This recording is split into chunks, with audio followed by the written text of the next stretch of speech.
I got to tell you, still getting used to that open. That's and just for everybody out there, the Murph and Marcus show will eventually settle on our new open. We know the cowbells and Van Halen Dance the Night Away was so iconic for so many years, but we couldn't keep that going. That was the Murph and Max show. So Marcus Boucher, good morning, brother. What's up, Murph? Happy Tuesday to you. I guess my first hard-hitting question to you is not about the 49ers standing in the NFC playoffs or, the AFC hierarchy after Jake Browning turned into Joe Montana last night. I guess my hardest-hitting question to you right now is what should be our iconic opening song? I mean, that's a big question because we know how much of an impact music has on this show. And like you said, you guys have had legendary tracks. Like, it's kind of been iconic over the last 18 years. And so over this weekend, Creative Tony hit us up like, hey, I need some music for your show open. I said, this is a little short notice, Tony. Like, come on, like we're just doing a new show together, like 24, 48 hours. How are we supposed to decide? This is a big decision, Murph. We need a summit. So we'll get through the Christmas holiday and maybe unveil in the new year and see how it goes. January 1st or 2nd, whenever the hell we come back. And see how it goes. So anyway, hey, this is the first segment I've done since I said my tribute to Paulie yesterday. So I want to thank everybody who really just, again, this whole process. And there's some people, again, who are just kind of getting on the radio for the first time. We're like, wait, what? Wait, what? Murph and Marcus? Wait, what? And I would think that you know by now there was a big change at KNBR. A lot of people lost their jobs, and it was a big reshuffle. And the result is I get to work with the kid who we love so much, Marcus Boucher, our family member. The sad part is that Paulie Mack is out. And, of course, it'll reverberate for a long time, and Marcus and I will settle in. It'll take time. But I just wanted to thank everybody because the thing that's blown me away, Marcus, is that people have taken time out of their lives to write the nicest things. I mean, my gosh.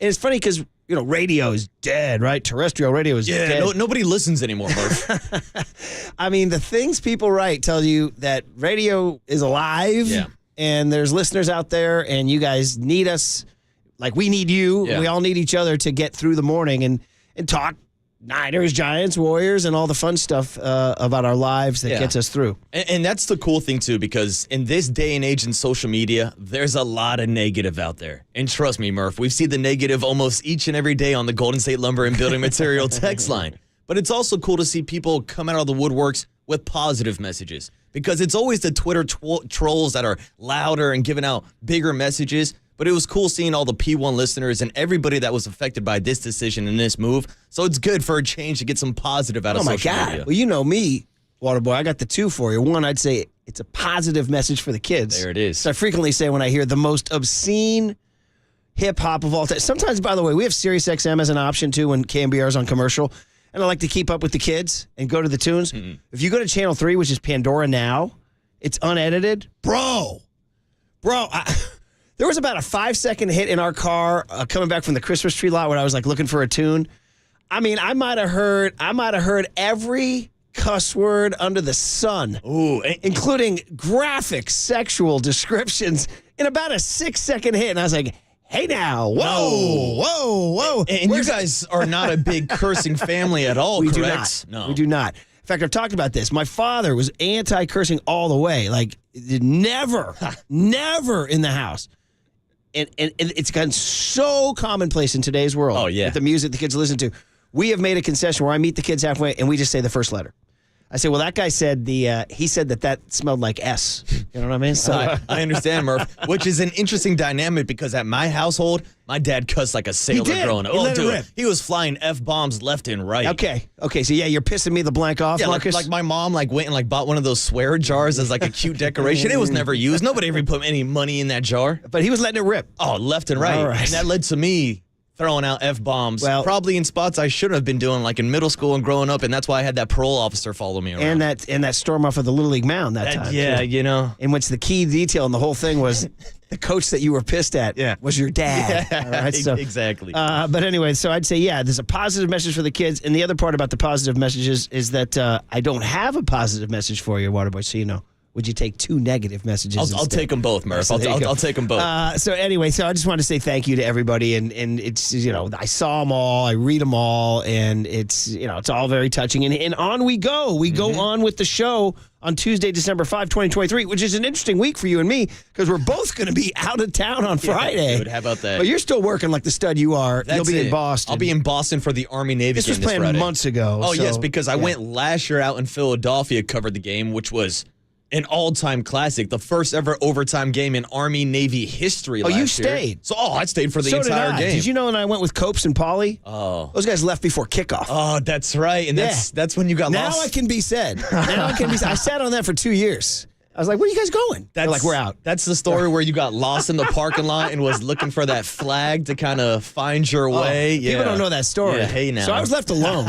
I was drifting around because my boys had left. Copes is pissed right now. He's like, don't tell that, dude. Don't tell that. But anyway, and I'm walking. Dude, I got and my phone's dying, and I got lost in the Meadowlands parking lot. Pitch black, not a lot of lighting. So I was looking for a bus. There's about, I'm gonna conservatively estimate 1,200 buses in the lot. I mean, dude, it was go buses. to the bus, Murph. It was go to the buses bus everywhere. I had no shot of finding this thing, and it was dark, and I had no idea where I was, and I was on the wrong side of the stadium, and there was no distinguishing features for these buses, none. I was like, I said, I think I'm gonna be the last guy in this lot. I think it's gonna be midnight. I'm gonna be standing here alone, and I'm gonna have to somehow cobble together because I couldn't get an Uber for some reason. Anyway, point is that I finally, in the last 1% of my battery, the guy was looking out for us. The guy who looks out for you. Mm-hmm. He's like, hey, we're missing you. I'm like, I know, I'm lost. He's like, okay, where are you? And I'm like, I don't know. I'm under this light. It's like letter D. He's like, you're letter D? I'm like, yeah. He's like, okay, you got to look like about, 500 yards to the north. I'm like, okay, what's north? He's like, go turn to your right. I'm like, what? Which way is north? And he goes, hey, he's like, okay. He's like, do you have me? He's like, do you see a big, gigantic, blue F. Joe Biden flag? I'm like, yes. He's like, we're below that. We're below that. I'm like, okay, I'm walking towards it. He's like, you see it? Yeah. He's like, yeah. He's like, yeah. You got it? F. Joe Biden in the G lot. I'm like, yeah. I got you guys. That's a little different than following the North Star home, Murph. Hilarious, dude. Thing was just flapping in the breeze the size of a football field, man. So anyway, got me home. That's it. Got me home, baby. So anyway, good luck with you, buddy. That's it, man. Hopefully I don't get lost in the parking lot. It is an election year coming up. So thank you, Murph. So anyway, so the Monday night, how was your Monday night? It was fantastic, man. We had a huge matchup that we've all been waiting for. Jake Browning versus C.J. Beathard. Incredible. How about that? And it was a really good game. And it did. It went into overtime, and here were the Bengals kind of surviving on their last limbs. Now, Jake Browning, shout out Folsom High School. We definitely have to shout out Folsom High School. Up north, 916. He won a state championship there. Dude, and last night he was slinging it. He's always been good. He was good at Washington. Mm-hmm. It's not like the guy's a stiff, but he was undrafted. And once you get undrafted, you get tagged with this whole clipboard label. Oh, this guy's going to hold a clipboard in the NFL. And then he just couldn't get his crack. He couldn't get his shot until last night. Actually, he played last week, too, against Pittsburgh. It was okay, but they lost, right? They lost to they did. But last night, dude, you ready for these numbers? What do we got here? We got 32 of 37 for 354. Got this for a stat. Ready for this? First undrafted player in NFL history to throw for over 350 yards and complete 85% of your passes. Wow. Welcome to the league, Jake First Browning. undrafted player in NFL history to do that. That's insane. Yeah, and last night, he just kept feeding the rock to Jamar Chase, which you should do because he's one of the best wide receivers in the league. 11 catches, 149 yards last night, got into the end zone with that big play. But Murph, now we're in a situation. You look at the playoff standings, not just in the NFC, but in the AFC, it's a logjam. You're looking at teams like the Bengals and Bills who are on the outside looking in right now. You're looking at the fact that the Jacksonville Jaguars had a chance last night. If they would have won, they would have jumped up to the number 1 seed. Now it's Mike McDaniels and the Dolphins who are in first place in the AFC. Incredible. That's what Paulie had said last week. Remember, he got it wrong. The Dolphins are the 1 seed. They are now the 1 seed. They are the 1 seed. But again, it's week 12. I mean, they've all played 12 games. They've got 5 more to go. They have 5 more games to go. But Miami's the 1 seed. But right now, if you look at the bottom of the AFC, dude, there's some what am I trying to say? Some scruffy teams, dude. The Browns are the 6 seed. The Steelers are the 5 seed. You've got the Steelers now with Mitch Trubisky. Because Kenny Pickett is out. Surgically repaired ankle. By the way, it made me think so. I was talking about us both being gone Friday. I'm making my trip to Ireland, which is almost an annual now. It started 7 years ago. I'm going back again. This one is the most kamikaze raid yet. my wheels touch ground Dublin Friday late morning, wheels up from Dublin Sunday morning. Whew, that's a quick. You're doing like a layover in Dublin. Just leaving the hemisphere to go 48 hours. So, but I don't know. Why not? Why not? You know what I mean? It's a second captain's Murph. So exactly, second. I mean, I need a blast of them this week too. I need some therapy pints. So, anyway, the thing is, that flight on a Thursday means I entirely missed the Thursday night game. And last year it was the Baker Mayfield beats the Raiders game. Yeah, dude. That's when I was on a bird out to Philadelphia, and I told you the story about how I got on the plane. The Raiders were winning that game. I get off the plane, and here's Baker Mayfield leading a game-winning drive. Baker. And so here's my deal, though. Is I'm going to miss entirely the Thursday night game. And I was like, oh, man, what game is it? Dude, you ready?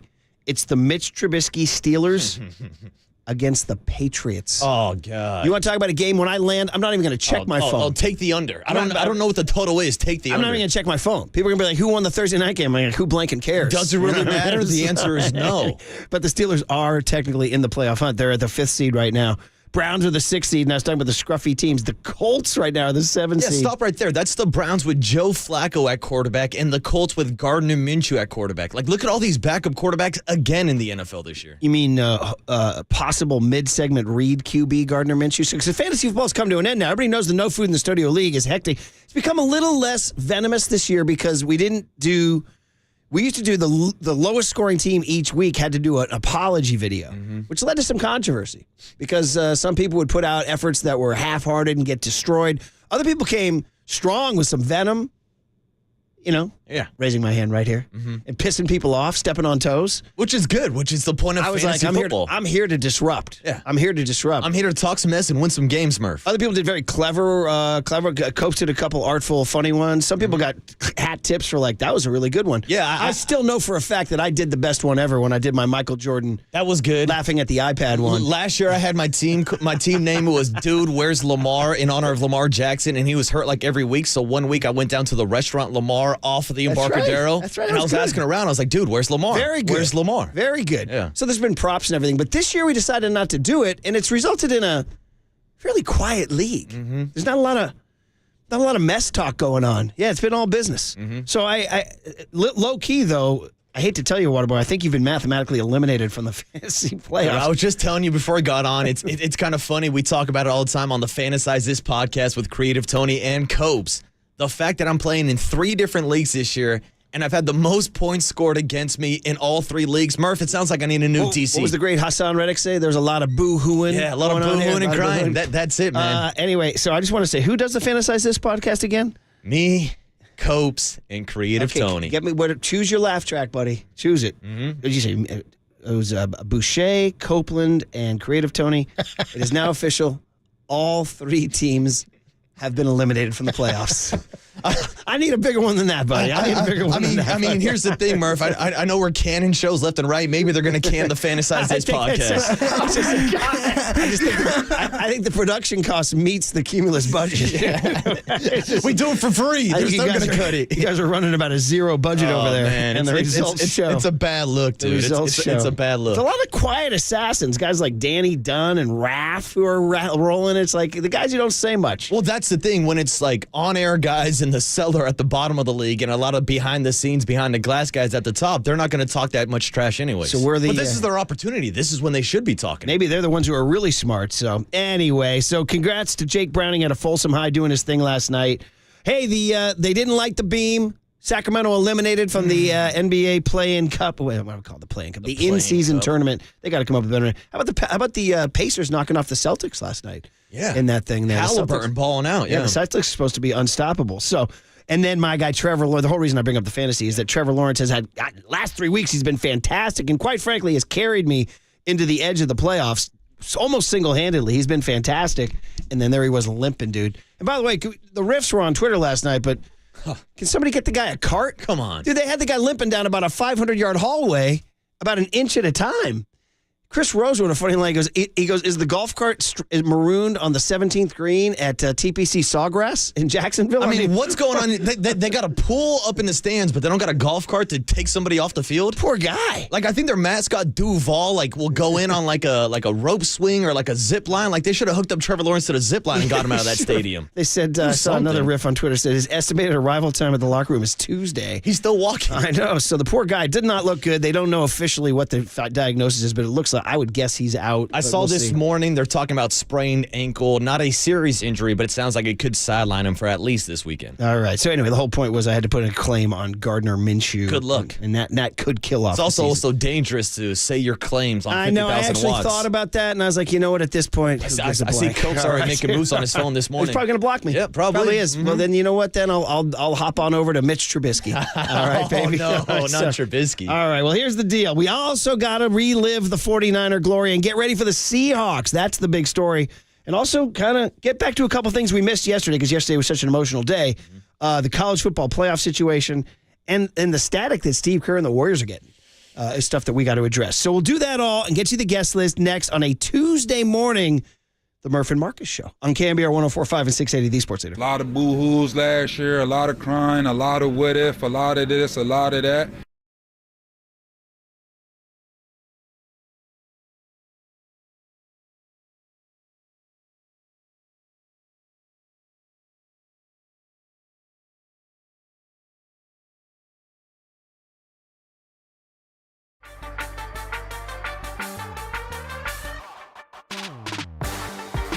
Alameda. Shout out to you for supporting KNBR, Alameda's sports leader. Here's what's trending now. On KNBR.com. Hall of Fame quarterback Kurt Warner stopped by the Papa and Lunch Show yesterday to talk about the 49ers win over the Eagles and why he thinks Brock Purdy deserves to be at the top of the MVP discussion. To hear that podcast and more, check out what's trending now on KNBR.com and the KNBR app.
the Protect Your Assets with David Hollander Business and Technology Report.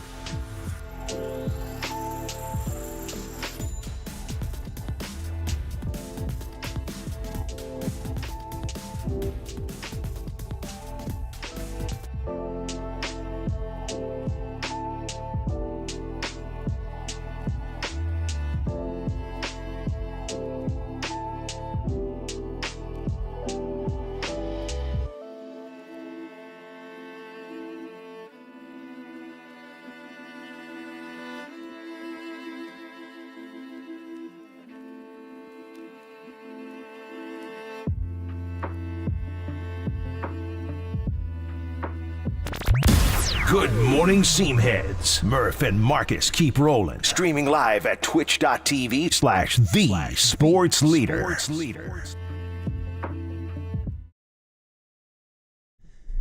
All right, happy Tuesday morning, everybody. The Murph and Marcus show, and people are checking in on the text line. Wait, I didn't hear the Pauly thing. Well, it's all on KNBR, put it on their Twitter feed, and also on the KNBR website yesterday. So you can check it out there. And thank you guys for tuning in. Wow, smooth groove. My God. Like just grabbing a happy hour cocktail and kind of lounging out right now.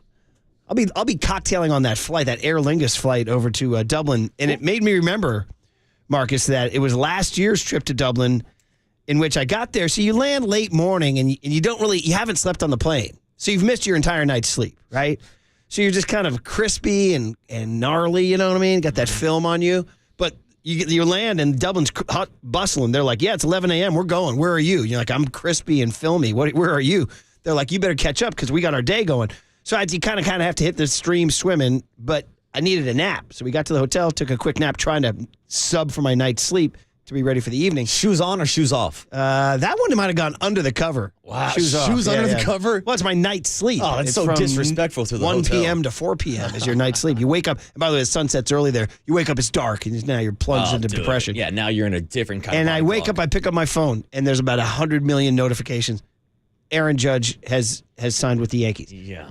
I wind up going outside a pub and calling you That's right. and Pauly. Live, on air. Whole reason I'm telling this story is if I'm flying to Dublin again Friday and the winter meeting's going around, is this thing going to go down Friday? So there's going to be big news on Friday. Is it? The question is it going to be Shohei Ohtani to the Dodgers? Whoa. To the Dodgers, to the Giants? Because, last year it wasn't good news when you were in Ireland. Yeah. So I'm guessing it's just going to be bad news because I think we've both kind of been on this train, I should say, of Shohei Ohtani and whether or not he's going to come up to San Francisco or stay down in SoCal.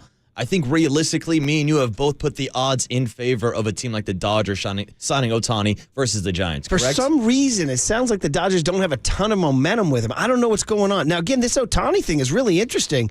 As opposed to Aaron Judge arriving at the St. Regis Hotel and making sure that somebody from the Yes Network was there to film him in the lobby, in which maximized his visibility, Ohtani's going invisible, dude, just dark. Like there was one report that he met with the Blue Jays in Florida, which, as you said before the show, you said that scratches the Blue Jays off the list. That means the Blue Jays are out because that's been one of his requests is to keep everything quiet. He doesn't want this to be public. Remember what do you give me for Shohei Ohtani testing the Blue Jays and John Lynch testing Jed York when he got hired? Do you remember this good story? Call. Yeah, that's a good call. That's a good call. Just putting out leaks out there. Revealed on our airwaves too. Yeah. The unbelievable honesty of a John Lynch. He's like, yeah, he goes, I heard about the leaks in this building, so I kind of ran a test on Jed. How about that? That's a power move. No, it's a good test. And now Shohei Ohtani has exposed the leaks in the Blue Jays system. He ain't going to Toronto now. I wonder if when John Lynch ran that test, he was wearing that sort of maroonish blazer that he wears. You guys check that out? That's like his game day blazer. When he's like taking his walk down to the sideline in the fourth quarter? It's almost purplish. It's almost like it's like an interesting choice by John because it's not like automatically Niner red. There's a little purple to it. I'm like, that's his jacket, though. That's the John Lynch winning jacket. Hey, he's down there. It's working for John Lynch. I wonder if he can wear whatever hell he wants. Slipped that thing on before he ran the Jed York leak test there. Yeah. You think he puts it on when he makes a trade? Puts it on when he does our show. Yeah, probably. He puts it on when he does our show. But anyway, back to, so I was wondering if Shohei meeting with the Blue Jays, that's a team we never even. That's random as hell. And it seems like each and every day there's a new team popping up in the Shohei Ohtani sweepstakes. Now, what's the new one? Every team should be involved. Well, a couple weeks ago, the Braves popped up, and then they went quiet. But I saw reports just a couple days ago that the Atlanta Braves are interested in Shohei Ohtani. Again, everybody's interested, but could you imagine Ohtani in that lineup in between Matt Olson and Ronald Acuna? It wouldn't be fair. No. And well, haven't they managed their budget nicely? Like they have they've managed their bookkeeping If well. you're looking for an ideal franchise to like have a blueprint of how to grow your own prospects, how to pay them before they have their breakout years, like they have all their guys on technically hometown discounts. They just pay the guys so early. So 3-4 years later, it looks like they've got an absolute steal, and that's why they have so much talent on that roster. And yet they can't beat the Phillies in the playoffs, right? Unbelievable. Except for the year they won the World Series without Ronald Acuna. Well, that's true, too. Yeah. But the last 2 years, they haven't beaten him. Correct. So I'm looking at 2024 team payrolls. What teams are already up to? The Phillies, Mets, Yankees. Braves actually, my bad. Braves payroll's pretty high. It's 199. They're going to add Shohei to that? Why not? Giants right now are 13th at 134. This is in pre-existing commitments. Man, they used to be top 5 all the time back in the heyday, 13th. So 134, but the key to the Giants is it's not their 2024 payroll. It's their 2025 payroll, which is basically not here. I'm going to go to 2025 now. In 2025 the Braves have the highest commitments right now. The Giants, dude, ready for this? 19th at $52 million. Their 2025 payroll is wide blank and open. Well, My late great buddy Harmsy used to say, "Park Presidio, green lights to the bridge, baby." You ever come around? You don't come north much. You did on Saturday. Thank you. I did. But you also had to go pick up Copes first. You probably didn't. But if you come north on 19th, you come through the park. When you hit Park Presidio, there's a stretch where if you hit a stretch of green lights, it's a beautiful thing. Oh, you fly by it, yeah. Which is very rare. That's my analogy for the Giants' 2025 payroll. It's Park Presidio, green Let's lights. hit the green lights. Well, because think about it. In 2025, like, who's really going to be on this roster? Who are the guys you want to build around? Shortstop Marco Luciano. Luciano, maybe. He's still Starting has to pitcher prove it. Kyle Harrison. Starting catcher Pat Bailey. Correct. Closer Camilo Duvall. Yeah. Outside of those 4 or 5 guys, you throw in Logan Webb, who's the only guy that might be signed in 2025 still because of the contract he got last year. But that's pretty much your core. That's your nucleus that you have to build around. DH And Shohei Ohtani. that's the question. Center fielder Jung-Hoon Lee. Well, is it DH Starting pitcher Yamamoto. Is it DH / starting pitcher? Will Ohtani be pitching again in 2025? Now, that's the initial plan, but of course, that's going to factor into the decision this offseason on how much you pay Shohei Ohtani when he's not going to be pitching this next season. So the point, too, is that Susan Celesta writes in the Chronicle that and by the way, Susan must have flown in from London. She spends her off seasons in London, but I see her dateline is Nashville here in this story in the Chronicle at sfchronicle.com. And she talked to a source that said, I don't think the Giants would go north of $500 million for just a DH. That's not their MO. That's just one man's opinion or woman's opinion. But the point is that they're talking about between $500 and $600 million for Ohtani for a guy who may not pitch again. Yeah, and that's the thing. He's already had Tommy John surgery before in his career. Now, it was kind of weird this offseason. They were like, yeah, Ohtani's having surgery on his elbow, but we're not going to tell you what it is. It all goes back to the secrecy of a Shohei Ohtani. Dude, the guys, between that translator he has and his secrecy, there's something extremely cool about Shohei. So, like, the only thing he's given you is that dog and that cat. You seen that on the... No, he's got a dog and cat. Well, you've seen the two... There's been 2 memes recently in the last couple of weeks. When he got the MVP award, he was alone on a couch with a dog. Did not And everybody's like, oh, Shohei loves dogs, man. And then recently he was doing some footage appeared from something the Angels were filming, and there was a cat, and he kind of loved up on the cat.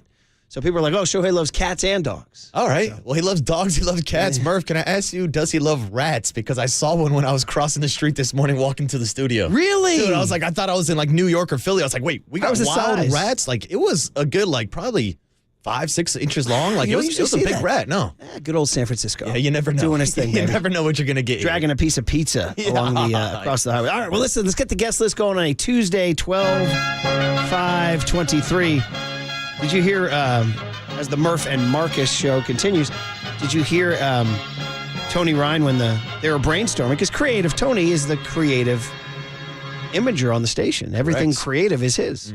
So they were talking about, well, what do we call the new show? I mean, you just call it Murph and Marcus, keep the consistency going, I mean, alliteration. it seems pretty easy to me. Or do you change it up because it's a new show? You see Tony say, anybody for Brian and Boosh? Yeah, no, I don't that was know if hilarious. I'm buying that one. that was really First of funny. all, nobody calls you Brian. I thought that was that's going to be our little shadow name. Brian and Boosh. Brian and Boosh. If you're like deep in the show, if we make it like a few years from now, and people are like, hey, what's the shadow name? What's the password to get into the club? It's Brian and Boosh. It's Brian and the Boosh. Nice. I'm holding up these guest lists, but they just don't have the same sizzle as they did back when Triple E put all his color pictures on there. However, those color pictures came with a mixed message because Hum Babies and Bum Babies weren't getting done. Cooler content wasn't getting cut. And the young Tony who's doing it says, I'm all business. That's all right, Murph. I read you his text. Right? Do I need to read it again? The signature please text? do. I mean, people around the office were going crazy for this text yesterday. They're like, this should be the mantra for the station. Should be the mantra for life. You know, we talk about Farhan when he says, oh, yeah, I was watching that show, The Bear, and I learned my lesson about, like, you know, every second counts or that whole thing, you know. And by the way, because of Farhan now, we are watching The Bear. We've made it into season 2. It is very entertaining. Here it is right here. Well, I'm just waiting until Farhan starts cooking like the Bear, Murph. Well, there you go, right? That's what I keep hearing. He's cooking. So Sunday night when things are still, you know, emotional and raw, and young Tony was saying, hey, I'm here for you guys. I'm running the board. You can see him, by the way. He's that good-looking kid right there. He's in the box. Kid's so earnest. It's unbelievable. And I was sending texts, and I would send texts to Triple E, and the reply rate was, you know, spotty. Because the guy's snowboarding listening to Pitbull. You know what I mean? So I sent in texts. I like how we got reply rates like we're talking analytics with the Giants. So I was texting, and I just kind of noticed he was consistently replying. So I just said, I'm loving my young Tony reply rate on texts. To which he immediately wrote back, I was always taught to listen twice as much as I speak. Mind, this is the kid in the rectangle right now on YouTube and Twitch, all right? I was always taught to listen twice as much as I speak. Know your role. Put the team first. Do your job, and don't take things personally. I mean, can I get some? Do you have some applause? That's there, it. I can give you an applause. Yeah, thank you very much. All right. Guest list, Marcus. It's an all-business guest list, not that zesty guest list that we used to have. And it all starts at 7:35 this morning. Mike Kruko talking about the latest Ohtani, Yamamoto rumors, and what's going on in the winter meetings. Remember, Kruk said 3 big moves in the next 10 days. Well, it's been a while, and there's nothing. So maybe it's coming. Maybe it's coming. We'll see. It's probably going to happen this Friday when you're out in Ireland. So we'll talk to Mike Kruko about that today to kick off your Power Hour. Then we'll get into our big hit, our cooler of content. 8:35 this morning, we're going to check in on the 49ers with one of our favorites, Matt Barrows. Yeah, Matty. Awesome. He was in Philly. And then we'll go back-to-back with the Athletic. Matt Barrows, 8:35. Marcus Thompson, 9:15. Talking a little in-season tournament knockout round last night. Yeah, kind of, you know, listen, I don't know. I guess I'm in the minority. Every time I tune on something, somebody's knocking it. I kind of like it.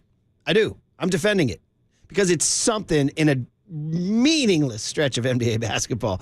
It's such a dull time in the NBA season. It's something.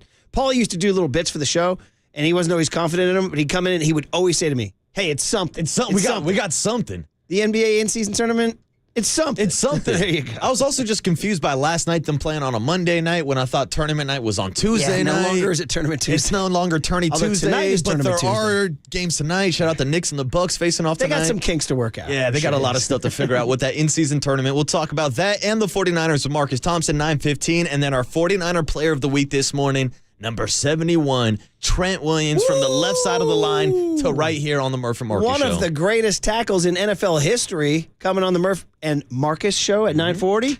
That sounds pretty good to me.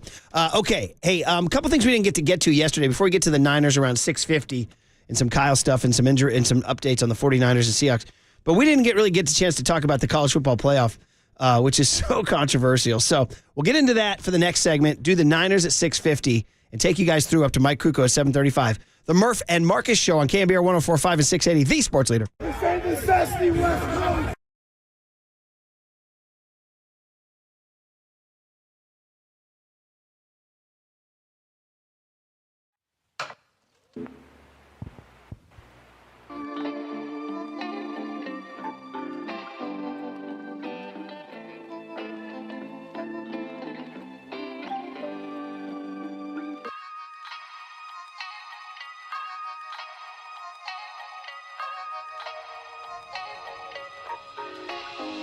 All right, let's talk about next level sports. It's youth sports, a youth sports league. Listen, man, you know the deal. Everybody listening out there is a youth sports parent.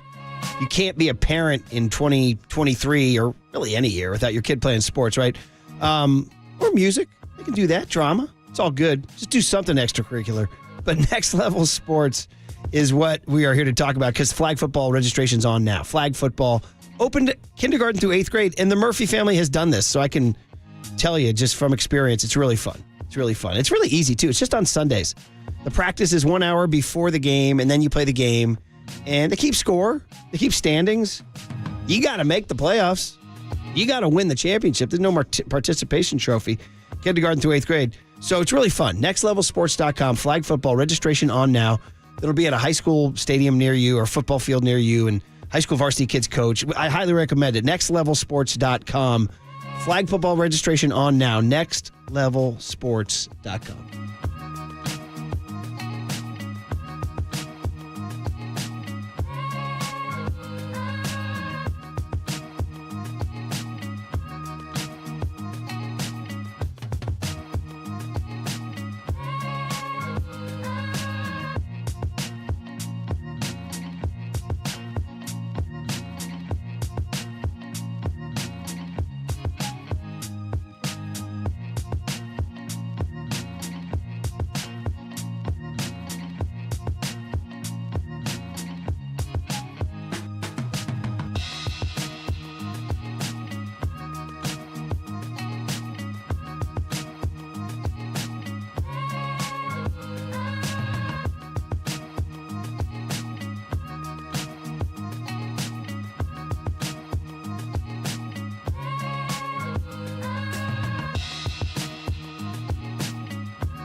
Listen to the sports leader anywhere, anytime. Download the KNBR app. Murph and Marcus continue live from the KNBR Casino Matrix Studio. Casino Matrix Progressive Jackpots are here. Where are you? Just drop in. Please play responsibly. 1-800-GAMBLER.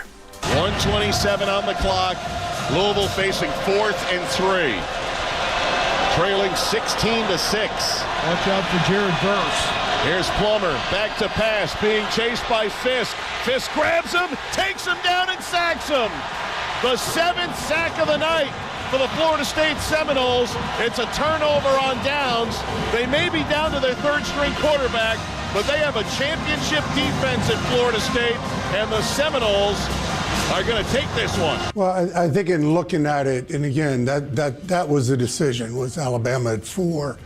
Florida State is a different team than they were through the first 11 weeks. Coach Norvell, their players, their fans, an incredible season. But as you look at who they are as a team right now, without Jordan Travis, without the offensive dynamic that he brings to it, they are a different team. And the committee voted Alabama 4 and Florida State 5. That's your boy, Boo Corrigan, ahead of the college football playoff committee.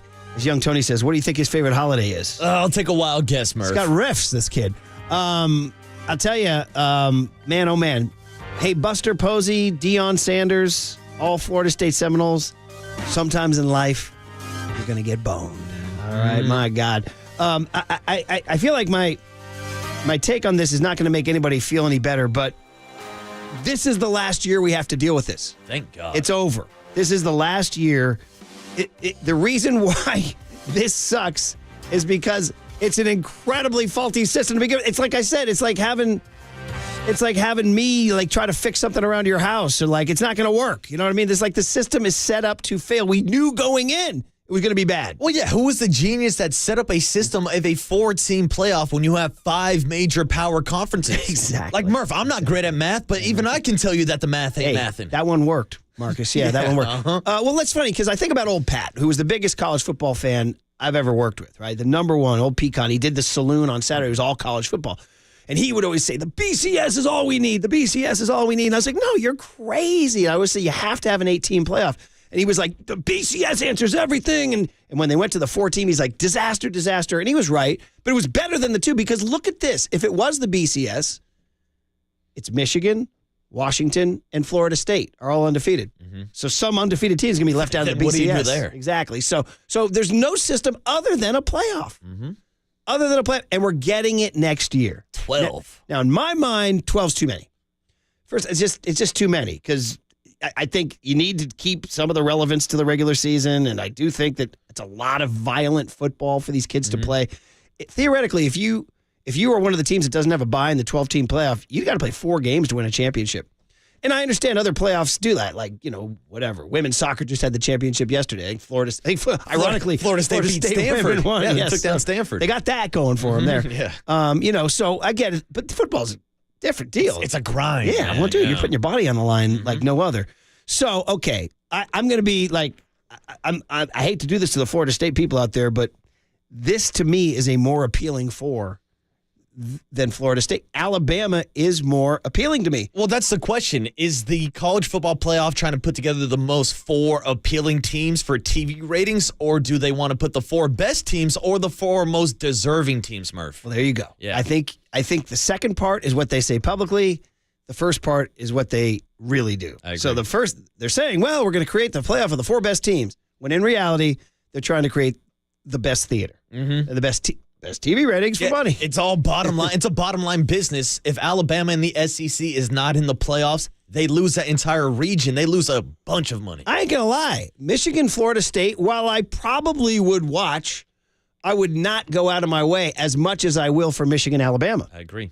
I will make the extra effort to watch think Michigan. About it now. Now it's Harbaugh versus Saban. Like the headlines are there. Like these are 2 like major programs. Not saying that Florida State is not, but they have not been in the spotlight as much as Bama and Michigan have over the last couple of years. Mike Norvell, the Florida State coach, put out this statement, and I don't think there's anything wrong with what he says here. And listen to this quote: "What is the point of playing games? Do you tell your players it's okay to quit if someone goes down? Do you not play a senior on senior day for fear of injury? Where is the motivation to schedule challenging non-conference games? We're not only an undefeated P5 conference champion, we also played 2 P5 non-conference games away from home and won both of them. I don't understand how we're supposed to think this is an acceptable way to value a team. What happened today goes against everything that is true and right in college football. A team that overcame tremendous adversity and found a way to win, doing whatever it took on the field, was cheated today. It's a sad day for college football." I can't argue with almost anything he said except for Michigan, Bama's better TV. Yeah, I mean, you're not wrong, but for his perspective, too, because I've heard a lot of people talk about the strength of schedule argument for Alabama being the SEC. Well, guess what? The ACC head-to-head with the SEC this year, 6-4. Yeah. We saw Florida State put a beat down on LSU. Jaden McDaniel was the favorite to win the Heisman. They destroyed them. So when they had their opportunity to play SEC competition, they came out on top. Yeah, it's incredible. So listen, again, and I know this doesn't make Florida State feel any better, but the best news is this is the last year of this problem. Yeah. Because here's the deal. You're going to have a 12-team playoff next year. I just want to end this, and then we'll get to the Niners on the other side here. But somebody mapped out if we did have the playoff this year.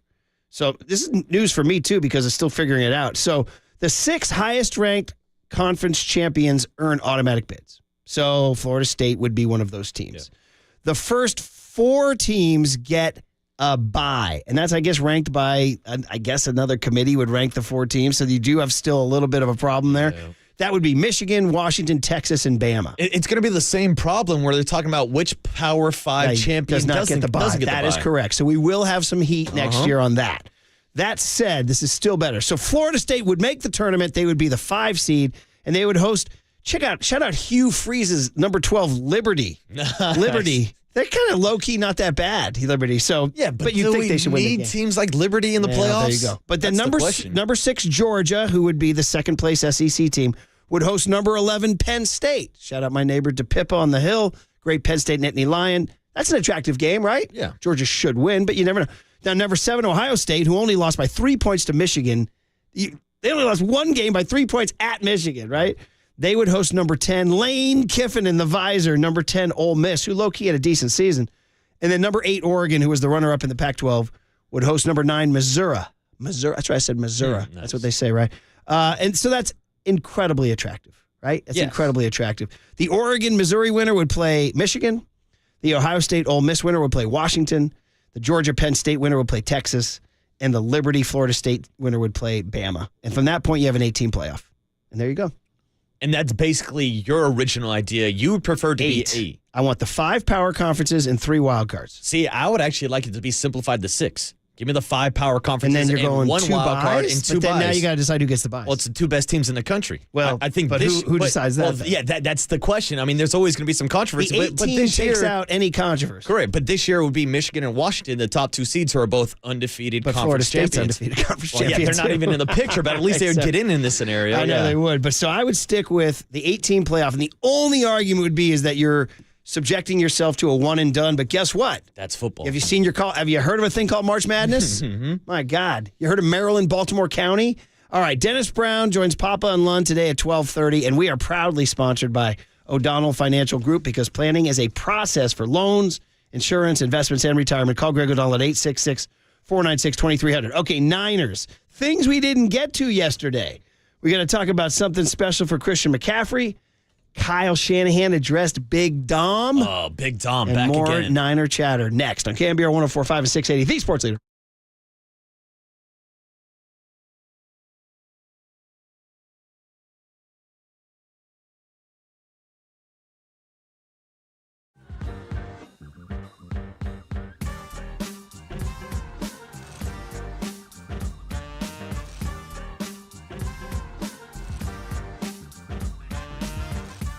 All right, everybody. Thanks for listening to the Murph and Marcus Show this morning. And joining us on the UMA guest line today is our good friend Steve Moskowitz to tell us what we can do with our unfiled tax returns. Steve, how we doing today?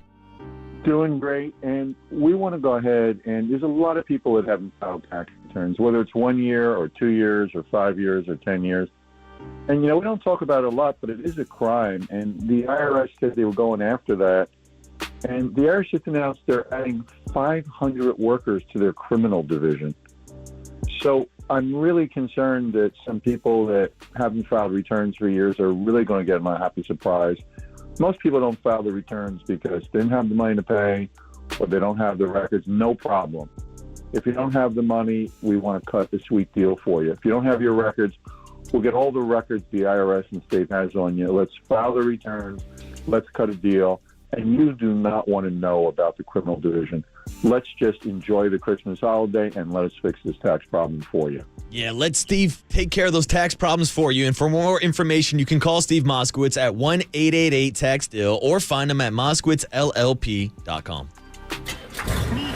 From the Chilton Auto Body Traffic Desk.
is KNBR, and this is Murph and Marcus on KNBR 104.5 and 680, the sports leader. Brock takes it and hands off to McCaffrey off the left side, and he's got 1,000 yards out across the 30 and up to the 32-yard line.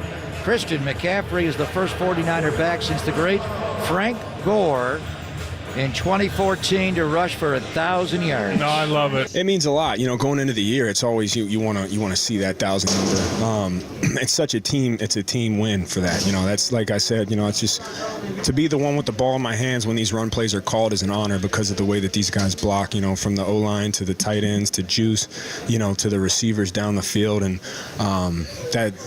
When a running back scores or gets 1,000 yards, that's a team effort, and like I said, I'm just proud to be a part of it. Man, Christian McCaffrey, how'd that trade work out? John Lynch was wearing his jacket when he made that trade. I'll tell you that right now. The trade that ESPN gave the 49ers a C- on, which now all of a sudden they can change their grades. Murph, as somebody that failed plenty of tests in high school, I can't just go back and change a grade on my test. You didn't fail tests in high school. I got a lot of D's, Murph. D's? But D's get degrees, Murph, and that's why I'm here today. By the way, do D's get degrees? That's what they always told me. Technically in college. I thought it was C's get degrees. Well, C's will get you to go be able to transfer to a university out of high school. But once you're in college, D's will get you degrees. Marcus Boucher GPA to reach the heights of the athletic diamond in football field? Oh, man, 2.0, I was good to go. Oh, That's man. it. That was the goal. That was the baseline. That was me breaking even, You and Murph. Vanilla Ice rolling in your 2.0. All right. So anyway, well, listen, that is a heck of a trade by John Lynch because Christian McCaffrey becomes the first 1,000-yard rusher since Frank Gore did. And Frank Gore, by the way, did it multiple times. He did it in 2006. He did it in 2012. He did it in 2011. He did it in 2013. He did it in 2009. He did it in 2014. He did it in 2007. He did it in 2008. I read all those in order of their prolific nature. Frank Gore is the single-season rushing record holder for the 49ers franchise, which goes all the way back to Kezar Stadium. 1,695 yards in 2006. I don't think so McCaffrey's at 1,032. Can he get 660 yards in the next 5 games? That's a big ask. I think he could do it, though. 112 a game. That's a lot. It's not impossible, though. But for him to go 112 every single game. Well, also, I think because so much of his yardage is through receiving and how much they use him as a wide receiver, like he's got nearly 500 yards receiving this year. If you want to go all-purpose yards, correct, that's a different one. But in terms of straight rushing, McCaffrey is the first guy since Gore, and that's great. He will quickly ascend the list. He's only 4 yards from passing my man J.D. Smith, 1959. But he should, let's just be conservative. Very conservative, and give him 70 yards rushing per game for the next 5 games. I'm going to throw that out there.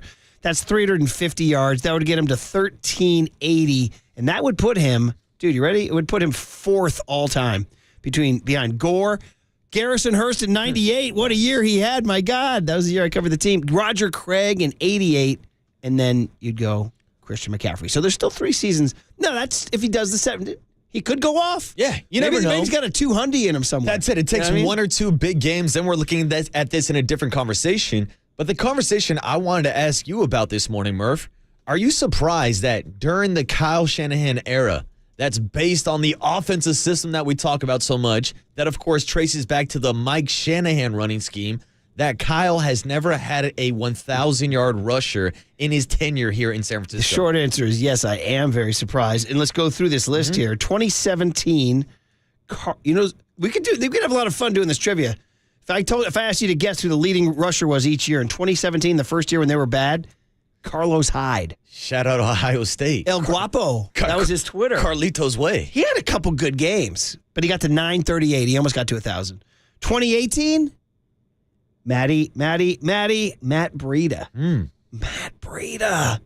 2019, if you remember, the guy had the greatest playoff of all time. Raheem Mostert. It's the Maserati, That's the Mosterati, yes. Yeah, 2020, Jeff Wilson Jr., yeehaw, on the Murphy Mac Show. Remember that? Yeehaw, yeah. 2021, Elijah Mitchell. I want Elijah for you, Murph. There you go. 2022, McCaffrey.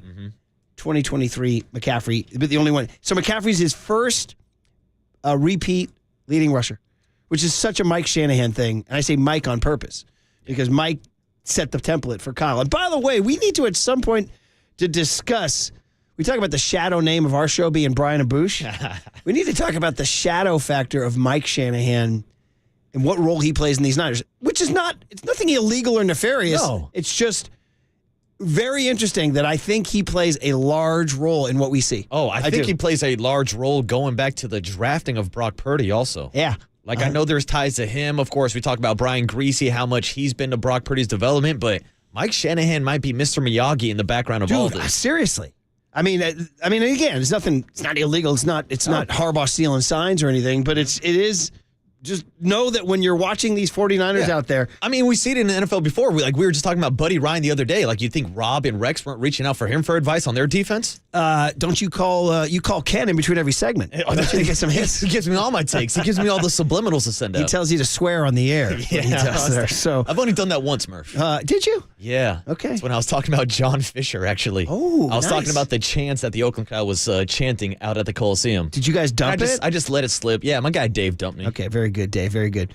So anyway, it's really cool that McCaffrey and Shanahan have kind of cobbled this together, and we'll see how high he ascends. Now, so that's one angle from yesterday that we didn't get to. The other one would be the Big Dom follow-up. Dude. And I know, right? Do we need Papa? Do we need a follow-up on Big Dom? Did somebody tell me? Big who? So we had a meeting yesterday, so we couldn't hear it. But I heard Papa came on and sort of defended Big Dom. Is that right? No, well, I missed that also Tim because told me that. I was in the same meeting as you were, Murph. So I missed that part. Then he told me that Big Dom has family history. He was nice to Papa's late brother, who Papa's very fond of, obviously, the memory of his departed brother. But I guess he said, Big Dom's cool. I was like, well, that was the thing that was weird on the broadcast, too, because even Burkhart and Greg Olson were like, yeah, Big Dom just gave us dinner reservations last night. That's right. And here he is getting into fights with Dre Greenlaw. They did say that. They said, not only does he give restaurant Rex, he can mess up Dre Greenlaw. Yeah. Anyway, interestingly, Kyle, I don't want to say defended Big Dom. He kind of did. Let's take a listen here, young Tony. This is Kyle Shanahan addressing the Big Dom situation here. No, I haven't heard anything. I mean, I thought they're pretty much the same as yesterday. It was hard to accept, Dre getting kicked out of that game for something that didn't involve someone that had to do with that game. But I definitely don't have any hard feelings towards Dom or anything like that. I don't want anyone to go too hard on him. I think he just got caught in a weird situation and an emotional situation. So no hard feelings towards him. I know a lot of people who know him and speak very highly of him. I just couldn't believe we lost our player because of it. Look at that. He's protecting Big Dom. And now I do think it's different in hindsight since the 49ers went on to score 42 points and win that game without Dre Greenlaw on the field. But if that was the moment that turned around the game, if that would have switched the momentum, if the Eagles did come back, I think we would have been speaking about Big Dom in this situation a lot different. Totally. I totally agree. Interesting. It's like the word came out, protect Big Dom at all costs. Because he did. There was a follow-up, too, where he defended him again. I don't know if we had that second cut ready, but so anyway, listen, maybe Papa got to Shanahan and said, don't touch Big Dom. I didn't know Big Dom had so many ties. Big Dom's got juice. Yeah, is Big Dom running the mafia on the East Coast now? Like, what are we talking about? Well, he's got restaurant recommendations. His old man was Buddy Ryan's security guy. He got dapped up by some coach leaving. Do you see that? When he was leaving, that one coach who was dapping him up and giving him love, and he's getting cheered in Philly. And I don't know, maybe Philly's the kind of town, though, that'll turn on him because they lost 42-19. You know what I mean? Now blame Big Dom. I mean, the way that they were giving him a standing ovation walking out of that stadium, I thought they were going to throw up a Big Dom statue right next to Rocky. I know, right? So, hey, here's the deal. I want to circle back on the McCaffrey thing for a second because I did find the all-purpose yards that you were talking about. Give it to me. So right now he's at 429 receiving, 1,032 rushing. So he's at 1,461. Okay? So right now that puts him, pretty far down the list. There's a lot of people. But let's assume that he's going to have 120 to 130 per game all purpose. Let's say 130 times 5 is 650. That'd be over 2,000. That would put him in elite company. Roger Craig did it twice, eclipsing 2,000. Garrison Hurst got to 2,100, and Frank Gore got to 2,180. 2,180 is the record holder, by the way, on a terrible Niners team, the 06 Niners team. Shout out, Dennis Erickson or Mike Nolan, 06? I can't even remember. Ooh. But anyway, the point is that he has a chance to have the all-time single-season, all-purpose rushing season in San Francisco 49er history. He would just need to average about 140 a game, all-purpose, rushing and receiving. Now, would that put him back in the MVP conversation? Because I felt like we've talked a lot about Brock Purdy now being at the top of the odds list, rightfully so. But the first 5, 6, 7 weeks of the season, it was all Christian McCaffrey. Yeah. It was the touchdown streak. And he still has the highest odd out of any non-quarterback. But there's about 6 or 7 or 8 different quarterbacks ahead of him on the list. I mean, what does a Christian McCaffrey, what does a running back need to do in this day and age You know what's to funny? win MVP. People talk about the 2012. Who was it? 2012 Adrian Peterson? Correct. Was he the last guy to win it? AP2K. That's when he ran for 2,000 and came close to breaking the all-time record, but fell short in the final game. Okay, 2012 NFL MVP voting that year. Let's see. So he won it pretty handily. Second place was Peyton Manning. So he rushed for 2,097, caught 217. He led the league in almost everything. So, yeah, you have to have a record year rushing. And, oh, by the way, that's coming off a year he tore his ACL. Peyton Manning threw for 4,659 yards, 37 touchdowns, 11 picks. But AD got it.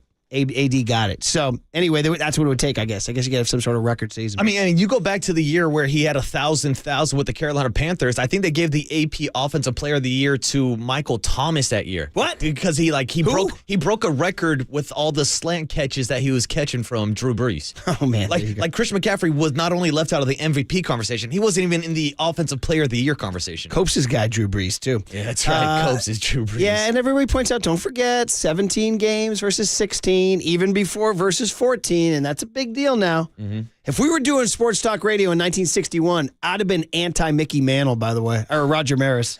I'd have been anti-Maris. But it's like, Ruth got 8 fewer games. I mean, it's a no-brainer. Why would people be like, no, you got to give Maris his due? I'm like, what do you mean? He got 8 more games. Give him his due. It wasn't a level playing field. I'd go Mike Norvell on Roger Maris is what I would do. So I'll say that because Christian McCaffrey is also tied for the second most total touchdowns of the season with a guy like Jerry Rice. We talk about that touchdown streak. Does it mean as much since there is an extra game in the season, Murph? Wait, say that again. Sorry. So he's currently tied right now with Jerry Rice. Touchdown streak? For 17 touchdowns. So he broke Jerry's record, but for a single season, he's got 17 total touchdowns this year. Yeah, we got to asterisk that up. We got to asterisk. I mean, look at a guy like Tyreek Hill. I also should mention, he's actually got better odds than Christian McCaffrey. So he's the one position player that has higher odds. He's on track for 2,000 receiving yards. I'm going to have to asterisk that S up is what I'm going to have to do.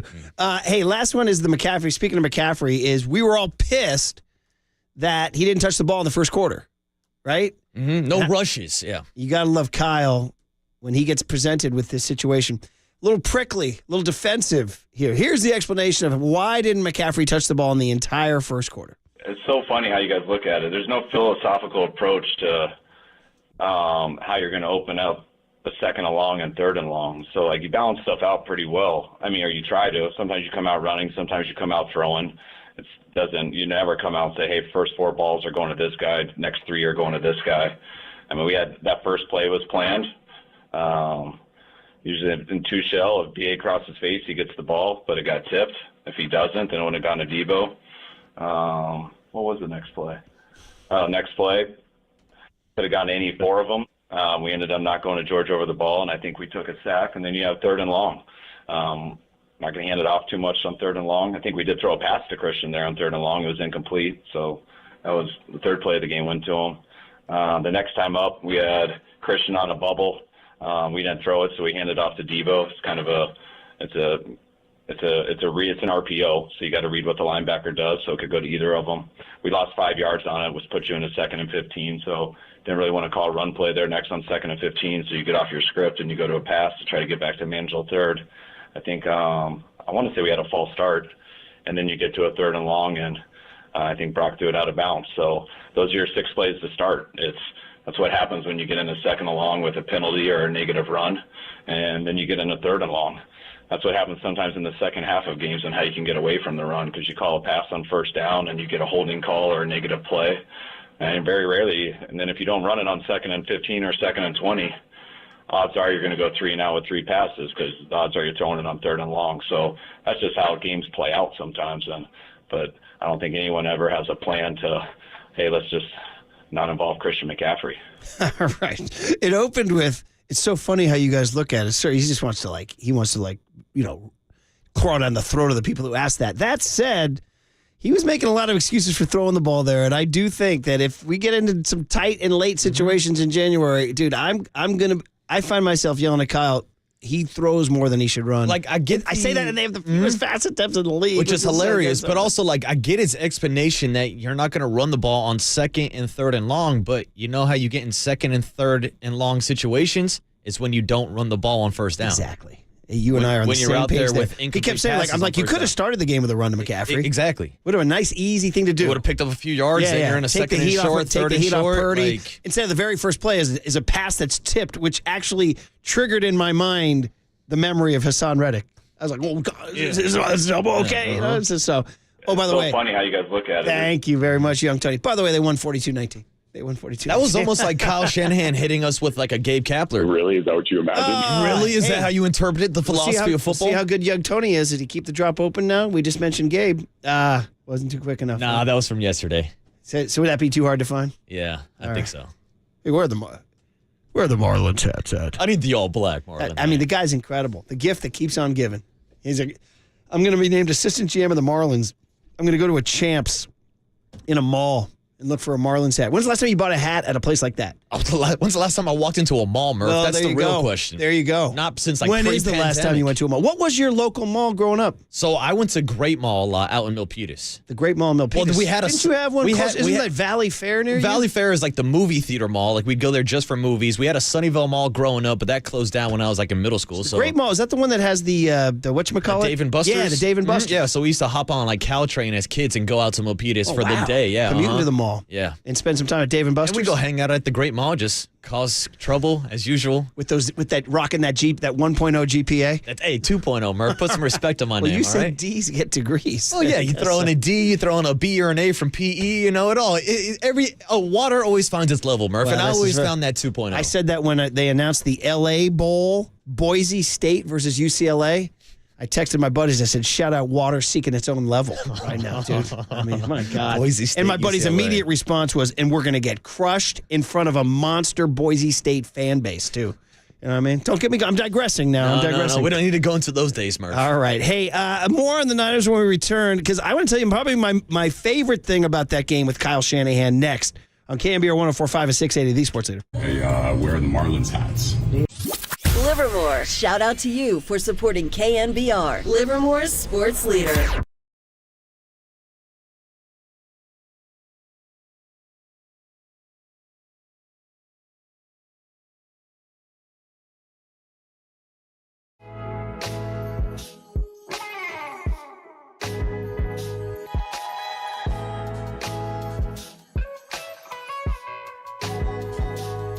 All right, let's talk about Provident Credit Union. Okay, good people at Provident, and they got an incredible money-saving tip that helps you take control of your finances.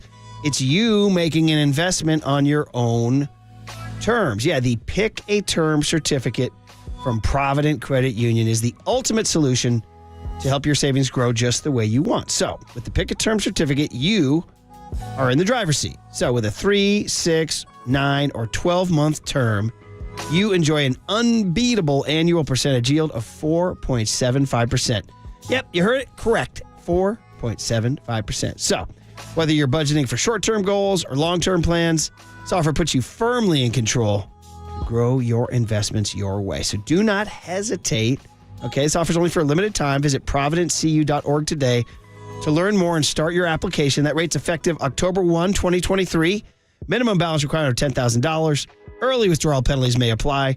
Federally insured by the NCUA. For additional information, visit providentcu.org. From the Chilton Auto Body Traffic Desk.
Assets with David Hollander Business and Technology Report.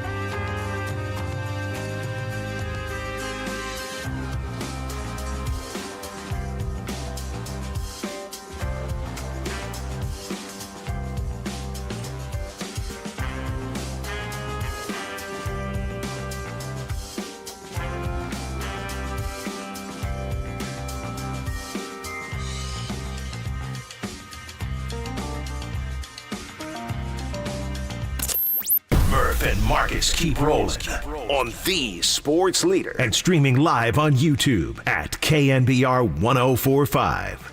Ayuk goes in long motion left. It's Eli Mitchell now in, but it's an end around to Deebo Samuel coming right, turns the corner, and goes into the end zone. Touchdown! San Francisco! What a play! Looks left now, middle, throws, caught. Broken tackle by Deebo Samuel, runs for a first down, 30, 20, 15, 10, 5, touchdown! San Francisco! What an absolute beast, Deebo Samuel. The throw is on time. It's Deebo Samuel. He is working a crossing route over the middle of the field. Nick Morrow just bounces off 19. Deebo says, I'm going north and south. I am going to hit the gas pedal, and just carries Darius Slay into the end zone. I don't think I've ever seen him run faster. That's called horsepower and willpower, and that's what Deebo Samuel is all about. Did I see Trent Williams had a quote after the game that said, Eagles DBs made a business decision to not tackle Deebo? Ooh. How about that? Yeah. How about that? Kind of like that DB that was running away from Trent Williams from the Jacksonville Jaguars a couple weeks ago. Yeah. And sometimes you got to take a business decision. Let's remember to ask him all that. When he comes on the show today at 9:40 as our 49er Player of the Week, he's one of the best. Oh, Waterboy also. This and you're going to need to know this about me here on the Murph and Marcus show. Everybody, Marcus Boucher, the good-looking kid you see on the YouTube and the Twitch. You can go to YouTube and see us.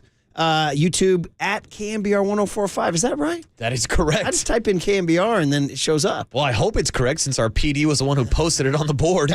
But our PD is here working midnight to midnight. Somebody spotted him in the bullpen. A listener said, my God, get that man some sleep. But he's here, and I tasked him with a production question.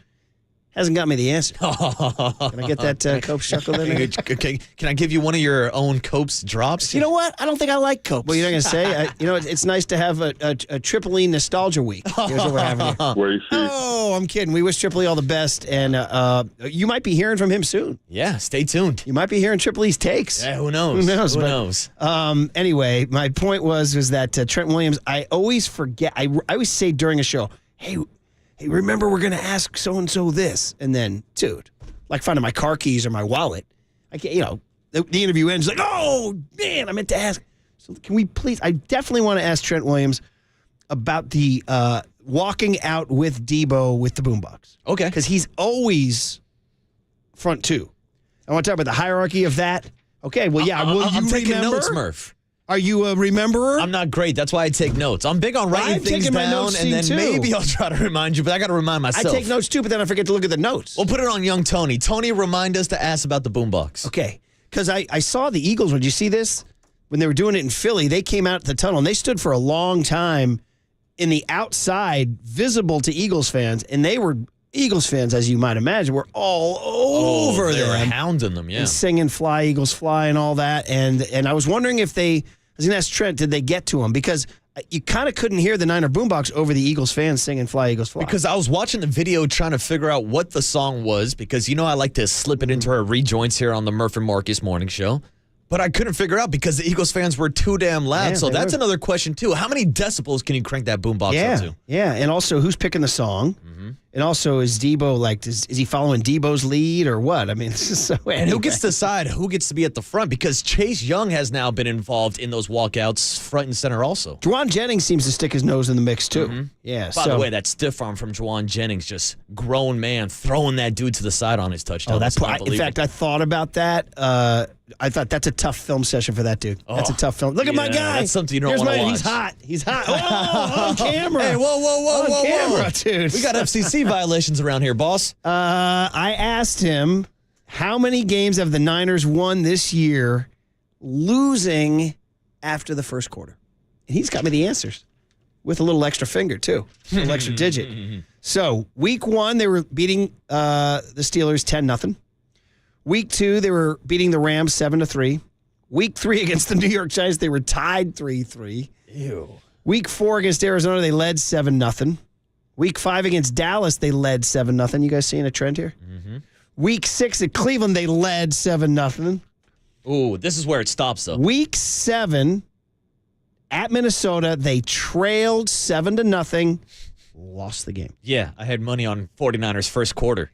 Did you? Wow, very specific. Yeah, well, because I knew it was Monday night. It was prime time versus Kirk Cousins. Dude, that game, I had first quarter Niners, first half Niners, and By the way, Niners money line the entire game. Blow up that primetime understat. Oh, dude, 3 in a row this week. All went over. I mean, Trust they me, went I over know. like in a huge way. Yeah, my wallet knows all about it, Murph. I was trying to ride that Did trend. Bobby Boucher get some bruise? The trend is over. I hit a couple others this past week, and Bobby Boucher went 2-1 this weekend. I had sort of a rough week on my big pool. 13 and 14. But I'm still plus 27 against the spread, college and pro for the season. Hey, there you go. 230 and 203. Can't go broke making a profit. That's Murph. correct, but there's 19 guys ahead of me, unfortunately. 19 guys doing that much. I mean, who are these people? Every week I'm like, damn, I'm having a pretty good week. I can go check the standings. I'm like 11th. I'm like 11th? It reminds me of playing in these golf tournament scrambles. You ever playing a scramble? No, I'm not a big golfer, Murph. So you go to these tournaments, it's a scramble. And people are like, hey, we're here to have a good time. But there's other people like, no, we're here to win, you know? So what you do is like you play everybody's best ball. So everybody hits a drive, you go to the best drive. Then everybody hits a second shot and you go to the best second shot. So you can have a really low score. Yeah, exactly. So because you're playing the best shot and you can maybe theoretically birdie every hole or birdie 15. I mean, if you're really, really on a good group, you can birdie a lot of holes. Dude, sometimes I've been on teams where it's smoking. I'm like, man, we're like 15 under. You come in, you hand in your card, they're like, yeah, you guys are in 5th place. What do you mean? How? There's something. Oh, there's always somebody. This is the story in swimming because my kids swim, you know, and Candace is the swim coach and all that. Check with Coach Candace. And she's like, wherever you go at some swim meet, there's some kid faster than you. And by the way, when that kid goes to his next meet, there's somebody faster than him. You know what I mean? I mean, that's kind of like a story for life. My dad used to tell me all the time, he's like, as big and bad and tough you think you are, there's always going to be someone bigger, badder, and tougher. Dude, I'm sure you were rolling through your Little League career like, I'm kicking ass. And then, dude, somebody started kicking your ass. Next thing you know, Jock Peterson shows up and he's taking me deep in high school. Next thing you know, Jock's down here and fans are on his A. Oh, yeah. now I hear people complain about Jock and his weight issues. I'm like, what the hell, man? So I'm telling you, wherever you go. So anyway, so that's the story on betting. But back to this. Week 8 against Cincinnati, they were losing 14-7 in the first quarter. Lost the game. Week 10, they led Jacksonville after the first quarter. Week 11, they led Tampa Bay after the first quarter. Week 12, they led Seattle after the first quarter. Thank you, Copes. Burning the midnight oil. You have proved my point. And what I was going to say was my favorite. I got to do that in the mic. My favorite thing about the game was that the Niners and Kyle Shanahan, who when they don't start well, it goes sideways. They're generally going to lose the game.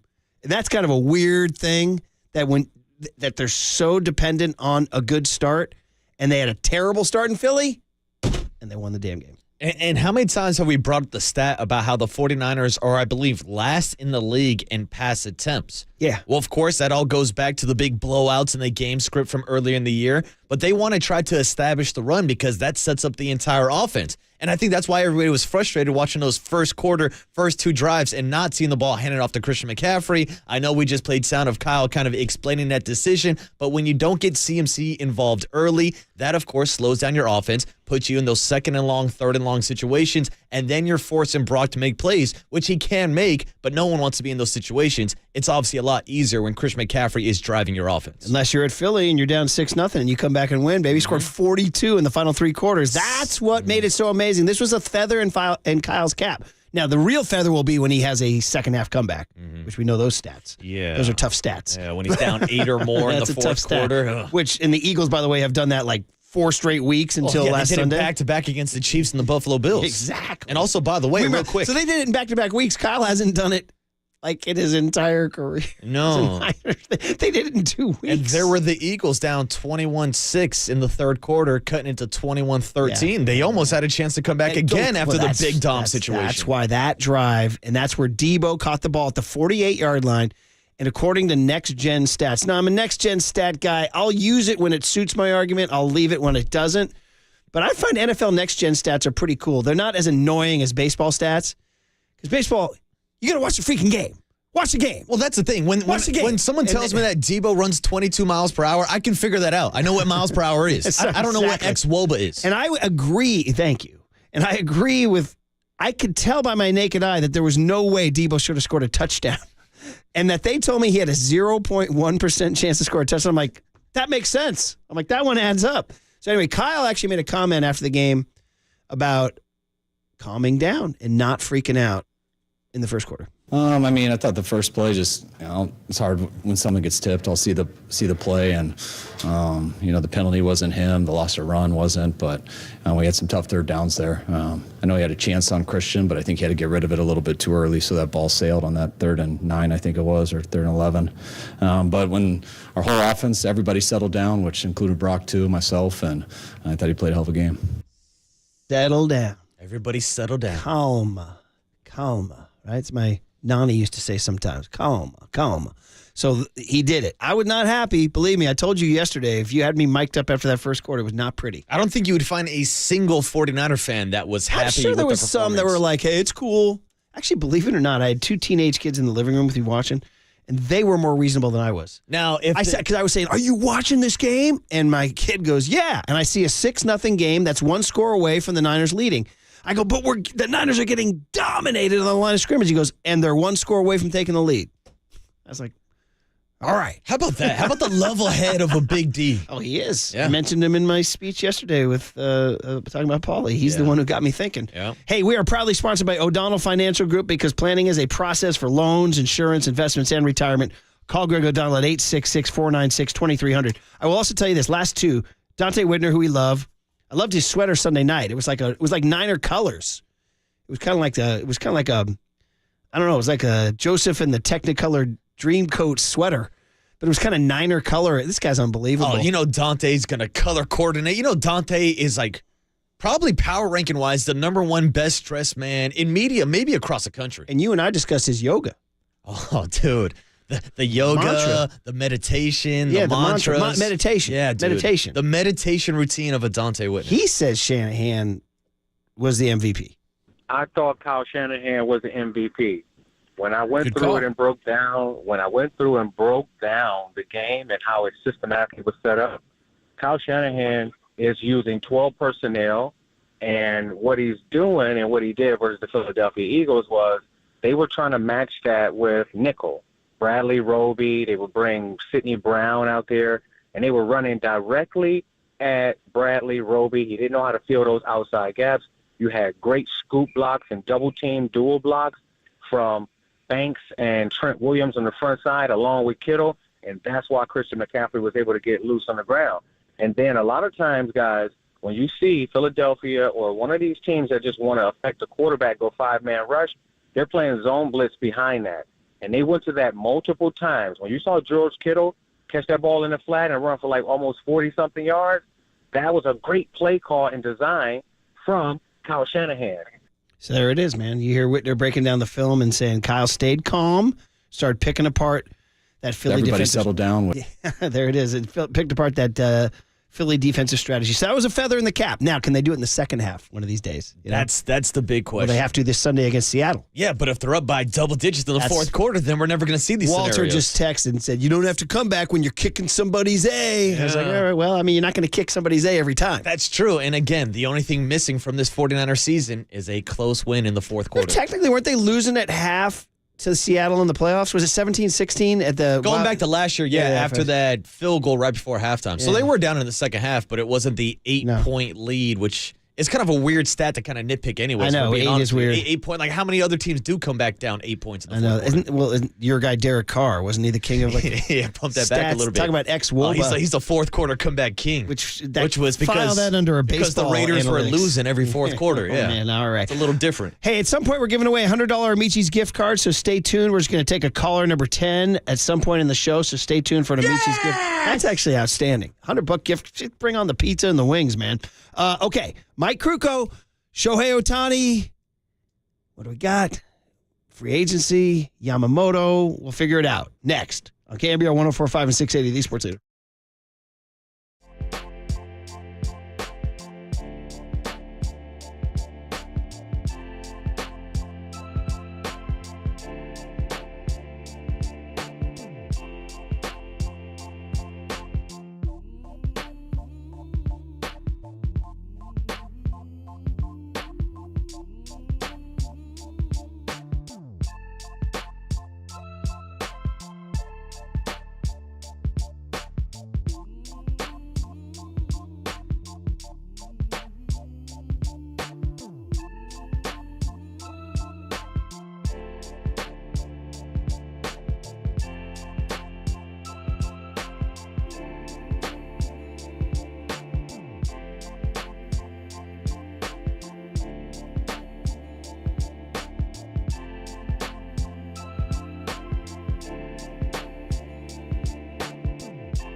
Good morning, Bay Area. Good morning.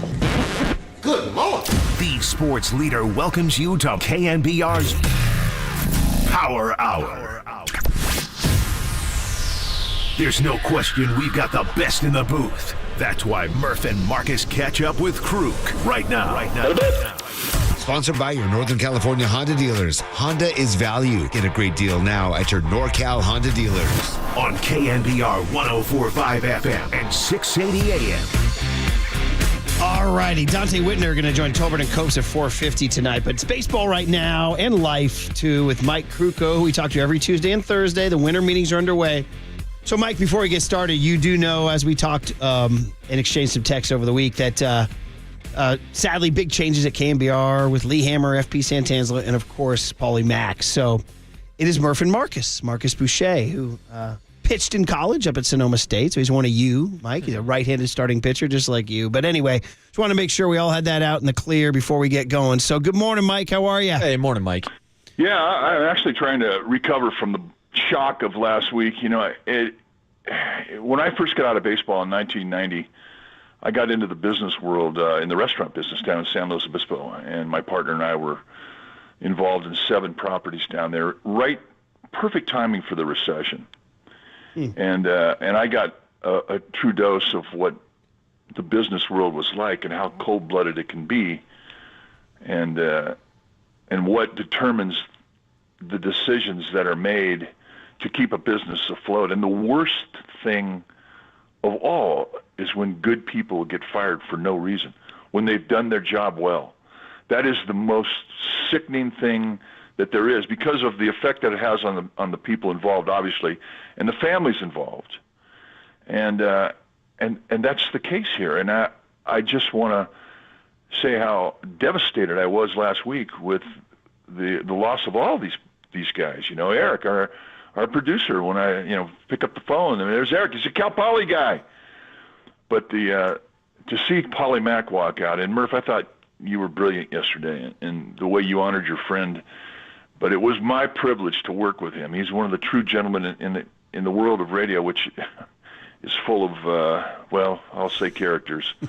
But he really stands above the way he did his job, the way he came to work every day, and the way that he added a perspective that was so unique. And I just want to thank him for being a pro when he was on the job and when he went through last week. And I say the same thing to Lee Hammer, who had a lot to do with my business, learning the radio business, and the patience that he showed me in teaching me a lot. And he had a great effect on the Bay Area, and I wish him the best. And I say the same thing about FP Santanzla. I mean, it hurts me to see him go. He represents so much, and he does it in such an honest way. And all the others involved that went down because of the bottom line, and not because they did their job poorly. And in regards to all those, especially Paulie Mack, I want to say it was my pleasure. Well, beautifully said, Mike. Beautifully, and as always, putting into total perspective. And yeah, we're all adjusting, and this is, you said it all. You said it all. So thank you for adding that perspective. And as we know, life goes on. It happens, and then you turn around and there's the winter meetings, and you're like, okay, sad stuff at KNBR, but what are the Giants going to do, right? So it continues to be kind of all quiet on the Western Front, right, Mike? I mean, I remember we left last Thursday. You're like, I think some stuff's happening, but so far nothing. So what's your read on the quiet? The quiet. Well, it's just like a sink clog right now, and you're just waiting for the Drano to take effect, because as soon as it does, I think you're going to see an avalanche of activity. I mean, it's really an exciting time. And it's especially an exciting time for Giants fans, because the Giants are so actively involved in so many things. I mean, it's not just 1 or 2 or 3 people. It's like 10 people. The negotiations that are going on right now are. I mean, if you're Farhan Zaidi, I mean, it's what you live for. It's having the resources to make changes, knowing the changes you need to make for your team. And as we all just, kind of sit back and wait for it all to happen and unfold, the possibilities are off the charts. And I love this about baseball. I mean, it's the way that the game has evolved. I mean, the winter meetings have always been an exciting time, but they've never been like this.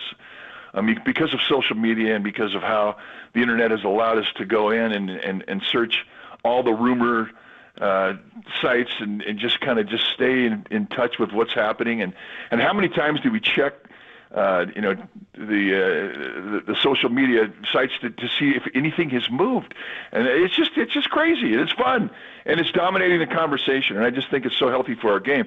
And it's just really exciting about our organization because stuff's going to happen. And I feel it. I mean, we all do. And then, Mike, we have to get your hot take on, this is the important stuff, Mike. Shohei Ohtani is now following Logan Webb on Instagram. Come on now. This is what we're talking about. How about, Mike? That's a good sign. That's a good sign. Okay. I mean, I was at Whole Foods in the aisle, and we were shopping, and all of a sudden that came across, and I went, oh, hell yeah.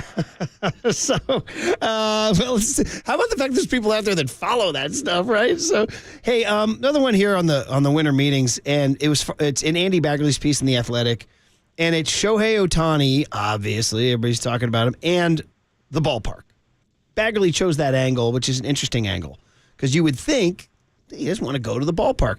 And Farhad actually came up with some stats that Barry Bonds had a better OPS and slugging percentage in San Francisco than he did elsewhere. Like, I don't know, it could be just Bonds is Bonds. And they did an overlay where it showed that while Ohtani would have lost some home runs to Triples Alley, he would have gained some home runs from down the right field line. So, your analysis of this discussion of the park and Ohtani and left-handed sluggers, because remember when they had the 2007 home run derby, Mike, no lefties hit home runs. Well, it's all changed, and it changed during during COVID when COVID was upon us and we were playing, the games in empty ballparks. There were a lot of Giants fans that just gathered on the outside of the ballpark, and they were looking through the fence of right field. And we all knew how the ballpark played. I mean, we'd watched it since they opened the doors in 2000 because of the configuration of the ballpark. The right field side is stunted. They had done 2 years of wind study to figure that, the prevailing winds every day blew the way that the ball is configured now from home plate to center field. From the southwest, the winds blew out towards the center field scoreboard. Well, when they wrapped around the right field side, because it was stunted because of its proximity to McCovey Cove, and the fact that there was open archways, and Peter McGowan wanted to have like a knothole gang where people could literally free come in and watch the game. Well, the wind would wrap around the ballpark, come through the archways, and come back onto the field, and it killed right field. You would stand out there in right field during batting practice, and you could feel a stiff wind at your back. And you'd watch fly balls that right-handers hit to right field, and they would have backspin on them, and they'd hit that wall, and they'd come down, straight down. It would just kill them. And it was like a turd from a tall giraffe, man. Just, whew, they just died. So during the pandemic, with all these people who were gathering around the right field side, they couldn't have that because they wanted to protect the people. So they closed the right field side with a scrim sheet, which did not allow the wind to wrap around the ballpark and come back onto the field. And miraculously, the ballpark opened up. And now all of a sudden you saw carry to right field. We saw, I'll never forget that the very first game of the year, we were playing the A's in the Bay Bridge series, and Chad Pinder, was that his name? Anyway, he right-handed hitter. He hits a ball out to right field that would never have gone out to right field, gone. And it was like, what the heck? Well, when the ballpark reopened and people were allowed back in, they took the scrim sheet back in, and overnight the ballpark went dead to right field again. Well, the Giants went and did studies. They went studies, and what they found out was when they blocked that side of the field, the ballpark got smaller. It got more fair to right-handed hitters going the opposite way, and of course to left-handed hitters. So they not only put scrim sheet all the way out to Seals Plaza, but they put a plexiglass on the right side of the field, which blocked the wind to come in from the right side.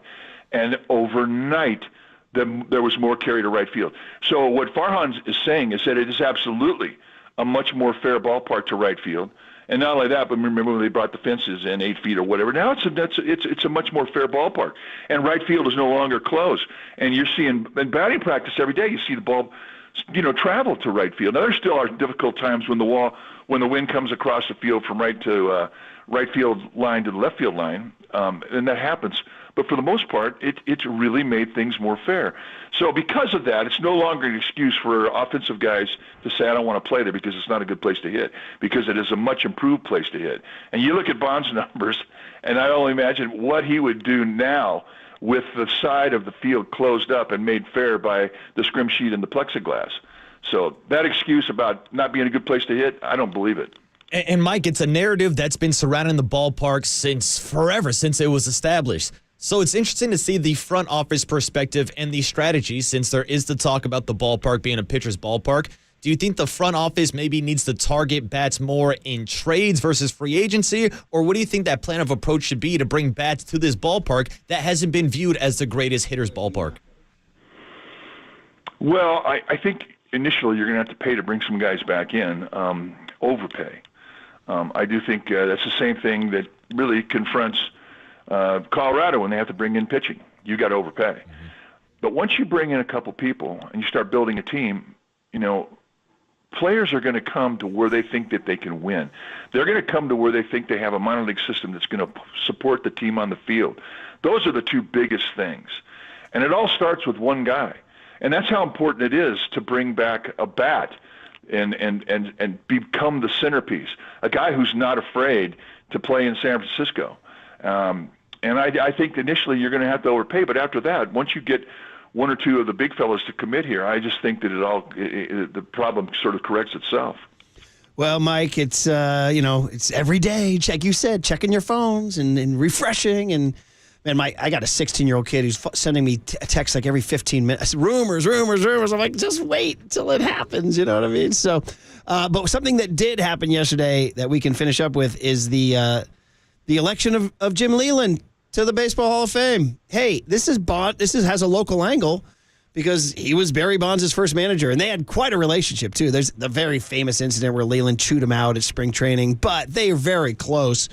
And apparently Bonds reached out to him and he actually publicly presented something, and Leyland addressed the reporters at the winter meeting saying to him, Barry Bonds is a Hall of Famer, and it's up to other people to decide how he gets in. But anyway, the point is that Leyland got in. Lou Piniella lost by one vote. This is that Veterans Committee. And, Leyland won one World Series, right? 1997 with Florida. Tough memory because they knocked out the Giants along the way. But anyway, he also won pennants in each league, the National League and the American League. He was quite a character. Like, Mike, you think about, like, baseball, right down to the mustache and the schmag. What's your memories or stories about a guy like Jim Leyland getting into the Hall, and maybe parenthetically Lou Piniella just missing out? Well, Leyland's just he's a baseball player is what he is. I mean, plus he's 77. He's still schmagging like he's going to the electric chair. It's just unbelievable. But I feel so happy for him. I feel so disappointed for Piniella and everybody else who was on that list because they're all Hall of Famers. I mean, it hurts me to see Ed Montague not make it. Because of our friendship and he's a local guy. He lives right there in the peninsula in San Mateo. But Jim Leyland deserves to do it. I mean, and we don't even talk about when he won the World Baseball Classic. I mean, he was brilliant, and everybody who's ever played for the guy has always said the same thing. The guy's been amazing. I love him. And what they loved about him was the honesty that he gave them. I mean, sometimes it's the hardest thing to hear is the truth. When you ask a baseball guy, a question about your ability, about your future, about your chances, and he's blatantly honest, it might be something you don't want to hear. But Jim Leyland was that guy, and I think that was the backbone of his success everywhere he went. Guys loved playing for him.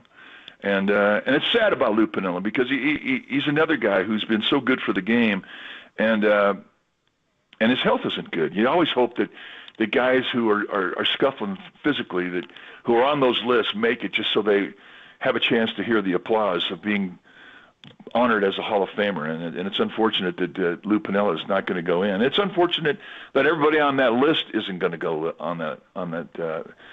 Into the Hall, but for Jim, I stand up and applaud. He deserves it. I just, knowing you as well as I know, you were upset that Ron Santo didn't get it while he was alive, right? Oh, it hurt me because he was an obvious, and it meant so much to him. I mean, some guys, they handle it a little bit differently. Some guys think, well, it's pretty nice just to be mentioned on the list, right? But other guys, they're consumed by it, and Santa was a guy who truly believed that he should have been there, and he was very cool about it. And he never moaned or groaned or whatnot, but you just knew it meant the world to him because he knew what it meant to the Cubs fan. Every day he went to the ballpark as a broadcaster, and every day he saw the Cub fans. Every day they told him he was a Hall of Famer, and he wanted them to hear it, but they all wanted him to hear the applause, and he never got to. And to me, that was just tragic. And and there are guys out there now who should be on the list. They should be in the Hall and are not in good health. It happens every year, but it's happening right now with Lou Piniella, and I feel for him. Last two quick ones, Mike. One, don't forget, Leland was the manager of the 2012 Detroit Tigers.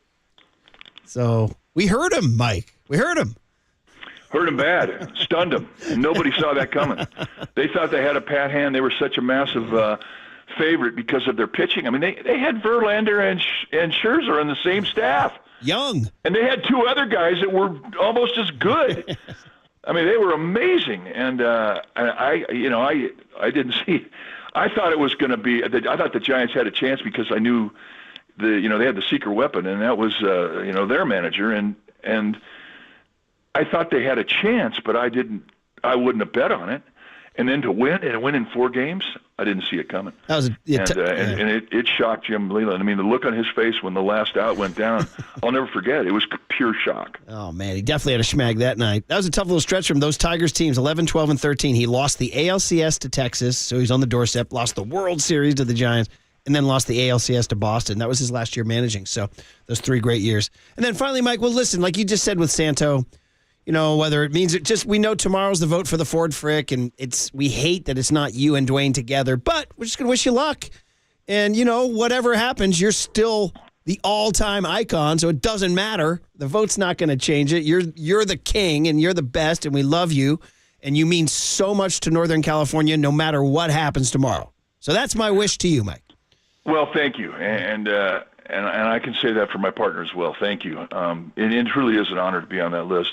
Everybody on that list is, it's just so cool to be part of it. It really is. Yeah. And don't forget today we have to wish Bruce Jenkins good luck because they're going to announce the rider that goes in the Hall of Fame. And Jinx is on the list. Man. Oh, one of the great local flavor this year with Ken Korak and Kipe and myself and Eddie Montague and Bruce Jenkins, and we're all just appreciative to be mentioned and part of the conversation. That is awesome, and Jenks is one of the great baseball writers of all time. So very, very glad you mentioned that. All right, Mike, have a great day. No matter what happens tomorrow, you're still the best, and we'll talk to you Thursday. Had a bit. Mike Krukow up for so what we're talking about is called the Ford Frick Award. By the way, Waterboy, one of the great names in baseball history, Ford Frick. Former MLB commissioner, correct? Commissioner Frick. Imagine they say, hey, what's going on? They say, Commissioner Frick wants to see you. You're like, damn, I got to go to Frick's office? Yeah. All right. So Ford Frick is presented to the Excellence in Baseball Broadcasting. John Miller has won this.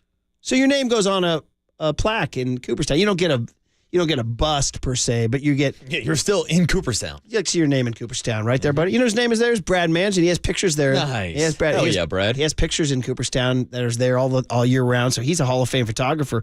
But anyway, here's the 10, just to kind of go over them again. Joe Buck. Okay. Oh! Joe Castiglione, who was the Red Sox guy for years. See, like in Boston, they're saying the same thing we're saying about Kruk and Kipe. Mm-hmm. Gary Cohen of the Mets, he's beloved. Yeah. Jacques Doucette, Montreal, he's beloved. Nice. Tom Hamilton, who's still going in Cleveland, he's the one who announced the fight between, who was it? Tim Anderson and Jose Ramirez when he dropped him. Young Tony just came in my ear with a Jose Ramirez. Dude. See, we're going to introduce this kid to the audience in a while. He's how can we describe him? Like, the sports world is new and fascinating to him, and he's acquiring data and information every day. He's a young kid in his early 20s. And he doesn't come from the biggest sports background, but he knows his stuff. But he's busting his hump to try to learn every day. He wants to know more. I'm almost thinking that if they keep us here, Marcus, that we do a bit like, what does young Tony learn today? That's it. That can almost be a recurring bit on the show. But he just came in my ear. He's like, Jose Ramirez. I'm like, dude, you don't even know who Jose Ramirez is? And That's what I'm saying. He goes, elite player. Elite player. I love that. Yesterday he texted us, Trent Williams, 49er player of the week, elite player. We should have started a segment. He's been described as young Tony's elite players. Who are the elite quarterbacks in the league, according to young Tony? Scouting report is in. He's mib with an edge. This kid has an edge? Oh, dude. He looks like looks like Brock Purdy. Oh, just wait, dude. Well, yeah, that's true. Brock Purdy at the podium, but you see him on the field with the ice in his veins and celebrating. Oh, did you see Brock Purdy do the finger? Finger? With Jawan, I believe. Well, I'm hesitant to even talk about this one because it's a little PG-13. Are we talking about the sniff? Yeah, you just did it. You just I understand. Shout out to our Twitch and YouTube watchers. That one always makes me a little uncomfortable. It's a little personal. I like it. Oh. There it is. The generation gap is rearing its head right there. I go back to Billy White Shoes Johnson knocking his knees. Hey, so anyway, more names. Tom Hamilton, Cleveland. Ernie Johnson. Ernie.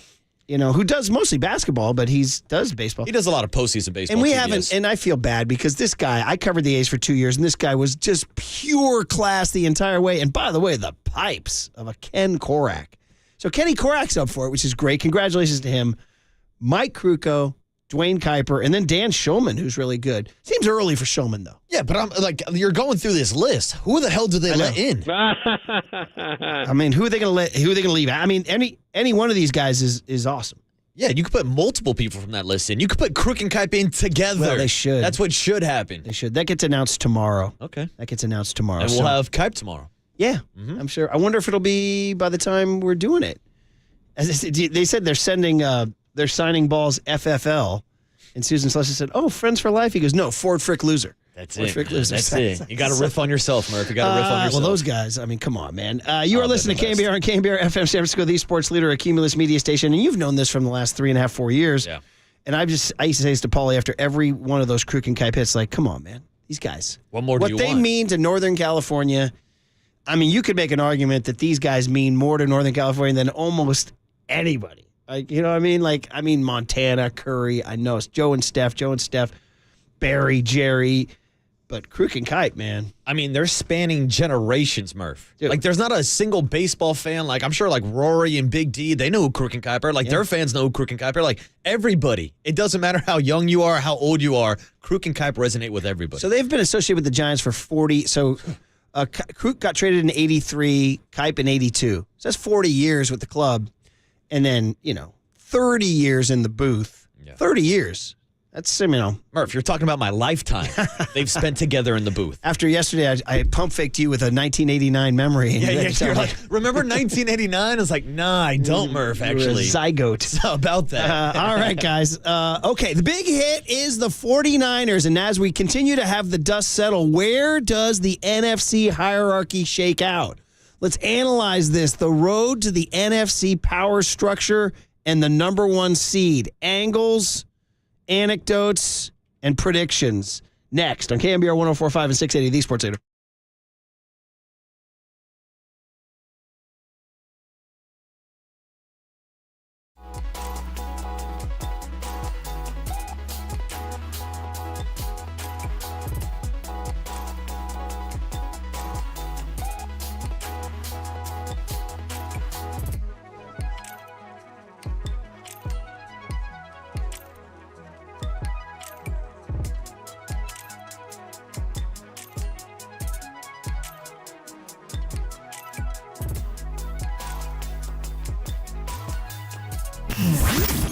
Here's what's trending now. Trending now. On KNBR.com. Dante Whitner stopped by the Papa and Lynn show yesterday morning to talk about the 49ers win over the Eagles and why he thought Kyle Shanahan was the MVP of the game. To hear that podcast and more, check out what's trending now on the all-new KNBR app and KNBR.com.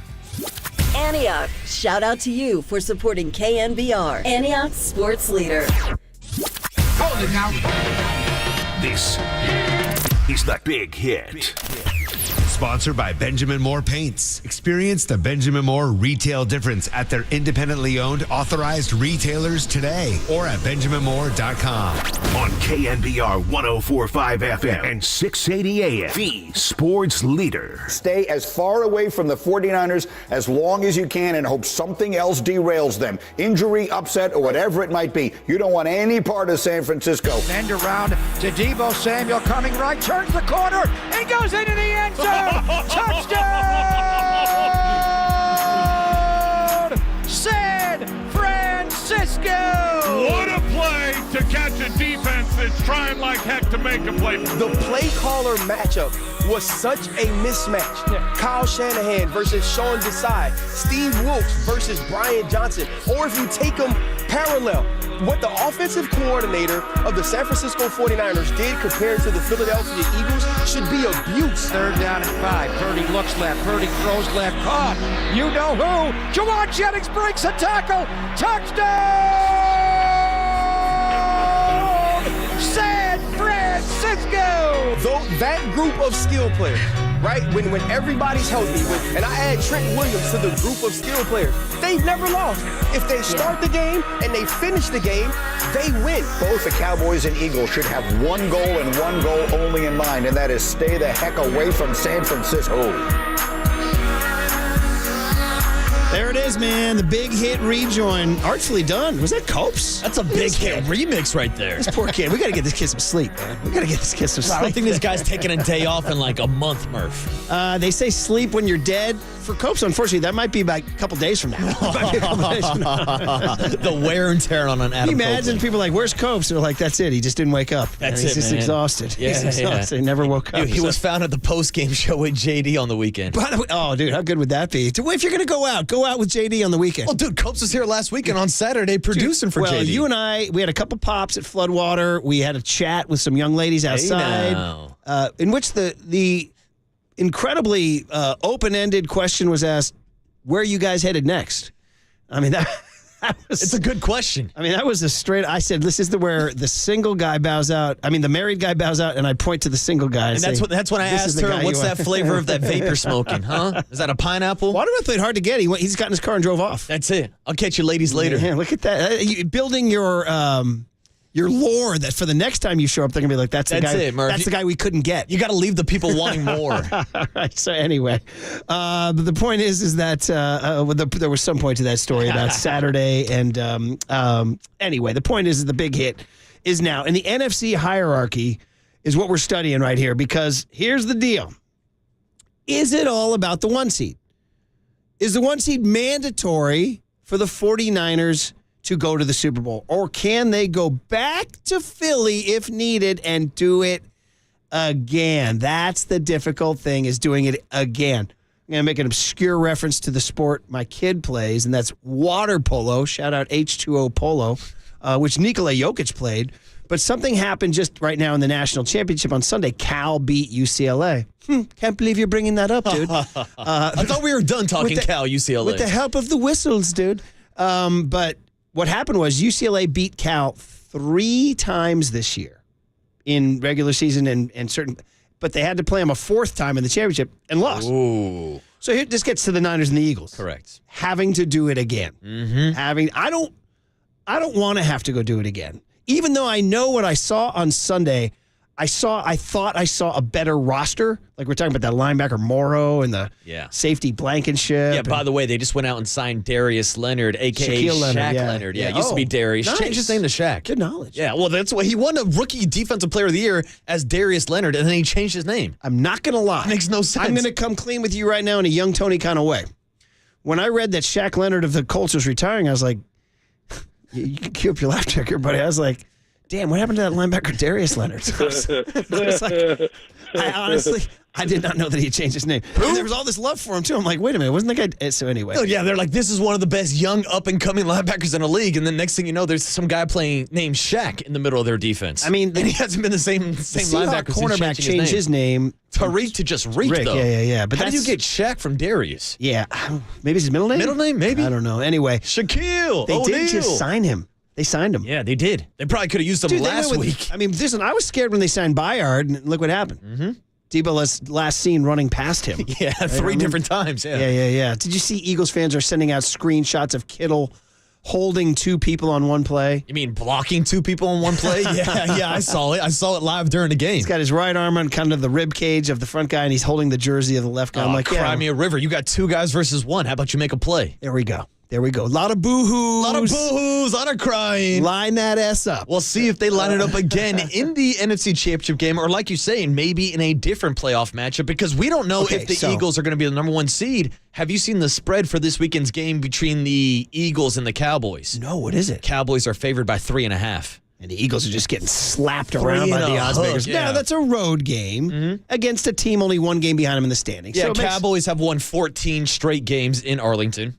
And scoring 40-plus almost every game. That offense is different since that 49er loss. We've seen Dak Prescott go back to the days of actually using his legs, creating more time in the pocket, and taking shots downfield with CeeDee Lamb. Dude, Dak Prescott, the guy. I heard somebody again on the way in, a national guy, go to MVP-level football. I'm like, whoa, what about 13 here in San Francisco? That's what we were talking about yesterday. After Brock Purdy's performance, his 4-touchdown performance in Philadelphia, he's jumped to the top of the list, but he still essentially has the same odds as guys like Jalen Hurts and Dak Prescott. Right, and the last odds I saw were a tie, three-way tie between Purdy, Dak Prescott, and Jalen Hurts. But you know who's getting some momentum on if you read your power rankings and the stuff that fills up time between Tuesday and Thursday when we have to just kick around stuff in the NFL?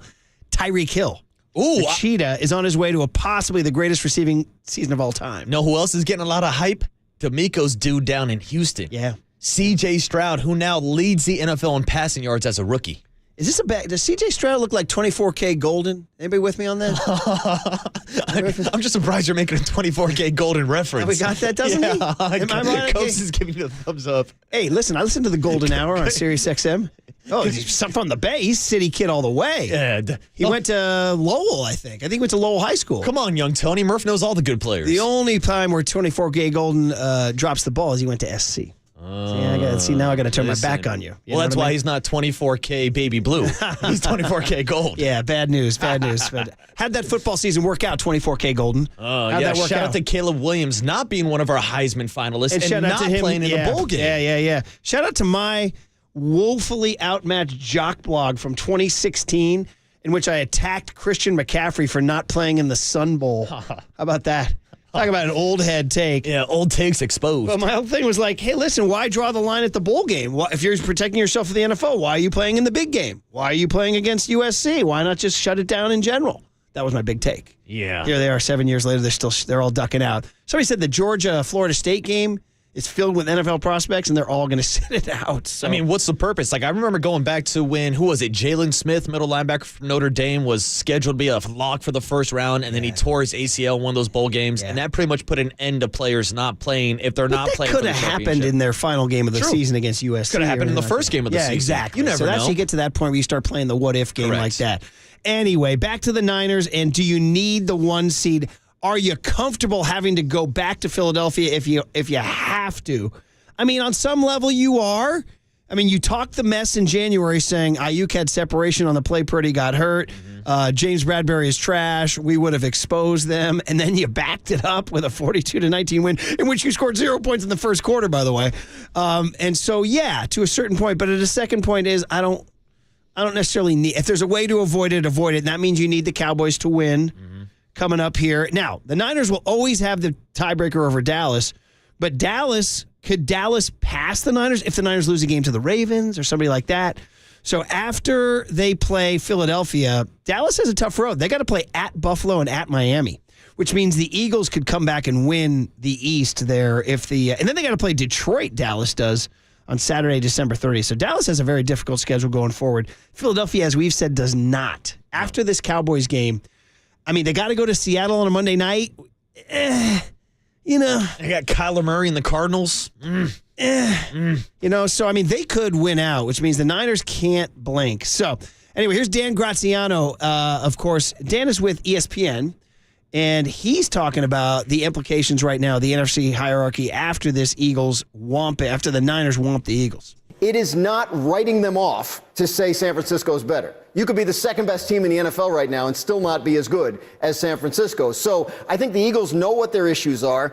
They know what they have to do to fix them. They bring in a guy yesterday, right? They signed Shaq Leonard, the former Colts linebacker, to help stabilize things on defense. And I think that will help to some extent. But they need to be better. They need to be sharper. They know this, and they need to be better and sharper this coming week.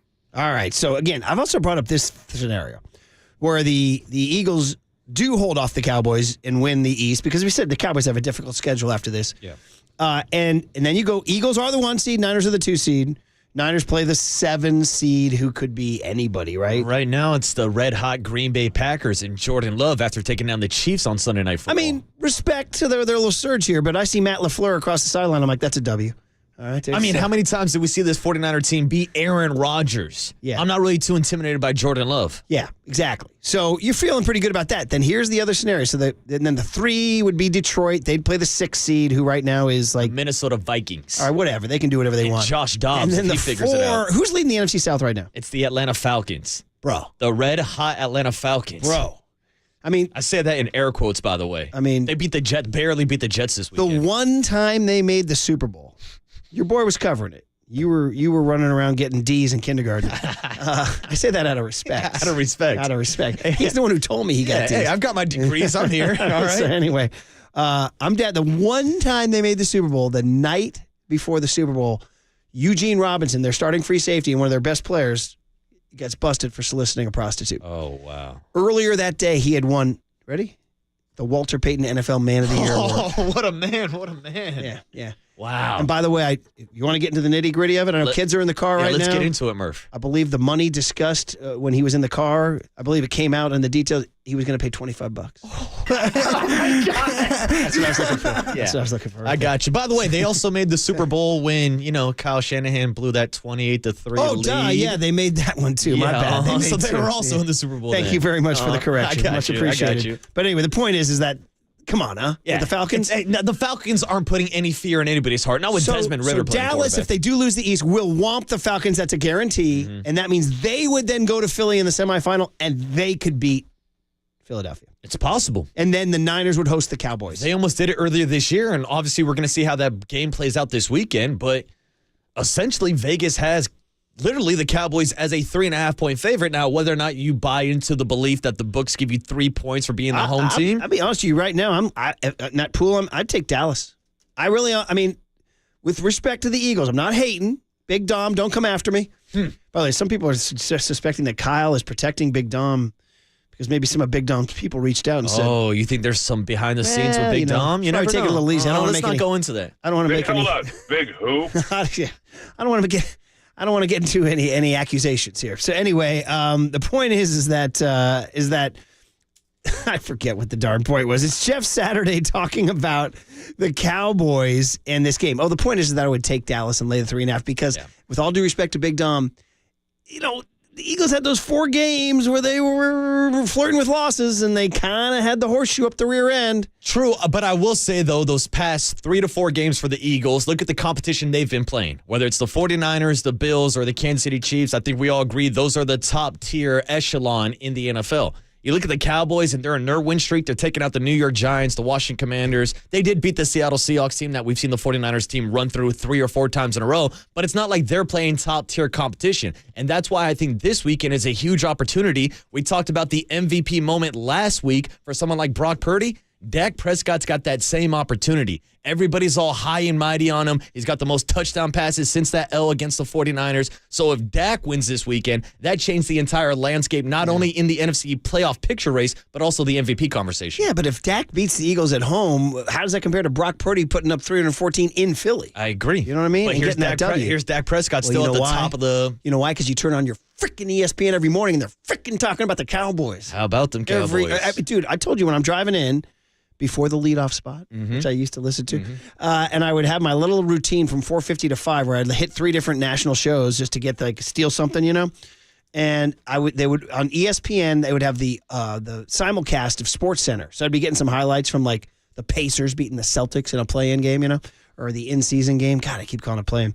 Anyway, and then they would always throw to the T's for Get Up. and it would be greeny at the seaport or whatever. And without fail, I've told you guys this. If it happens on the bridge, I'm in danger of turning right off the bridge into the. The latest is Orlovsky says Dak is the best. I'm like, it's Wednesday in early October, dude.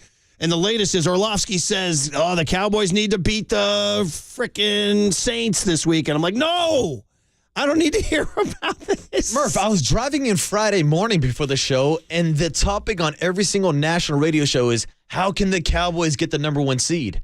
I'm like, the 49ers and Eagles are facing off in an NFC Championship game this weekend, and we're talking about how the Cowboys can get the number 1 seed? Can I literally stick my finger down my throat and puke all over this laptop right now? Ugh. Oh, my God. Gross. Anyway, here's Jeff Saturday. After saying all that, it's a quote on the Cowboys. We're going to talk Cowboys about now. why they have to beat the Eagles here, yes.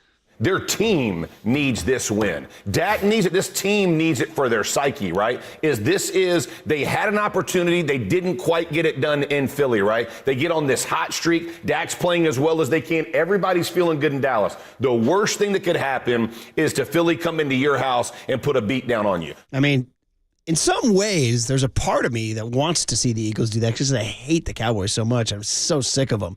And fine, I'll deal with Philly and just have the Cowboys hurt for a day. So you would still put the Cowboys ahead of the Eagles on a Mount Hatemore? Oh, without question. Even over the last couple of years? Oh, without question. Okay. Yeah. I mean, the Eagles have just flared up just occasionally, like a little rash. But no, this is personal. Yeah, I mean, because it goes back longer than just the past couple playoff matchups, because I know 49er fans around my age are like, blank the Cowboys, they ain't doing nothing. We beat them back-to-back years in the playoffs, but the Eagles, that's the back and forth. That's the team you have to take down to get to the championship. I'll give you two things I'm still pissed at the Cowboys about. Number one, I'm still pissed at the 1992 NFC Championship game that we lost. That's right, the 49ers lost in Candlestick. I hate to do this to number 8, but the pick to Kenny Norton, thump, right in that. And then Jimmy Johnson saying, how about them Cowboys? That's at Candlestick Park, the famous cut that everybody plays. How about them Cowboys? Woo! That's in Candlestick. Wow. And then go back 11 years earlier, the 81 regular season game when the Niners destroyed them. And after the game, the Cowboys said, they didn't see the real Cowboys. I'm still pissed about the that. real Cowboys. Yeah, they didn't. What, a fake Cowboy? What are we talking, like Toy Story? We're talking Woody? What do you mean fake Cowboys? And then they came back in January, on January 10th. And as you heard Vince Scully say, Montana looking. Clark caught it. It's a madhouse at Candlestick. And don't forget my dude in the white suit with the black shirt layered over and the white fedora and the gold chain just pointing as he leans over the rail. As we talked about him through the years, turns out that guy's a city legend, and I think you can still find him in the bars down on Geary. That guy. I'll go look for him today, Murph. Yeah. And somebody texted into us and give me an update. I think he maybe said he was having a little bit of a health issue, but we wish him well. Anyway, there's your road to the NFC hierarchy. Here's the bottom line. Beat the freaking Seahawks. How's that? That's it. All right? There you go. You took care of mission number 1, beating the Eagles. Now you need some help from somebody else, but you got to control what you can control. You got to beat the Seahawks this weekend. You got to beat the Ravens on Christmas Day. And more likely than not, you're going to have to win out if you want that number 1 seed. And to answer your question, Murph, no, the 49ers do not need the number 1 seed to make it to the Super Bowl. But with that bye week, it would make it a whole lot easier. And bottom line is, after me seeing them in Philadelphia with those weapons everywhere, I just can't see them losing to these teams. They're so stacked. It's incredible. All right, guys, here's the deal. The cooler of content, and then Matty Barrows, the great Matt Barrows, who was in Philadelphia. We love talking to him. Marcus Thompson, always a great conversation, 9:15. Go heavy on the Niners, heavy on the Warriors. And then our 49er player of the week, the great Trent Williams, number 71.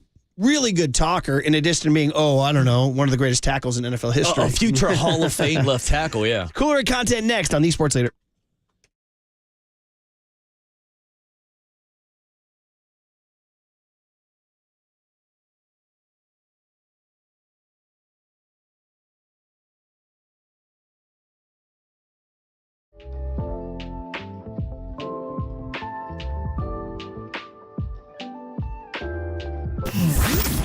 Here's what's trending now. Trending now. On KNBR.com.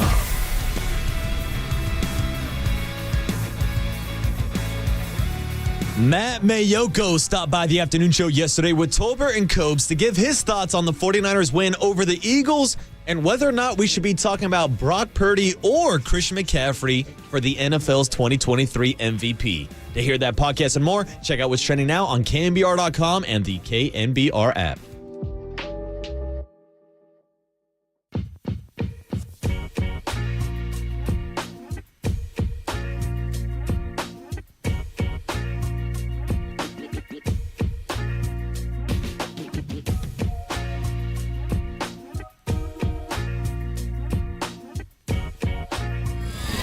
And now, time for the Protect Your Assets with David Hollander Business and Technology Report.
COC on December 5, 2023, Tuesday, the Murph and Marcus show, Marcus Boucher, shadow name Brian and Bouche.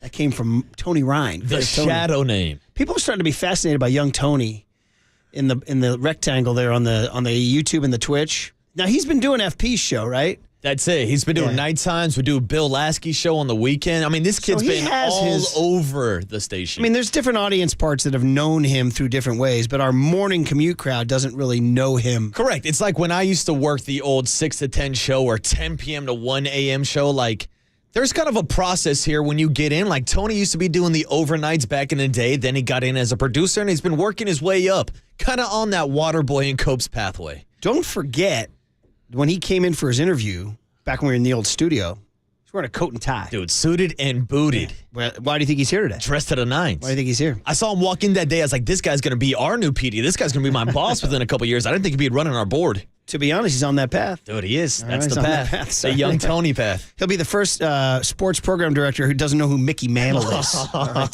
so there you go. All right, guys. Joey Molinaro is a comedian.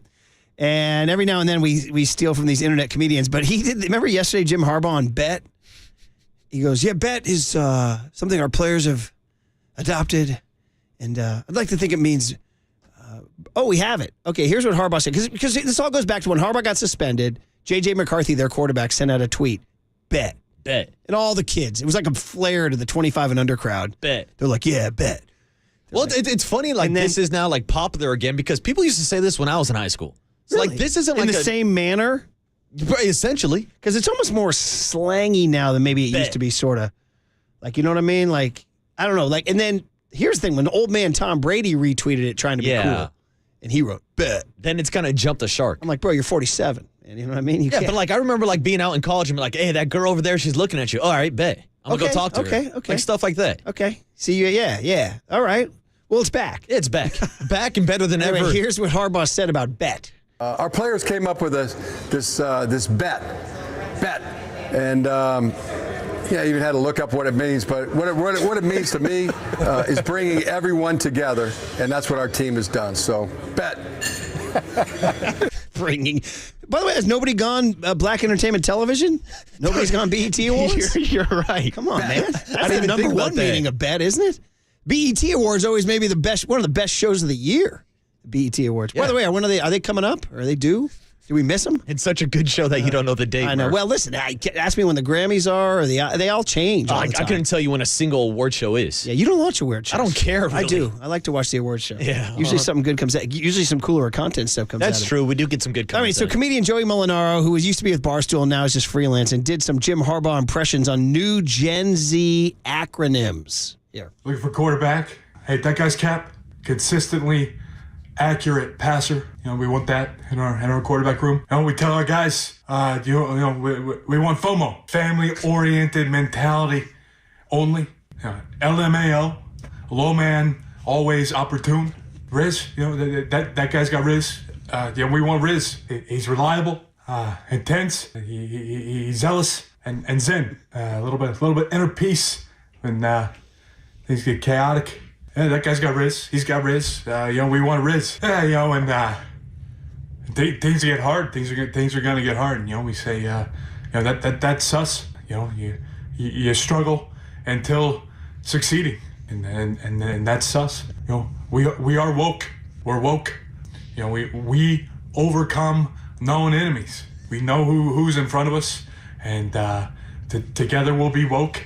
And we will overcome by the grace of God. I gotta say, that's pretty darn good. It is. It's a good bit. It's a good bit. That's for I got LMAO, low man, always opportune. Riz, that's the big one. Hey, the kids got Riz these days, Murph. What did he say for Riz? Was it again? Was it?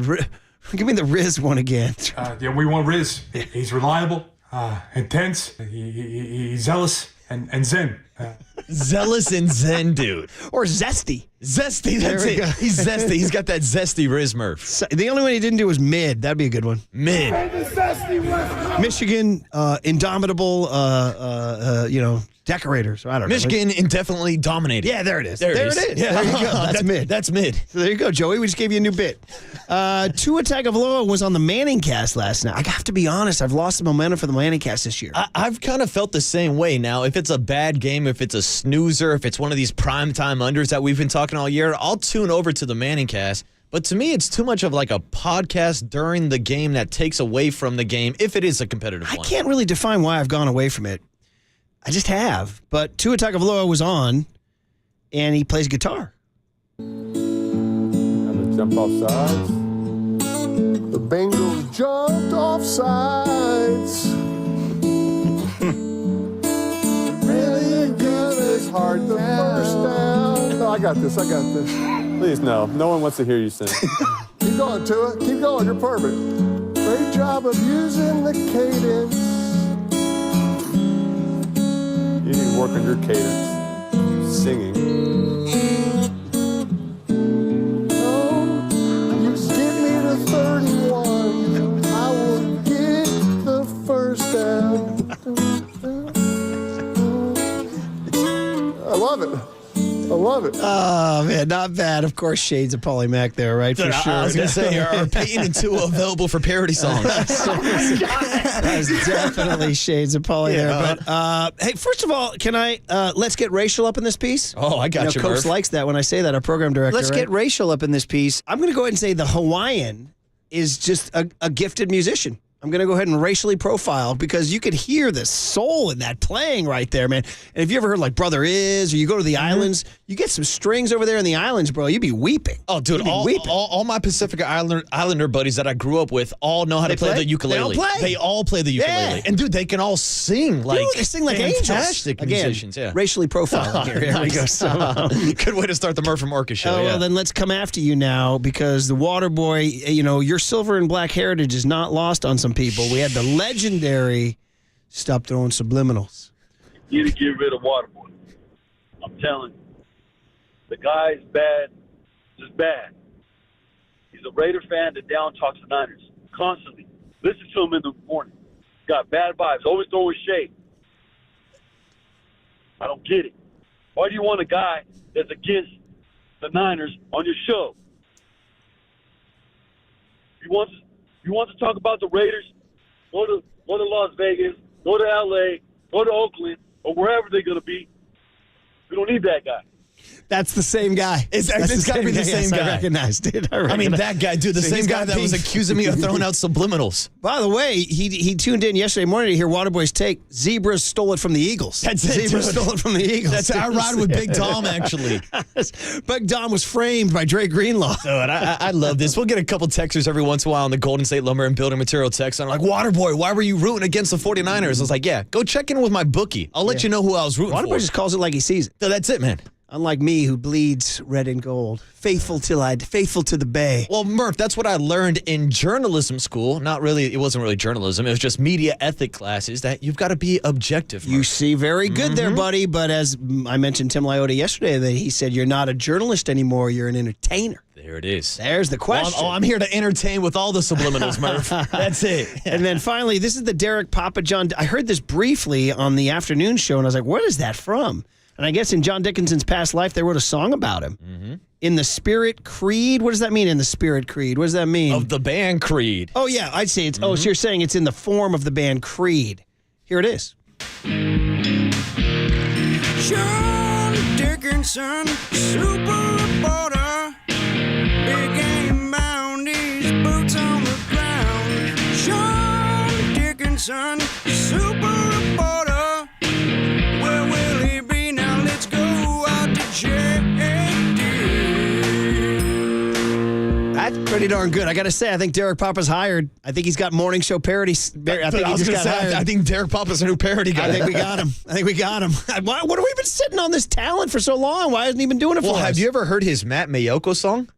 No. Oh, we'll have to get into it this Thursday when we have Mayoko on. I'm telling you, as of 8:33, he's now the morning show parody guy. He's Matty Mayoko, and he loves Hey, hot Derek, cocoa. put in for some extra money with Copes because you are now our guy, and I'm going to need what am I going to need? A new Brock Purdy song.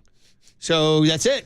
I've now commissioned the Brock Purdy song like I commissioned that Aaron Rodgers painting they made me take out. Yeah, make it happen. By the way, we should have known something was going on when that happened. Oh. Anyway, here's the deal. Matt Barrows is next on KNBR 104.5 and 680, the Sports Leader.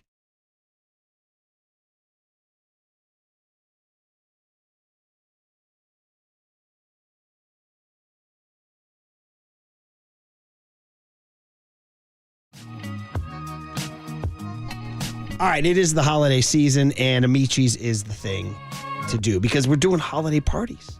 And Amici's caters holiday parties, and now you have pizza, and now you have wings, and now you have salads, you have cheesecake. By the way, what's the holiday season without putting on, 7 pounds maybe in the holiday season? Because you're always eating sweets. Amici's has cheesecake. It's really, really good. So have them cater your holiday party. So it's a full range menu. You can customize the options, and you can order your favorite pizzas and pastas and salads and desserts and all that, and then you can customize it to your group's size, okay? So you can help themselves buffet style. It's a more economical way to feed a large group. Still offering Amici's full range of menu items. So go ahead and check out the catering menu at amicis.com. And when you want to enjoy that fully customized and catered holiday party this year, 2 words, baby. Amici's delivers.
Now, back to Murph and Marcus on the Sports Leader and streaming live on KNBR.com and the KNBR app.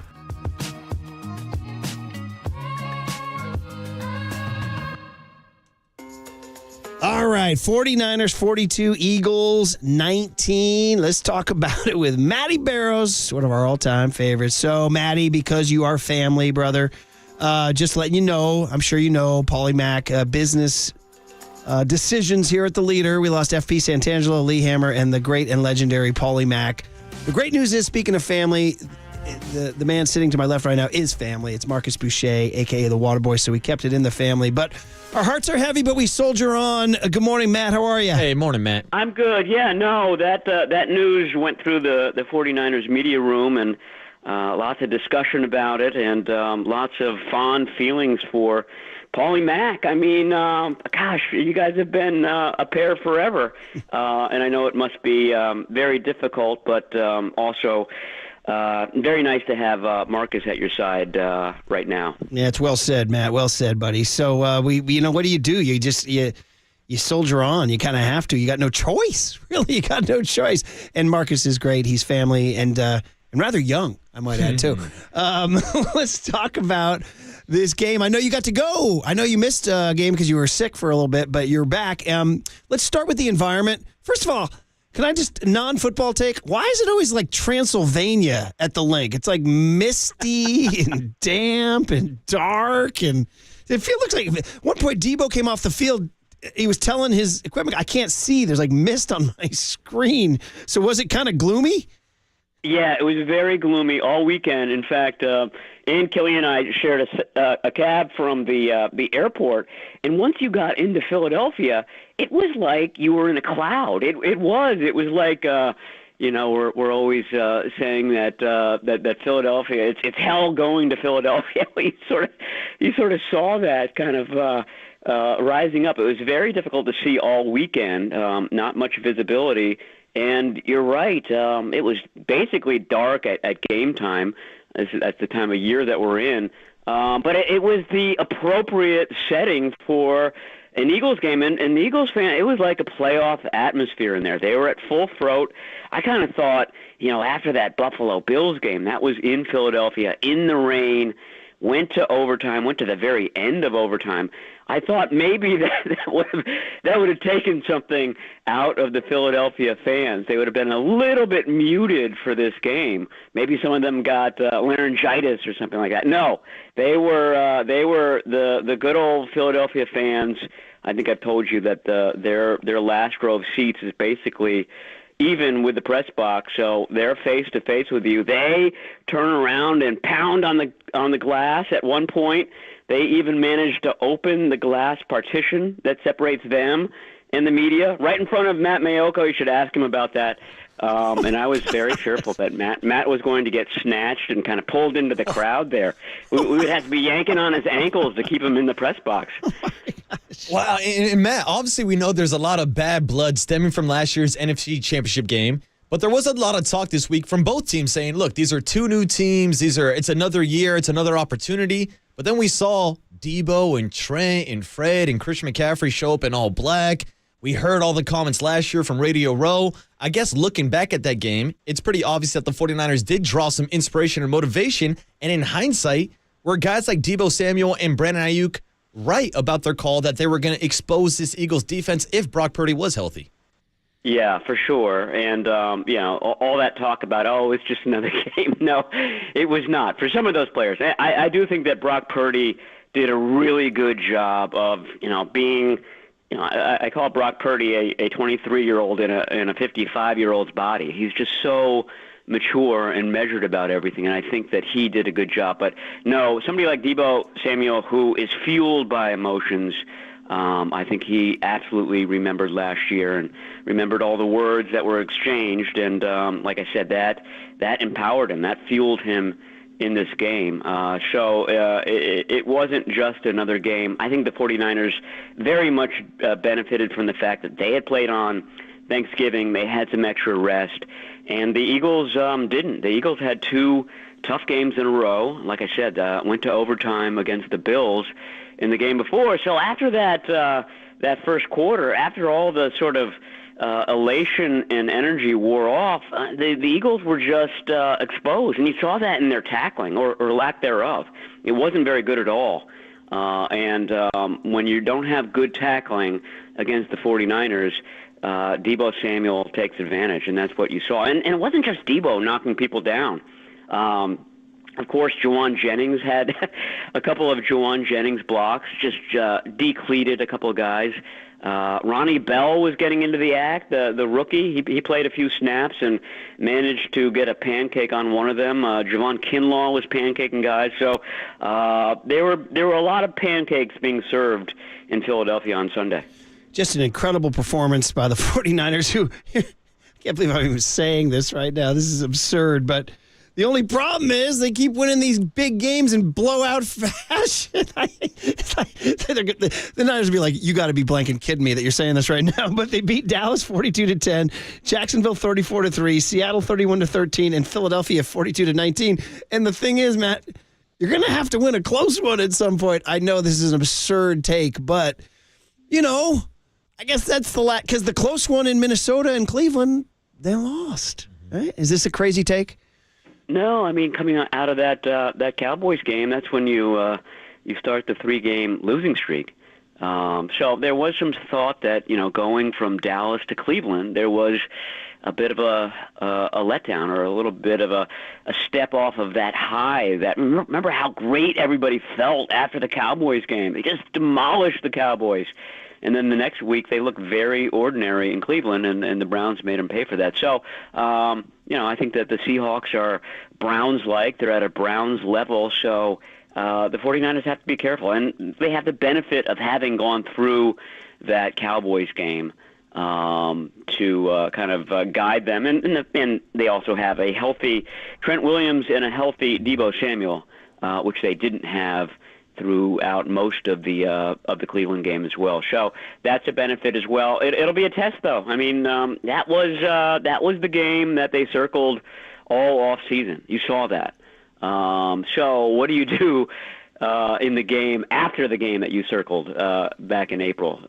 So it'll be a very, very good test of their kind of maturity and whether they can kind of get themselves up to the appropriate level for a team that they just played and pretty much handled on Thanksgiving. Yeah, and Matt, that's something that me and Murph were discussing yesterday when talking about the 42-point win over the Dallas Cowboys and obviously the 3-game skid. Then you look at their 42-point victory yesterday against the Eagles. I guess I got a 2-part question for you. After those dominant performances, is there anybody in the NFC that can put any type of fear into the 49ers? And is there any way that this weekend against the Seahawks, your biggest rival, that it could be considered a trap game? Oh, for sure. Yeah. I mean, just given, what I just described, that sequence between Dallas and Cleveland, this has that written all over it. As far as the NFC, it's always, how a team is playing at the moment. So at the moment, no, I don't think so. I think that they can beat anybody, but we're going to start looking ahead to January pretty soon, and it's going to be the hot team. There's going to be a hot team coming into that game. That's why I'm always asked, is it better for the 49ers to have the number 1 seed or the number 2 seed? Because number 2 seed, it might mean that you play X team, et cetera, et cetera. I just think that you don't get into the weeds on that. It's better to have a bye. It's better to have to play 2 games to go to the Super Bowl than 3 games because you're eliminating sort of the vagaries of chance. You're eliminating 1 game where there could be a bad injury or just a freak play, a Kyle Williams-like play. So and you too soon, eliminate man. Too soon. Yeah, you eliminate the chance of running into a hot team as well. Yeah.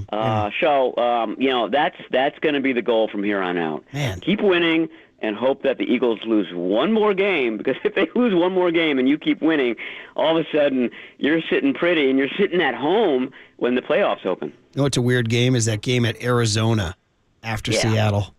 That's a weird game, man. That's down in Arizona, right? Yeah, it's down there. That's down in Arizona. Then they've got the very last of their string of bird games where they play the Ravens. That's going to be interesting because the Ravens are going to have all sorts of things on the line. And then, there's going to be a game in Washington. So they have these brutal East Coast games, and they have 1 more where they have to kind of go out there and take care of business. That very much could be a pivotal game when we're talking about that number 1 seed. New Year's Eve back in Mattyville.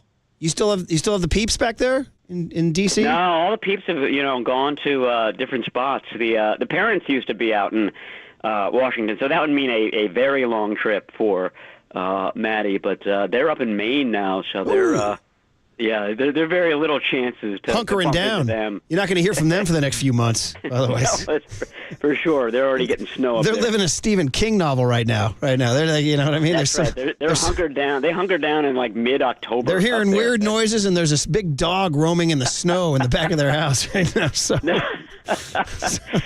all right, Maddie. So, hey, this is a weird one kind of to wrap up on, but I was like thinking about, so I'm about to take this trip to Ireland for like 3 nights. It's like a crazy trip. I'm on this podcast back there, and they fly me. The pints are good, right?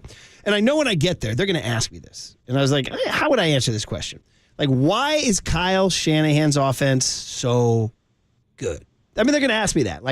They're like, why is he that much better than it? Because all we say is this. Well, once Kyle can draw it up, and you hear Greg Papa talking about it all the time, the orbit motion, or the bodies in motion, or crossing routes, or whatever. But if you big pictures, you watch what they did to Philadelphia.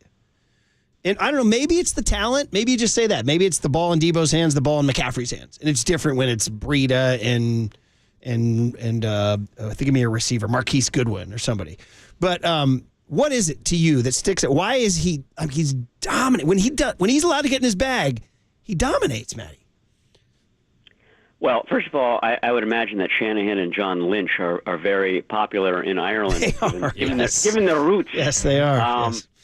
Yeah, but I think it's that they're not, they're not one note. They're not a team that does one thing well. They can do multiple things well. They've got talent at so many positions, and so once Kyle Shanahan starts to get you off balance, and once he gets in that rhythm, you don't recover. Because, you saw that. You saw the interplay of Debo and Christian McCaffrey in the Eagles game, where Christian McCaffrey would go in motion one way and Debo would go the other. Or sometimes they were going the same way. And you saw one play, I think it was one of the few plays where Debo didn't score a touchdown, but he got close, where it was Christian McCaffrey who was lead blocking for him at the very end of the play, because they had both gone in motion the same way. Basically, it's like a boxer. I mean, once he gets you on your heels, there's a barrage of different punches that he throws that eventually knocks you down. And that's why, I keep asking about Zach Ertz. Zach Ertz is available. He's a free agent. And I just know that Kyle Shanahan would love to add, as superfluous as it seems, Zach Ertz. I mean, you've already got Kittle. Everything's going so well. Why would you add a Zach Ertz? Kyle Shanahan can always add talent. He can always fold somebody else in to his offense. And I think Zach Ertz would actually be a perfect guy to have in, to be playing 20 to 25 snaps a game. So I guarantee you they're looking closely at that. The Eagles are as well. But that's my point, is that if you're talented, Kyle Shanahan can always use you, because he's so creative and has so many different plays that there's a use for you in his offense. And Matt, we know how much talent that this 49er team does have on the offense side of the ball. So adding someone like Zach Ertz only gives someone like Brock Purdy more weapons.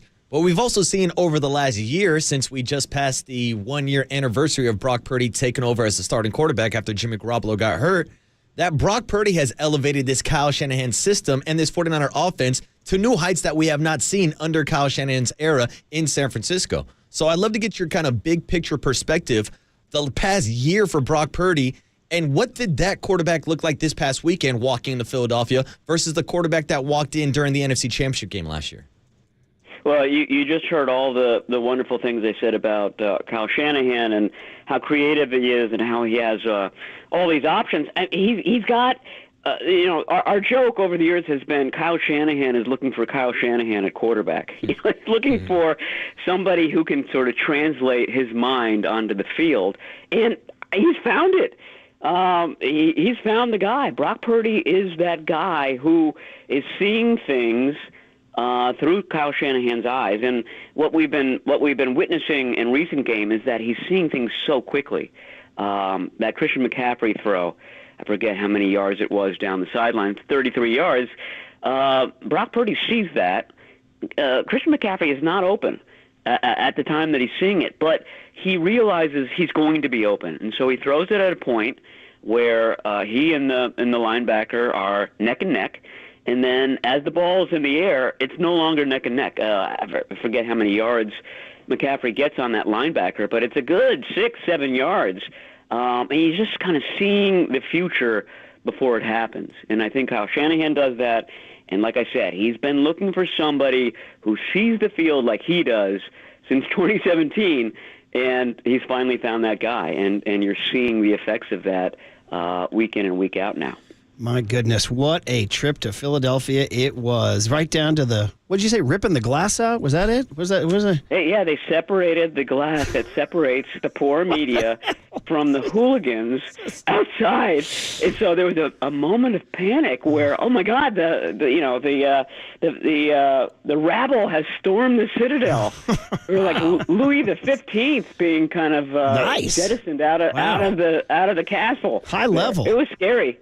Let them eat cheesesteaks, Maddie. All right? With or without. Yeah. Well, Jesus, Wonderful. Maddie. I don't know. Bravo. Just trying to make up for your Kyle Williams drop that people are reacting to on the text line there. So. Oh, God. Yeah, Philly fans are bad, but we got a few of those guys in the ranks out here, too. Man. Well, enjoy your week at home, a nice, relaxing week at home, a home game against Seattle on Sunday. We love reading you in The Athletic, and we'll continue to do so. Thanks for hopping on, Matt.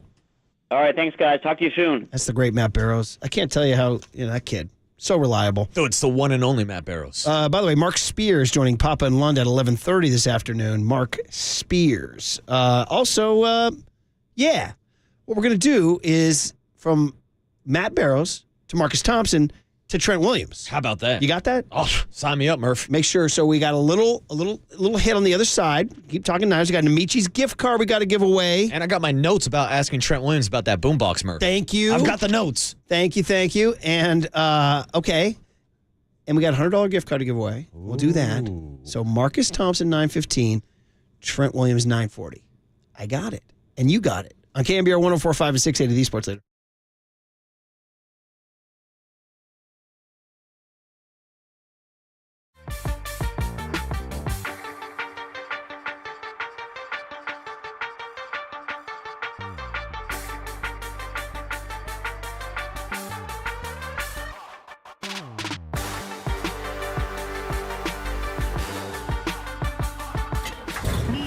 From the Chilton Auto Body Traffic Desk.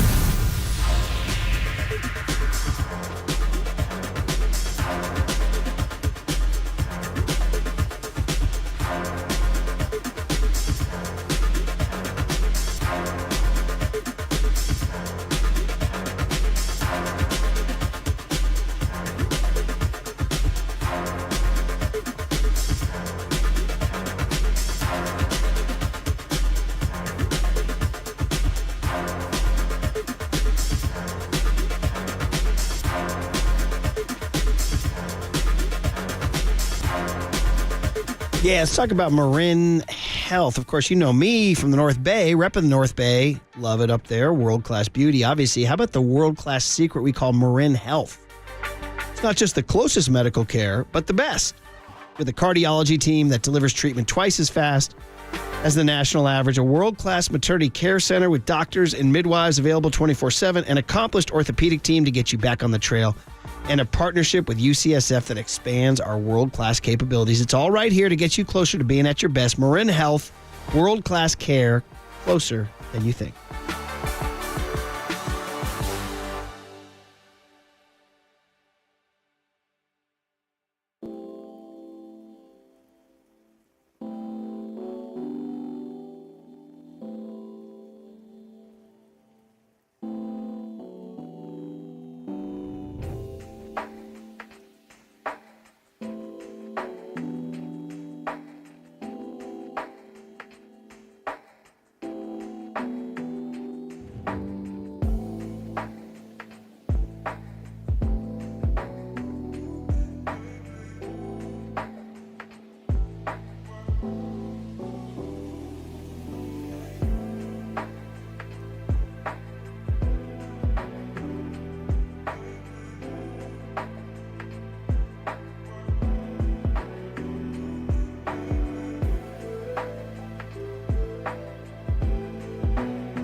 faithful Murph and Marcus keep your morning moving. Streaming live at twitch.tv/thesportsleader.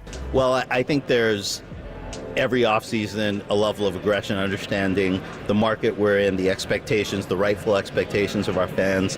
But if anything, the last couple of years, which, let's face it, have been disappointing, have created an even greater level of motivation. And I think, one of the signs and indications of that is how engaged our ownership is, how engaged Greg Johnson and Buster Posey have been in our conversations about free agency, on what it's going to take, both financially, but also in terms of, creating a partnership and commitment to some of the high-end players that we're talking to. So that's been really great to see. And again, ultimately, it's in the hands of these players. That's what free agency is about, them getting to choose where they're going to spend the next several years of their lives, personally and professionally. But I think that's a good indication, the fact that our ownership is so involved and engaged. It's a great sign for us and for our fans. Okay, man. Don't mean to trigger y'all by playing Farhan, but I'm sure it's going to trigger some of y'all. I ain't going to lie, Marcus, is that hearing him and seeing him at the winter meetings has sort of taken the shine off the Bob Melvin, Matt Williams, Brian Price, Pat Burrell. Like, there was a lot of positive momentum. I feel like when I see Farhan at the winter meetings, I have PTSD. You know what I mean? I have PTSD, and I'm like, oh, man, back to this. Well, you hear him talk about all the roster moves and how the last 2 years are a motivation for this year's offseason.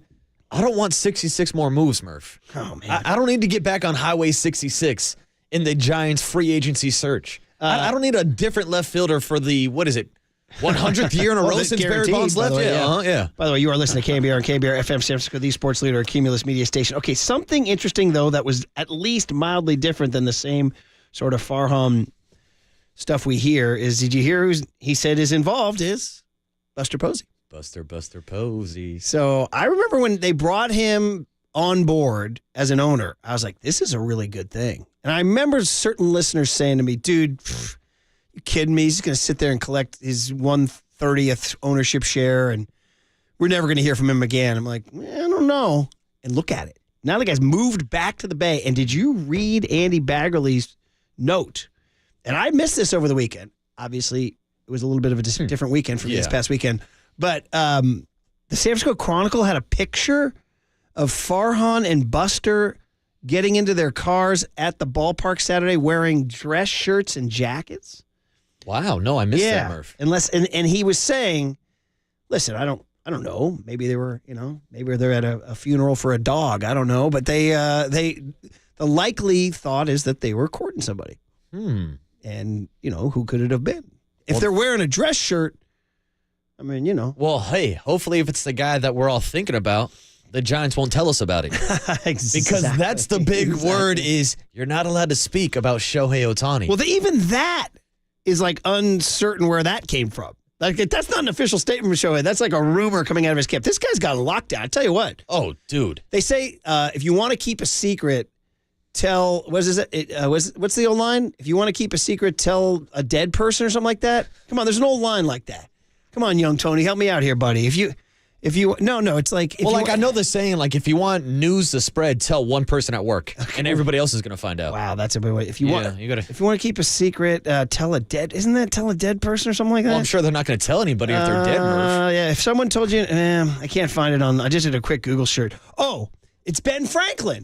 There's a demographically friendly reference. Shout out my there. guy, Ben Franklin. But isn't he on the dollar bills that rappers sing about? Dollar bills, it's all about the Benjamins, right? Cash rules everything around me, Murph. So if I'm accused of a dated demographic reference there, I'm going to say, hey, didn't Puff Daddy say it's all about the Benjamins? And is Puff Daddy a dated demographic reference? It is. It's just Diddy now. No, are you? You can't say Puff Daddy anymore. Did he not say it's all about the Benjamins? He did say that. All right. So you got that one right. Ben Franklin said 3 can keep a secret if 2 are dead.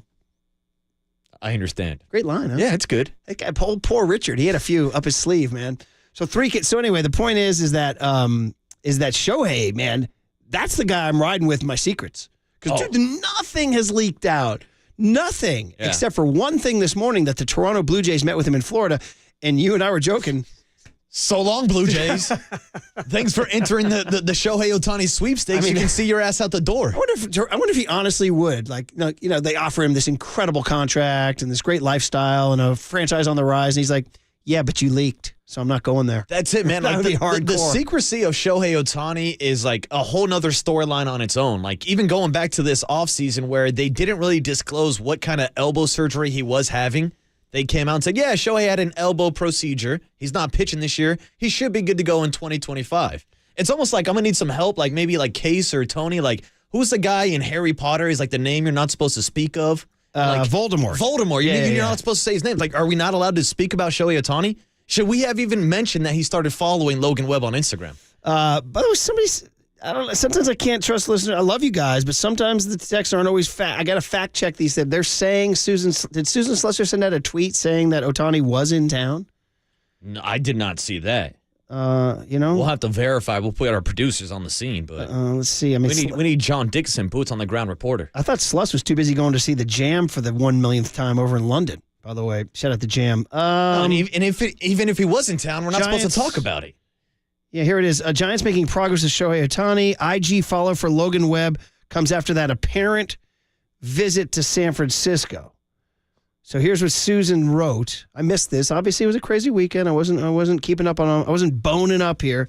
She says, as of Monday, Ohtani is following Webb on Instagram. It's big news, Murph. Here's what she wrote. There are indications the Giants met with Ohtani Saturday, and when the team's brass was at Oracle Park, though no team official will discuss the matter or deny that he was there. There's the secrecy. Oh, man. It's the Shohei secret society.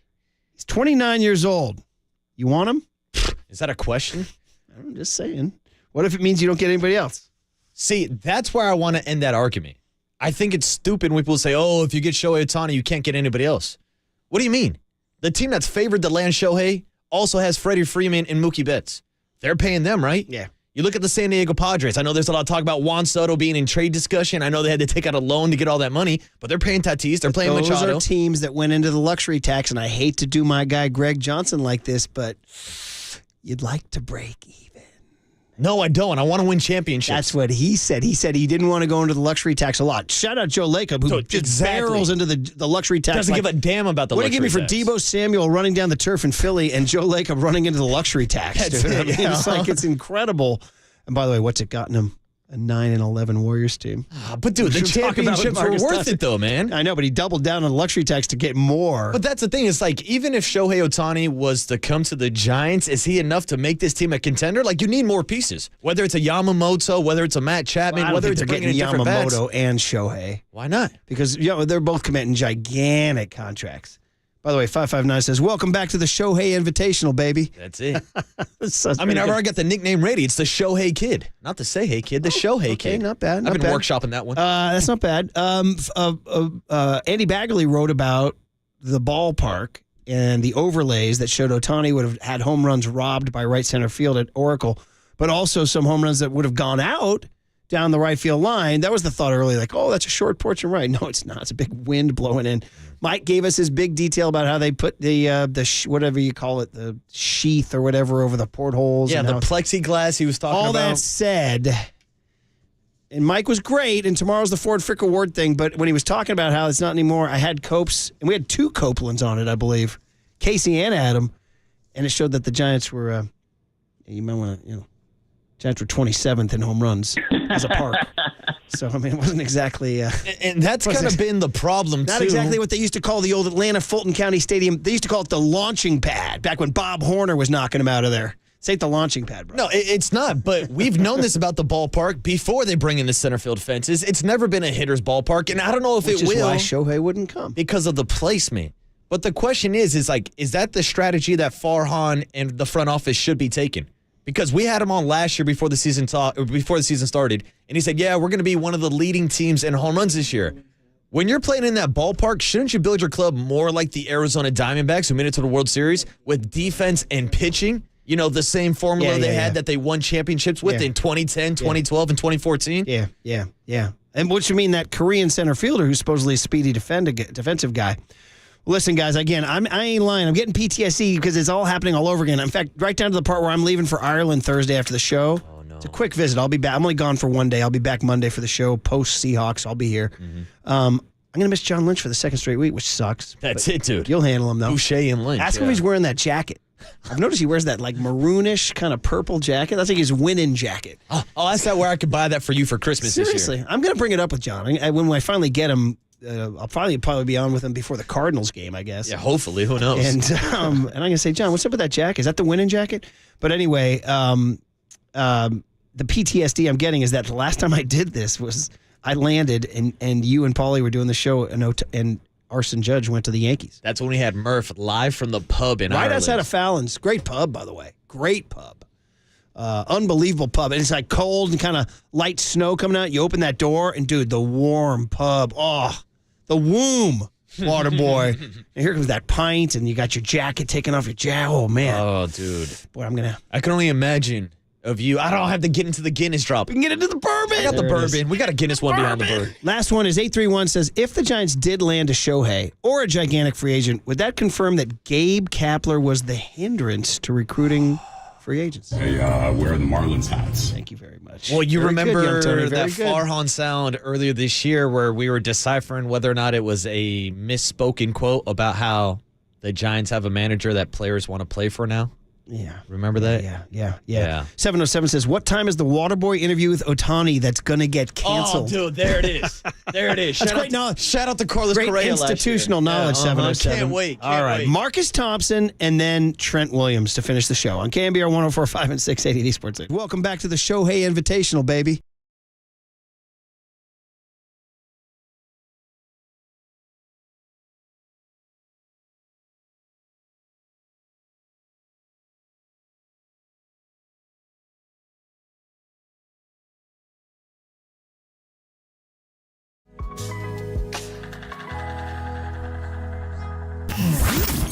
Here's what's trending now Trending now. on KNBR.com. Hall of Fame quarterback Kurt Warner stopped by the Papa and Lunch Show yesterday to talk about the 49ers win over the Eagles and what he has seen from the Brock Purdy transformation from last season in the NFC Championship game. To hear that podcast and more, check out what's trending on KNBR.com and the KNBR app. Fairfield, shout out to you for supporting KNBR, Fairfield sports leader.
And now, time for the Protect Your Assets with David Hollander Business and Technology Report.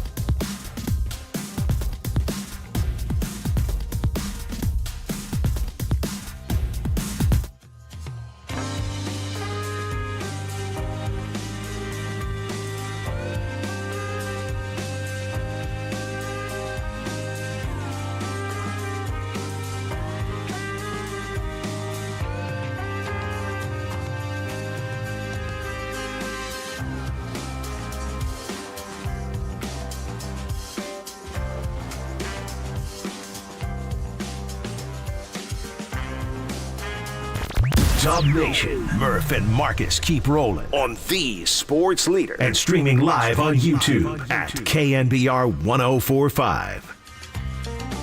All right, Marcus Thompson knows the deal. He knows the business. So, Marcus, you probably know what's going on here. On a dark day at KNBR last week, Lee Hammer, FT Santangelo, a few digital people, and, of course, most personally to me, Paulie Mack were cut in a business move. It was a big deal, and so there's a new guy sitting in the seat here. It's Marcus Boucher, who you know very well. So, Marcus, say hello to Marcus. What's up, my man, Marcus? Good morning, Marcus Thompson. How are you, man? Man, so first off, Murph, you know, in our industry, we never get used to it, right? Even though it happens more than we would like. So it's wild that, or I guess it's good that still when it happens, we're not jaded by it. Mm-hmm. So, like, man, I've been doing this for like 25 years now. Cuts and buyouts and layoffs. It always sucks.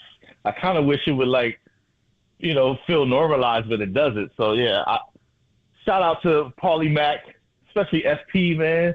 That was the homie. I hate seeing people lose their jobs, but I'm glad my guy gets an opportunity. So take advantage, bro. I know you will. I know you've been waiting for this. You've been working for it. So, and you representing the family name. So keep it pushing. That's it, Marcus. And I got to get my takes out on tater tots. You know that. Oh. Listen. Okay, I got a confession. I'm going to say this because you're on. Tater tots are like better than what I thought. Like they've stepped up lately. Let's go, Marcus. I brought you in. I brought you in. The tater tot game has improved. So my daughter is a big tater tot person. Yeah. And so we, you know, my wife makes them and they love them. And, you know, I find myself like not being able to not eat them. What's the You know what I'm saying? Like, I'm like, hey, I get it. I'm starting to feel it. What's the best protein with a tater tot? Ooh, see, so I'll go Is it like steak? See, tater tots are great too, but I'll do like a tater tot like with a fried egg on top of it, like for breakfast, like a tater tot scramble or something like that. This is where we go too far. That's aggressive. Yeah, that's aggressive. Murph, I make tater tots casseroles. I do everything with tots. Boy, that's very aggressive. Mhm. I was just thinking like kind of sort of a medium level steak with some tater tots. You know what I mean? Because you're not going to decorate. Yeah, you're not. It's like kind of a hurry up steak. That's like what I eat for dinner like 2-3 times a week. Yeah. But you're not going like epic steakhouse No, tater tots. no. Although we were there for Declan's birthday. And, look at and you. They were offering. They offer you mac and cheese and French fries though. I'll take those too. I did have some truffle tater tots at the spot that were pretty good. I was like, you could fancy us some tater tots like this? All right, throw a little truffle on. I'm telling people. Truffle goes a long way. A truffle goes a long way. All right, no tater tots. All right, 2 sports to hit with you, buddy. 1 oval ball, 1 round ball. Start with the Niners, man. Oh, boy. Man, that losing streak's a long way away. Wow. That was incredible. That was like wild. I mean, I'm at the point now where it's like I almost know factually that they are the best team in the NFL, and the only thing preventing them would be a bad call, a bad bounce, or a bad injury. I don't know, Marcus. What do you think? No, I definitely feel like we knew they were talented, right? And we knew that they, like, at any given day could beat anybody. That's kind of NFL, but they match up well with just about anybody. You walked out of Philadelphia, and by the way, Philadelphia fans walked out of Philadelphia. We watched them like slink off, knowing that the best team in football is the 49ers, and they should win the Super Bowl. Like, that's where it is. Like, they are now the Super Bowl favorites, and everybody's like, how do we beat this team? Because they are that good. Their A game feels like it's better than anybody else's A game. And I feel like, I don't know if y'all remember the movie. Remember my guy Bruce Leroy when he got his glow in The Last Dragon? Yeah, I feel like this was the game. This was the game where the 49ers got their glow, right? Where they felt like, all right, we know exactly who we are, and we're going to, like, sun you in the process. They were trolling the Eagles. It wasn't just like, we're going to beat them. They knew they were better than the Eagles, and it was about showing them how much better. That's what it felt like. Even afterwards in the locker room, you didn't get this vibe of revelation, right? It wasn't like, oh, look, we told y'all. It was more like, yeah, we've been telling y'all since January. Mm-hmm. They won because of a fluke, right? So you could tell it, like, it's different now. They feel like it's different, so that automatically makes it feel different. And Marcus, you could obviously see the bad blood on the field this weekend. And, of course, the 49ers with the extra motivation from that NFC Championship game lost last year. Now, Marcus, I need a little bit of help this morning kind of explaining to our audience and Murph the cultural significance of Deebo Samuel showing up in the all-black Air Forces this weekend in Philadelphia. That's crazy, right? And then, well, before the all-black Air Forces, they showed up in all-black. Oh, the funeral. Murph, you know what it reminded me of? Yeah. It reminded me of Game 7. Mark Jackson. That's what I thought when I saw him. I was like, we asked Mark, why are you wearing all black? He's like, because somebody's getting whacked today. Oh, that's so good. That is so good. That's what I thought. They showed up like, oh, they dressed in all black like the Omen. All right, here we go. That was the vibe. Even like, Brandon Ayuk is just as like chill as you can get. Like Brandon Ayuk is like that dude is chilling. You don't hear him talk much. You know what I'm saying? He was like, yeah, that's why we put a 40-piece on him. Like they all were just like, yo, we gonna show them who we are. That was the thing. They were out to send a message, and it was resoundingly heard. Mark Jackson, so great, man. Game 7 with Lakem sitting right there by the bench too, or the Clippers thing, man. So hey, that's a good chance to transition because I do want to spend a few minutes on the Warriors because we haven't given them enough love or discussion the last 48 hours because obviously all the other stuff going on.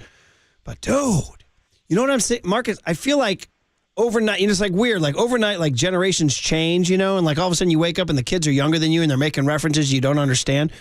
And I kind of feel like, and that's like my exaggerated way of saying, I feel like overnight the young, like Warriors fans have turned on Kerr. Like, and this could be an exaggeration on my part. I don't know. But it feels like maybe it's social media and it's overinflated, but it just feels like I'm seeing more static on Kerr than I've ever seen. And I almost feel like it's the young generation that didn't really ride out 2015 or 2016. And it's kind of like, do you feel me on this? Is there something going on? Is there an anti-Kerr vibe out there? Or am I giving social media too much credit?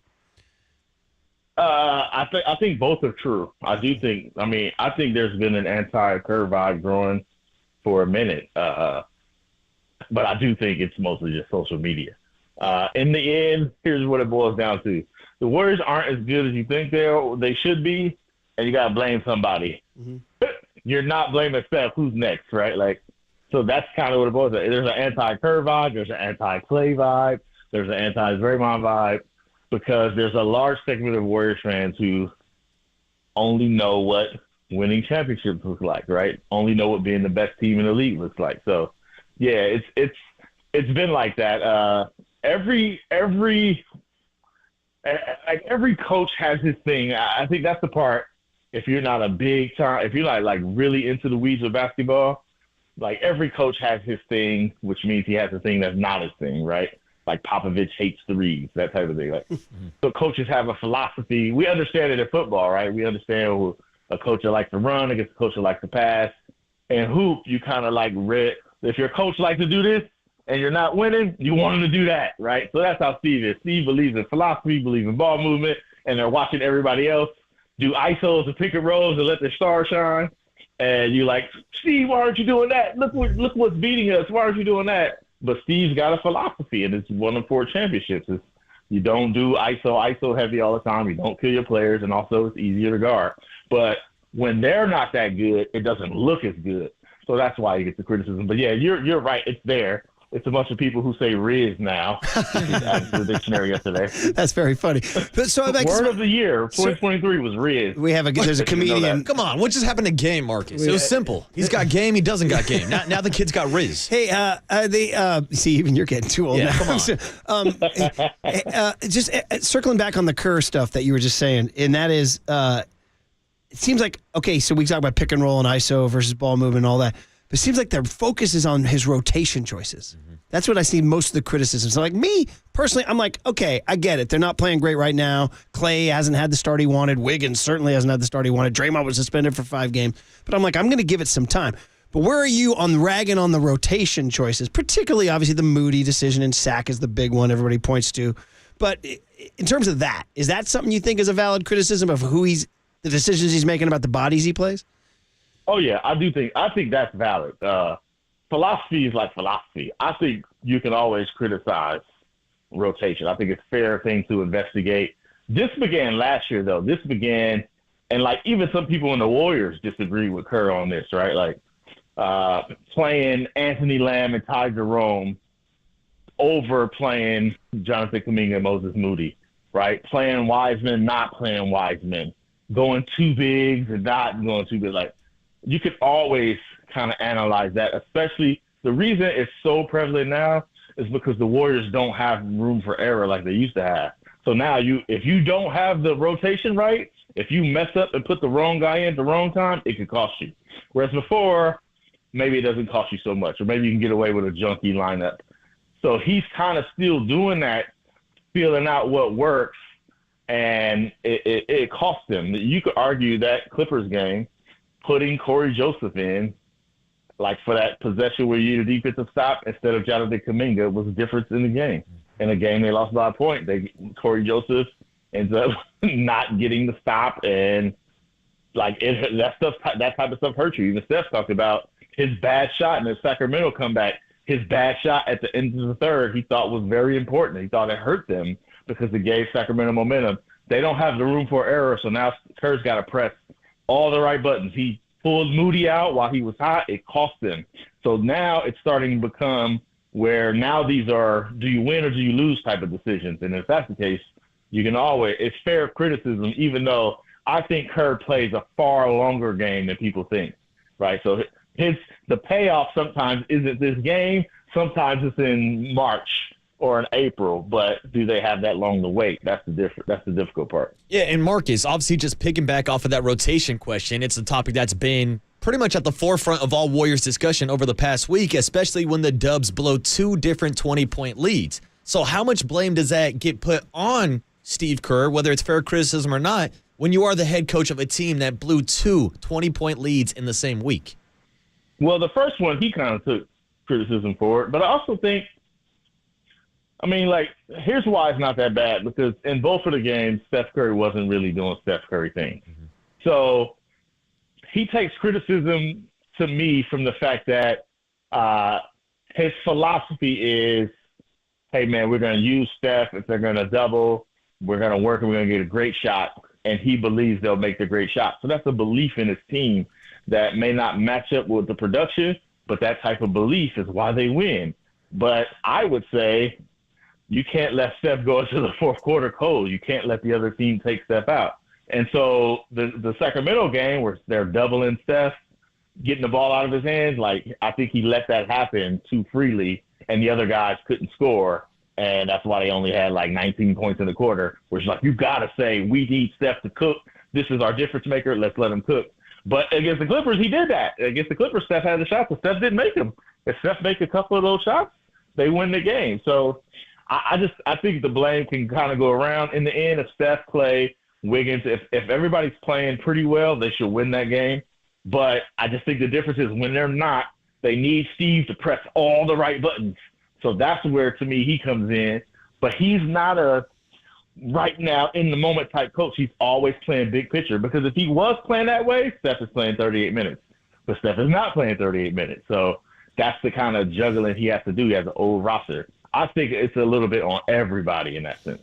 Last couple minutes here with Marcus Thompson of The Athletic about this Warriors thing. Hey, there's starting to be rumblings now that I think Kevin O'Connor wrote it in The Ringer Somebody else wrote it too. It might have been Connor Letourneau in the Chronicle. Might have been you. I read so much stuff.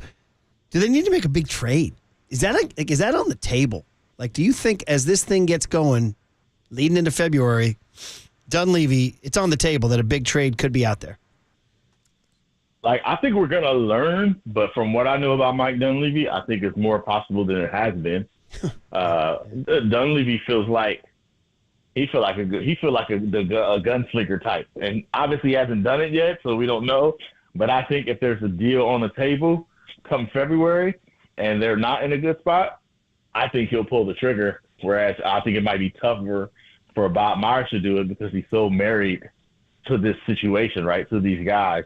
Whereas I think Dunleavy's more like, I mean, Jordan Poole was his guy. Like, he was the one who kind of like pushed for Jordan Poole and helped him get drafted and helped develop him and all that. And he shipped that dude out.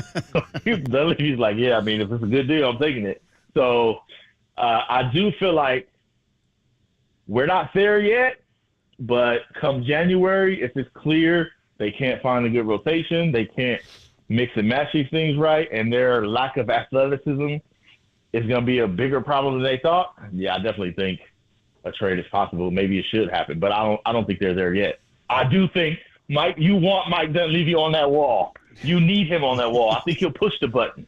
I mean, I was calling him when they were 6-2. I was calling him a gangster from that Chris Paul trade, and then everything got a little weird. Now we'll see what happens in the next few games here if Paul and Peyton come back. I mean, Paul and Peyton should be back tomorrow night against Portland, maybe, right, to be determined. No, Peyton will be a while. He's going to miss some time. Oh, okay. All right. Yeah, the CP may be back against Portland Wednesday, at OKC Friday, and then next week at Phoenix at the Clippers. They got some interesting games coming up. All right, Marcus, always fun, man. Always good. And between the Niners just dominating the Eagles and the Warriors creating intrigue and tater tots and multiple Marcuses. Is he still the water boy, by the way? I mean, that's like casually kicked around. Yeah. It's like I feel like you gotta drop that label now. I feel like, hey, we were going to, because like I found out there was all this static from listeners, and it all came up because of the movie The Waterboy and Boucher. But then he did this ad for the Alameda County Sheriffs, and he's like, "Hey, this is Marcus the Waterboy Boucher," and I'm like, "Well, he's doing ads now." Oh my God! Hey, that's it, Marcus. If they're paying me to call myself the Waterboy, I'll take all the checks I got. Facts. Oh, hey, man. Get the bag, baby. Get the bag. It. Call me whatever the hell Marcus, you want. We'll talk to you next time. Keep reading you, man. Yeah, Thank you. Marcus. All right, have a good one, fellas. There he is, Trent Williams. Oh, no, not Trent Williams. Amici's. Call in right now. Call number 10, 415-896-KNBR if you want a $100 Amici's gift card. That is a beautiful thing, Amici's. And, of course, fresh salads and pastas and flame-roasted chicken wings, all yours. 13 Bay Area locations offering dine-in, takeout, and delivery of your favorite East Coast-style pizzas, pastas, and flame-roasted chicken wings. Check out the menu. Order online at amicis.com. Call number 10, 415-896-KNBR. $100 gift card. We'll do it again tomorrow and Thursday and Friday. Yeah! Trent Williams is our 49er Player of the Week. Next on KNBR 104.5 and 680, the Sports Leader.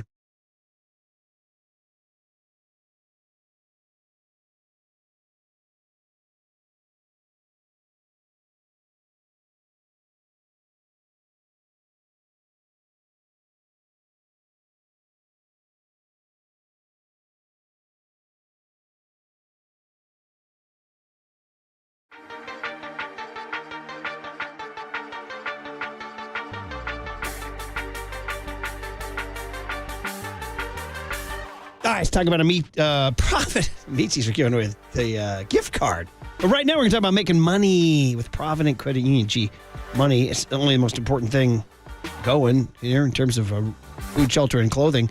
Provident Credit Union helping you save and make money with an investment on your own terms. The Pick a Term Certificate from Provident Credit Union. Pick a Term Certificate, the ultimate solution to help your savings grow the way you want. So with the Pick a Term Certificate, you are in the driver's seat.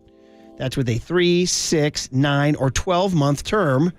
You pick the term. You get an unbeatable annual percentage yield of 4.75%. You heard me correctly, 4.75%. So whether you're budgeting for short-term goals or long-term plans, this offer puts you firmly in control to grow your investments your way. So don't hesitate. This offer is only for a limited time. Visit providentcu.org today to learn more and start your application. Rate is effective October 1, 2023. Minimum balance requirement of $10,000. Early withdrawal penalties may apply. Federally insured by the NCUA. For additional information, please visit providentcu.org. KNBR.org.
Listen to the sports leader anywhere, anytime. Download the KNBR app. Murph and Marcus continue live from the KNBR Casino Matrix Studio. Casino Matrix Progressive Jackpots are here. Where are you? Just drop in. Please play responsibly. 1-800-GAMBLER.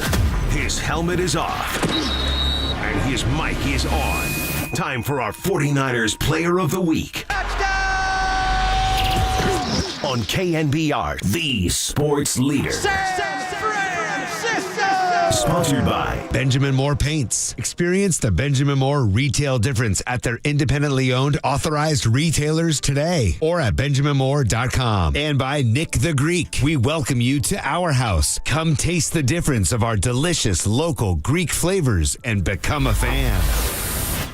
Ayuk goes in long motion right. McCaffrey, the lone back. Purdy under center. Handoff coming left. Touchdown! CMC!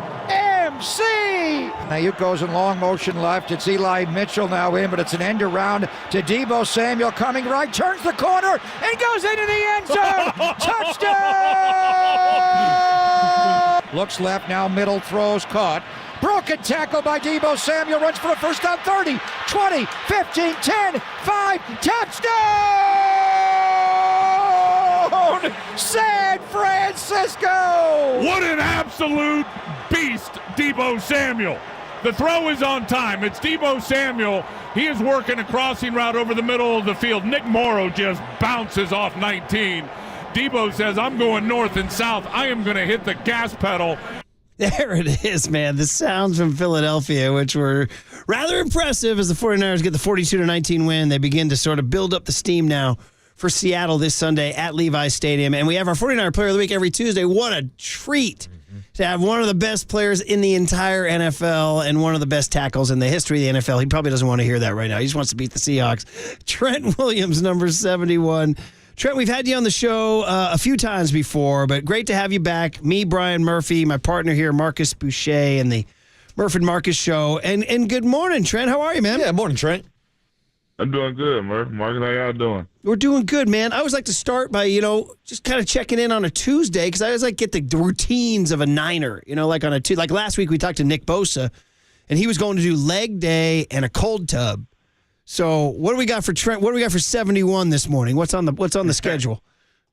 Yeah, I got a little recovery, and then got a volleyball game to go to. So yeah, just enjoying my day off. See, that's what I'm looking for. So we got, is it a son or a daughter, or what do we got? My daughter. And what age is she? She's 14. Okay, so now we're getting pretty competitive out there then, huh? Yeah, I'm looking forward to it. Have you learned the nuances of volleyball? Like, are you kind of a strategy guy now? No, I don't know anything about volleyball, but I'm glad somebody's competing. I got all daughters, so it's kind of like, this is my little league football game. If you say, so I'm gonna go and show up and be one of them screaming dads in the crowd. Are you the screaming dad, Trent? Will you let it loose? I try not to be, but I start to get a little bit competitive, and then, it starts to ooze out the longer I'm in the gym. Maybe if like some the coach on the other team, you don't like his face, right? You let him know. I try to just keep the instructions to my daughter, man. I try not to go in there and intimidate nobody. All right. Well, that's great that you get to go see your daughter's volleyball game. That's what it's all about, man. So wishing her good luck tonight, and she get a couple blocks and spikes and kills. Hey, we have so many different things we want to ask about, but we promised ourselves we were going to ask the easiest question right out of the gate, which is forget the football field. We want to ask Trent Williams about the pregame routine. I want the full breakdown of how you and Debo and the boombox, how do you guys sort that out? Who picks the song? Why are you and Debo in the front? Give me the story. Trent, give me the boombox story. How does that happen? They were doing it well before I got here. So when I got here, I just kind of fell in line. I've always generally been one of the first guys out. For years. Obviously, my previous place of occupation, we didn't have a boombox to walk out to, but, I always found myself at the front. And so I got here, obviously Debo was one of the few guys that I knew on the team prior to getting here. And I don't know, I just found myself in the front one day, and it was pretty fun. So, I kind of let Debo, since he's the younger guy, he got a kind of a pulse on what the guys want to hear. Let him pick the music selection, and I just find myself follow right on in, and get in the front and just try to be one of those spark plugs leading the guys out. Oh, it's so great that you kind of came about it naturally. Now, Debo's 27, you're 35. Was that enough to be a musical generation gap where he picks stuff that you don't know? No, I wouldn't say that there's a huge musical gap, but I'm a little redundant when it goes to my music selection. So, I might not have as big of a palette as he got. So, I just let him kind of tend to do that. Do you like the stuff he picks? Yeah, I like the stuff he picks. Sure. I know that he can't disappoint me, so I just let him do it. And then the moves. I mean, the moves are like, is it come down? And I see, has Jawan Jennings and did Chase Young join you guys too? Yeah, first week he was right up in the front. It's a pretty. I like it, man. It's unique. Like I said, when I first got here, I thought it was really, really, really cool. Really, really cool thing to do to kind of get the energy going right before you run out the tunnel. And you can tell when guys come over here, they like to be a part of it.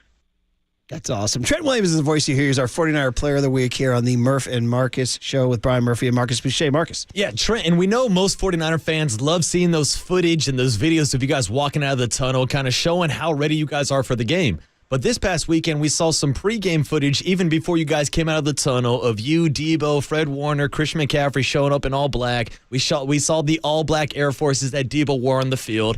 How much of that was sending a message, and how much motivation was there from last year's NFC Championship loss?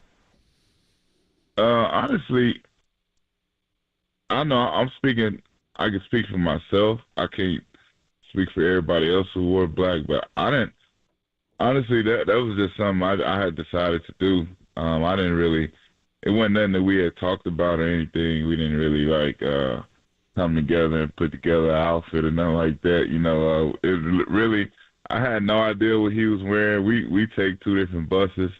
I didn't even know that everybody else showed up in all black. Really, honestly, so it was kind of cool the way it worked out. I guess we all had the same mind frame. But we definitely didn't talk about it prior to. Okay, well, that's funny because it worked out pretty darn good now, and then you guys do the thing. So tell us about Philadelphia. I know you called it your former workplace. We'll call it Washington. You guys went there every year, and so you've known the Philly thing, right? The 49ers and the Eagles don't have a huge history, but now they do, like the last year or so. But that's I think George Kittle called it a lethal stadium. So can you place into perspective, given all your years of going to that city and that stadium, and knowing their fans and knowing the energy they create and all that stuff, how big it was to go drop 42 on them, Trent? Because that's a proud city. They also get wounded real easy, though. You know what I mean? They were booing their team at halftime, right? So just can you give us kind of the Philadelphia angle from your perspective? Well, that's one thing that I vividly remember from my years in Washington is that crowd, although they are loud and they are hostile, one thing about it, they do turn on the team pretty quick. So my message to my guys is just, working the noise early and it'll be quiet late.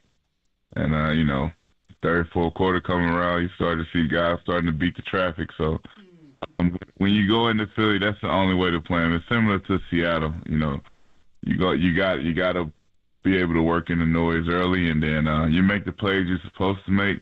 You take the crowd out of it pretty quick. Unlike Philly, Seattle won't boo their players before halftime, but Philly, they got a short attention span, and those guys they only got a few quarters to impress, and if they don't, you're going to start to hear the boo birds early. And I was really pleased when we started to hear them, and kind of knew that we was turning into our home stadium, slowly but surely.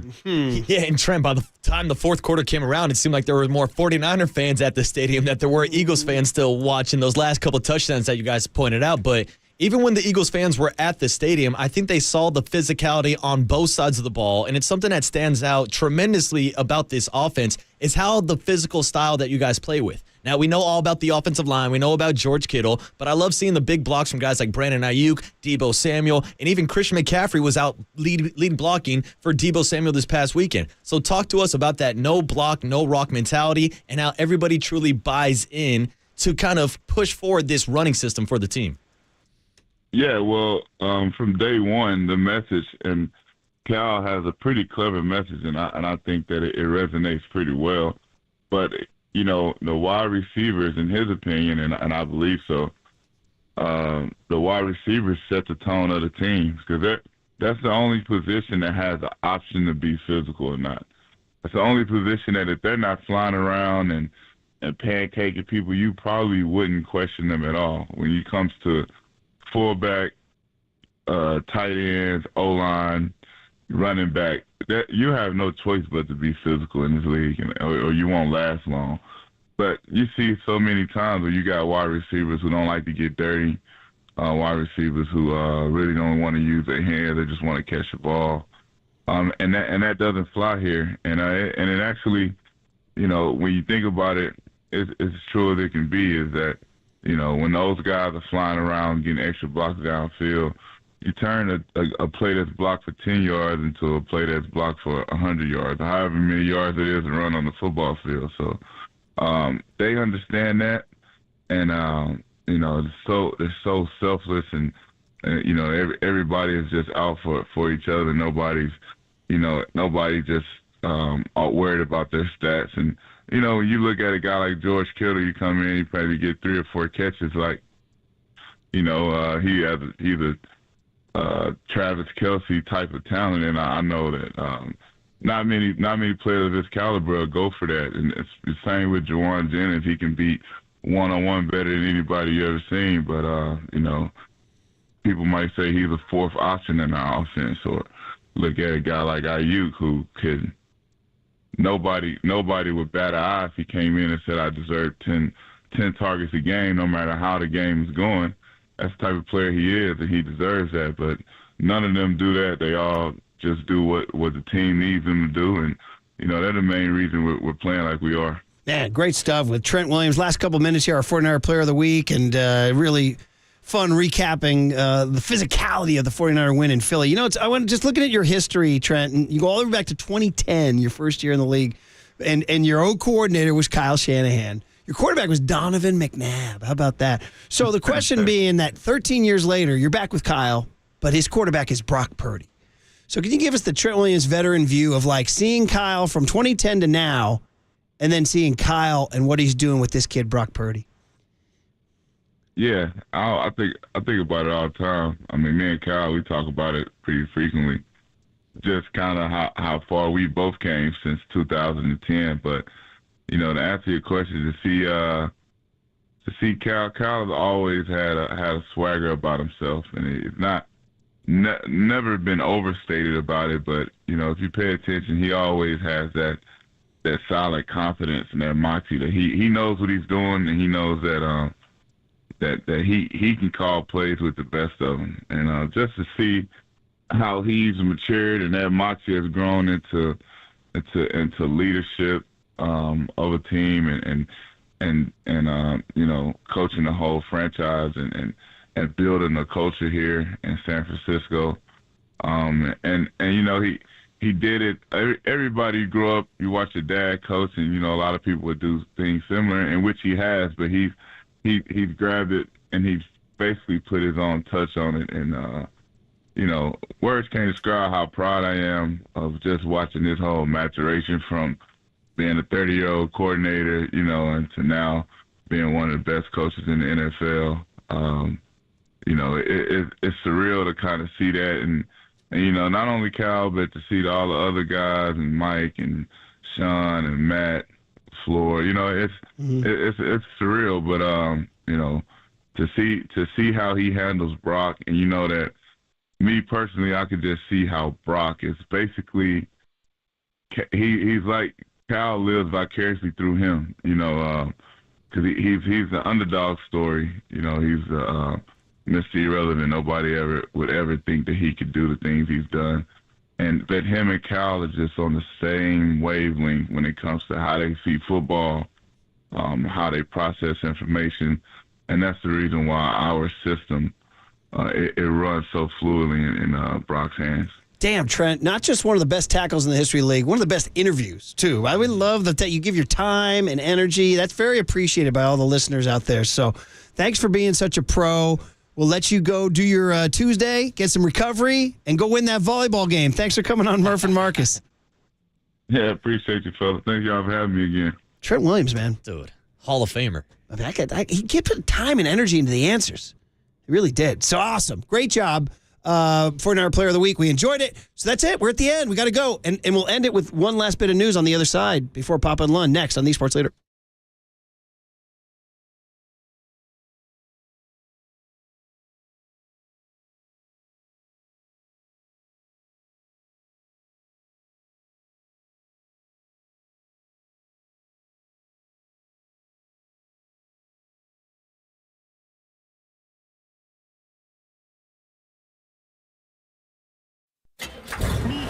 From the Chilton Auto Body Traffic Desk.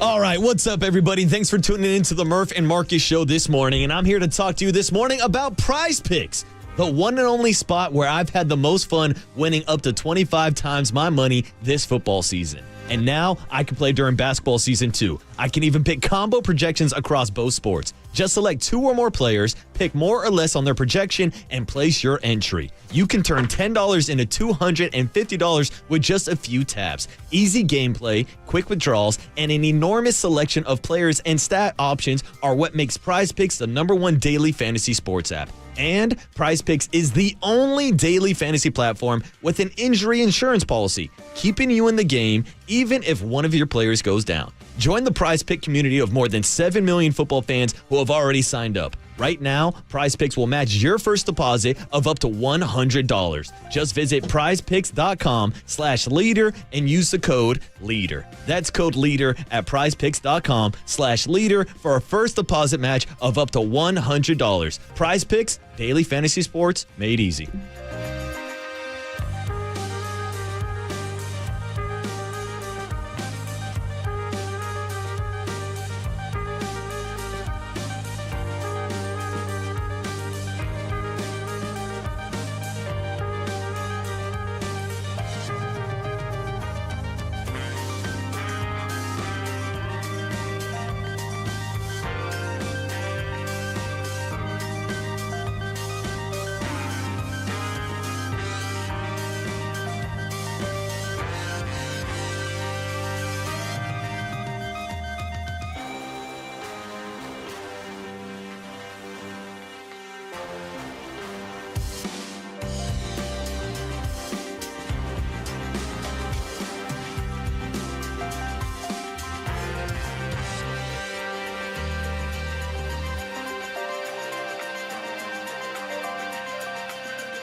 Giants gamers, Murph and Marcus keep your morning moving on the sports leader and streaming live on KNBR.com and the KNBR app.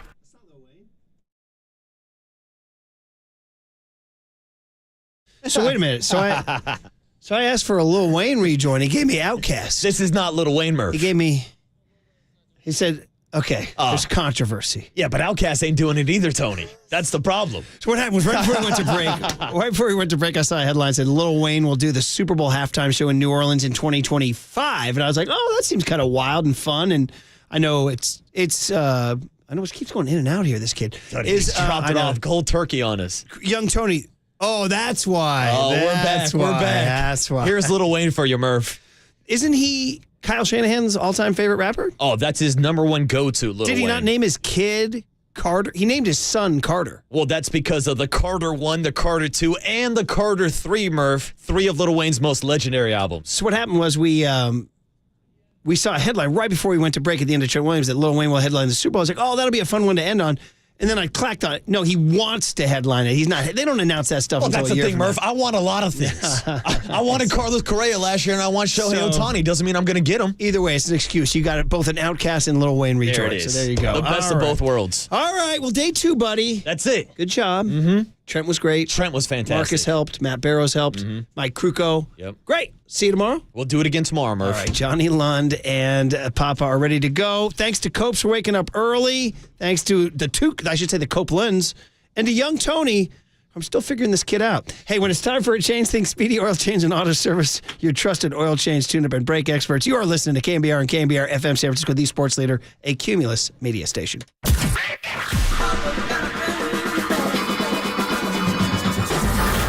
Ladies and gentlemen, Prepare yourself. prepare yourselves I love it when you call me Big Pop. for Greg Papa Sleeping Boy is Superman. San Francisco. and John Lund. It's 10 o'clock. Let's hit it. This is Papa and Lund That's right. We're getting it going. on KNBR 104.5 and 680. 680. The sports leader. From the 4. ETN on the pitch. Touchdown, Jacksonville. And you know, Evan Ingram on that possession threw a couple of good blocks, and his block is what got ETN into the end zone there. It's 3rd down and 2. Here's the shotgun snap. An arching spiral pass. It's caught over the shoulder. 50 by Chase. He's gone. The 40 down the near sideline. 30. Foot race to the 20. The 10. The 5. Touchdown. 76-yard touchdown pass by Cincinnati.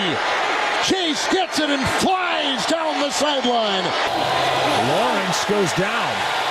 Ball came out, and Lawrence is grabbing at his leg, and he is in serious pain. Fumble was recovered by Anton Harrison, and Lawrence can't get off the field. I still didn't get a good look at what happened. And Brandon McManus will try to tie it. A 40-yard field goal try. There's the snap. Ball put down. The right-footed kick is away, and it is good.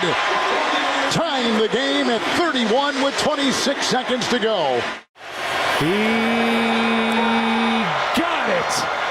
But a flag flies at the end of the play, so we'll hold off.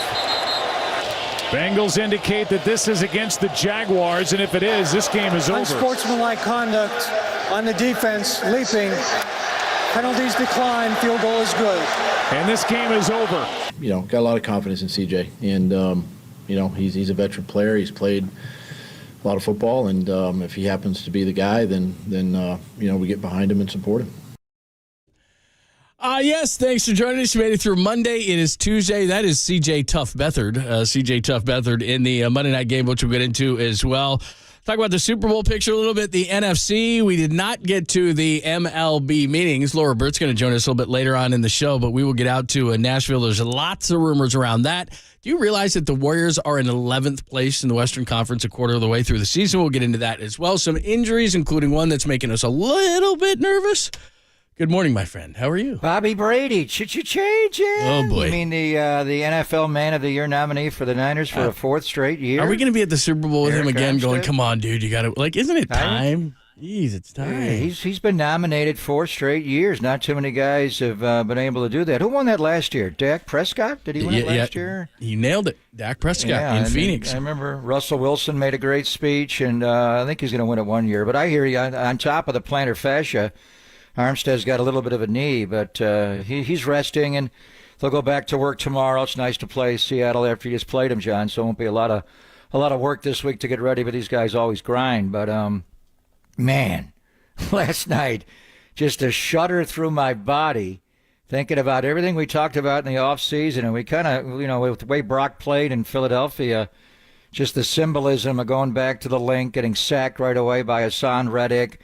You know, I remember we were talking if Philadelphia won the Super Bowl, would the season opener be at the link, and the Niners would be that game, and that opening Thursday where they lost. You didn't go there until December, and Brock is healthy. But just all the quarterback injuries the Niners had to endure last year, and then to see what happened to Trevor Lawrence, and I thought it was an Achilles when you saw it initially, and his reaction to it, you know, pounding the ground and the way they took him off the field. He tough guy, did not want to go off on the cart, but they made him walk. How far is that home locker room? A lot of time the visitors' locker rooms are far away. That's an older stadium. That's the old Gator Bowl in Jacksonville. But they made him walk. Seemed like a quarter mile to get back to the locker room, and I thought he tore his Achilles, but they're saying it's a high ankle. Just check in with the Jacksonville people. They still got to make sure he didn't tear any ligaments there. But it's on to C.J. Beathard, the former 49er, and he's a great guy. He's tough as hell. He's not a very good athlete. And as he plays more and more, things kind of catch up to him. But we'll see. And just, this was a Monday Night Football game. And originally when they scheduled, obviously, they thought it was going to be Joe Burrow against Trevor Lawrence. It was Jake Browning. And, man, did he play well last night. That guy has picked it up. That's the very reason we kept asking, would the Bengals, would they take Brandon Allen back if the 49ers cut him? Why didn't they bring Brandon Allen back all offseason as a backup to Joe Burrow? And they had Trevor Siemian as well because they like Jake Browning, and he's gotten better and better. And last night, what a performance to win that game, John. But just the shudder of what if anything ever happened to Brock Purdy? And you lost Brock, and I do like Sam Darnold, but I think there'd be an appreciable drop-off going from Brock to anybody. My mind even a little wandered last night and thought about, what are the Raiders doing with Jimmy? Would they make him available to come back here? Because they're flying high right now. They look like the best team in football, but all of a sudden, one play away from losing your starting quarterback, and the whole thing blows up. Exactly. And here, here's the thing, and people say, why do you talk about the quarterback so much? I don't know. Teams who have lost their quarterback, like you said, either for an extended period of time or for a short period of time. Add Lawrence to the list now of Burrow, Cousins, Aaron Rodgers, Anthony Richardson, Daniel Jones, Murray, Carr, Stafford. Go on down the line. And it greatly, as we saw last year, the Niners did an amazing job last year having Brock Purdy and having Jimmy Garoppolo. You just don't see that. But it changes the complete trajectory of a team, and no other position, I don't think, in all of sports does that. So like you said, I did the same thing. My third anniversary on my second marriage was last night, so I had to come home and actually watch the game after we had a fine dinner out. You got me very confused. Your third anniversry on your second marriage. Yeah, so it's year just 3. Move on, John. It's year 3. Just your third anniversary. Yeah, third anniversary, but I thought that was more impressive. But wait to the second anniversary of your third marriage. He said that's going to be soon. But, we had a great time and everything, and then afterwards, after I took care of my business and a nice present, nice dinner, I get home and I go, I know it's been a great anniversary, but can I go watch football? So I do. And like I said, as he got up and then went down, and then I've never seen a defensive player do what Trey Hendrickson did, where he got to a knee and was praying for him there. But it just changes everything. And it's certainly nothing against C.J. Beathard. I like C.J. Beathard, but he's not Trevor Lawrence. And they're not an AFC contender for this thing if he's out. So that position changes everything. And you and I, as you just said, Niners are the favorites, this, that, and the other. I'm not a Darnold guy, and Purdy has greatly distanced himself the way that he's played this year from Darnold, even if Darnold could play. It changes everything for your team. No, I think Sam is fine. It's just when you watch the scout team quarterback in practice against the Niners' #1 defense, it's hard. It's hard to make a play. Trey Lance really struggled for long stretches against that defense. Jimmy, when he was the backup to Trey early last year, he would just fight so hard. The pass rush is right on you. Bosa's in your lap immediately. Brock was the one guy that can figure it out, and Sam fights like Jimmy does. But when you watch the backup quarterback every day against the Niners' #1 defense, you're like, oh, man, that's a hard job. But I'd rather watch the backup quarterback play against the Niners' defense in practice than do it against Pete Carroll's defense in a game. But just look at the backup quarterbacks. Now, C.J. Beathard in Jacksonville, Trubisky in Pittsburgh, Joe Flacco from, all the different quarterbacks they've had in Cleveland with the saga of Deshaun. Indianapolis is winning with Gardner Minshew, Jake Browning in Cincinnati. And look at how much better he got. When Joe Burrow went down, John, I thought they're done. But that guy, he was 32 of 37 for 354. And the touchdown pass he threw to Jamar down the left sideline, he ran a great route, but that guy can win. Aiden O'Connell, the way he's playing for Jimmy, and obviously with the Jets and Will Levis and whatever's going on in New England, it just goes on and on. About half the league right now is playing their backup quarterback. So, and we'll see what happens with Trevor. Jacksonville's vying for a #1 seed overall in the AFC. I think the AFC is wide open. Wide open right now. Wide ass open, as our guy, breaking down quarterback tape would say. It's always been Kansas City because you got to go to Arrowhead to beat them, and that's a huge advantage for them. And the quarterback's just indestructible in January with a bad ankle, whatever he's got. He's just limping around and making plays. But if they have to go on the road and play a playoff game, I think anybody, I think a 7th seed, a 6th seed, any of the wild card teams, I mean, if Buffalo gets hot at the right time, their great comeback one year against Houston, they were a wild card team that year and got to the Super Bowl. I just think the AFC is so incredibly wide open, but what's going to happen with Trevor Lawrence? They're saying high ankle right now, but those are bad, and I know they're MRIing it. He did not tear his Achilles. It's nothing more severe. But what if he tore a ligament in that ankle and he's going to be out a long, long time? I mean, is C.J. Beathard even capable of playing as well as Jake Browning played? We didn't think Jake Browning would be able to play like that, and that's why it's great coaching. And I'm wearing my Bill Walsh T-shirt, the homage to the Bengals, his former team. I'm actually wearing it inside out. This is the back. The back is much more interesting. The front's just got his name. I'm wearing it inside out. You're wearing it backwards. Well, I am backwards because it's just the back is so much more Bill Walsh. Anyway, you're thinking of the Bengals playing and Zach Taylor's a hell of a coach and what they were able to accomplish, John. I mean, do we think differently as Cincinnati if Jake Browning plays like that? What is it? Highest completion percentage with 350 plus yards. I mean, that was just amazing. Is that true in the history of the league? Yeah, I mean, it's 354 yards on 32 of 37. That was pretty impressive. I watched him a ton at Washington. I didn't think he had an arm. I didn't think he was an NFL guy. I thought he was a fringe guy. And maybe he still is, but for a night, he was awesome. They get better. They get better over time, and he's gotten better. All right, we got a ton to get to today. The rest of the 49ers story upon further review. Going to Tennessee to talk about the Giants and the winter meetings. Farhan has already spoken. Bob Melvin, I know, is going to be on with Jim Bowden, so we'll try to pull some of that sound if there is anything relevant to that. The Warriors are in 11th place in the Western Conference. I can't believe it. We're going to talk to Mark Spears about that at about 11:30 and everything else around the association. But coming up next, I got some good news for you in regards to this Cowboys-Eagles game this weekend. We'll start with that. I know it's only Tuesday, maybe too early to look for the weekend, but one thing popped up that I got to throw at you.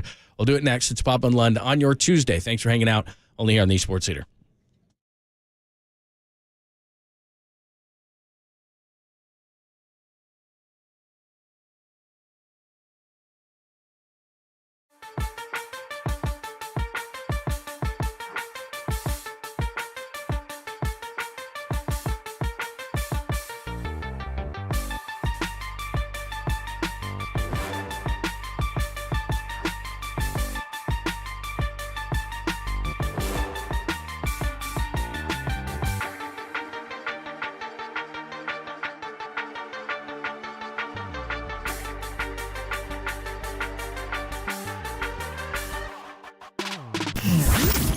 Here's what's trending now. Trending now. On KNBR.com. The big man, Trent Williams, he joined Murph and Marcus to talk about the emotions of going into Philly and showing the NFL where they stand in the NFL hierarchy. That podcast and more trending right now on KNBR.com and the KNBR app.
faithful. There's a party happening on our podcast page. Hear every interview from every show on demand at knbr.com/podcast. Now on with the show on the Sports Leader.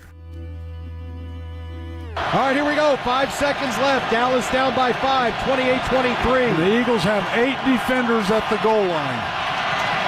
Shotgun snap for Prescott. Steps up, looks, throws, end zone. Lamb makes the catch at the 2-yard line, and it will be tackled right there. And the Eagles are going to hold on to win 28-23. Thank you so much for joining us on a Tuesday. We appreciate it. We're on YouTube and Twitch, so if you want to see us live, you just switched out of the Bill Walsh T-shirt. So you missed that. But you will see the wardrobe changes that pop up on YouTube and Twitch, and you can get the conversation started there. A lot of people are it's like a Lady talking. Gaga concert. It's a Mr. Papa concert. I like it. I like it a lot. Pop, poker face. How about Tua last night doing Clapton? Dude, he was very talented. How good was that? That was the highlight by far. Why didn't Peyton just stop Omaha? Yeah. Just stop talking. I thought he was going to sing. I didn't know what he was going to do. It was beautiful. Super talented, that guy. My gosh. Wow. I was like, you're a better guitarist than quarterback. That was good. Golden State Lumber and Building Materials text line is wide open as well. Hit us up. Any questions, comments, thoughts? If you didn't get something in yesterday for the Niners win over the Eagles, 415-808-5627, 415-808-KNBR. You want some good news? Got something? Yes, I'm always looking for good news. All right, here you go. What's the good news? All right. If you want Dallas to beat Philadelphia this weekend, which we do, if they beat Seattle, then the Cowboys have beaten the Eagles at home. They're 5-0 since 2018. The average score of said game is 37-21, and the last Philly win in Dallas was 11-19, 2017. Now, could they break that streak? Could you say they're due? You certainly could, but I was talking about this with Walter before the show, our producer, who, by the way, is throwing me completely off because he's not wearing a hat today. Don't you hate that? Like, somebody either does or does not wear a hat, and like I don't know. He's just throwing me off. Does he have hair? I didn't even know he had I didn't hair. either. Yeah, he's got it slicked back. He must be like, there must be some fancy meeting or something because he's like dressed nice today. He's got his hair slicked careful, back. Be careful, John. We're next. There's going to be a chalk outline around our desk. Can you do the midday show? So anyway, the Cowboys have dominated Philly 37-21. If the 49ers beat Seattle, which I think is going to be a tight game, much tighter game, and even if Detroit wins, conference record 7-1 49ers, Detroit 6-2, and the 49ers already beat Dallas, so they'd be the top seed here. And it reminds me of the way things work in the NFC West, which I don't pay as much attention to the NFC East.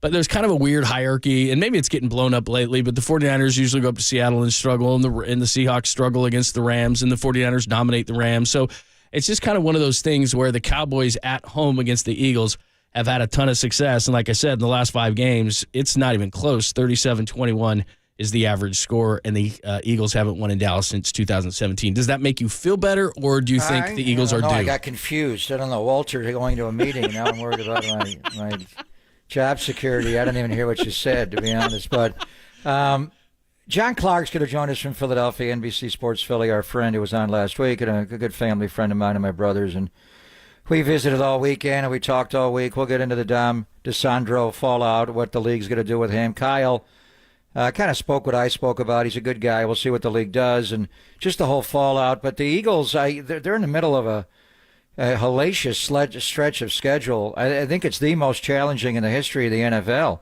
When you look, I think more so at last year's one-loss record than this year, but starting with that Sunday night game, October the 27th against Miami, when they won. They did go to Washington the next week, and Washington always plays them tough, but they were able to beat them. And then it was the Dallas game 4 weeks ago, Sunday, the Chiefs game off their bye on Monday night, the Bills game, epic game that was, the Niners game this past Sunday. Now they're going to Arlington, and after that they go to Seattle for a Monday night, and they got flexed into a Monday night game on the road. They're not happy about that. They're going to get home at the crack of dawn. So they look like a tired team to me, kind of like the Niners did when they went through their 3-game losing streak pre-bye. But how are they going to find the next level? Where are they ultimately as a football team? The fact that the Niners squeezed the pocket on Jalen and make him win from the pocket, and he simply could not. The way the Niners shut down their running game, the way the Niners exposed the middle of their defense. And I know they lost both coordinators. They lost 6 starters on defense, but they lost 2 linebackers they missed. They lost 2 safeties they missed. They're looking for a nickel back.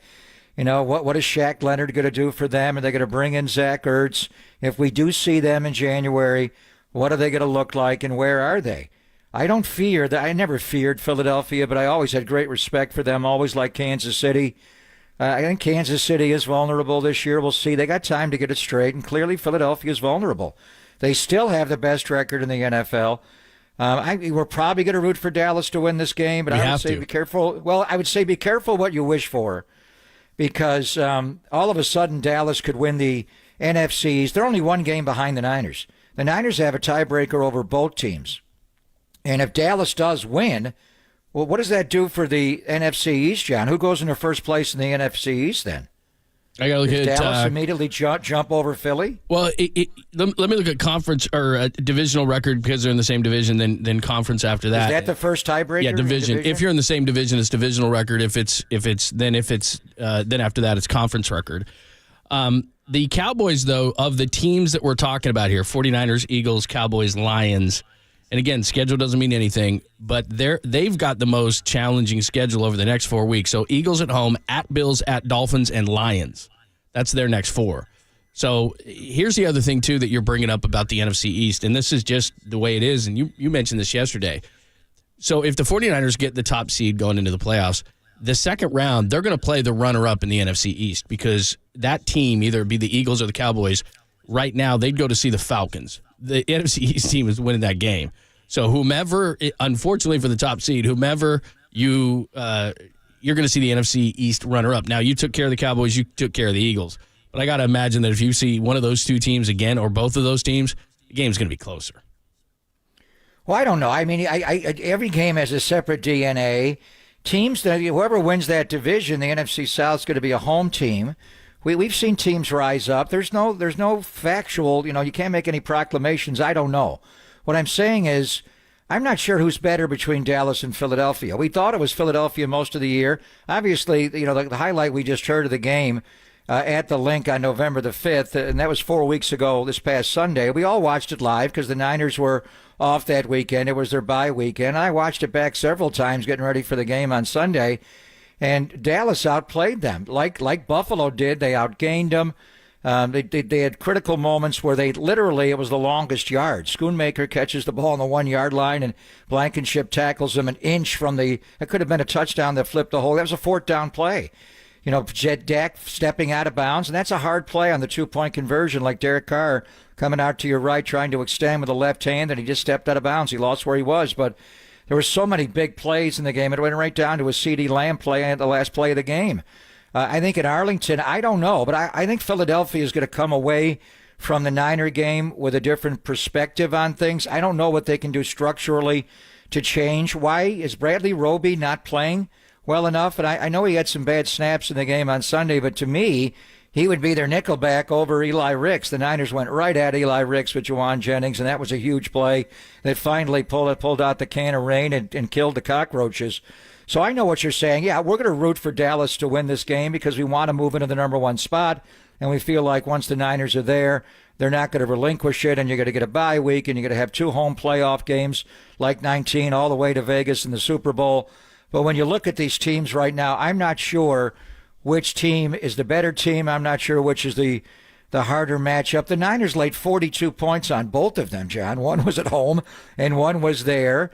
The NFC East has had a different division winner going back to the early 2000s. Since Andy Reid and those Eagles teams won the NFC East every single year for 4 straight years, going all the way to the championship game, there have not been back-to-back winners in the NFC East. So I look at Philadelphia's perspective. They got 1 loss. They're 10-1. They're the best team in football. They lose 1 game. And now, looking at it legitimately, they could be in danger of dropping from the number 1 overall seed, the bye and all that, all the way to the 5th seed and having to play on the road on Wild Card Weekend. It's wild. Well, and here's the thing about Dallas. The Seattle game last Thursday, and that's the Seattle team I expect to come in here on Sunday.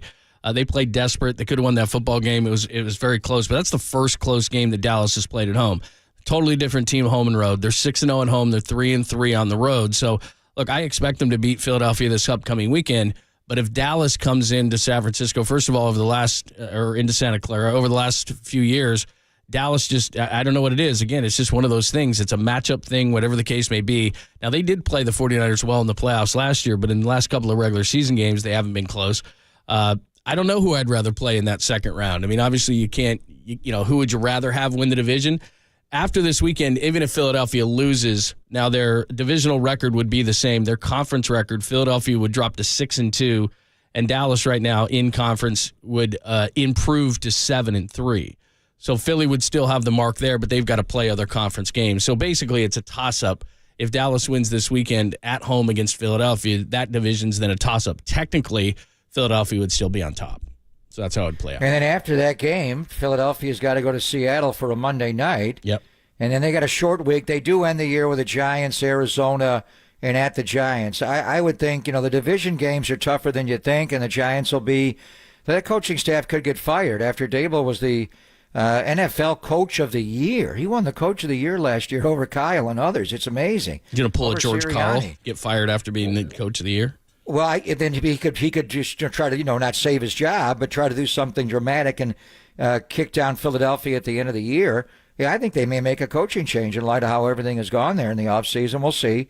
But that owner usually is a little more patient. But I'm just saying, they got to play. They haven't played the Giants all year. They got to play them on Christmas, then they got to play them on Jan 7. 2 of the last 3 games are against the Giants. And as we learned on Thanksgiving Day with Detroit losing, the division games are hard, especially when you play them back to back. But I'm not sure. Who's a better team between Dallas and Philadelphia? I've gone back and forth. Early, it looked like Philadelphia was clearly better. But are they just tired, the Eagles? Are they just hurt? How are they going to get healthier? Are they going to bring in Zach Ertz? What is Shaq Leonard going to do for them? Right now, I mean, it's amazing how you lose one football game after winning all these games. And just, we're calling them the cockroaches and nobody can beat them and they're coming back every single week. You lose one game and you lose it in the manner that they lost. And now you're wondering, are they going to go out in the first round of the playoffs possibly? That's a great point. One game can expose a lot of things. You and I talk about this all the time, teams having fatal flaws and what are their weaknesses. They just weren't exposed. Now, look, maybe Jalen Hurts goes into Dallas. They try that same mush rush, and he hits the throws. It's very possible. But the other thing they exposed, and I think everybody knew it, but Nicholas Morrow, and I don't think Shaq is going to help any of this. He just doesn't have the foot speed in the way that the game is played right now. Can he help a little bit in the run game? Maybe. But Nick Sirianni also said numerous times during his press conference yesterday that he's coming in for depth. He's a former All-Pro, and I think somebody said All-Pro, that he was coming in. Well, he's not an All-Pro anymore. He's had a ton of injuries, as we talked about yesterday, and I don't think that's going to be a massive upgrade, but we shall see. But I think what the 49ers did is they took advantage of exactly what we said last week they could take advantage of in every way, shape, and form.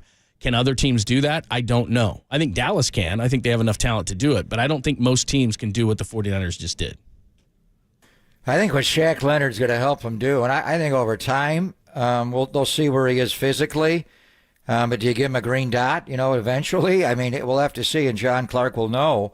I think what he does is he just kind of runs the meeting room a little bit. They're just getting misaligned. When Zach Cunningham comes back and he's got a hamstring injury, he would go back, you would think, and Moore would be the other guy. But they just got to get lined up. Nicholas Morrow, 4 or 5 snaps, his head is swiveling around on Sunday. He had no idea where to go. Go back and watch the All-22 with a Kittle where he goes in that sift motion across all the way and just the delay block on Reddick, then releases out. Morrow's supposed to follow him. He had no idea where to go. And then he wound up chasing him late, and he never got there, and that's why Kittle was able to turn the corner. So I think Shaq Leonard just helps them get lined up a little bit.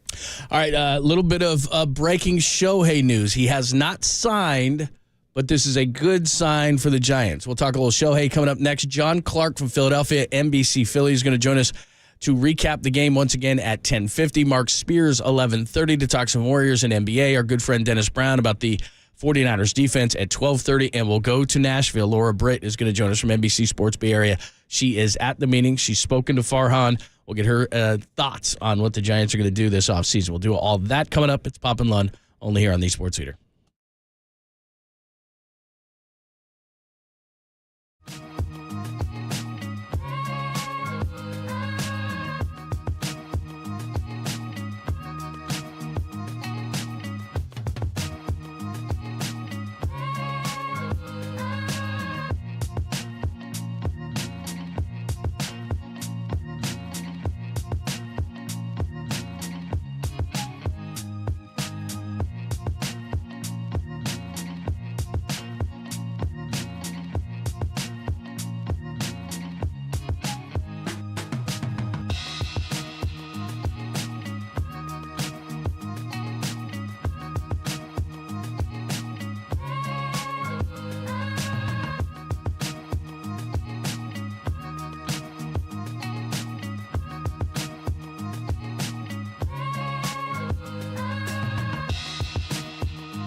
So good to hear Marty's voice. Gold Bar Whiskey proudly presents the Joe Montana Whiskey Collection, a whiskey that celebrates the iconic 49er quarterback and a 4-time Super Bowl champion, Joe Montana.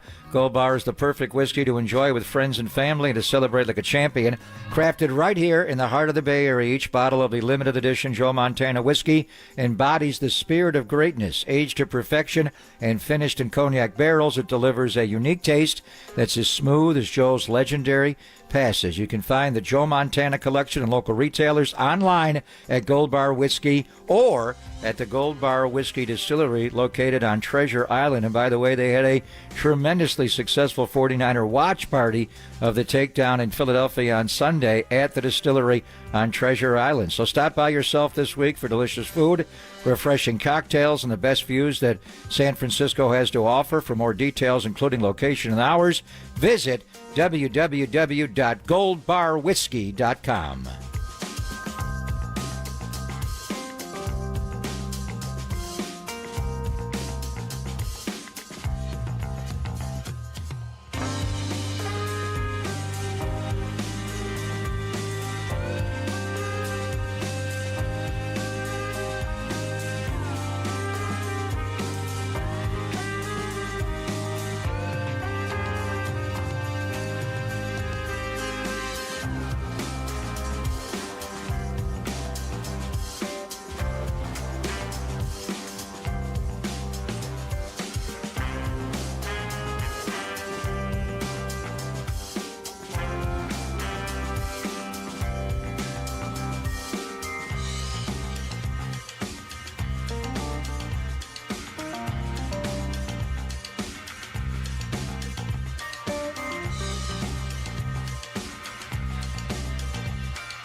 Listen to the sports leader anywhere, anytime. Download the all-new KNBR app. Now back to Papa and Lund live from the KNBR Casino Matrix Studio. Casino Matrix progressive jackpots are here. Where are you? Just drop in. Please play responsibly. 1-800-GAMBLER. A co-ace for Logan Webb is their number one need, as I see it. And I realize that Ohtani can't pitch in 2024, but I look at a rotation that when you compare them with the Dodgers, even with the Padres, given they're still a team in transition, they still have a pretty good rotation. The Diamondbacks just went to the World Series. I don't see with this group enough of an ability to go pitch for pitch, start for start, with how good the other teams in the division are today and how good they are going to be by opening day. That's John Morosi, our good friend John Morosi from MLB Network. And he sat down with Laura Britt, who's going to join us at 1:15 from Nashville. And she's been busy. She talked to Farhan and others. And so she's going to join us to give us the update. John Clark, NBC Philly, is going to join us to recap that game and look ahead to the Cowboys. That's a game the 49ers need the Cowboys to win, and then they would be the top seed. They've got the conference record over Detroit, and they've already beaten Dallas, so they'd be the top seed if Dallas can get that win. So we'll do that at 10:50. But get this, Pop. This may or may not mean something. Bob Nightingale reporting from Nashville. The Chicago Cubs' optimism of landing Shohei Ohtani has now significantly waned, one high-ranking executive said, leaving the LA Dodgers, Toronto Blue Jays, Los Angeles Angels, and San Francisco Giants as the Final Four. What do you think? So interesting that the Cubbies apparently are out, and this is about as clandestine as it gets. The Aaron Judge, we saw him at the hotel last year in San Francisco. There were a lot of reports about him, coming into Oracle Park and having dinner in the Gotham Club with a few people, including our paisano friend Rich Aurelio. This one, the way the Ohtani camp and their group from CAA, Nez Balalo is his agent. It's just completely different. In fact, they're telling people, you leak any details about our meetings, that we're going to hold it against you. But there are enough clues, just, with Baggs is reporting and John Shea and Susan, that there may have been a meeting at Oracle Park on Saturday where Shohei Ohtani was in the Bay Area to meet with Buster Posey and Farhan and others. We'll see what Laura has to say about that. The interesting thing is the winter meetings are getting underway, and they've been really quiet so far in Nashville at the Gaylord Opryland Resort and Hotel. I do love the Gaylord Fockers, that hotel there, which I have been to. It is a sprawling resort. Everything is so quiet because the industry is just waiting on Shohei to figure out where he's going to go. But this is a massive decision for a team, and you're going to pay a DH for a couple of years, $500-600 million. But the interesting thing is Nez is not in Nashville, and some prominent Toronto Blue Jays people, their GM and their manager Schneider are not there. They were meeting with Shohei Ohtani apparently yesterday in Dunedin, Florida, showing off their new $100 million training complex there, and they're upgrading the old Sky Dome, the Rogers Center, putting $300 million into it there. It's an amazingly cosmopolitan international city. Love Toronto. I don't know what Shohei thinks about it, but going there with the Angels, he's been there many, many times. Such an international vibe. So what is the Blue Jays? That's a team we did not think that would be in play. We knew Dodgers, we knew Giants, and now the interesting thing is that some people think because of the loyalty factor that Artie Moreno may wind up bringing him back. And did you read Ron Washington's quotes? I did. That he's not going to address that right now as far as Shohei coming back because he doesn't want to let anything out of the bag, is the way he described that, which is interesting. So with the Cubbies apparently out, I mean, who's the number one suitor right now? When are we going to find out? Dodgers, Giants, Blue Jays, which is interesting, John. And might he just, I don't want to say surprise us, but in light of the way they traded for players. They wanted to compete, but then they got rid of them all. They released them. They didn't win. What are they going to do with Mike Trout? Would it be shocking to everyone if Shohei just goes back to the Los Angeles Angels? I've always thought this was the Dodgers to lose. Maybe that's not the case. I think he's going to end up with the Dodgers, unfortunately, but I think it's exciting, and they're in the Final Four. Okay, so let's look at it from this angle. I want to be all positive and get Shohei and all these things, but let's look at it from this angle because of what happened last offseason. And look, the Correa thing aside, after they missed out on Judge and Correa, they tried to spend some money on some guys who generally didn't work out very well.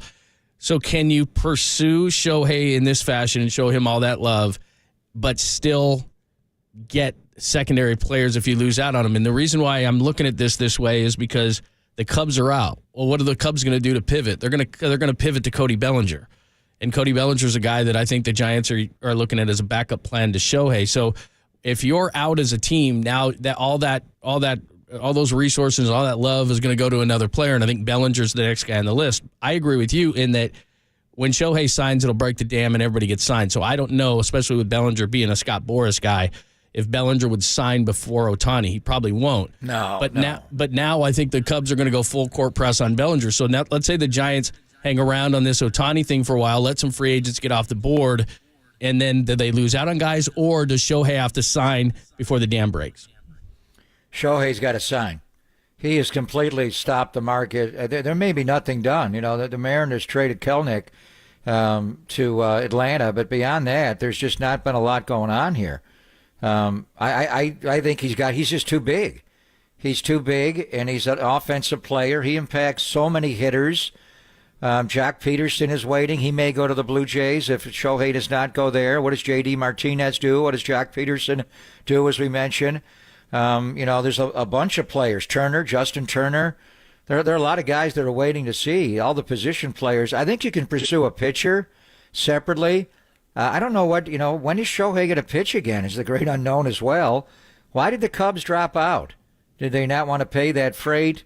Did they look at the medicals and they got worried about it? I mean, why are they out? I think he decided. The way that Nightingale... Well, the way that Nightingale is reporting, and he says the Chicago Cubs' optimism of landing Shohei Ohtani has now significantly waned. That makes it sound like... But he's not all in. Yeah, it makes it sound like he doesn't want them versus them not wanting him. Is he going to meet with any other teams? Is it done? Is it just simply the two LAs, the Giants and the Blue Jays? Or those are the four? Is he going to meet any more? When's he going to make a decision? I think he has to go. This is such an enormous contract. I mean, there were big contracts last year with the shortstops and Aaron Judge and Correa. But this one, and this guy right now, he doesn't play the outfield. He's strictly a DH. $500, $600 million. Well, how are you going to craft the contract to have him pitch? When is he going to pitch? What do the medical records show on that? How many guys have, two coming back from two TJs is different. It's just a fascinating situation. And then are the Giants completely all in? Because as we've said, even if they land Shohei Ohtani, John, are they going to backload the contract? Maybe you backload it to protect yourself when he does pitch. Maybe you do it that way. You pay him $40 a year or $45 a year to hit, and then later when he's able to pitch, you increase it. But how do you do that as far as going out to get other things you need and increasing the payroll this year? Because even if you get Shohei, you've got to add at least one starter, maybe two starters, and that's going to be costly, and probably an additional hitter as well. Add that up, and how much is that going to increase your payroll from where it is right now to when the season starts? All right, we'll discuss this more. Give us your thoughts as well on the Golden State Lumber and Building Materials text line. Your optimism for Shohei. Bob Nightingale saying that it could be down to 4. Dodgers, Blue Jays, Angels, Giants as the Cubs possibly out on this whole thing. And we'll do more on the winter meetings in Nashville a little bit later on in the show, and Laura Britt's going to join us from Nashville at about 1:15. But coming up next, our good friend John Clark is going to join us from NBC Philly, a recap of Eagles 49ers one last time, and looking ahead to the Cowboys. The Eagles haven't won in Dallas since 2017. What does John think of that? We'll get into it next, only here on the Sports Leader.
Filter out the noise and kick it with KNBR on the gram for everything 49ers. Follow the sports leader on Instagram at KNBR.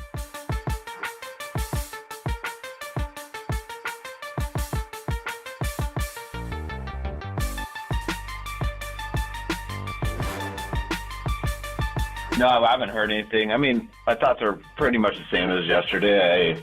It was hard to accept, Dre getting kicked out of that game for something that didn't involve someone that had to do with that game. But I definitely don't have any hard feelings towards Dom or anything like that. I don't want anyone to go too hard on him.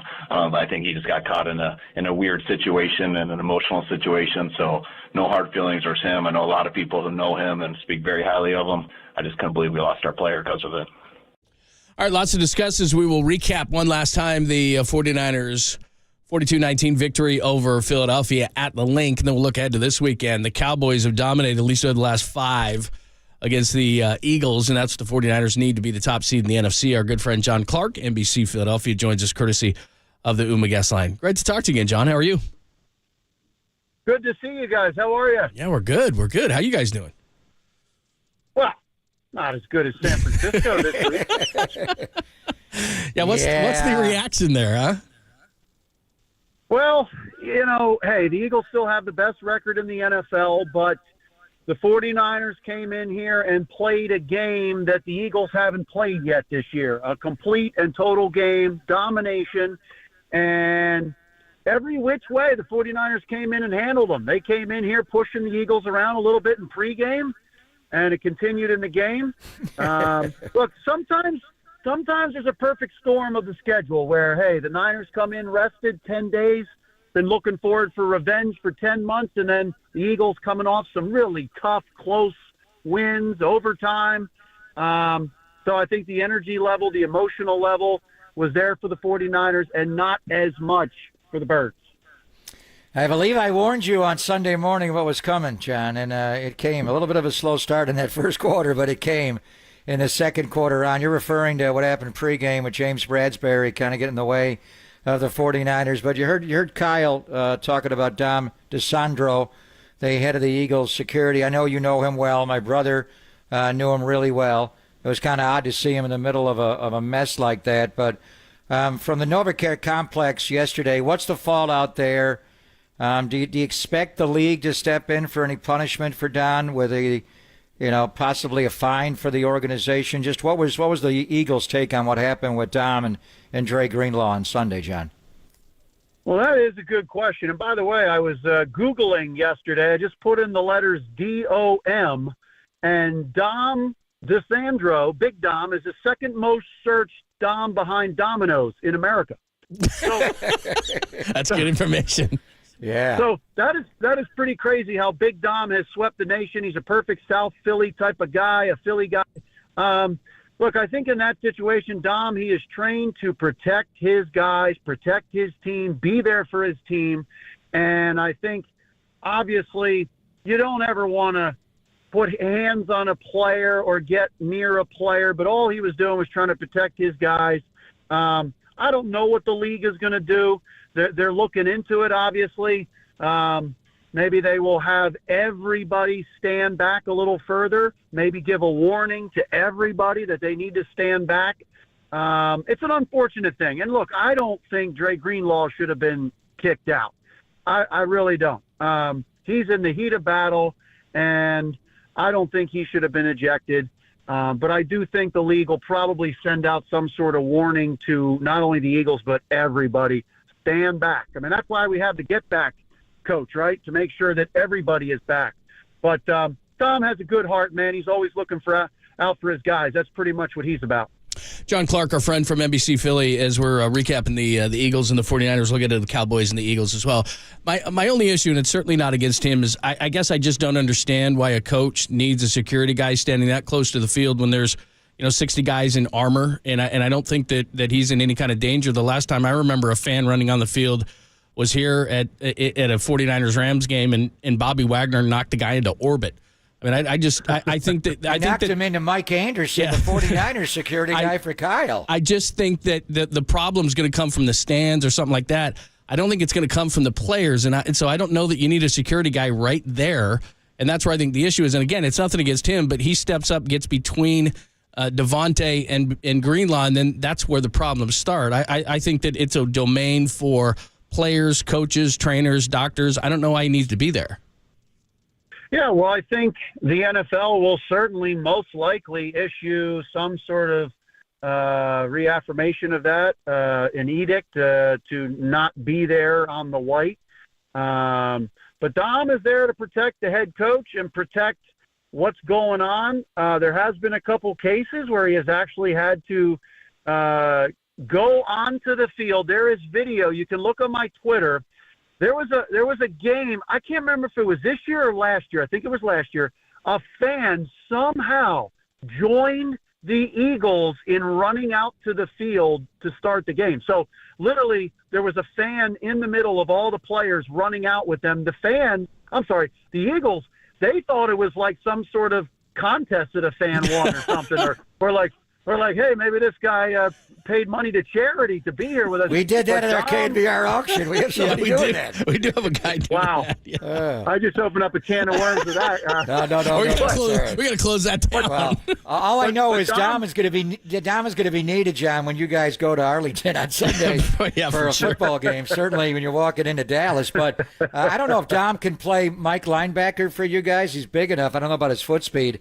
But I do question Shaq Leonard's foot speed. But just before we get into what he's going to do and the role there, the state of the Philadelphia Eagles defense, and I thought it was wobbly going in. They're not good on third down defensively. They're not good in the red zone defensively. They've lost so much in the middle of the defense with T.J. Edwards gone, Kazir White gone, the mouth of the South, C.J. Gardner-Johnson gone, Marcus Epps gone. You don't have a nickel back. I don't know why Ricks is playing so much over Roby.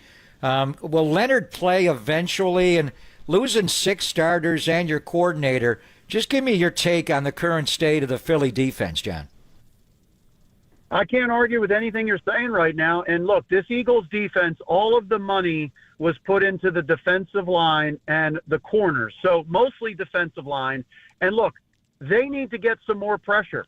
You saw some pressure early on in that game on Brock Purdy, especially from Hassan Reddick, but there really wasn't much after that. So the defensive line, that's where the money is, especially the push up the middle. Maybe those guys were gassed. Maybe they had like 10, 15 plays in them from that overtime win against Buffalo. But, they seem to wear down, especially late second quarter and second half. So they need better push up the middle, and they need a better pass rush. That's where it all starts. And then that'll improve the coverage back there. But, yeah, you're right. I mean, they're down to Kobe Dean. They were down Zach Cunningham, who's been their best off-ball linebacker this year. And the safeties did not play well. So that middle of the field has been wide open. And there were missed tackles in this game.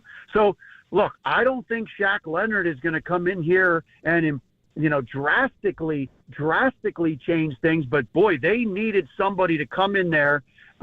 He's a decent linebacker in coverage. He's always around the ball, gets some takeaways, and that's what they're hoping for. Hopefully Zach Cunningham is back. But you're right.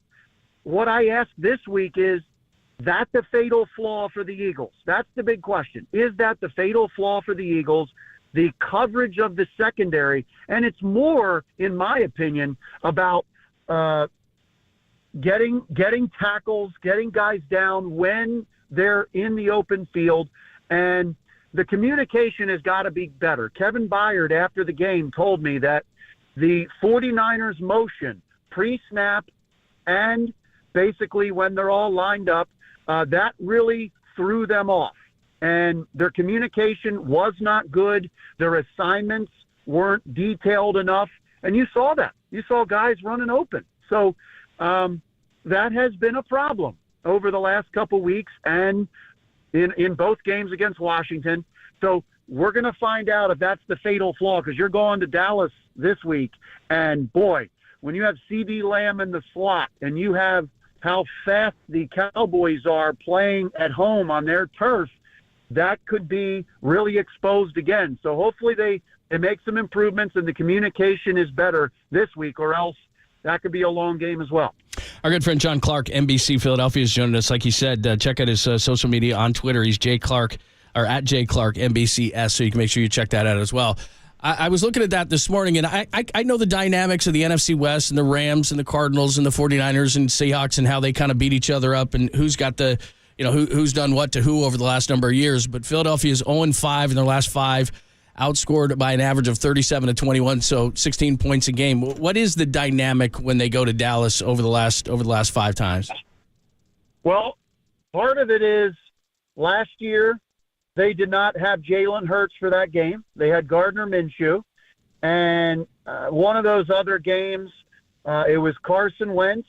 And one of those other games was the first year of Jalen Hurts starting with Nick Sirianni. And, yeah, the defense has given up 35 to 41 points every game over the last 5 trips to Dallas. And Dallas's offense is just playing like an avalanche in those games. And it just seems like the secondary and the Eagles are a step slower in Dallas when facing the Cowboys on that turf. And really, CD Lamb has gone off against the Eagles. And the Eagles desperately miss Avonte Maddox, their slot cornerback, because they now have Roby filling in there. They had Eli Ricks filling in there. A couple games they even had Sidney Brown, a couple other guys. So they're still trying to shore that up. But you could say right now in the NFC that the 49ers are the best team, and we're going to find out this coming week who is the second best team in the NFC. Because if the Eagles lose this game, the Cowboys would move into the number 1 seed in the Eastern Conference. Sorry, the NFC. I was at the Flyers game last night. But it's all right. Yeah, no problem. The Cowboys would move into that top spot. And, if the Niners win, I guess they would then move into the top spot, right? So we're going to find out who the top 2 teams are in the NFC. If the Eagles can go to Dallas and win, they are still the best team in the NFC. All right, so we've obviously analyzed your defensive flaws, and I think you put it well. Are they fatal flaws? Can the offense overcome it? Because you had a lot of those same flaws against Buffalo, and you simply outscored them even though you gave up 500 yards. But what the Niners did in this game, John, was different. And early in the game, I thought Lane Johnson just blocked his ass off against Nick, but there was a different approach in how they rushed the quarterback. They mushed the rush. They didn't want to get upfield too much and give him a hatch. They wanted to come all together and squeeze it. And the one play where he fell down ultimately and Kinlaw sacked him, he had like 6 seconds to throw the ball. So what the Niners wanted to do was make him beat them from the pocket, not let him get out. Has anybody else done that? And is that going to be the fatal flaw of the Eagles offensively? Teams trying to squeeze Jalen, not let him out of the pocket. And is he capable of beating teams from inside the pocket with his arm? Well, I hate that I gave you the word fatal flaw for the Eagles. I'm going to use that over and over now for the next 6 weeks. Now we're going on both sides of the ball. But listen, I think that was a fantastic game plan on both sides of the ball. And, even a couple times you had Jalen Hurts running to his left. And I think there was so many things that were off with the Eagles. You had them go down the field twice, but then red zone, they were stopped. Maybe that gives a little momentum to the Niners. And look, I think you're right. There's a combination of 49ers getting pressure and Jalen Hurts on some occasions holding onto the ball too long. And, I just think there was something off. But here's my one thing. I don't think that they were ever able to keep the running game going. I don't think they were able to establish we are just able to run the ball here.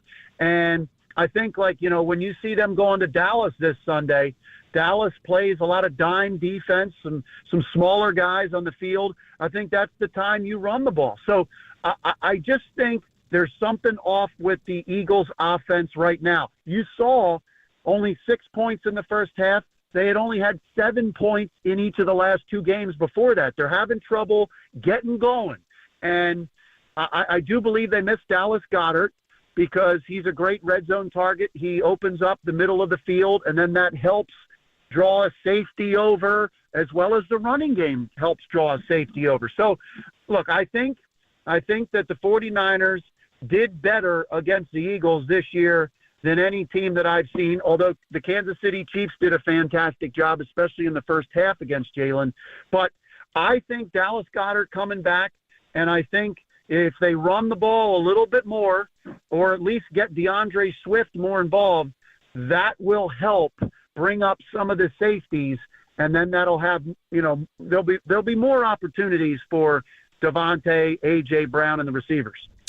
John, I was watching a lot of your coverage and looking at all your social media, and it just seems to me that a team that's been to the Super Bowl, a team that's led by Jalen Hurts, it's a blowout. All the fans, social media, we're getting on it, but it seemed to me that through Jason Kelsey and Fletcher Cox and a lot of the guys who have been around for a long time, they just kind of brush it off as, you know what, it's a loss, no big deal, we'll get it back. We've kind of been teetering with all these one-score wins.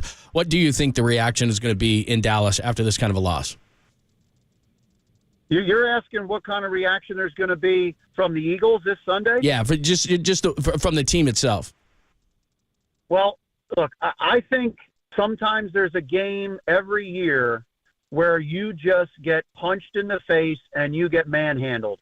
And look, we saw the 49ers do it to the Cowboys. And what has happened since? The Cowboys have been the best offense in football basically since then.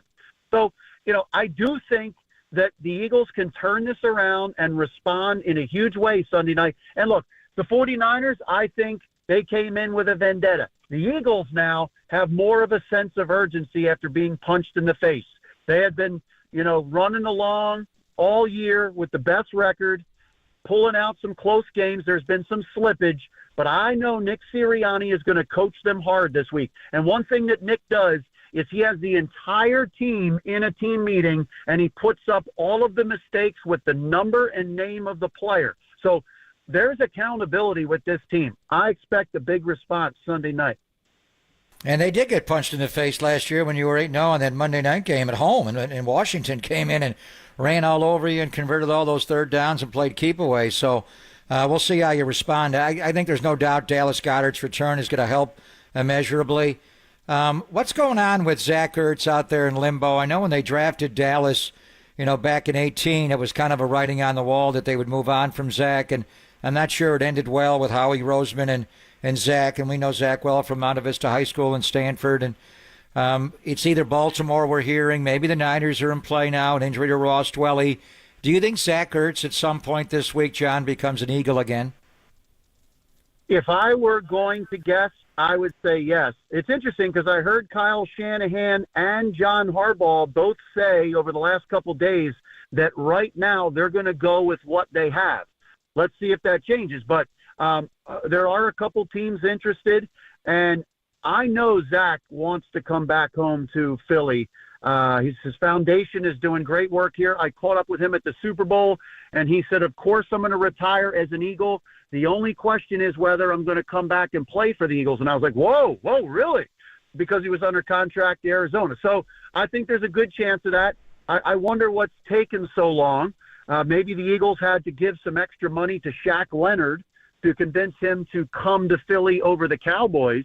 So that's my question. It's kind of interesting. It's been a little quiet over the last day or two because I figured a decision would have been made by now. But if it were my guess, I'm guessing that he would come back to the Eagles. His heart is here, and he's done so much for Philly. And he said playing under Nick that first year until he was traded was the most fun he's had in a while playing football. So that would is there any bad blood between he and Howie Roseman, John, or no? No. There actually isn't. They worked it out in a way to get Zach to a place that would be okay with him. And in fact, the crazy thing is they had the trade worked out with the Cardinals before his last game. And Zach said, I want to go play one more time here with the Eagles, which is amazing because the Eagles risked something there if Zach got hurt. And then the next morning they had a press conference. Not only did Zach Ertz talk, but Howie Roseman spoke as well. So I think they're good. They talk. And, Zach was very complimentary of Howie when I spoke to him at the Super Bowl. So it was kind of all worked out with Howie and Zach together. because they weren't able to work out a long-term deal, and Dallas Goedert was going to be the guy, but the Eagles tried to get Zach to a place that he and his wife Julie would like. Great stuff. Thanks, John. It's always great to catch up. We'll talk to you soon. Hey, great talking to you guys, and don't throw that fatal flaw. Fatal Phillies fatal flaw. I got it in red and gold right here. Oh, man. I gave you material. You Thanks, gave man. me the line. See you, John. Take care, John. Hey, you guys are the best. See you. Thank you, man. I never thought I'd say this publicly, privately, or anything, but go Cowboys. Go Cowboys. That's weird. My mouth is like, what are you doing? Be careful what you ask for. My brain is like, what are you doing? Be the number one seed. I do get let's you. Let's be the one seed. For Then Dallas, we'll figure it out. We rooted for Dallas to beat Seattle the other night. We started that way, and honestly, I couldn't do it. It's hard, man. It's hard. Yeah, you're right.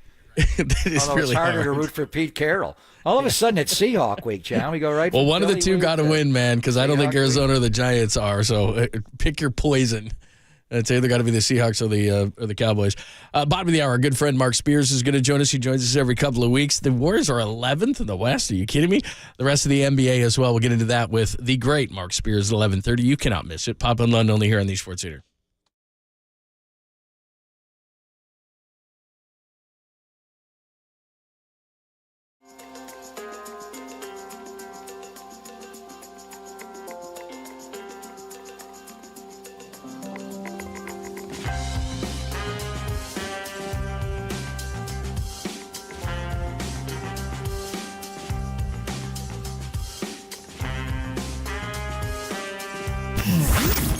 Here's what's trending now. Trending now.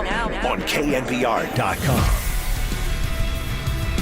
Hall of Fame quarterback Kurt Warner joined us, Pop and Lund, yesterday to discuss how Brock Purdy's latest performance against the Eagles should turn heads and give him serious consideration for MVP. That podcast and more turning right now on KNBR.com and the new KNBR app.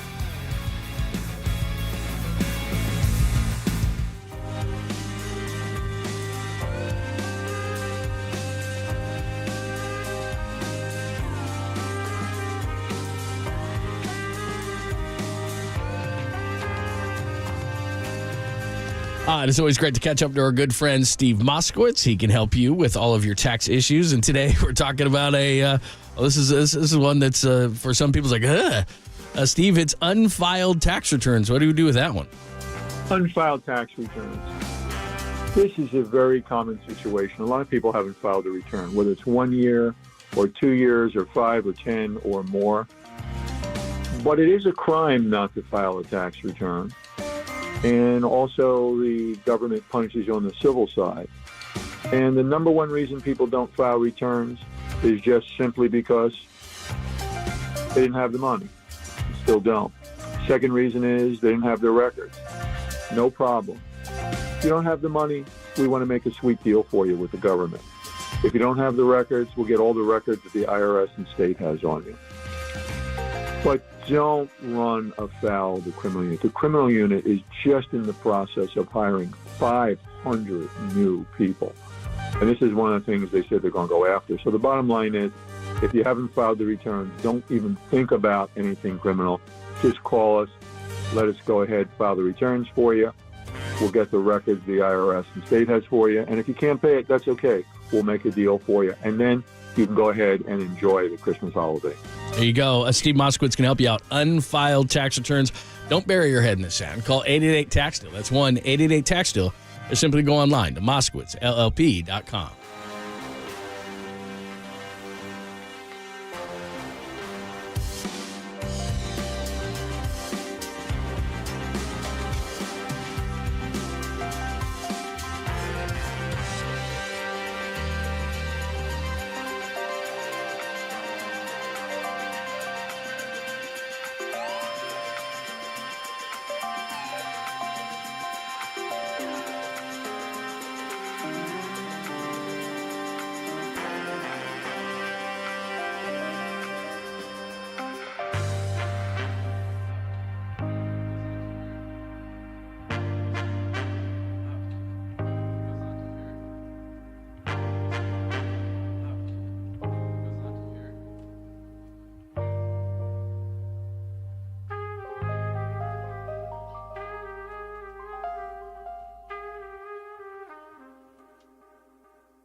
Dub Nation, filter out the noise and kick it with KNBR on the gram for everything blue and gold. Follow the sports leader on Instagram at KNBR. You got to learn how to win too, though. Like every year, groups are different. And each year, that particular group has to learn how to win. And, that's tested a bit, especially with the guys we got out. Especially CP is a key cog when it comes down to winning time, And so we got to figure that out. And I have no doubt that we will because we got guys that know how to win. It's just about putting it together.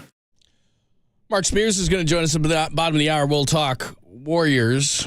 By the way, minus 38 in the second half in their last two losses, Sacramento and the Clippers losing 20-point-plus leads in the process, and they find themselves 11th in the Western Conference, which is just weird to see them down there. I mean, years ago, it'd be like, yeah, that's where they are. But it's weird to see them. By the way, did you see, I forgot what podcast he was on. We'll play it for you a little bit later. Did you see Rasheed Wallace saying that he's to blame, the bad boy Pistons, and he especially is to blame for the way that Draymond acts on the court because he was living, obviously, in Michigan, and he was influenced by him. Is Rasheed's father? Thank you very much. Is he Draymond's father? No, he's not his father, but he says that he takes the blame because that's the way they acted, and then Draymond saw that and acts the same way. Well, he's giving himself a lot of credit for taking it away, and Draymond's a four-time champion. Whatever. That's what he says. Draymond's making the three ball this year amazing. I'm not sure I want him shooting the last shot of the game. Yeah, I was going to say.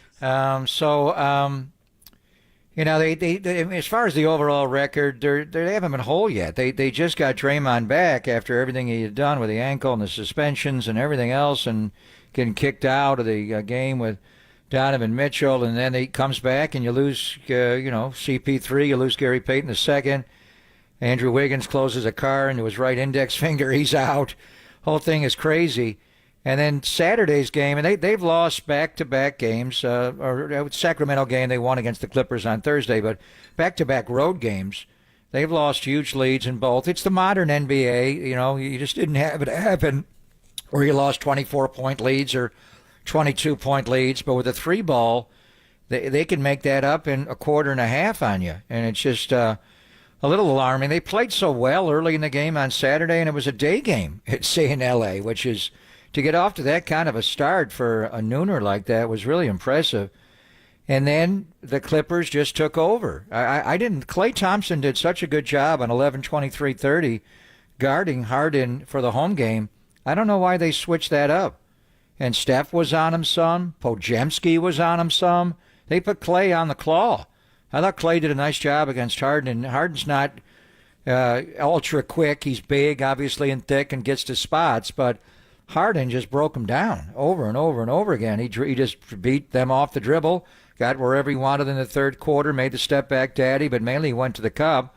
Podziemski made the one really nice play where he stripped him on the way up, and he fought him. That guy'll come at you, Popo, but he just took it over. And then Kawhi was doing his thing, and all of a sudden the lead is down, and you still had a 5-point lead with a minute to go. And Sacramento as well, not just losing 24-point leads and 22-point leads. That happens. But when you got a 5-point lead with a minute to go, you should be able to execute and run the clock out and have situational basketball and late-game execution. And in Sacramento, they got trapped. They threw the ball away. They turned the ball over. Did the in-season tournament get in their head and they got to win by a dozen? It was none of that against the Clippers. It was just you didn't have anybody to go to beat you off the dribble. And they turned to Steph with the lead, and he took a long three. It was a tough shot. He missed it. And then Harden just went by your defense before he even got set up. And it was Steph who was out on him. We had talked to a few people last week, Marcus, about who can guard the ball on this team without Wiggins, without Payton. Steph really is one of the better options, but he was no deterrent at all to Harden. He went right in and scored a lay-in. So now the lead is down to 3, and, they just come back on you.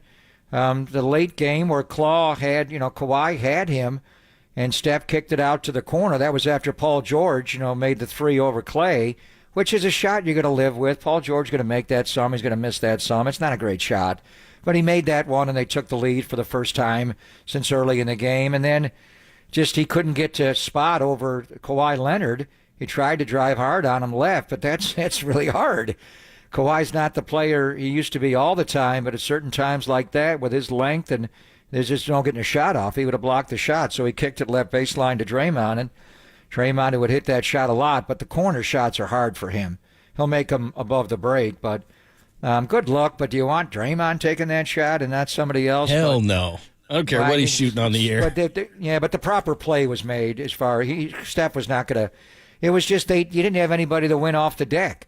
You know, they didn't move the ball. Steph took a long three, missed that shot.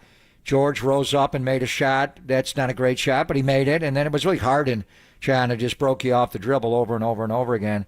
And now we'll see. I think with Portland, the game, they got a little time to get back in the gym and work on some things, and they'll get Peyton back. And we'll see about some of the other guys that are going to come back. CP3's coming back in Wiggins. I don't think Gary Payton's coming back for a while, but it's not a torn calf as we thought. But ultimately, to your point, Emil asked Mark Spears, the Hall of Famer, this. I don't know. I don't know how good they are. I don't know where they are. I see where they fit, but Jemsey's got to play a little bit. The other rookie should be in the rotation some, but he's not playing. Dario's now starting. Looney's off the bench. When you get Paul back and you get Wiggins back, you're even deeper. And then when does GP2 come back? But ultimately, they just got a lot of the same problems. Ultimately, I don't know where they are. I don't know if they're even good enough to make the playoffs, or I think they'll make the play-in, but I don't know. But it's 20 games in right now. Normally you accept after 20. I think you need another 20 because Draymond's missed so much time. And really, how many games, John, have they had their team on the floor? I think they're 5-3 when Steph, Clay, and Dre play. But Paul left that game early on 11-23-30. I mean, how many minutes, how many games have they actually had their entire roster available to play this early year? Yeah, you're right. But we are 20 games in. The one other thing, too, is last year they couldn't win on the road, but they were at 33-8 at home. They're already 4-6 at home. So they've almost lost as many games as they lost the entire season. So let's get into all of it with Mark Spears coming up next. We'll look at the entire NBA, the tournament itself, the in-season tournament, but also, obviously, the Warriors and where they find themselves 20 games in. We'll do that next, only here on the Sports Leader.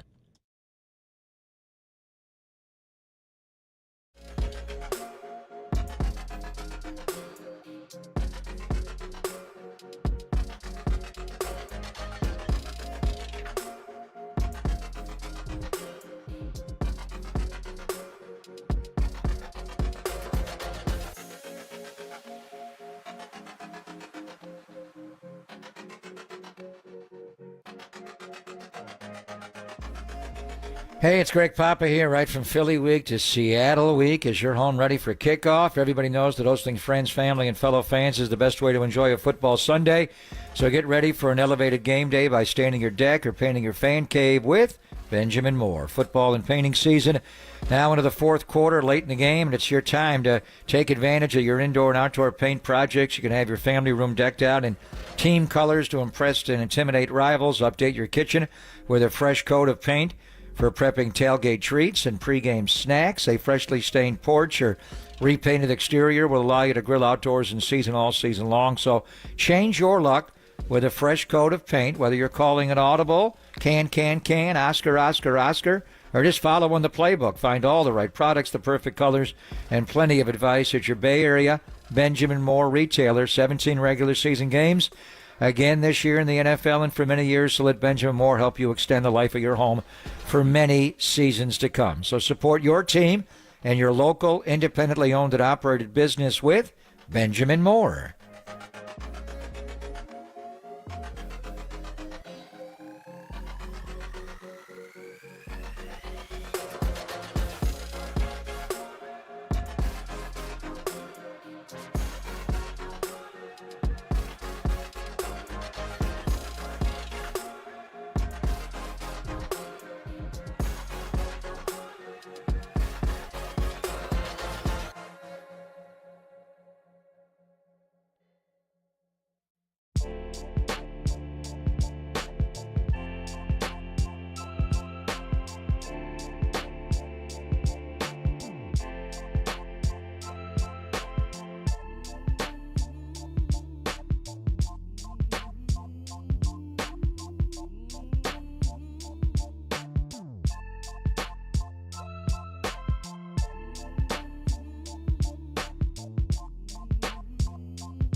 Moses is he's a baller, and Moses has had a great season to this point, and with the injuries that we have, the guys out, the injuries that we have, those are the best options.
Dub Nation, his work is global, but on the sports leader, his focus is local. Here's senior NBA writer from Anscape.com, Mark Spears with Papa and Lund on KNBR 104.5 and 680 and KNBR.com. I didn't do it for them. I did it for me. Yeah. You know, I mean, Brandon is he's a baller, and Moses has had a great season to this point, and with the injuries that we have, with the guys out, those are the best options.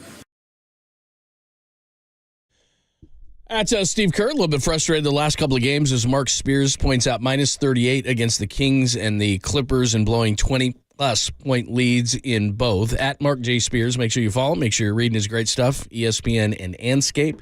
Joins us every couple of weeks to get us caught up on the association, and he joins us courtesy of the UMA guest line. What's happening? Is he there? Is he there? Hall of Famer. What's happening? How you guys doing, man? Good. How you doing? I just got back from Sacramento. Incredible game last night. Obviously, the Pelicans made, I don't know if I could call it history, but they got to a place where, the franchise has never been. Nobody's ever been, but a franchise like that hasn't had a lot of success. So last night was a really, really big win for them in Sacramento. The only downer of the night was somebody actually passed away at the game, which was horrible. I've never heard about that at a game before. Right. But no, the in-season tournament's starting to shape up, and 2 more teams are coming tonight.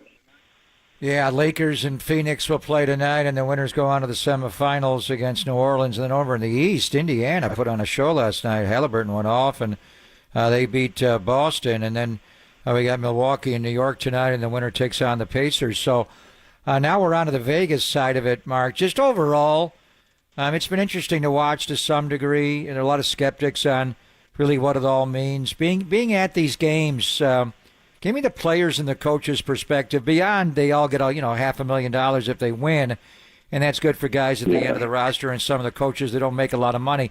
Do you think it has changed the effort level in the NBA pre-Christmas by going to this in-season tournament when these games are played? Oh, man, unquestionably. It's been a playoff atmosphere every game that I've been to. I was at the Warriors game against, the Kings, and it felt like that Game 7. And actually, the Kings had some miraculous comeback, but, the Warriors were actually in a position because they had a big lead that they blew, which is it's probably going to be one of your next questions, to not only knock out the Kings but stay alive in the tournament themselves, and actually could have played New Orleans yesterday. And, they blew that. but the intensity that night, the intensity last night, I don't know what it's going to be like in Vegas because it's going to be neutral courts and, or Pacers fans suddenly going to show up in droves, or Kings fans suddenly going to show up in droves in December when people are paying for, Christmas presents. I don't know. It'll be an interesting atmosphere. I almost wish that they just played all the games on their home court, but I do get the sense that the players are super excited about going to Las Vegas. For example, the Pelicans, they packed with the assumption that they would be going to Vegas, and knowing that they're flying there today, they may be on their way as we speak. I mean, those guys were psyched. I mean, Zion was talking about he was going to go golfing, and C.J. McCollum was talking about the wine bar. But I think it's not only the money, but the little excursion to Vegas for a couple of days that feels kind of cool to these guys.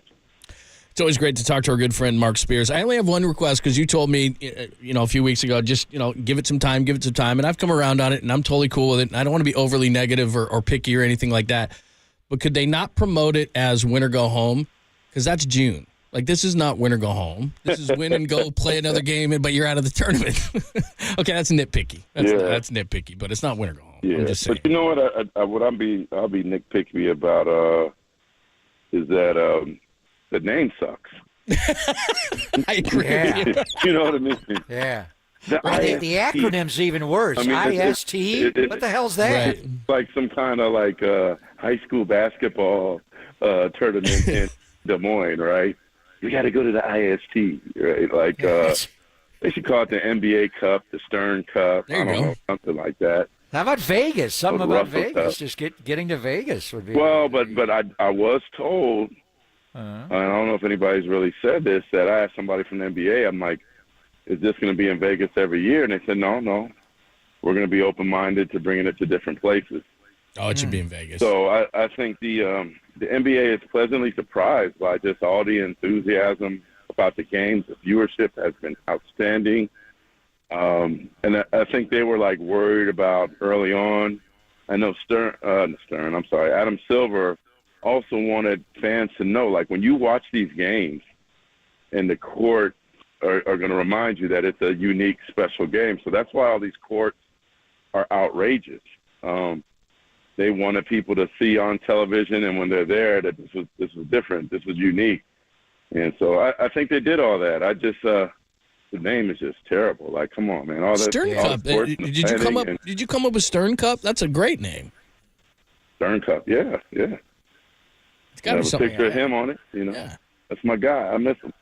Yeah. Good call. And it can't be in Vegas every year because it certainly feels like the NBA is going to have a team in Vegas. And I stayed in Seattle after the Niner game and went and saw the Seattle Kraken play at Climate Pledge Arena, which I love that name, the old Key Arena. Yeah. And it's a strong vibe. And I remember when you went to Mexico City last year, you talked about a team going ultimately to Mexico City. But is it inevitable that when the NBA expands from 30 to 32, Seattle's getting a team and Las Vegas is getting a team, Mark? Is that what's going to happen here? And what's the timeline? I do think that's an expectation. I did wonder last week when the billionaire from Vegas bought the Mavs, if by chance they were thinking about trying to move the Mavs to Vegas. But I think it's a bigger play where they're hoping that the state of Texas permits betting soon, and what they may do is build a brand new casino/arena that the Mavs would move into in Dallas. So I think that's going to happen. But in terms of what you're talking about, I think the expectation is that there will be a team in Vegas, and I think that a lot of people just feel like one's going to Seattle, but to me, Mexico City is too valuable a market. I was just in Toronto and kind of reminded about how big a market, Toronto is, and it's the only team of the country. Well, I mean, Mexico City is bigger than New York City. And also, any team that goes to Mexico City, you got not only the whole country, but you're going to be the team of Latin America. And I wouldn't be surprised if the Mexico City Capitanes were it has more viewership than any team in the NBA right now because of that. So they're experimenting there for a reason. They got a G League there for a reason. And I went to a G League game in Mexico City, and 17,000 people came. Like, come on, man. For a G League game? So, for a G League game. Wow. And their arena is an NBA-ready arena with 22,000 people, and the players were staying in a neighborhood called Polanco, which I know you guys go into games in Mexico City if you went there. Yeah, we were there. And it's like it's like if and Pop, I know you got some more swag than people know. He kind of keeps his swag on the low, people. I do? Okay. Like I'm with you, Mark. you Go ahead. can hang with this cat. He's a fun cat. He's more fun than you guys think. Now, don't let all this football. Don't I know it, man? Yeah, but anyways, like this neighborhood is like if Beverly Hills had swag and it's cool and it's safe. And then people are like, well, Mexico City ain't safe. I'm shoot like, is the United States safe? Like, what are we talking about here? So I just think if there is one concern about Mexico City is the altitude is higher than Denver. Right. But I think people will get used to it. And so it's going to be a tough decision for the NBA to make, but I don't think the decision is made until after the new television contract hits. Mark Spears is joining us at Mark J. Spears, of course, Anscaped and ESPN. Let's look over at the Warriors. We're 20 games in, so at this point, generally, you can't say it's early anymore, but the Warriors haven't had their team completely together. But still, a long time ago, the Warriors being 11th in the Western Conference wouldn't look strange. But as I look at the standings today, at 9-11, they're 11th in the Western Conference, only ahead of the Jazz, Blazers, Grizzlies, and Spurs. So they are at the bottom. How do you assess this team at the quarter point of the season? Well, first of all, they should have won those last two games. They should be kicking themselves for that. But I said on TV yesterday, if they were a Motown group right now, they'd be Steph Curry and the Miracles because there's just too much put on Steph right now. You know, this team last year had three players that averaged over 20 in Steph, Clay, and Poole, and Wiggins averaged 17. Now there's no player other than Steph that's averaging over 17 points. That's just too much to put on Curry. They never replaced Poole's scoring. And so I don't know how they do it. Do they expect Wiggins to take it up? Do they expect Clay to be more consistent? Is Moody the guy? Like, I really think that the Warriors got to make some kind of power move from a scoring standpoint to do it. I mean, maybe it's time to explore trading Kuminga. Maybe Chris Paul's contract is attracted to somebody. I don't think they have enough guts to trade Clay, but this is Steph Curry in his prime. You know, the window's open, but, you know, it's cracked open. And so I think Dunleavy really is going to have a tough decision to make before the trade deadline. And there's some talent available, like DeRozan, like, you know, Levine, OG Anunoby, Pascal Siakam, who I think could be a good fit here. I think DeRozan could be a good fit here. I think the Warriors need to make some power move to give Steph some more firepower. Yeah, that would be interesting. And obviously, you know, the storyline of Clay not having a contract and now getting into the year is there. But that happens with players, and it happened last year with Draymond. Yeah. But quietly, Mark, the head coach still does not have a contract extension. Bob is gone, and this is what happened with Bob. He wound up leaving in the offseason. Steve is going to coach the year. Yeah. He's going to coach Team USA in Paris. And I don't know, not hearing a whole lot about it, but I am hearing some rumblings. What do you make of Steve Kerr currently coaching without a contract beyond this year? No, certainly curious. Do you want to start from scratch now? Who is that guy? I mean, to me, the question is, what does Steph want, right? Ultimately, Bob left because Bob wanted to leave. If Steph wants Steve back, I don't see Steve leaving. I mean, what better job is he going to get, right? You know, so I'm curious to see how it goes. Keep in mind that his son is the head coach in Santa Cruz, and does that still exist if he leaves, right? Like, do they still want to like take care of his son if he departs? So I'm gonna err on the side of caution figure that they'll figure this out somehow, different than Bob. And I'd always seen him and Steve on the same page, so I'm going to guess that they'll figure it out. Where are you, brother? Hearing a lot of honking. Oh, I'm outside my gym. Okay. To get slim like you're back you. in the city? When are you going to Vegas? Are you going to Vegas? Some guy's messing with his damn horn. Nobody trying to steal your car, bro. You're all good. right, man. Exactly. No, I'm going there Thursday morning. Got a story last night that I think is going to be pretty interesting on Jose Alvarado from the Pelicans. That's fun. I'm gonna save some of the surprise of it. It's pretty cool what he's doing, but he makes $1.8 million, which from NBA standards is like chump change, right? I mean, he has 3 teammates that make over 30. But I got a really interesting story about if they win, what he plans to do with his money. That's very cool. That's very cool. So what do we expect in Vegas? What's the tournament going to be like when it goes to Vegas? Well, I wonder if the NBA is disappointed that Boston didn't make it. I mean, the Pacers are a cool story. Yes, they could sell Zion. I guess with Lakers and Suns, you do get a marquee name team, right? And then with New York or Milwaukee, either you get Giannis and Dame, or you get the New York Knicks brand. So I guess from a publicity standpoint, the Pacers are just the darling of the tournament. But there'll be some star-studded stuff coming around. So I'm real curious to like what the attendance is going to be, what the vibe is going to be like there, because it's one thing to play these games in your home arena, another thing to suddenly play this in Vegas. And look, I wanted to go see San Jose State in the Hawaii Bowl on December 23rd till I saw the plane ticket.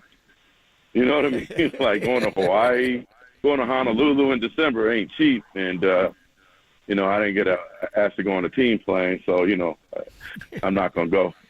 So where are they playing at T-Mobile? Or are they playing at Vegas? Where are they at UNLV? Yeah. Where are they playing at T-Mobile? Where the Golden Knights play, right? T-Mobile. Yeah.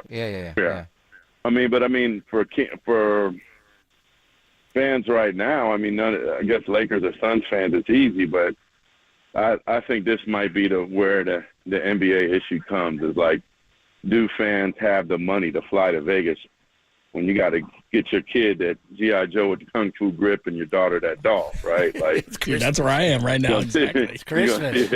You're going to tell your wife, hey, I'm going to go to the IST in Vegas instead of buying my kid a present. You better not come home with IST. That's right. Yeah, right. And you might go in there. So yeah, I'm really curious to what the attendance is going to be like for a 2:00 game on a Thursday in Vegas, and that might be where the thrill kind of drops a little bit. But it's going to be interesting to see from here on out. All right, man. But I think after this, maybe they might decide to I actually think, I mean, it's cool to go to Vegas, and I think the players like it. But I think from an atmosphere, like what we saw in Sacramento last night, what we saw in Indiana last night, that was incredible. And I don't know if that translates to Sin City. Good stuff, man. We appreciate it. Go smack that guy that's honking the horn, and we'll talk to you in a couple of weeks. He was looking at me, too. I think he must have been listening. Be nice. What the hell's he doing? Be nice. Be nice. Yeah, It's the holidays. It's the holidays. I mean, I get it. You better have your car locked nowadays, right? Yeah, but, dude, I leave mine open. They're just going to bust the window anyway. I don't want my window. Just take it. There's nothing in there. Just take it. Whatever. Yeah. I don't care. Anyway. All right, man. Have fun in Vegas, brother. We'll talk to you later. In a couple of weeks. See you, man. All right. He ain't lying. Man. Why did that happen with Dante yesterday? Like getting in and out of taxis, guys honking at guys. It doesn't happen on the other shows. Everyone's at home. They're using a landline. Everyone's moving around during our show. I know. Everyone's moving during the day. All right. So that game that Mark makes a good point. The Thursday game, the Pacers, and that could be against the Knicks or against Milwaukee. That's 5:00 Eastern time. They're going to play that game. It's 2:00 in Vegas? Yeah. So they're going to take a shot of the arena and have dozens of empty rows right behind the benches? Well, you know what's weird, too? Because I was thinking about the Summer League, but a lot of the players go and stuff like that. And so it's different in the summer, even though they're getting some pretty good attendance there. But I was looking over the break, and I know you'll when we take off some time between Christmas and New Year's, you'll wake up that day and you'll decide where you're going to go. But we were kind of doing some stuff. I can't go anywhere. It's football season. Yeah. So we were going to take a few days, and we were thinking, maybe Vegas, something like that. And we look. It used to be so cheap to go to Vegas. It's not. Like, nowhere's cheap anymore. So I don't know what we're going to do, but it's not like it's cheap to go to Vegas Can't to watch fly your to team. Vegas for $99 anymore? Those days are gone. So, like you said, and so, the Pelicans versus the Pacers, I'm sorry, that's just not blowing my skirt up. So I don't know how they're going to do it. Well, we're not Might there be yet. tough. It's Lakers-Suns tonight. Yeah, that's cool. Who's the That's gonna NBA draw. want? Durant playing there or LeBron? Yeah, that's going to draw. But I mean, some of these lesser teams, like you said, is that going to draw? Indiana, they clearly wanted Boston to win last night. Yeah, but I mean, what they wanted was Boston, New York, or Boston, Milwaukee. Now they got to get Indiana against New York or Milwaukee, and Zion's a draw, but either way it was sacked. But I wonder who the league would want to have. Do you want Kevin Durant as your headliner in Vegas or LeBron James? They probably want LeBron, but like you guys were saying, this VD tournament that they have going on in Vegas. What they envisioned when they were talking about it was everybody, right? Steph Curry and Durant and LeBron. Right. And so you can't guarantee that. So now, while there is a couple of stars in there, and you got the Knicks, they're a major market team, but you don't have the Celtics, you don't have the Warriors, you don't have a lot of, that's just, I don't know. I'm not sure that it's going to draw like they think it's going to draw. It's a great point by Mark. What they wanted was New York. It was New York, and they could still get there against Boston, and then the Warriors against the Lakers. Would have been the dream matchup for ratings.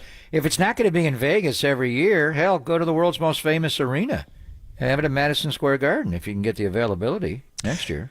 All right, real quick, we'll talk about some of the names that Mark threw out there. Do the Warriors need to make a move? He threw that out there as the Warriors find themselves 9-11 through 20 games at the quarter mark of the season and in 11th place in the Western Conference. We'll discuss, then we'll go back to the Niners in the noon hour and Dennis Brown at 12:30. It's Pop and Lund on the Sports Leader.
Listen to the sports leader anywhere, anytime. Download the all-new KNBR app. Now back to Papa and Lund live from the KNBR Casino Matrix Studio. Casino Matrix Progressive Jackpots are here. Where are you? Just drop in. Please play responsibly. 1-800-GAMBLER. Now, there's no player other than Steph that's averaging over 17 points.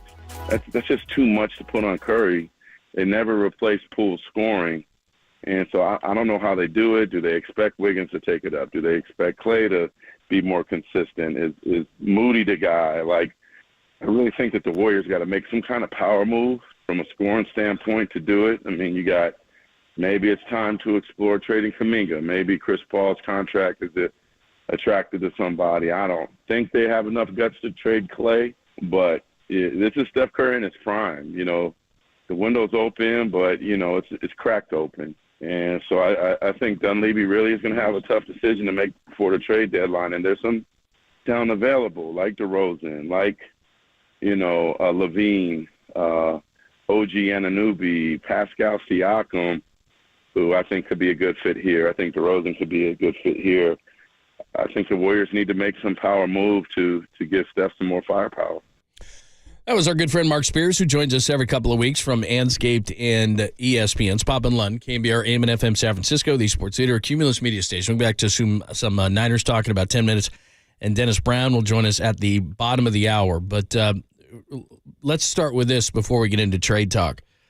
The trade deadline is February 8th, 2024. That is 2 months away and 31 games away. So we realize that, but to his point, Pop, 29.1 points per game for Steph Curry. The second leading scorer is Clay at 15.7, so he almost doubles the second leading scorer on the team. And then Wiggins at 12.8, Kuminga at 11, Saric at 10.6, and Draymond at 10.1 points per game. Some of the names he mentioned, Siakam, Levine, DeRozan, Anunoby, a couple other guys I've heard, Miles Turner, Jeremy Grant. I mean, just looking for scoring in general. How do they fit on this team, whatever the case may be. So we are a long ways away. They're 20 games in.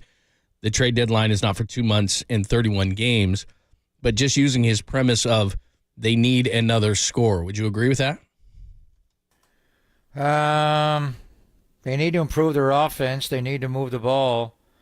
I don't know what they need. These names have been out there, it seems like, forever. They've been trying to trade for the guys in Toronto. OG Anunoby, good defensive player, good all-around player. Pascal Siakam. We saw these guys when they took the title from the Warriors in 2019 with Kawhi.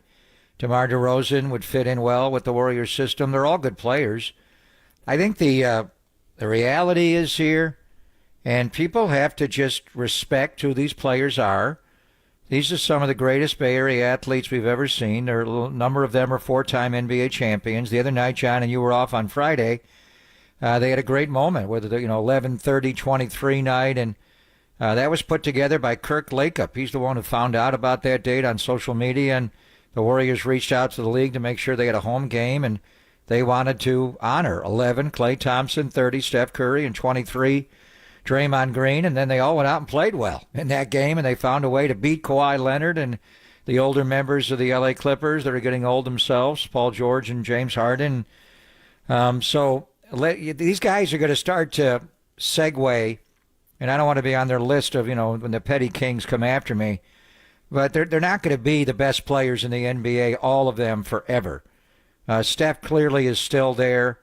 The other ones are finding roles. Draymond's there. Wiggins does not fall into that category. He's a younger player that has not even reached his prime yet. I'd like him to get his season going a little bit. It was odd, that he got off to a slow start this year. That's fine.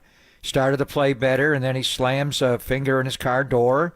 It happens. It's weird. And now he's off the floor again. So he's got to get his season started. Draymond's got to get his season started. Chris Paul's out now, and you lost Gary Payton II. A lot of factors. Some of the young guys are contributing immediately here, and that did not happen. Pajemski's a player. That guy's scrappy. I'm not sure I want him on the ball defending James Harden every single trip, but he's going to get in there and fight him. He's going to fight Kevin Durant and mouth off at him, and Trace Jackson-Davis can play. They're just a little top-heavy. Saric is good, but they're not great. And I think that's where they have to look themselves in the mirror as an organization. And we don't know enough about Joe as an owner if he's Al Davis or if he's Bill Walsh, if he's Red Auerbach. What is he? Just the way they tribute these players, 11, 30, 23, I think is hard to envision them. They're not going to move on from Steph, obviously. They just gave Draymond a contract extension. The number for Clay is just so big, and he's getting older, and they got to transition. So I don't see them trading Klay Thompson. I don't think you're going to get a big return for him. But he is an expiring contract. Paul is as well. My advice with everybody here is to do this gracefully. And as we watch these guys play at this stage of their careers, they can be who they've been every once in a while or more than that, maybe 2 out of 3 or 2 out of 4, but they're not going to do it every night. And they're not going to do it every game and every moment in every game. And there's going to be younger, swifter players that just run by them. And that happens in sports. It happens all the time. And when you look at the standings, and when we got into these discussions in years past, John, I didn't care about the rest of the West. I really didn't, except for one guy, and that's Kevin Durant. And what if he can stay healthy and the people around him, because he's that good. But the reality now is Minnesota is 15-4. Are you kidding me? When did they get this good? How do they play with 2 bigs? They defend. How are they the best defensive team in the NBA? They weren't that good of a team last year. They were in the bottom. How are they the best team in the West? Oklahoma City, we know Sam Presti's been hoarding all these draft picks forever.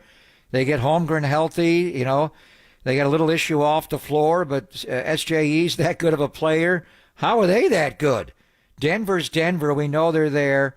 And then Phoenix is not, they haven't even had Bradley Beal on the floor yet with Booker and Durant. Wait till they get there. Sacramento, we know is coming. They came last year. They're going to get better. Is Dallas that good? They're starting to slide a little bit. They're defending. Are they that good? You got a bunch of teams now. Just do the math here. They're 6. Those are your playoff teams above the line right now. A lot will change. How good are the Lakers? They had a good offseason. Their roster's pretty good. Zion's healthy again. New Orleans is going to Vegas. Brandon Ingram's a beast. The Clippers are kind of like the Warriors, where they're not going to do it every night, but they got guys with their length and their ability to beat you off the deck, like Harden and Kawhi and Paul George, who rise up once in a while and make a shot. Houston's sliding a little bit. I think they just don't win on the road, so I don't know about them. And then you're battling with everybody else. Is Memphis ever going to get it together?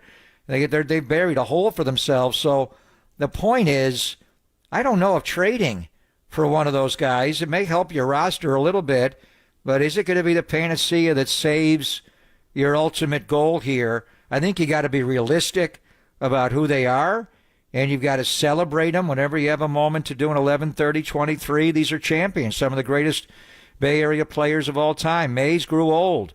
He got traded. McCovey grew old. They got traded. Montana grew old, although he just got hurt, really, and they traded them. It happens. You move on.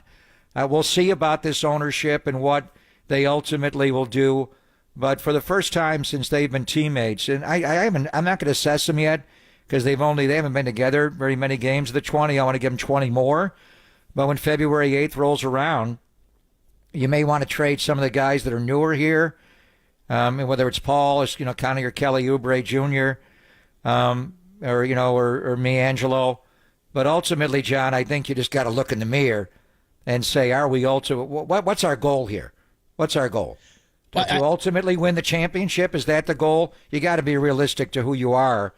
And right now, you're 11th in the West. And, as time goes on, are you going to miss more games?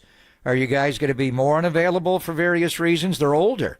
So, and then how do you handle moving into the next chapter? Are you Bill Walsh and you trade these guys? I don't think Joe will do that. I do not.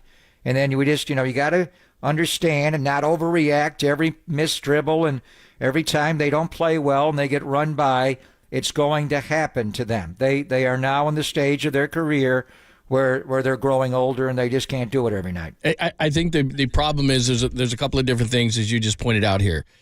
You do have to decide what you're going to be, and it's probably already too late, to be honest. I think that when the Celtics kept their guys together, or Jerry Krause and the Bulls had their final run and they were bad for a long time. It's just, look, they tried to do 2 timelines. It was never going to work. And the problem now becomes, okay, let's just say for the sake of conversation that they do trade. And you just pointed this out. Klay Thompson's going to be a free agent at the end of the year. Chris Paul doesn't have a whole lot left.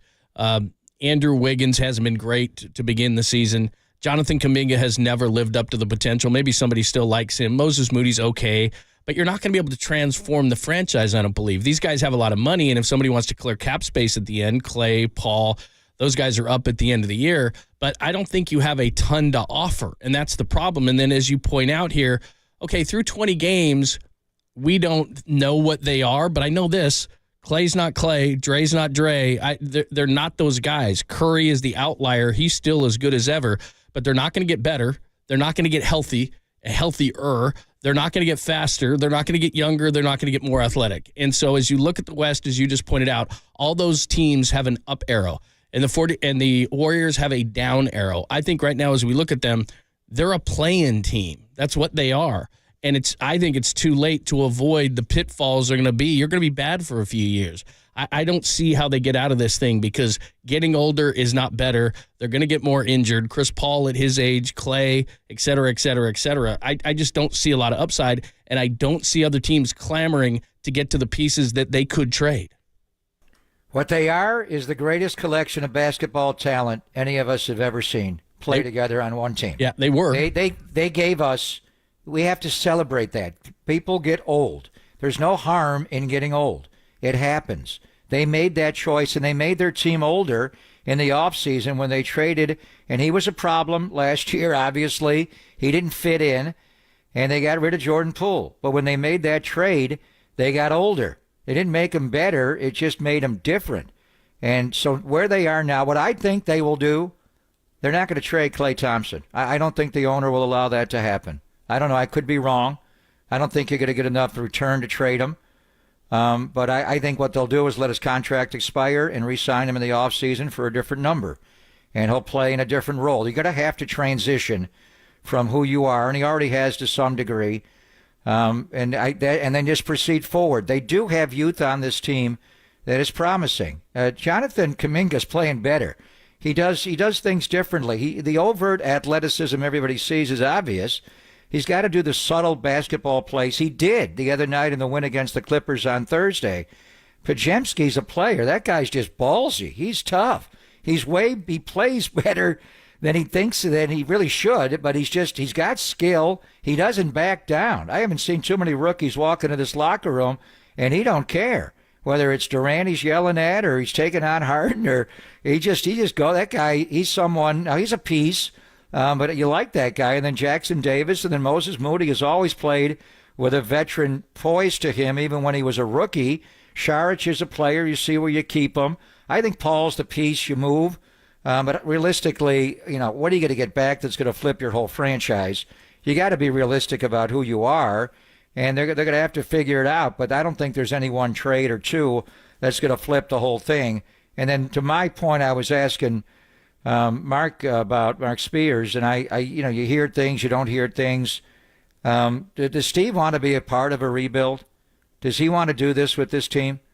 As they grow older, and what's the infusion? They got a couple of young pieces, but realistically, and it's not like Steve. Tony La Russa had a hard time rebuilding it all, and he wanted to move on, and all of a sudden he's in St. Louis winning World Series. It happens. Does Steve want to go through a complete rebuild? He says he's not a lifer, remember? He's not going to be the guy who stays around forever coaching. He's got other things he can do. Yeah, he doesn't have a contract beyond this year. He said he's only going to coach Team USA and then it's over. The owner has been difficult to deal with when you were the best team in basketball and winning 73 games and championships and going to 5 straight finals. You start get into this run here where you're not even a playoff team. You don't want to be in your office after a game and the owner walks in. You dealt with it before when you were winning, and Bob was there to say, Steve's busy now. Now, so the interaction becomes a little more irascible, and you get into situation. Does he want to do that? So I don't know if he's the guy to do it. He certainly can teach, and Steve's a patient guy. Where does he go?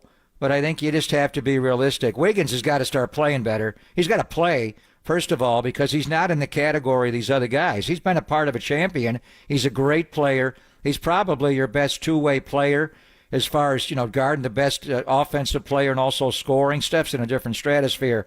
He's got to give it to you more. And he's got to get on the floor, first of all. It's just his nature. He kind of floats, and he's a great player, and he impacts you out of nowhere. He's not in that category. I mean, if you made Wiggins available in a trade, that would be – I wouldn't do that, but I could see having a conversation about that. I mean, he's a great player. You don't win the championship. You can't trade everybody. It doesn't make you better. Trading Jordan Poole didn't make you better. Yeah, ultimately we'll see where they are. But for the first time since I've been watching these guys together, to me it is about where their place is. I always thought they'd figure it out, and I still think they can at times when you get into a playoff series. 4 out of 7, I would take their basketball intellect and wisdom and championship DNA, John. But the way it works is you got to play the 82 damn games to get there in the playoffs. You just don't, because you were in last year, you don't get an automatic invite. I don't know right now if they're going to have the legs and the stamina to be able to get through the 82 games to even make the play-in tournament. I mean, be real. Some of these teams in the West are a lot better this year than they were last year. Yeah, they've zoomed past them. I think this is a play-in team at this time. A lot can change, and like we said, we were talking names.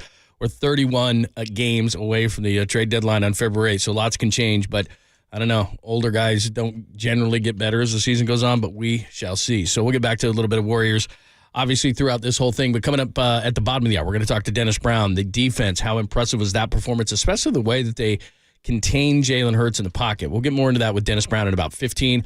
Look ahead to see if the Cowboys can knock off the Eagles as well. It's Pomp and Lund, only here on the Sports Leader.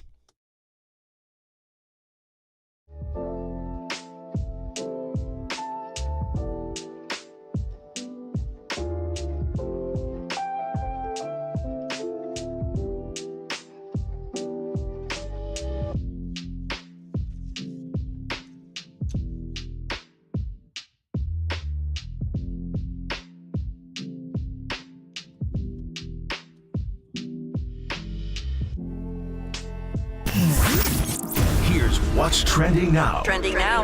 On KNBR.com. Three-time 49ers Super Bowl champion Brent Jones joined Tolbert and Copes to get his thoughts on the 49ers thrashing of the Eagles. That podcast and more trending right now on KNBR.com and the new KNBR app.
And now, time for the Protect Your Assets with David Hollander Business and Technology Report.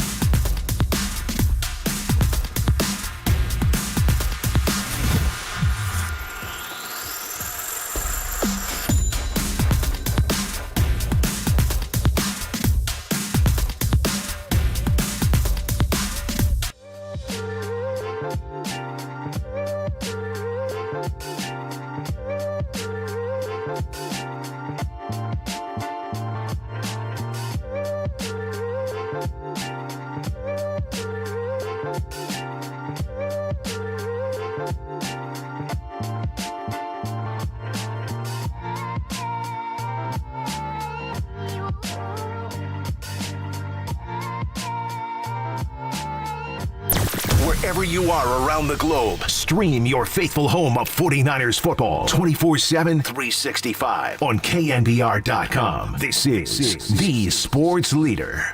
I wouldn't call it redemption. You know, last year was last year. You know, more power to them. They won that game. I mean, this game today was all about just us showing the world where we sit when it comes to the hierarchy in this NFL. And, you know, last year was last year. We didn't have a quarterback. You know, you're supposed to win that game, but, you know, we want to just prove to the world that we are one of the better teams. That's Trent Williams, who was on, by the way, with the morning show this morning. And you can hear that interview at KNBR.com. If I had a favorite 49er and had to buy a 49ers jersey, I think I would buy 71. I never see 71s. Yeah, I love Trent Williams. You know that. Every time we have him on, he's got the cutoff sweatshirt and the big guns. And he's one of the most articulate and smart players on the roster, and there's a lot of articulate and smart guys on this roster, and mature and just know what's going on. He's the best. I love that guy. Not ashamed to say it. Without a doubt. And he's, I don't know, first ballot, but he's going to go to the Hall of Fame. There's no doubt. There's a whole roster of guys that can get there, but Trent Williams is already there if he retired right now. And just look at when he came here, and to hear him talk about this hierarchy of the NFL, he had played in 2 playoff games in Washington and lost them both. He had never won a playoff game since he has been here. And the first year got, weird with the pandemic and everything. But look at his last couple of years with the 49ers and what they've been able to accomplish. And the 21 route was hard, going down to the end and winning that game against the Rams and all the games they had to win. And then going on the road to beat Dallas and Arlington. Went down, even though the 49ers controlled that game going to the fourth quarter, went down to the last snap. Obviously, the Green Bay game, a field goal to win the game at the end, a block punt. And he got hurt in that game, and he was not right. I think if he was right for the championship game in L.A., they would have won that game. But he couldn't make a block on 2nd and 1. He couldn't make a block on 3rd and 2. He really shouldn't have played in the game. And then last year, the team that he was on and winning 10 games in a row and beating Seattle and beating Dallas, and the way the Philadelphia game ended in the championship game with him getting kicked out and grabbing Kayvon Wallace and throwing him. But he has played in, 6 playoff games since he's been a 49er, John, and won 4 of the 6. And he just hasn't been able to get that last one to get to the Super Bowl. And maybe this year 2's enough to get to the Super Bowl, and then you just need to win the 3rd one to win the Super Bowl if you can be the number 1 seed. But ever since he arrived, that's why he came here, was to win like McCaffrey, and they've been able to win. So I'm with you. I wouldn't mind a 71 jersey, but honestly, I've been still waiting for that Gregory. That's the one.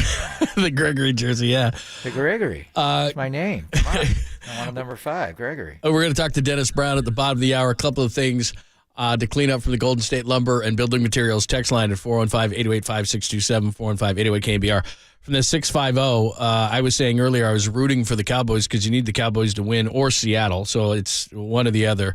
Pick your poison so that the 49ers can move it in the number 1 seed. Good point made. It says, rather than saying you're rooting for the Cowboys, saying root for the Eagles to lose. That's a good way to put it. I don't want to root for the Cowboys. So that's fair.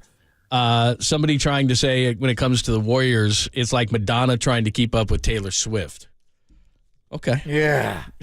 Have you seen Madonna? Lady Gaga, but Gaga, she's got to age gracefully. Yeah, and that's They will age more gracefully than that. Than Madonna? Than Madonna. She is just kicking and screaming. She just does not want to age. She ran this globe for a long time. She did. With her and Jose Canseco. So, but I think that's the one thing we have to understand who they are now as they grow older. They already have had moments. They're not what they are. They're trying to reinvent who they are as players. They're still out there competing.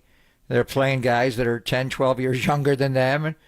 And in a lot of cases, they're still able to beat them in certain ways. But let's just have respect for who they are, because I think it's going to get worse before it starts to get better. And as an organization, now the hard calls come in. And you think of Al Davis and the way he handled it, and Dennis knows, Bill Walsh and how Bill handled it. I mean, just to trade Joe Montana. Joe went back-to-back MVPs in 89 and 90. And what happened? Leonard Marshall hit him. And boom, it was over. He really never got his job back. And Steve took over, and then you wind up trading the guy. And there's injuries are certainly, you ever see them, like that Warriors trading Klay Thompson after he tore his ACL and his Achilles in back-to-back years. That's cold-blooded. But, I don't know. Do you ever see, honestly, Joe Lacob trading Klay Thompson, John? Do you ever see him doing that? No. The other thing about it is I would be more Bill Walsh than Al Davis, but the thing is, at this point, what's Klay worth? What's Paul worth? Well, these guys don't have the value that would make it so that you would move them, I don't think. And so then what you'd have to do is you'd have to find the team that thinks Kuminga has upside. Then you'd have to attach Kuminga. Those guys alone, and they've got expiring contracts in Paul and Klay, but that's not bringing back any of the guys that we mentioned. That's not bringing back Siakam or Levine or DeRozan or Anunoby or Klay for Anunoby. That's not happening. They want picks and young players. So you put Kuminga in there, you put Moody in there, you put Bajemski in there, you put some picks in there, then you're in a worse spot to me. So they've just waited too long. I think at this point, you have to ride the wave out, and you are what you are. All right, we'll get more into it. Bottom of the hour, Dennis Brown is going to join us. We're going to get into the 49ers. Quick look back at the Eagles and the Eagles game and what they did to contain Jalen Hurts, but then we'll look ahead to the Seahawks as well. What is it like playing a team twice in 3 weeks? What does he expect out of the game coming up on Sunday that could catapult the 49ers into the top seed if the Eagles lose at Dallas? We'll do that next, only here on the Sports Leader.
You know what? It's funny. It's like, are you concerned about the football? Sure, but there's so many things that were going in the Niners' favor. They were healthy, and also they had the 10 days wait, which you said. What concerns me is for if they meet next time, any psychological edge is now gone. Yeah. I mean, they had this thing like, well, we don't lose at home. We don't lose in this building. Our fans are the craziest in the building. Like, all right, we're amazing. Oh, and we'll beat you up in the trenches. All that is gone. Like, the 49ers dominated them in the trenches. Peter Schreger, NFL Network, coming off the Eagles' huge win, 42-19. Big game coming up this weekend against Seattle, 2 times in 3 weeks against the Seahawks. So we'll be desperate this weekend. And you got to hope that Philly loses at Dallas. You don't have to be a Dallas fan.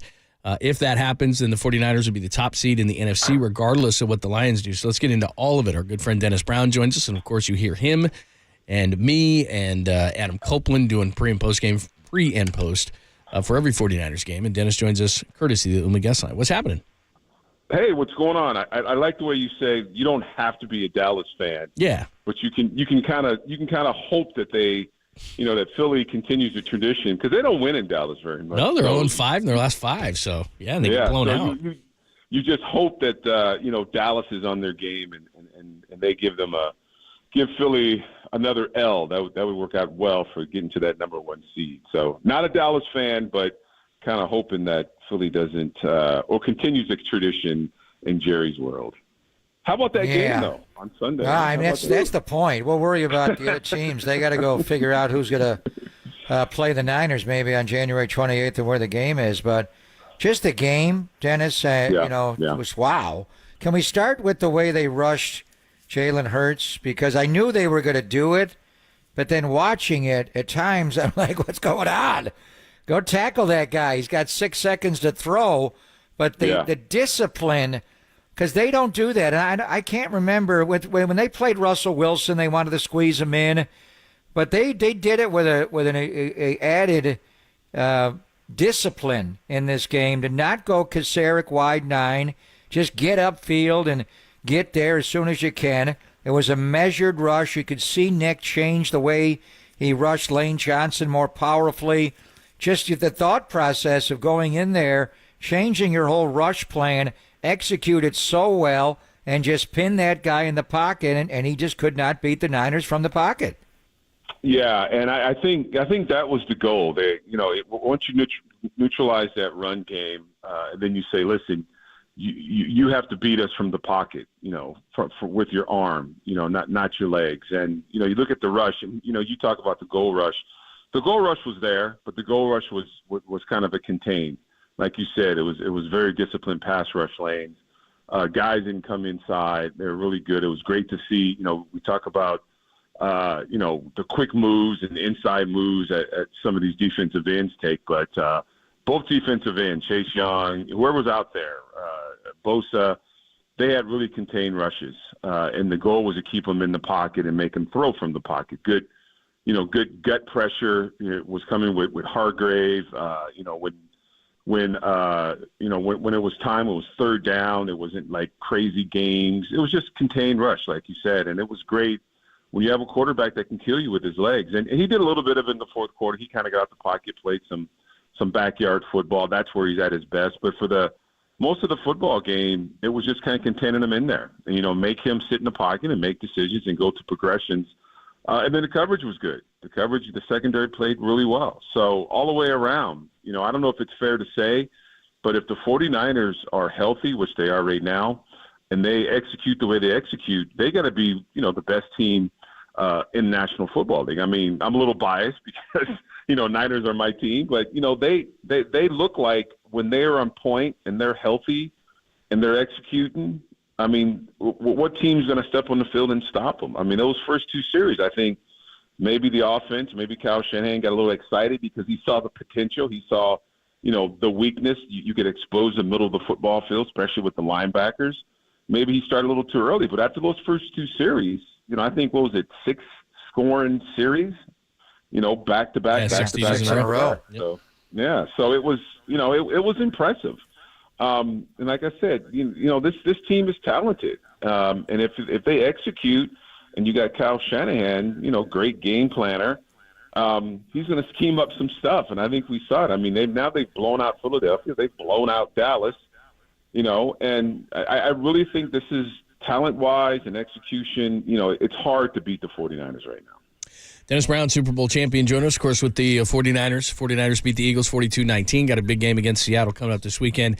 And the Eagles go to Dallas, a place they haven't won since 2017. So if that happens, the 49ers would be the top seed in the NFC as we speak a week from now.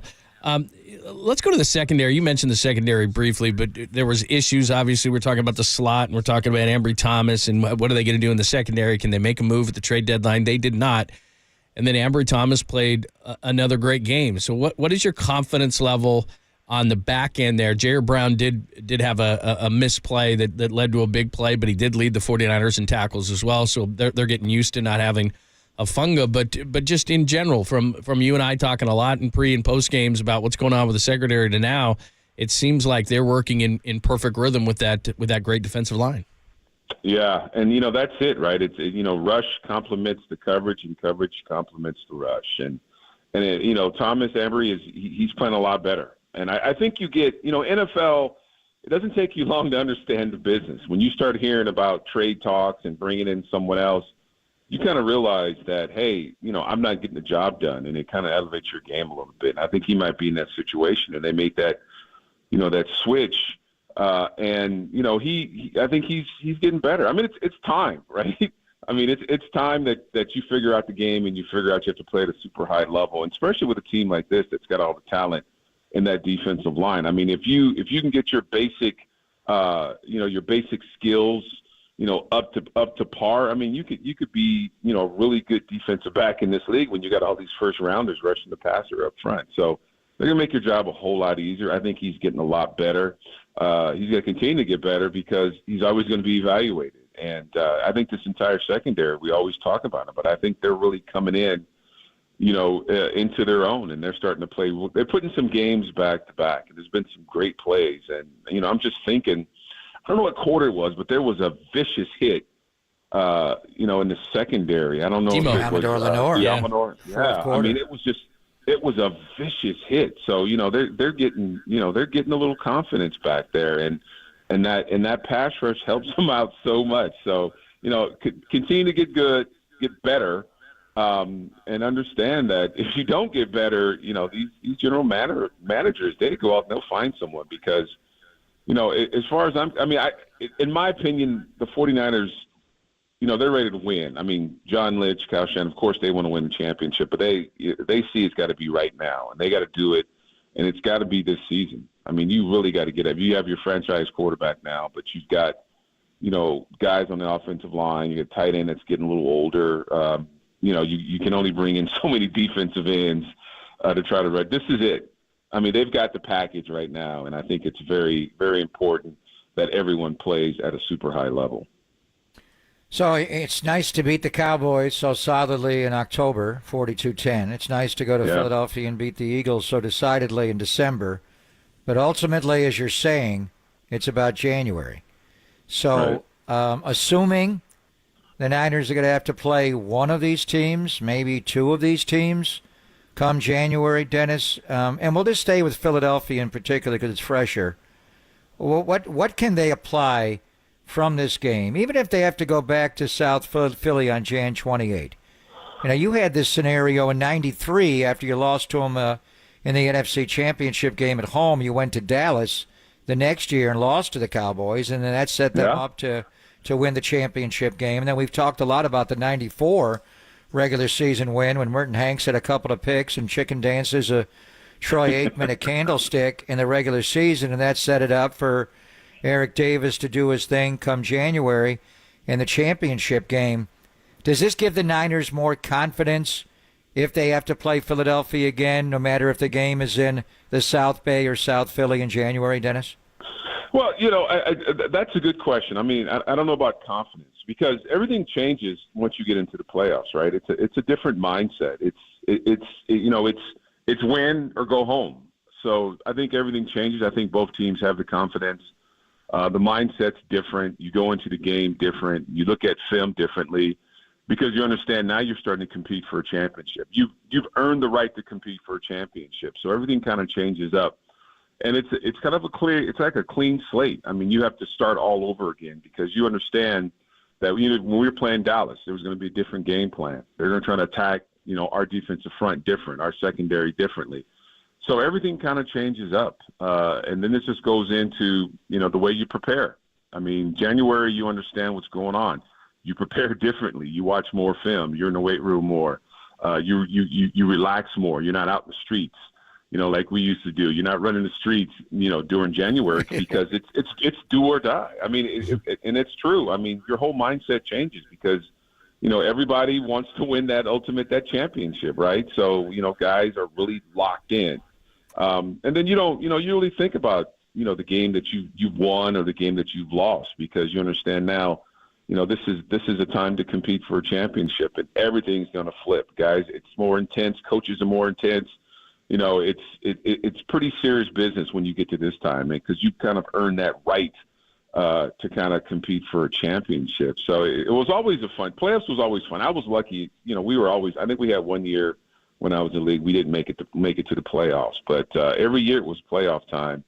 And it's intense, man. It's intense. And, the locker room is a lot quieter and guys are locked in. So, whatever happened during the season, you kind of forget about it because you understand that it is playoff times. And if you don't win, guess what? Your season's over. You can start planning your off season and planning for the next season or whatever team you're going to be at or working out plans and things like that. So it changes up. I mean, you have a little bit of confidence because you beat them once, but again, it's a whole new ball game.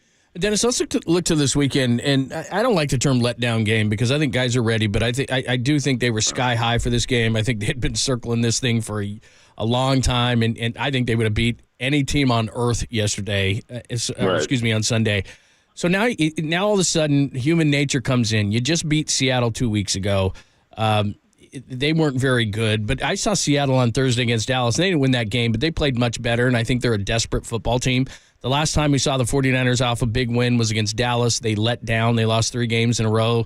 They just weren't as good. And I look at this game, and I don't know that the 49ers are going to lose, but I think it's going to be a much better game against Seattle. So take us into the head of an athlete. Just when you come off a game like that, an emotional game, you get that win, you've been so focused on that team, on that win, and then you play a team that you just played 2 weeks ago and you blew them out. So in my head, human nature is going to say there's going to be a letdown here. So what do you look at, how do you? Well, I mean, I hope there's not a letdown. I mean, but this is a team that you play twice a year.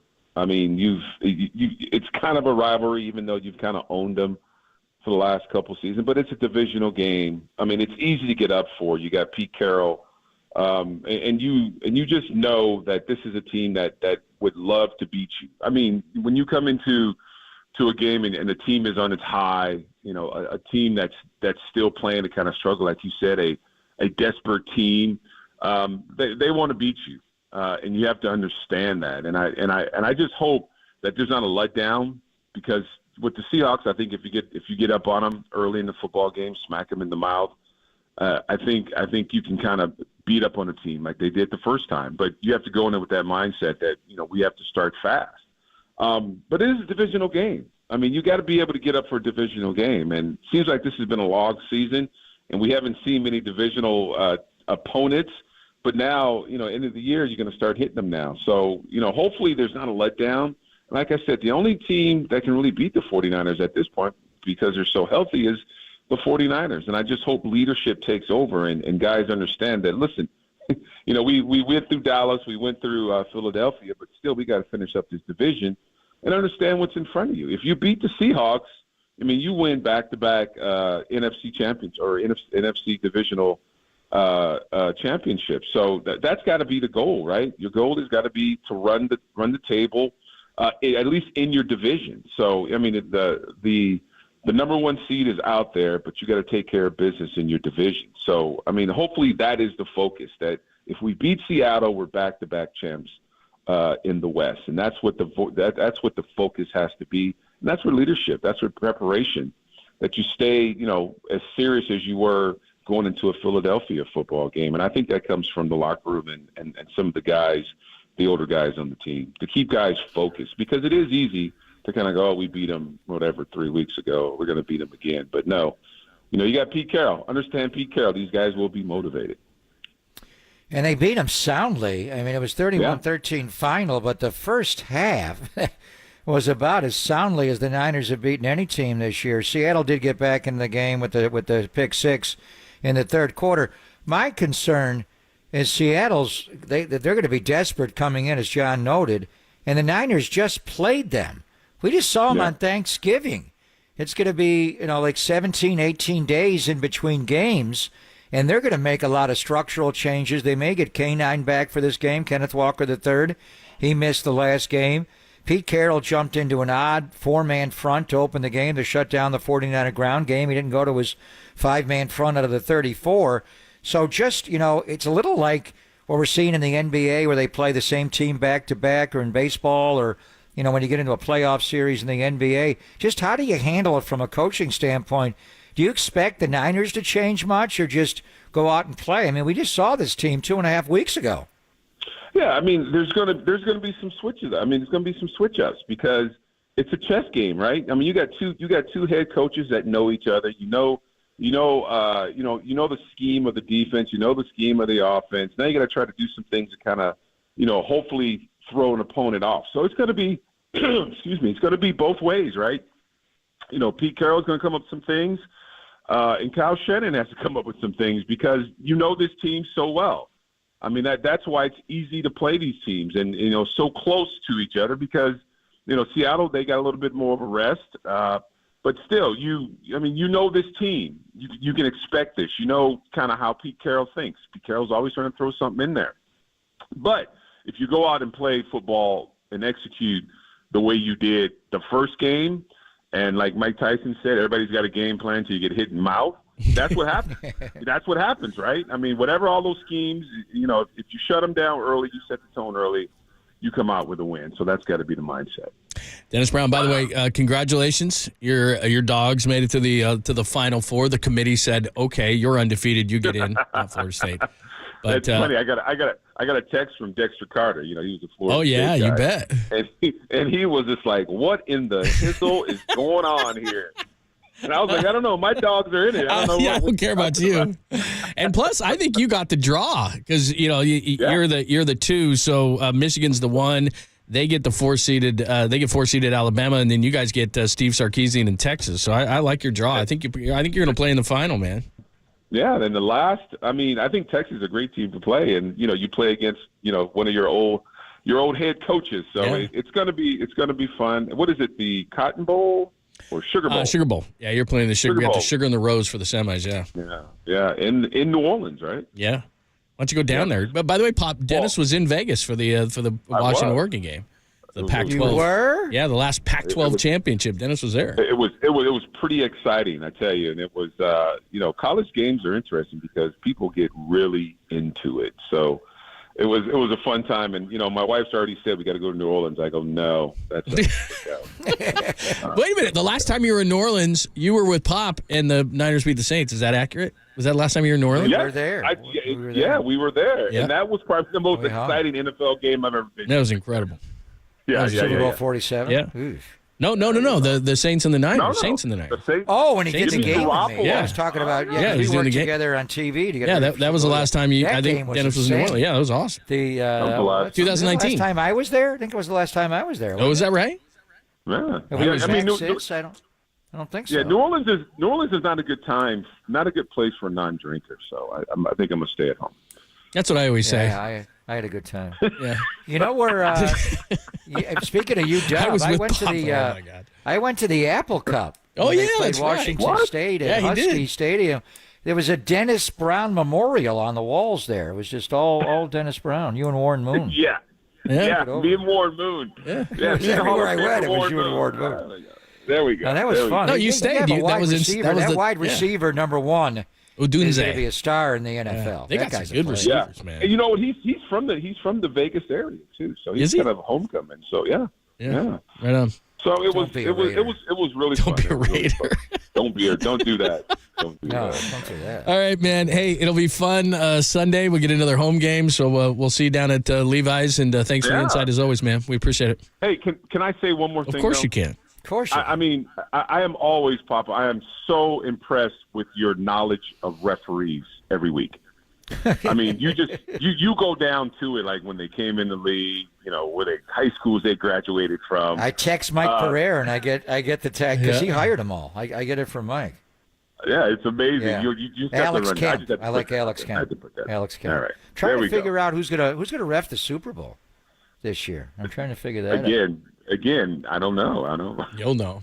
To be determined. You'll know. To be determined. Could be Hockley's son. Could be Sean Hockley. Does he have guns like his dad? He does not. No. Nobody does. Sounds just like him. All right, man. He's good. All right, bro. We'll see you Sunday. You're the best. Thank you. All right, that is the great Dennis Brown, as Washington Huskies are in the semis. So there you go. Florida State and Dexter Carter are not. All right, 1 o'clock We hour. got to root for UT. It's Derek School. Come on. And Sark, we got to root for the Longhorns. I root for where my money is. I haven't decided yet, but we'll see how that goes. I haven't looked at it. All right, 1 o'clock hour is on the way. We got your foreplay, including, I don't know that I would call this similar to what the 49ers said after they beat the Eagles, but they are starting to clap back, and they think they're going to see the 49ers again. So we'll get into all of that. And then at 1:15, the latest, you don't want to miss this as a Giants fan, the latest from Nashville. Our good friend Laura Britt's going to join us at 1:15 to talk all about Shohei and free agent rumors and Giants. And she talked to Farhan and John Morosi. So anyway, we will get the latest with Laura at 1:15. It's Pop and Lund on the Sports Leader.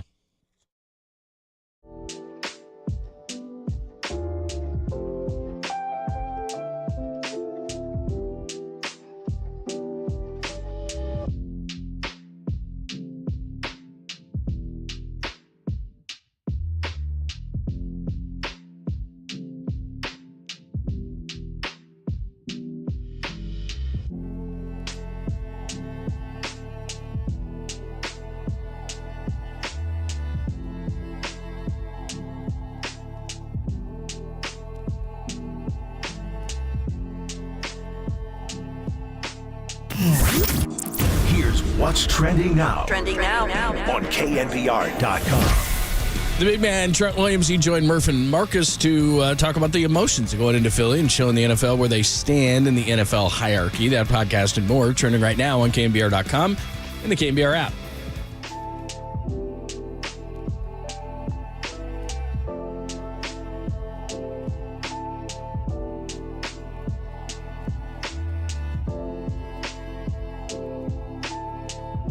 Greg Papa here. We were just chatting with Dennis Brown. You know what Dennis's game day ritual is when after he does the 49er pregame show. He and Danny Dunn, our producer, they get Tony's Pizza in the North Beach, the best pizza they've ever had, the best pizza I've ever had, and it's ranked #1 in the entire world, so they know what they're doing on game day. So go to Tony's for the best Neapolitan, New York-style, Detroit, Sicilian, Grandma-style pizzas. They also make fresh pastas. There's spicy bucatini, one of the all-time favorites on the Papa list, so check it out, and the Dennis Brown list as well. And Tony's got other locations. Capo's, where he makes delicious tavern-style, cracker-thin, and deep-dish pizzas. One of his specialties is the Chicago Italian beef sandwiches. They are quite large, but they are delectable. And then finish off your meal correctly with a little delicious cannoli. Can't always get good cannoli in California, but in the Bay Area, you want to get to the Tony's. He also makes tiramisu. And early in the morning, before it's pizza time and cannoli time, take a morning stroll through the North Beach and try his homemade sourdough bread, pastries, New York bagels, and his bakery, Toscano Brothers. And Warriors are playing Portland tomorrow night. He has the fast casual restaurants known as Tony G's in the sporting venues, the Slice House locations throughout the Bay Area, whether it is at Chase Center, Oracle Park, or at Levi's when the 49ers play on Sunday. So do what Dennis Brown does whenever you're hungry and you want a slice of pizza. Get Tony's Pizza in the North Beach, #1 ranked in the entire world.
Time for some foreplay with Papa and Lund. I'm Dirk Diggler. 4 chunks of audio that really get you going.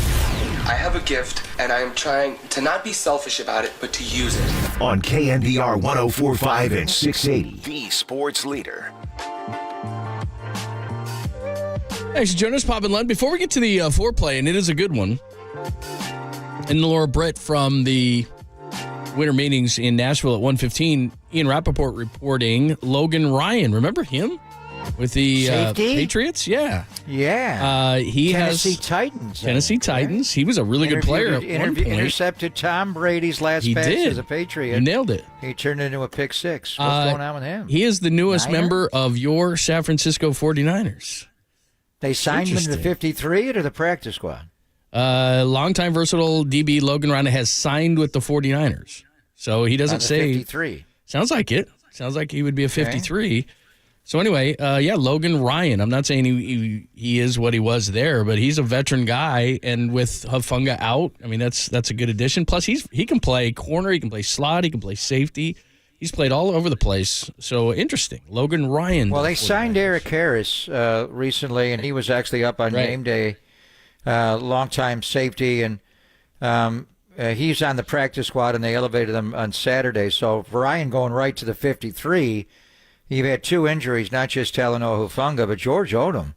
Right. Core special teamer tore his bicep in the game against Seattle on Thanksgiving night. So they've been searching for safeties, but by signing him right to the 53 is interesting because they had Harris in reserve. And there was a point where they were going to bring Jason Verrett back and bring him on the practice squad. I think Jason did that on his own where he just didn't feel comfortable about playing. So that's interesting. Now, Logan Ryan's played a lot of snaps, and he can help you all over the defense and on special teams as well. Yeah, so we'll give you a little more information when we get it, maybe how he'll be used and everything like that. But Logan Ryan, veteran guy, again, a long time with the Patriots.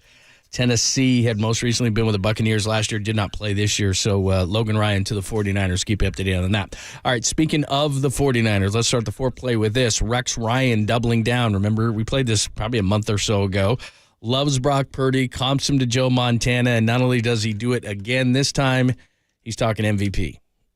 Rex, you told me probably 6 weeks ago on this show who he reminds you of. Yeah, he reminded me of Joe Montana, who said, I'm delusional. I'm so delusional. This guy is so good. He's so poised. The timing, the anticipation. He doesn't have the biggest arm, all that stuff. There he is on the move. Is that Brock Purdy? I think it is. I don't know. Maybe it is. That's Brock Purdy, I think. The mobility, the swagger, the confidence. Double-digit. I got to give you one thing about this. Let me show you something. Go ahead, Rex. All right, and this is straight from Himbo. Purdy's blend of efficiency and volume has never been matched in NFL history. The closest team, 2000 with Kurt Warner. Meaning he's throwing the ball down the field and completing it at such a high percentage. Higher than we've ever seen. Yeah. And we're just going to, he's not good. No, just because he's Mr. Irrelevant. He doesn't remind me of Joe Montana. Yeah, because you don't know the game. I've been around this game all my life. Right now. This is what he does. I love that he just keeps on motoring past Greenberg and Orlovsky. He just keeps on four-wheeling over those guys. But he loves himself some Brock Purdy. Well, I mean, Brock has captivated a lot of people, including Mike Martz.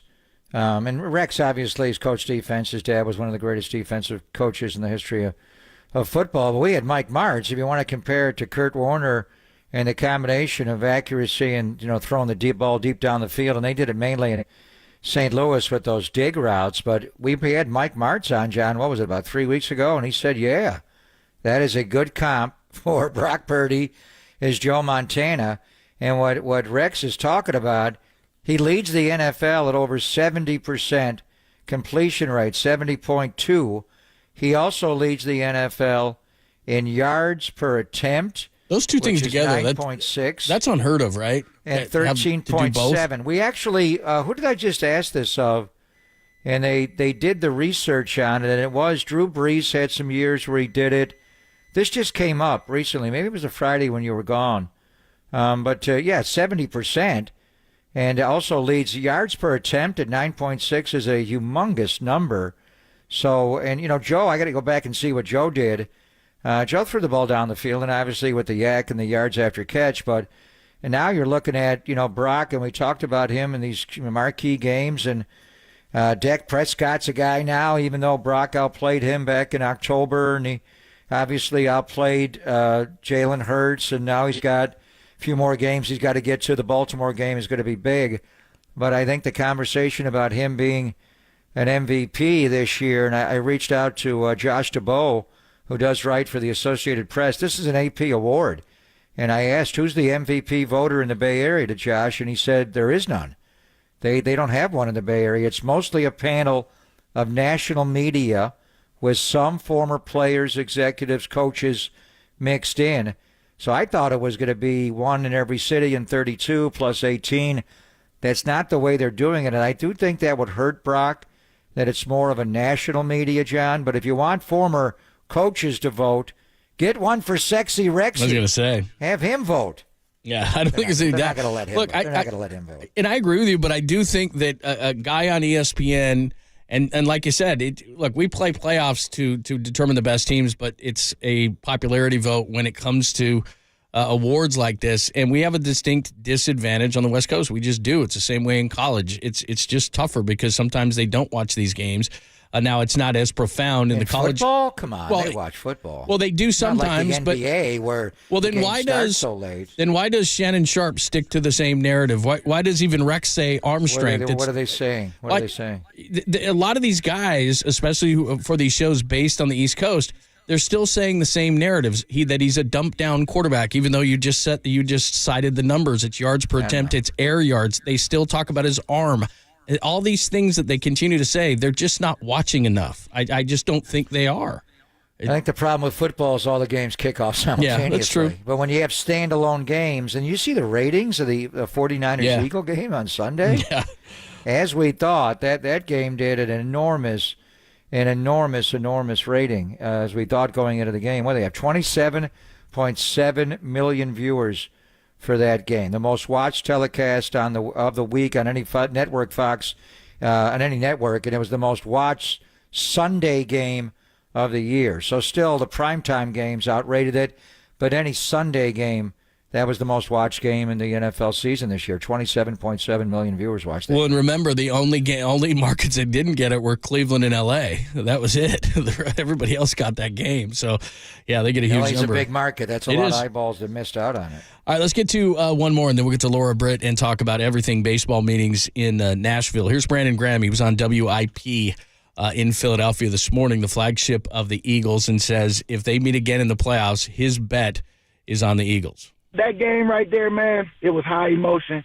I mean, much credit to them 49ers, man. But I know we're going to be ready when it come back around, you know what I'm saying? And I more credit to them. I just love giving them their credit because they got us on that day. But I'm just so happy it wasn't for all the marbles in the playoffs, and we got time to make sure we get it right. And so I'm going to bet on us the next time around, man.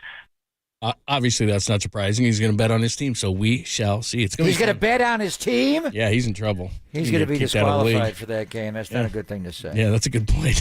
Don't say you're going to bet on yourself. Did he actually say that? I think he meant it more in a spiritual way. He's played in more games as a Philadelphia Eagle than any player in history. That's pretty amazing. Yeesh. Yeah, that is. All right, let's get to it. Let's talk some baseball. Shohei Ohtani is going to be obviously a big story, but what else do the Giants have cooking? Laura Britt has talked to Farhan. She's talked to Bob Melvin. She's talked to John Morosi. She's down there rubbing shoulders with everybody, and we'll get the latest. She talked to Shohei? I don't think he's there. I think Naz Balalo, she talked to him? Dave Roberts said that the Dodgers have talked to him, so I know that. Was in L.A. Yeah. So Shohei has gone to L.A., Toronto, San Francisco, Dunedin, Florida. He actually did not go to Toronto. He went to Dunedin, Florida. He doesn't have to go to Anaheim. He knows there. So did he go to Wrigley? Did he go visit their facilities there? Sounds like he's not going there, but let's get to it. Laura's going to give us the latest from Nashville and the winter meetings and what's going on with the Giants. You'll find out next, only here on the Sports Leader.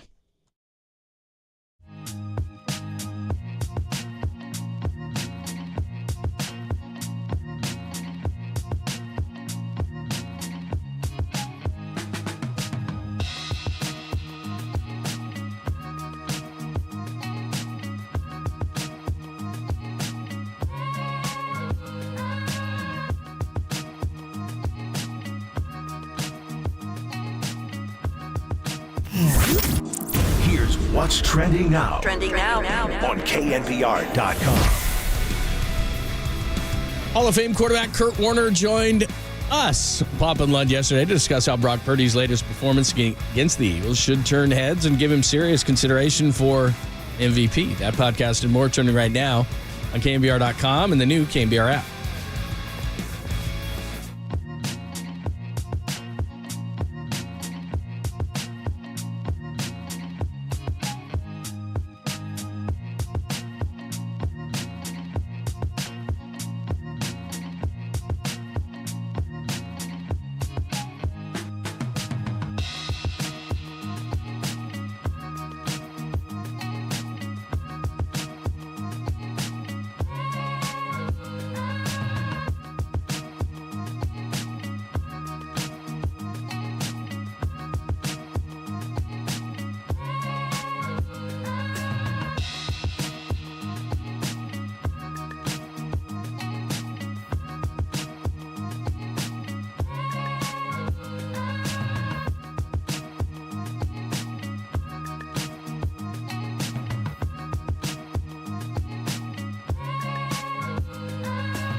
And now, time for the Protect Your Assets with David Hollander Business and Technology Report.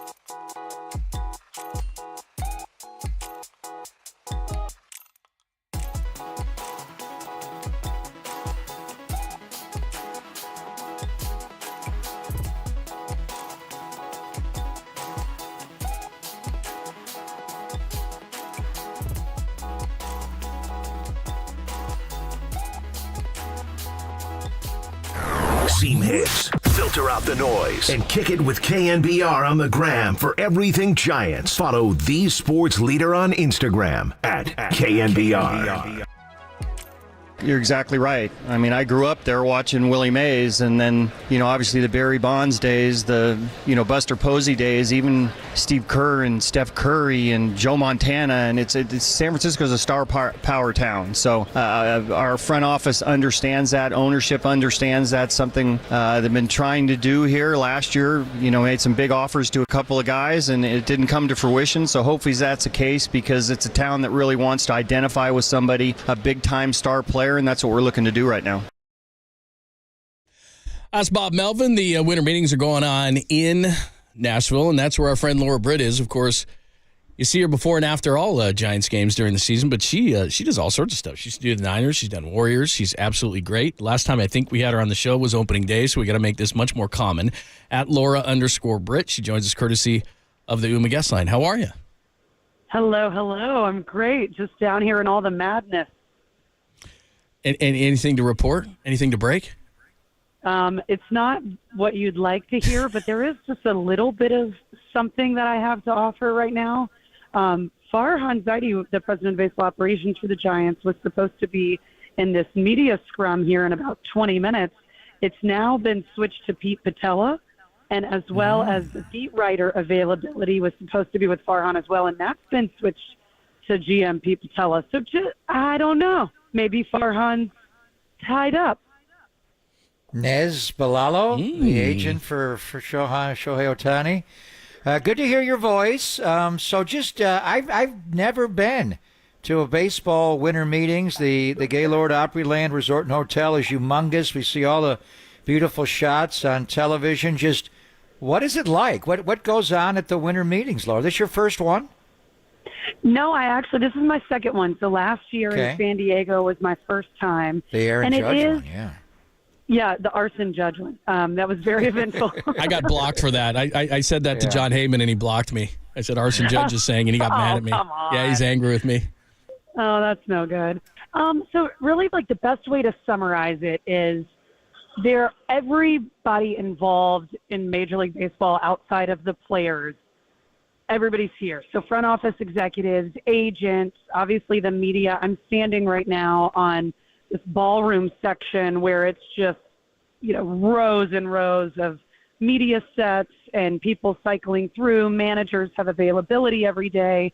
And then these conversations between front office executives and agents happen all around Nashville, whether it be here at the Opryland Hotel in different suites throughout the hotel, or off-site where some, managers, and then as well as, president of baseball operations, GM, some front office executives choose to stay off-site and have those meetings elsewhere.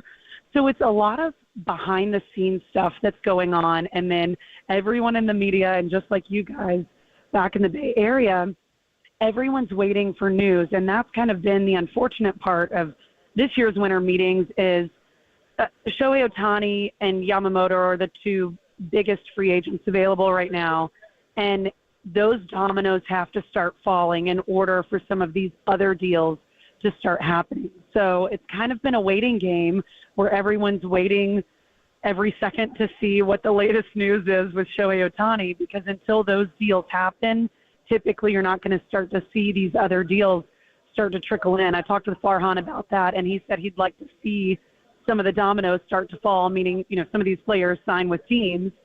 And with Shohei, he's trying to keep everything under wraps. Teams have been very quiet because that was reportedly one of the things that he didn't want to happen. He didn't want his visits to be leaked. But we do have some updates on that today from what we've heard around here. So the managers all have had availability here at winter meetings, and Cubs manager Craig Counsell was asked if he'd met in person with Ohtani, and he said he had not. And the Cubs are one of the teams that are reportedly in the running, so that makes you think, okay, maybe it's down to the Dodgers, the Blue Jays, the Giants, and the Angels. That's an interesting piece of information. And then Dodgers manager Dave Roberts confirmed that the Dodgers had met with Shohei Ohtani at Dodger Stadium. That doesn't sound like a big deal, but when you're talking about Shohei, it is, because everyone's staying so tight-lipped about this because he doesn't want this information getting out. Great stuff from Laura Britt joining us from Nashville at the site of the winter meetings. As like you said, we're all waiting for Ohtani, that domino to go, and then maybe everybody else can go. But give us some highlights. You've talked to a lot of people down there, but everybody's interested in Farhan's perspective on this. You spoke with him. What kind of sense do you get? And I know they're going to swing for the fences, but what highlights are there from your conversation with him? Yeah, I check Twitter a lot just to see the base of the fans and where they're standing. I think fans are frustrated with Farhan and their lack of acquisition of free agents, but it's not for a lack of trying. I will say that. I mean, the Giants have said multiple times, Farhan has said, this is a team that's hunting at the top of the market. And he had mentioned in his beat writers every day, Farhan's ID holds a little special session away from the main crew, and it's just the people that cover the team in this suite sit down and talk with Farhan one-on-one. And I asked him to clarify if he considered the Giants one of those teams that's hunting at the top of the market, and he said yes. Yes, they are. So Bob Melvin, I spoke with him one-on-one today, and he clarified that as well, that this organization is looking to add some big pieces and that they're in the conversation for these big names that are out there on free agency. So the Giants are trying. It's not for a lack of trying. Farhan, as you two well know, and many of your listeners know as well, has an extensive trade history.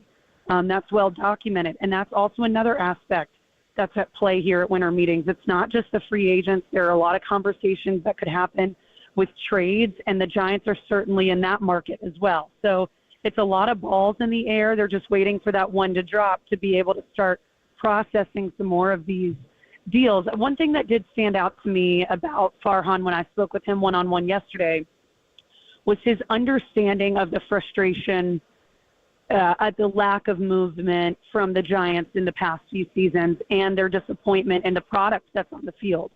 He said he wants to bring that brand recognition back to the Giants. They want to have a star player. They also want to be able to build around that star player. So I don't, sometimes people say, is that just speaking to speak? And I don't get the sense when I'm talking to Farhan that that's what it is. The Giants, they want this as badly as their fan base wants it. It is a traffic jam right now waiting for that first domino to fall. So you did mention that Doc Roberts did admit that the Dodgers met with Shohei. When you spoke to Bob Melvin, and I know his agent does not want anything to leak out, but it seems pretty clear that Shohei was in the Bay Area on Saturday and met with some Giants. Did you have any clarification from Bo Mel or anybody with the Giants if that meeting did take place? Was Bob involved, Laura, or are they just following through on Nesbalalo's wishes and not saying anything about a meeting with Ohtani? Not Bob Melvin wasn't asked specifically about that, but Farhan Zaidi was, because reportedly he was at whatever happened over the weekend at Oracle Park. No one's speaking on it, just not clarifying, vague answers. And you can understand why when you've got a player, once in a lifetime type of player like Shohei Ohtani that's made it very clear that he doesn't want this information out. You as a potential suitor or as a suitor of this player, you don't want that information out. And actually Dave Roberts was asked about that. Well, why did you feel comfortable getting this out if Shohei Ohtani doesn't want it out? And he simply said he just wanted to answer the question honestly. So you can see it both ways. Obviously he feels comfortable in doing that, but Zaidi wasn't giving a lot of information on that. He's saying, keeping that very close to chest. And you can understand why. There were some areas that he has said that they want to improve. They want to add starting pitching at the front end of the rotation. They want to add athleticism has been a big aspect of that. So what does that entail? It entails younger players. That's what it always ends up circling back to. And then speed. And when I talked to Bob Melvin about ranking the areas that Farhan Zaidi has mentioned, defense, especially up the middle, athleticism, speed, and then starting rotation addition, I asked him, what is of utmost importance there? This is outside of, the big name players. This is a sidebar conversation. And he mentioned the defense, that it's got to improve there. And then obviously the Giants finished 28th out of 30 MLB teams as far as batting average last year. They finished with a 235 team average last season.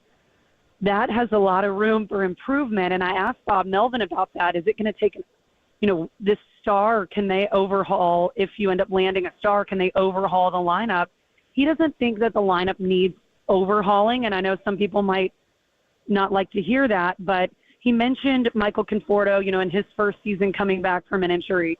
He mentioned Yaz. He mentioned Haniger also coming back from an injury.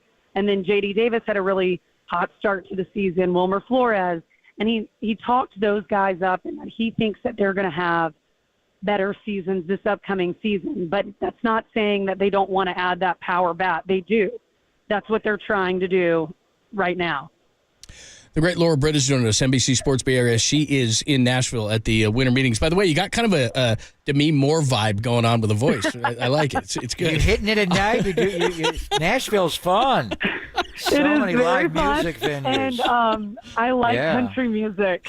Yeah, I see how we get it. You've been singing? Yeah, there you go. Not bad. Very good. I'm the only one that lost my voice. Everyone else has their voice still. I don't know how that works. And you're the broadcaster. You want to keep exactly. your voice. I got to keep that. That's right. So beyond that, my biggest concern is I hate to say it, but I think Shohei's going to the Dodgers, and therefore I just don't want to see a replay of what happened last offseason where they're scrambling, and at the last minute they got to try to see who they can spend their money on. So beyond as you point out here, beyond the obvious names, do you know who else they like? I mean, Jung Ho Lee we hear about, and we hear about Bellinger and Chapman and all these different names. Mm-hmm. Do they have a secondary plan that you can speculate on or know of if they don't get a Shohei or some of these bigger names?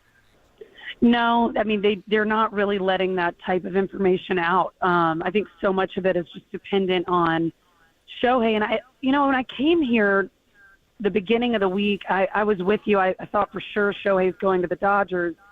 I don't know. Maybe it's just from being amongst all the rumors and the noise that's got me twisted in my brain. But the Giants have a real shot here. And you think about if Shohei were to go to the Dodgers, he's obviously the number one superstar, but he's just another superstar that they have of their many. If he were to come to San Francisco, he is the superstar. Is that attractive to him? I don't know. I don't know Shohei Ohtani. And so much of it, Bob Melvin has mentioned this a couple of times today, that a lot of these stars know where they want to go. And that's the hard part, is it's speculation at this point because they know oftentimes where they want to go. And sometimes it comes down to money. Sometimes it comes down to, can Bob Melvin, being the manager of the Giants, influence a decision at all? He seems to think that's lower on the totem pole. That I actually think it's pretty important, especially having Bob Melvin, who's very well respected. I asked Farhan Zaidi about that yesterday in the beat writers' suite discussion about, does it help having Bob Melvin? Is that helping in free agency? And he just touted Melvin's track record with players, but also with agents. That, during seasons throughout Melvin's career and any manager's career, at different points in time, you have agents that contact you as a manager wanting their player to, get more time or whatever. And that says something, having a manager that's got rapport with not just the player, but the agents, because the agents are a very loud voice in these players' ears. The player ultimately has to decide, but that's the whole point of having the agent, right? To help guide you and to help get those costs up. So it's interesting. I do think there's an aspect of Bob Melvin in this, and it's just so hard to tell. I'll be honest, last season I thought for sure Aaron Judge was going to go with his hometown team, and obviously the Yankees pull was too much. So I think most people believed he was going to go back to the Yankees, but I was the one that was gullible enough to believe that he was going to go with the hometown team. You just really don't know, and I know that's not the sexy answer, but that's what it is. And if you remember last year when the meetings were in San Diego, he actually flew there to meet with the Padres, and they wound up offering him a bigger deal, but he didn't take the biggest deal. So when you started chatting with us today, Laura, you were talking about Farhan Zaidi not being at a media availability. What is that? Give me a little more detail on that. Is that a big deal? Because obviously something has rerouted his time of great importance, and we get the feeling that the whole thing is kind of in a gridlock there in Nashville until Shohei signs. So to be clear, what is he not attending and Pete Patella is? And do you get a feeling that the Shohei Ohtani deal may happen in the next few hours, the next few days? Will it take weeks? What's the timeline here? It is interesting that he's not at this availability because it's planned. I mean, the PR staff communicates with all of the people that cover the Giants that are here, and we've been told that would be who would be at the availability. And just within the past 5 minutes before I got on the phone with you guys, that was changed. Not just that, also that suite availability that I was telling you about. So just to give everybody some perspective on that, there's big media scrums like what you see on TV, a big time press conference where anybody can attend that's got their media credential. Well, there are smaller break-off sessions where you're meeting in a smaller environment with just the people that cover that team. So people that you guys would know in the Bay Area, that your listeners would know in the Bay Area, Susan Sluss, or, people like that, myself who covers the Giants, we meet in a more one-on-one environment. It's a group of probably 9 of us or so that it's a break-off session in a suite, the Giant suite, and we meet and ask questions to Farhan Zaidi in that environment. That is also what has been rerouted. Now that will be Pete Patella, who is going to the GM availability, which was scheduled to be Farhan, and then the suite availability thereafter, which was also scheduled to be Farhan, just got changed to Pete. So what does that mean? And I'm assuming it means that he's at something important. Farhan doesn't tend to, miss things just for no reason. He's not trying to skip out. As much as I don't know that he would love to have these conversations regarding free agency that they can't really discuss, right? Yeah, but do you get the feeling the Shohei thing could happen today, tomorrow, before everything wraps up in Nashville, or longer? What's your feeling on the timeline?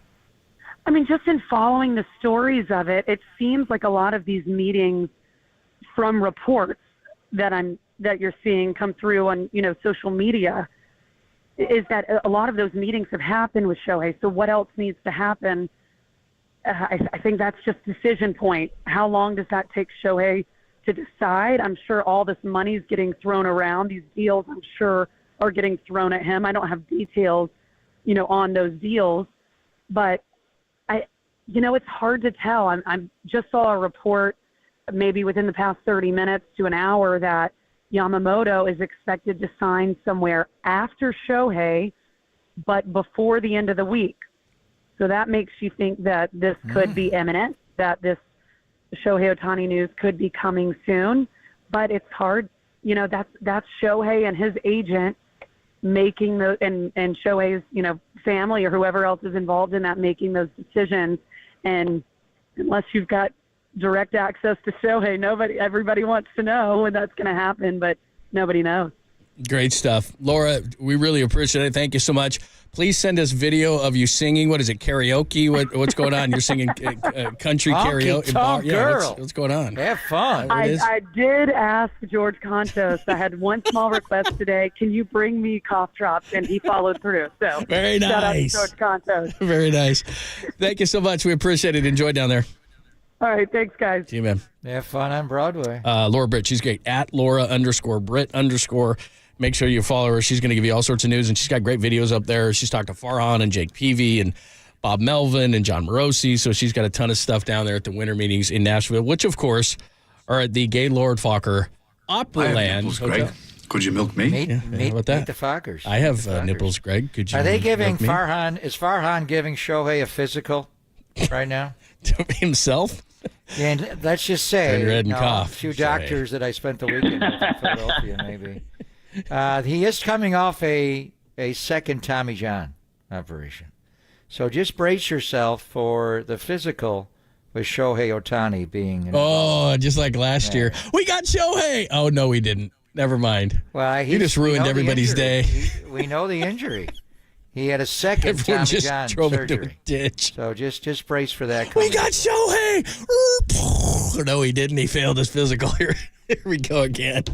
That would be unbelievable. I mean, it's one thing for Correa to fail it, But if everybody, there'd be a party in the streets, and then all of a sudden it would be like, wait a minute, he didn't pass his shoulder. Well, we know the history elbow. of the player with the injury. It's not a surprise. True. Yeah, it's true. And we knew it with Correa as well, but this one's way out there. Can we play that again? I think I stepped on that. I'm sorry. The I have Gaylord nipples, Greg.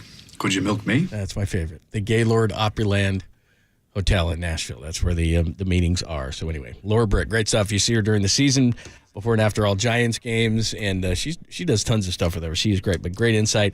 And like I said, a little smoky voice going on there, a little scratchy, smoky, Demi Moore kind of a thing going on right there. So there's more live music on the honky tonks in Nashville than anywhere in the country. That Austin, is a fun Texas, town. I think, is right there. Yeah, there you go. Nashville is fun. All right, your sweet, clean, family-friendly Caboose Pistol coming up next. And yes, we do have some very nice stories. I was looking at them a little bit earlier. Oh, I gotta get the audio. Remember that? What was that fantasy football commercial that had T.J. Hushmanzada's name on it? Championship. We got to get that because we got a T.J. Hushmanzada story and much more. We'll do it next. Are the Niners signing him again too? No T.J. Hushmanzada. He was a Niner very briefly. He remember? was. You know what? You and I had him on in another lifetime in Oakland, and I remember when they signed him, and he came in with us, and he hung out with us in a tiny, small room that they used to stick us in. Right away, T.J., who's your mama? Right away. How much? I know. Got us off on a bad foot. Got us off on a bad foot. But I remember that. Yeah, he came in. He was cool. I got this guy's going to be a broadcaster. We'll get into all that next. The Caboose Pistol. Pop and Lund on the Sports Leader.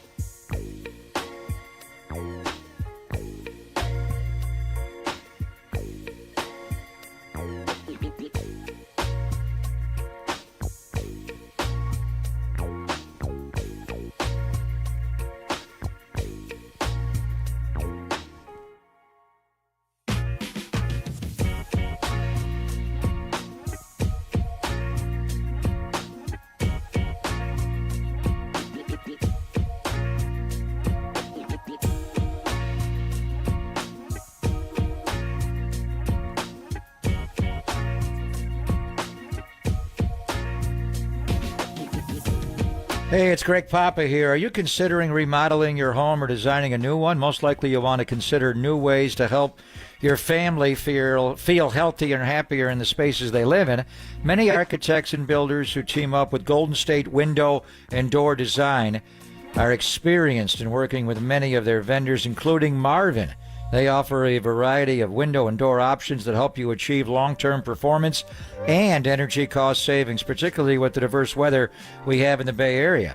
Marvin windows are also designed for seamless, eye-catching aesthetics, so take a look at the Windows and Doors page at goldenstate.com, then scroll through the image gallery and select a virtual tour of their showrooms for inspiration. When you get some ideas, contact your architect or designer and schedule an appointment on Golden State's Window and Doors page. Striving to help you build and your builder design with ease. Golden State, family owned for 3 generations. When you succeed, we succeed.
was a 5-shot revolver. It was loaded, wedged in the crack of her buttocks. Papa and Lund presents the Caboose Pistol. The old caboose pistol, everybody has one. A few stories that slip through the cracks. Did you say caboose? I know some women who could hide a machine gun in there. Yeah. I'm sorry, we're getting off track. On KNBR 104.5 and 680, the sports leader. I'm up. Biggest pick of the draft. 5th pick, 6th round. TJ Hoshimazode. Yes, lock it up. Who? What? TJ, how's the vanilla? All right. TJ, who's your mama? NFL.com Fantasy Rule 17. Know how to pronounce your draft picks. You mean TJ Houshmandzadeh from the Bengals? Put him on the board. Hoshimazole. Got it. Championship. How old is that? Oh, that's one of the best commercials of all time. You're right, because TJ Houshmandzadeh is 46. He had to have retired from the league, what, at least 10 years ago? So, I mean, that's got to be 10 years old. Why is that relevant today? All right, this is a wild story. So here's essentially what happened. This woman, let me reset the story because I just got a pop up in front of this thing. But TJ Houshmandzadeh filed for a temporary restraining order against a female fan he claimed legally changed her last name to Houshmandzadeh due to a years-long bizarre and extreme obsession with him. It's a 53-year-old woman, and her name now is Annette Marie Houshmandzadeh, and he says she has been claiming, or she has been harassing him since 2015, so much so that she has posed as the mother of his children before. So anyway, he's 46, she's 53, and he doesn't even know her? No, he doesn't even know her. So anyway, did she win her fantasy league because she had Who's Your Mama? Championship. That is sad. She's supposed to stay at least 500 yards away from him and his family and to stop using his last name to try to gain access to his personal affairs per the court documents. Wow. His last team was the Raiders. I thought he was a Niner. Didn't Kyle bring him in, though? He might have. Yeah, I think he might have brought him in or something like that. But maybe he never made the team. No, I'm thinking of somebody else because there's no way. His last year was 2011. Yeah, I was going to say it's been a long time. No, that's a long. I'm thinking of somebody else. But she's still she's still obsessed with this dude. And plus, I've never met another Houshmandzadeh. I don't know. It's just and why would you want your last name to be Houshmandzadeh? She changed her name. Yeah, to the Houshmandzadeh. Would you like to try to spell that name? We're going to let you do that. Can you spell that? How do you spell that? I would have What's no harder to idea. Spell? Yushchek or Houshmandzadeh? Have you ever had anybody try to impersonate you other than the bad guy online? That's not your Twitter page, okay? So there is somebody online that's trying. Yeah, years ago. Years ago. Really? I remember talking to you about that in what New happened Orleans to fake Ray time. Fosse now that Ray has passed? Yeah, what are they doing with that one? That's gone. But that is unbelievable. I would never change my name to Houshmandzadeh for the very reason that you just said. Let's say that you're, I don't know, at the DMV or something. It's like, how do you spell that? Well, if you just changed your name to it because you're an obsessed fan, you would have no idea how to spell it. Hoshimazole. Got it. It's not as hard as you think. Housh, Housh, man, M-A-N, okay, D, and then Zada, Z-A-D-E-H. Did you cheat? Well, of course I looked at it. I think I'm going to do that. The hard thing is the TJ. It's so easy. You know what the TJ stands for? No. That's even her. Tourage. Tourage. T-O-U-R, Tour, A-J. Tourage. Yeah. So she just changed her name because she was obsessed with Houshmandzadeh. Yeah. That's Isn't that unbelievable. Weird? Strange. How about when Kareem Abdul-Jabbar sued Kareem Abdul-Jabbar? Oh, the running back. The UCLA running back. For having his name when you're allowed. There's no trademark on a name. Well, plus he spelled it differently. He spelled it K-R-I-M. He did? It wasn't even the same. Yeah, it was like it's crazy. Wow. Michael Hoamanawanui. Yeah, well done, we're Ted. not doing that well one. done, Ted. I don't know why that's related. Thank God he's out of the league for you. Was TJ Houshmandzadeh even good? Was that a good receiver to have in fantasy? Yeah, when he was with the Bengals. Remember when Cincinnati? He scored some touchdowns. Yeah, when he was on Cincinnati. He went to Seattle. He was okay. But yeah, with Cincinnati, he was pretty good. This is a strange story. You know, like this time of year, we're getting our Christmas tree tonight. So it's the 5th of December. Yeah, believe me. It's not up to me. I'm outnumbered. I'd like to get it on like the 24th, but I'm getting outnumbered in my house. At least it wasn't a week ago like Christmas we did last year. It's 3 weeks away. Yeah, I don't know. They want to do it. But get this. You know how you see the cars? 12 nights of Christmas, not the 21 nights of Christmas. So when you see cars or trucks, SUVs, whatever, and they got the Christmas trees on the top there, on the top of their car, you see them driving down the road. Yeah, of course. This one is how the Grinch stole one family's Christmas tree. A California family had their Christmas tree stolen right off the top of their car in a heartless crime, blah, blah, blah, blah, blah. So basically what happened, this is in San Mateo, by the way. Jesus and his wife had just purchased a tree in San Mateo Friday evening, left it tied to the roof of their SUV in a parking lot as they did a few errands. But when the Bay Area couple returned to their car, they were shocked to see the Christmas tree vanished. Somebody stole the tree off the top of their SUV. Was it a nice one? Was it a Douglas fir? Yeah, I'm looking at it right now. How tall was the tree? Was it a big one? Well, I'm looking. It's big, yeah, and it has the stand on it. So what happens is that's a couple $100. Yeah, and plus here's the thing too. When you read the article, there's pictures and video of it. So their SUV is a white SUV. It gets stolen, and you can see via cameras, because their cameras are everywhere, that this black SUV pulls up to it, snags the tree, and drives off. How about that? I mean, come on, man. You can't steal somebody's tree. That's harsh. You're going to rot in hell. Yeah, you are. That's what it's going to be. Little baby Jesus' tree. You're going to get a tree right now on the 5th? You know how it goes. You get outnumbered. You choose your battles. What? I'm going to get mine, I think, 3 weeks from today on the 26th of December, John. You get a tremendous deal when all the trees are marked off. You get them you don't have to steal one. You get one for like $2. They're easy. People who don't know you, they think you're kidding, and you're really not, because what you like to do, because we've done this show often together. This year, the 24th will fly on a Saturday, so we're not going to do that. The 25th is a Sunday. So on the 23rd, on Friday night, you'll probably start your Christmas shopping. No, you know what? I got a game. We were playing on Christmas this year. I know. So the hell with that. When will you start? Christmas has been postponed to the 26th. Oh, I see. So as far as buying trees every year, my twins were born on the 9th, Erica and Nicholas. So we would not get a tree before their birthday. So it was always the 10th. Get it right after the 49ers beat the Seahawks. Go out and buy a tree on Sunday night. Is that what it is? No, 2 weeks. Yeah. I'm getting outnumbered. It's going to happen tonight.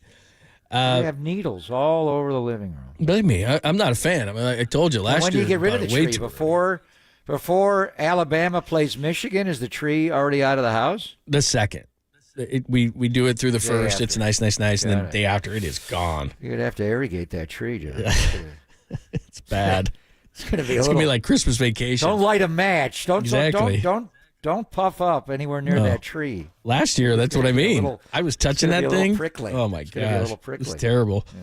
Yeah. This is weird. I love the Manning cast. This year, it's kind of been a bit iffy, but NBA Unplugged is coming with Kevin Hart, Hart's own Manning cast-style alternative broadcast for NBA games. Really? Kevin Hart. Which games? I don't see which games, but it is coming to a TV near you. Would you watch Kevin Hart as a Manning cast for the NBA? Hell no. Me neither. Hell no. I'm not trying to be negative. Don't find him funny. Isn't he a big Philly fan, too? Yes, he is.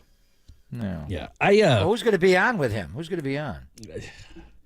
I don't know. People that are unfunny like him? I mean, I don't know. Plus, he's overexposed. There are a few of those out there that I don't like. Like, doesn't Stephen A. do one during NBA games? I don't know. After he does the pregame show, doesn't he do one of those, Stephen A., where he talks about the game? I wouldn't know. My TV's allergic to him. Like, it won't even stop at any channel he's on. Yeah. You know what I honestly said to him at the NBA Finals in Toronto? And he's just holding court. And there's like Julius Erving's there, right. Michael Jordan's there. Oh, like, can I hear Doc? And he's just talking nonstop. I said, Steven, the best thing about you on TV is the mute button. When you're in person with you, when you're in person with you, there's no mute. Yeah, that's a problem. That's funny. I kept talking. You're like, no, I'm not making a joke. It's true. So who's Kevin Hart going to have on? Is going to be he'll probably get a lot of big time guests. Yeah. He may get Draymond Green on or Steph Curry. I could see that. Yeah, I could see him. How many ads does he do with Steph Curry? Quite a few. I mean, he's constantly on credit cards, betting thing. I mean, it's like nonstop. Yeah, nonstop. It's a lot. It's a lot. Did you watch the Manning cast last night? I saw two. That was about it. Yeah, I saw a little. Like I said, Faye Adams was on, right? Yeah, she was good. The anniversary was last night. I was trying to devote 5 or 10 minutes to my lovely wife, and so I tried. But I went She back. was and playing watched some. Clapton on the guitar. Yeah. I'll get to you in a minute here. I mean, seriously, and people know what a good guitarist. I mean, you could slap through that whole thing, but he was actually good. I mean, Tua's a phenomenal. good guitarist. I was like, wow. I was Yeesh. blown away. You missed your calling, dude. Quarterback that well. Exactly. All right, that is your sweet, clean, family-friendly caboose pistol. We'll give you a few things we may have missed, and then Tolbert and Cope's coming up at the top of the hour, only here on the Sports Leader. TJ Hoshimazode. Yes, lock it up.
Hey, it's Greg Papa here. The Laser Eye Center of Silicon Valley's free live CLR webinar is this Friday, December the 8th at noon. It's a great opportunity for you to find out all about custom lens replacement, which I had, John Lund had, changed our lives. At the webinar, the doctors will answer any questions that you may have on what's the difference between LASIK and CLR. I've had both, and CLR is way better, but sometimes you're a better candidate for LASIK, so find out what you're a good candidate for. What's the cost of the procedure? Is there financing available? How long does the procedure take? Find out about CLR in this webinar and how CLR is the permanent solution to readers, contacts, glasses, and cataracts. It's at the Laser Eye Center of Silicon Valley. Free live CLR webinar. It's this Friday, December the 8th at noon. Space is limited, so register now at lasereyeclr.com. That's lasereyeclr.com.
Listen to the sports leader anywhere, anytime. Download the all-new KNBR app. Now back to Papa and Lund live from the KNBR Casino Matrix Studio. Casino Matrix Progressive Jackpots are here. Where are you? Just drop in. Please play responsibly. 1-800-GAMBLER. TJ, how's the vanilla? All right. Somebody's stealing your last name, and it's Hushmanzada. Made me a little nervous. I'm going to let's take see. the name Otani, John. Ooh, that would be sweet. Today, I'm getting a vibe talking to Laura. Why did Farhan cancel and postpone and have Pete do all his media availability? Something going on with Otani? Is he going to sign? I'm at Giants or somebody else? And Dave Roberts may have taken the Dodgers out by telling everybody he met with Otani. He said he didn't want that out there. I don't know. couldn't. So what do you think? Could we have an Otani signing tonight or agreeing to a contract? I'm a pessimistic jerk, so I don't think so, but I hope so. I mean, I'd love to be wrong. He's on got this to do whole it thing. sometime. It could be, it could be Dodgers, go back to the Angels, who knows, Blue Jays, but he's got to make a call here because he's kind of gridlocking the whole industry here. Yeah, no doubt. Let's get that going, and then the dominoes will fall. Great job. It was fun having Laura Britt on the show. She gave us the latest from Nashville. Dennis Brown, Mark Spears, John Clark from NBC in Philly. If you missed any of those, just go to KNBR.com. Are you at Levi's tomorrow? Levi's tomorrow. Getting ready for the Seahawks. You coming down? I'm going to come down. Thursday? Yeah, absolutely. See you tomorrow. Yeah, we'll do that. Yeah, see you tomorrow, Pop. As always, great stuff today. Thanks to Danny. Thanks to Walter as well. Great job. We'll be down at Levi's tomorrow and Thursday getting ready for the 49ers and the Seahawks. Huge game because, as we said, the Philadelphia Eagles haven't won in Dallas since 2017. 0 for their last 5 attempts. If that happens, or if that trend continues, and the 49ers win, they will be the top seed no matter what the Lions do because they've got the better conference record, so they could be playing for the top seed this weekend. Tolbert and Cope's coming up right now on KNBR AM and FM San Francisco, the sports leader, a Cumulus media station. How's Mazzoli? Got it.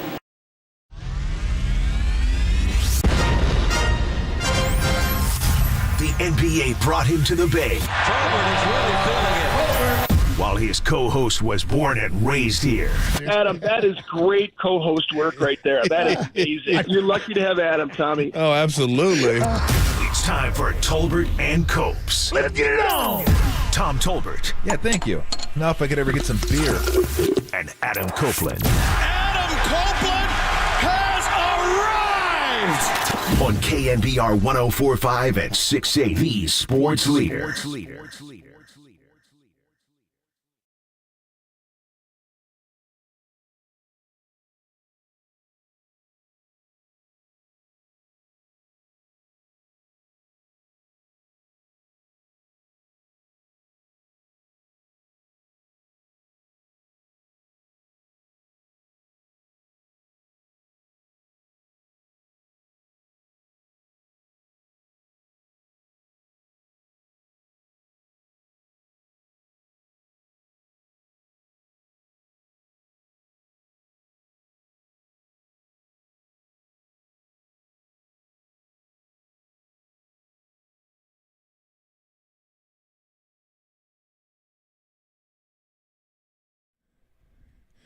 What is shaking?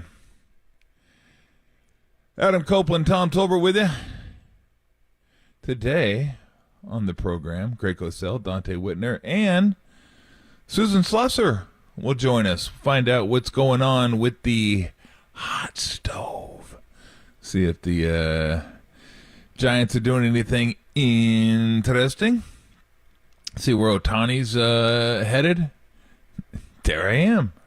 Good Lord. I need to shave.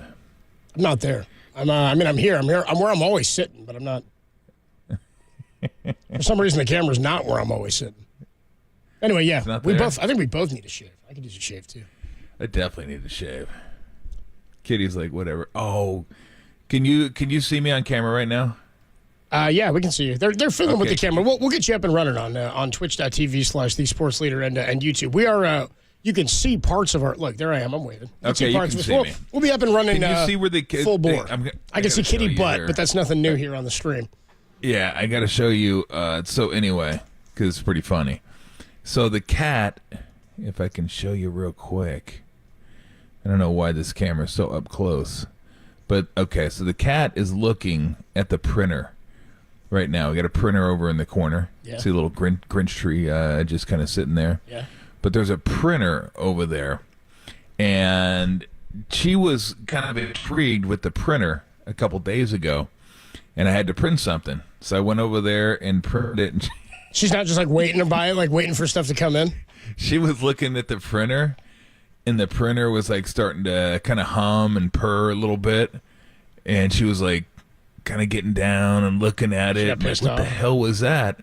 And then the paper spit out of it, and she looked like Michael Jackson moonwalking backwards. Like she was not digging the paper coming out of that thing. No, she's like, no, I'm done. I'm out. No way. It freaked her out. Like she like moonwalked, and then she jumped. And then she like jumped backwards like a foot, just straight back. Like, I don't know, I'm not sure how she did it, but it was like a straight back. There was like an upward jump but a backward jump at the same time.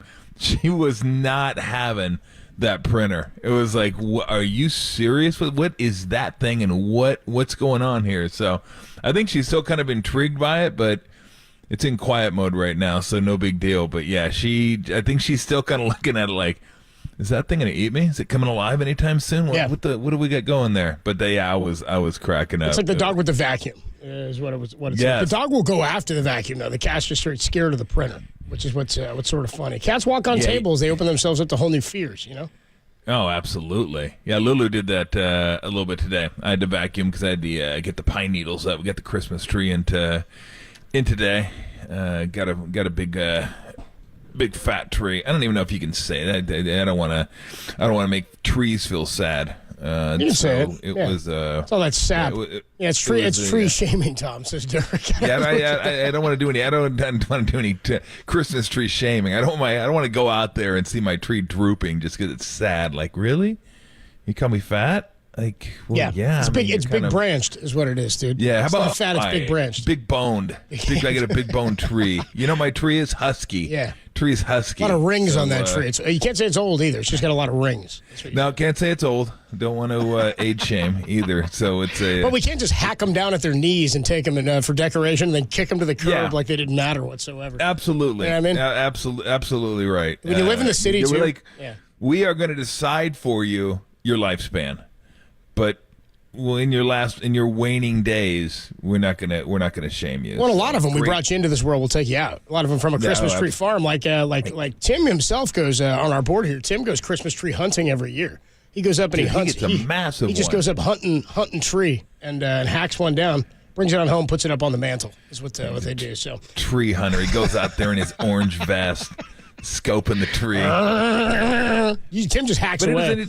He doesn't fire at it from a distance. He gets right up there, like close and personal with that tree. Death. Yeah, he chokes that tree to death is what he does. Before he kills that thing, he looks it in the eyes or in the needles and says, "You're mine," and then cuts it down, takes it home. He makes it his B. Is what he does. Because it is great job, brother. This is the Tolbert and Cope Show. And this is what we do now. We just give stuff away. How about this? You ready for the giveaway we're doing today, Tom?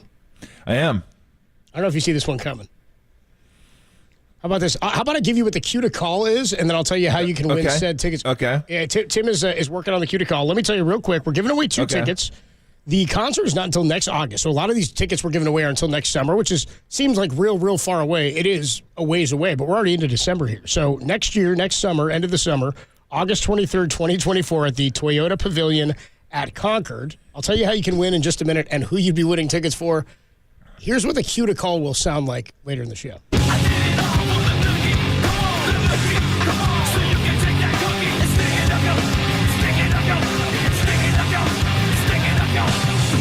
Yeah, that's right. We're giving away tickets to go see Limp Bizkit. 2 tickets to see Limp Bizkit. They could be yours at the Toyota Pavilion in Concord, August 23rd, 2024. Tune in between 2 and 6 all day today and for the rest of the week. We'll give you the cue to call. That's what it is. When you hear that, anytime from now till 6 o'clock, you call 415-896-KNBR, and you can win those tickets furnished by Live Nation. Tickets are on sale this Friday, December 8th at 10 a.m. through livenation.com. Grab the official rules at knbr.com. How about that, Tom? Didn't see that coming, did you? I did not. I did not see that coming. No. I haven't heard that song in probably 10 years because I don't like it. How about that? Well, I'm waiting for a break your blanket face tonight. I'm just going with that, Tim. Break your blanket face tonight.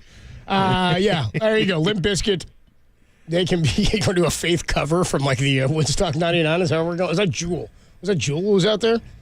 Yeah, they were very helpful in Woodstock 99. Oh, they covered George Michael's face. Excuse me. Yeah. Anyway, yeah, that was a great documentary, by the way. Yeah, great documentary. Bizarre, dude. The Woodstock 99. Anyway, Tolbert and Copes with you Tuesday afternoon. As you said, we'll get into some baseball today. It's been a while since we dove into some baseball, and like stuff is starting to heat up as the winter meetings are here. By the way, it was like a year ago this time that we had the Aaron Judge news, and then the Arson Judge news. I guess it all happened on our show. Coming up, like I don't know. I think a few days from now, we're almost to that exact anniversary. But the Shohei Ohtani expectation is that he is going to sign or agree to a contract in the next week or so, going complete opposite of like what every other free agent has done that's been a big-time free agent in the last few seasons. So we could have an answer on him in the next few days. Dave Roberts admitted that they'd met with him at Dodger Stadium. Apparently, he's followed a handful of Giants. We'll talk a bit about that later in the show with Susan Slusser, who's going to join us. We've also got the NBA grab bag coming your way today and a whole lot more on your San Francisco Giants off-season. When we come on back, let's get into a little bit more with Kyle Shanahan and keep listening for the cue to call for those Limp Bizkit tickets. Is Kyle Shanahan the best remaining coach in the NFL who has not won a Super Bowl? We'll talk a bit about that and then into the Shohei Ohtani sweepstakes. Tolbert and Copes, only here on the Sports Leader. Milpitas, shout out to you for supporting KNBR. Milpitas' Sports Leader.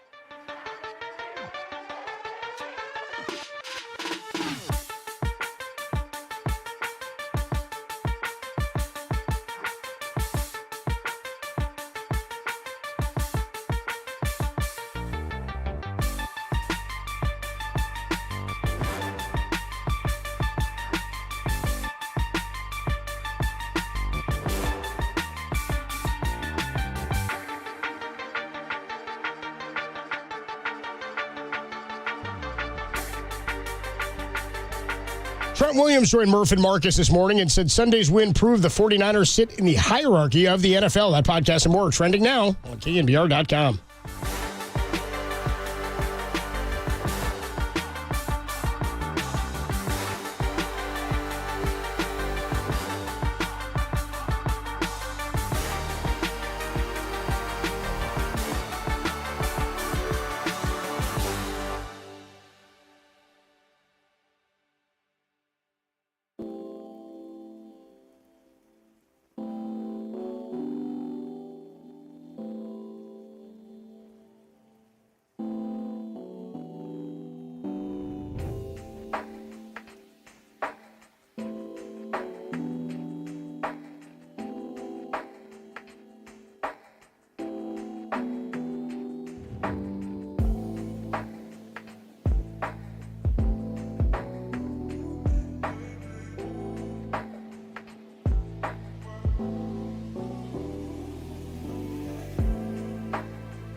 Yeah.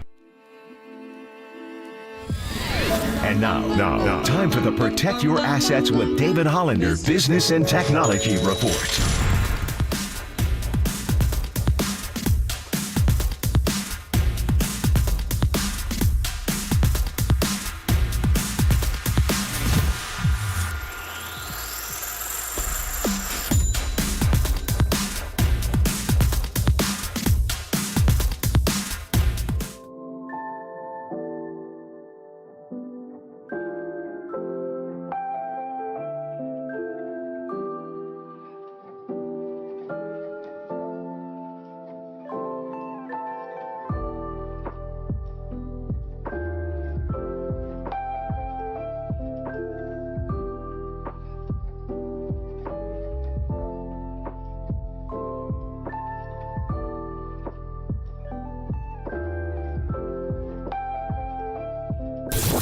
Follow KNBR on Facebook. Now back to Tom Tolbert and Adam Copeland. Tolbert and Copes on KNBR 104.5 and 680. The Sports Leader. Words can't describe how proud I am of just watching this whole maturation from being a 30-year-old coordinator, and to now being one of the best coaches in the NFL. It's surreal to kind of see that and not only Cal, but to see all the other guys and Mike and Sean and Matt, Floor, it's surreal. But to see how he handles Brock, and that me personally, I could just see how Brock is basically he's like Cal lives vicariously through him, because he's the underdog story. He's Mr. Irrelevant. Nobody would ever think that he could do the things he's done. And that him and Cal are just on the same wavelength when it comes to how they see football, how they process information.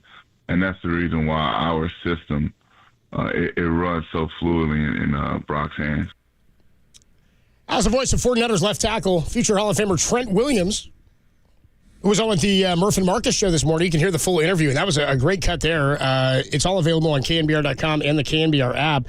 I think people forget sometimes that Trent Williams played with Kyle Shanahan, right? Was in that offense when Shanahan was in Washington. Both Shanahans there. This guy's now developed into a Hall of Fame left tackle, one of the greatest of all time. And I thought that was a good perspective there because we heard a lot last year about how Brock Purdy commanded the huddle, and we all assumed, and you said this the first time he stepped onto the field against Miami, Tom, that you felt after a couple of those throws, I think you said, was it the one against Tampa before the half, the one where they went for it maybe a couple of weeks later or a week later? Yep, Ayuk. Is the next week, right, where they went for it, and it really felt like, okay, Kyle sees this guy a little bit differently, or there's more confidence in this guy. So to hear somebody from inside say, from the offensive side of the ball, and a guy who's as connected and understands the game as well as Trent Williams does, to say something like they are on the same wavelength, they see football the same way, maybe it makes it more understandable and accepting for guys in that offense because they see the connection between these two guys versus, and I don't mean this as a direct knock, but it's clear Jimmy Garoppolo wasn't the same guy when he leaves. The example I always use is that he would leave the team for the offseason and wouldn't respond to a text. I don't think there's any doubt about it. And I do look back to that play because I remember they were up 14 points and could have very easily been safe with the ball and kicked a field goal. I think they were in field goal range, about 33, 34, something like that. So they could have kicked a field goal, take a little 5-yard hitch or something like that and just make sure you get, within Gold's field goal range and you're good to go. But he didn't. He threw it down the left side and trusted him to make that throw. And what you didn't want in that situation was a turnover. Then all of a sudden, Tampa has momentum going into the half. And the fact that he trusted him to make that throw and he delivered, that said something to me. Because here's a guy like, he's not a vet. He's not a 5-year vet. He's a rookie. And you already have that trust. And I think it's just grown and grown and grown. And he's done nothing to kind of make the trust that Shanahan has in him waver at any point. It's funny because he'll throw a pick and he's like, I don't know, is that? And like, you realize everybody throws picks, right? Like everybody, and we just kind of understand it. Like it's going to happen. But with him, I think people are still waiting for that bubble to burst a little bit.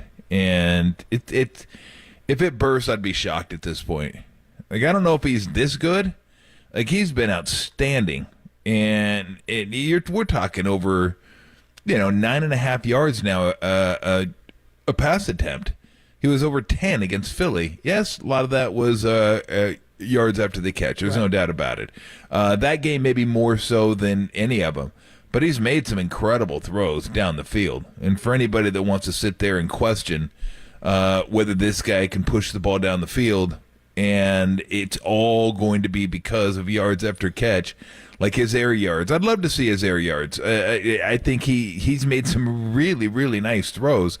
I remember the 2 that he made to Kittle down the seam. He's made a lot of them to Ayuk over the middle that were like 18, 19 yards in the air that definitely had some possibilities of danger, and yet he just fits them right in there. So I don't have any worry about whether this guy can push the ball down the field, and I don't think, and everybody got to see this game. Maybe the Niners aren't national every week, so you're not getting to see it every single week, but this was a little bit, to me, of an anomaly, and I don't know why people want to take away from his yards because Debo was doing most of the heavy lifting.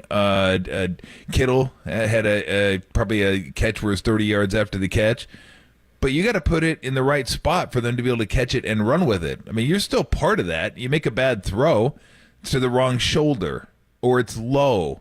They're not going to get those yards after catch. It's like basketball. You throw it to a guy's shooting pocket, and he's going to stand a better chance of making it. You throw it at his ankles or over his head, and he's going to catch it and adjust. He's going to have a less chance. Or he might not even get the shot off because the defense might recover already, and you don't have a chance to get the shot off now. So, yeah, the placement of the ball, it means a lot when it comes to yards after catch. But again, for me, I'm not gonna knock him for that. Especially when I've watched him this whole year and last year. It's not just dink and dunk offense where we throw it to these guys and let them use their considerable skills. I think is the point you're making. He's not making check down throws. And the point I kind of want to get to here is about the throws he's able to make because of how open guys frequently are. He does fit some balls into some tight windows. But like the Ayuk touchdown from a couple of weeks ago, where he threw it in between the jerseys out there, like 4 defenders, and Ayuk hadn't even hit his break yet. He threw to the spot. Like, he hit a guy who was wide open. He hit him in the exact spot he had to. It had to be a perfect throw, but it was in a place where only Brandon Ayuk was able to get to it, right? It ends up catching it and rolling into the end zone for a touchdown. So Eagles safety Kevin Byard, after the loss on Sunday, said, quote, "A lot of motion got us out of position. We got outplayed and outcoached today.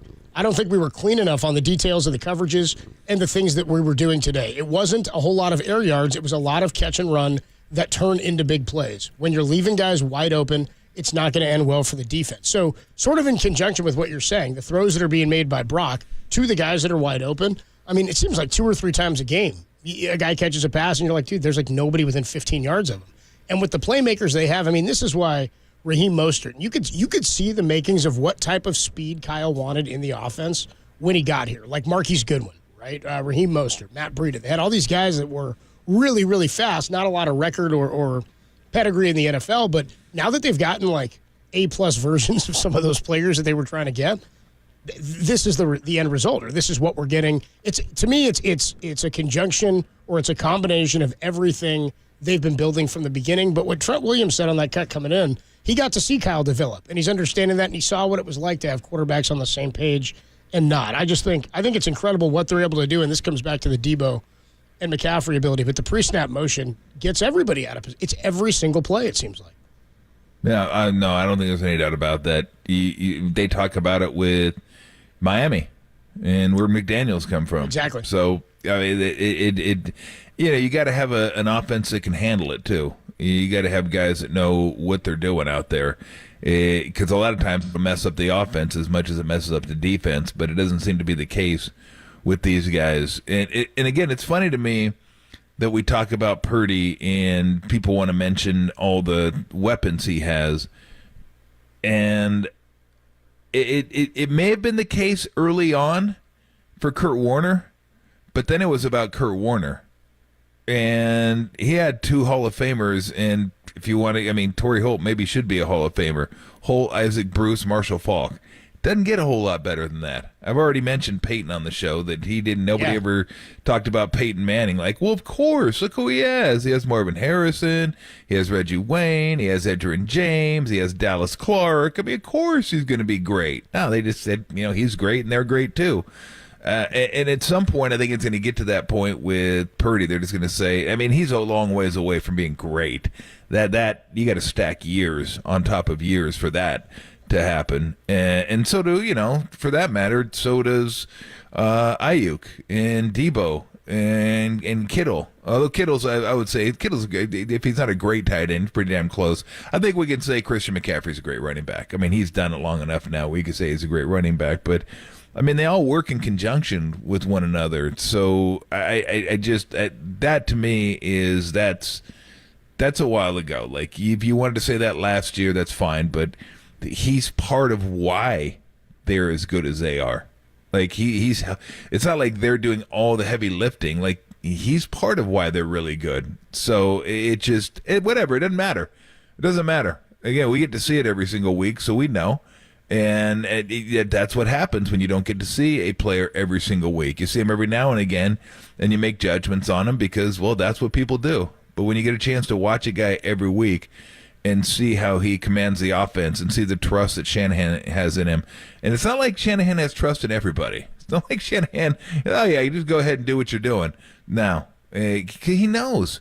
He understands what this guy's capable of, and that's why he puts so much on his plate. So I have no doubt that this guy is really good. And, he is a legitimate MVP candidate. I mean, that's the odds say so, but even if they didn't, it wouldn't even matter if the odds said so or not. You look around the league and you look around the quarterbacks and just look at the numbers. It's funny because people will look at the number, they'll say, and then they go back to, well, of course, look who he has.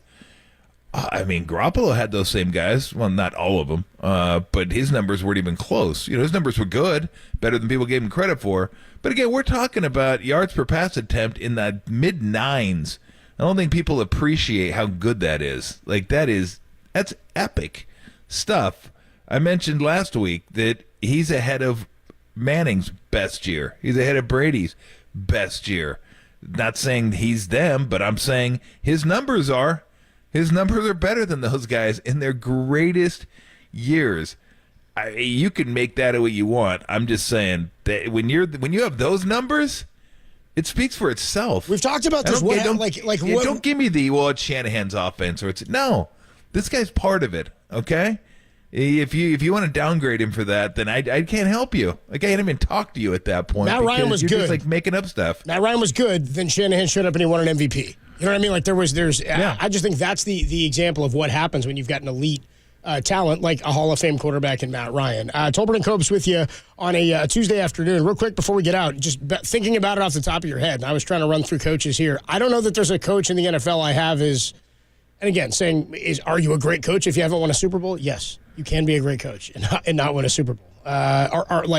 Is he, it's hard to say, is he the most talented? Where do you have him in terms of rank of coaches and quality of coach who have not won one yet? He's got to be up at the top. I mean, I have no idea. It's hard to I can think of a lot of coaches that I think are really good coaches. I think McVay he's got one. Is a really good coach. I think LaFleur is a really good coach. I think LaFleur's a good coach too. Yeah. I think McDaniel is a good coach. But, I mean, again, this is a first year, so give him a couple years. I mean, we know how coaches can be really good, and then all of a sudden they're not. And circumstances not very are a big good. part of it. Yeah. He's right there. He's right there. I mean, you're talking about going to a Super Bowl, a couple NFC Championship games. So, and he turned around a franchise. They were at the bottom when he got here, too. Yeah, if he's not at the top of the list, I don't know who is. I mean, it was Andy Reid forever, and then he just said, let's just win a few. Let's just put that to rest. Let's win a few. I don't know. I mean, there may be good coaches out there that just don't have the talent, and all of a sudden, a couple years from now, we're like, oh, that guy's a pretty good coach. I think that guy's a pretty good coach. Good question.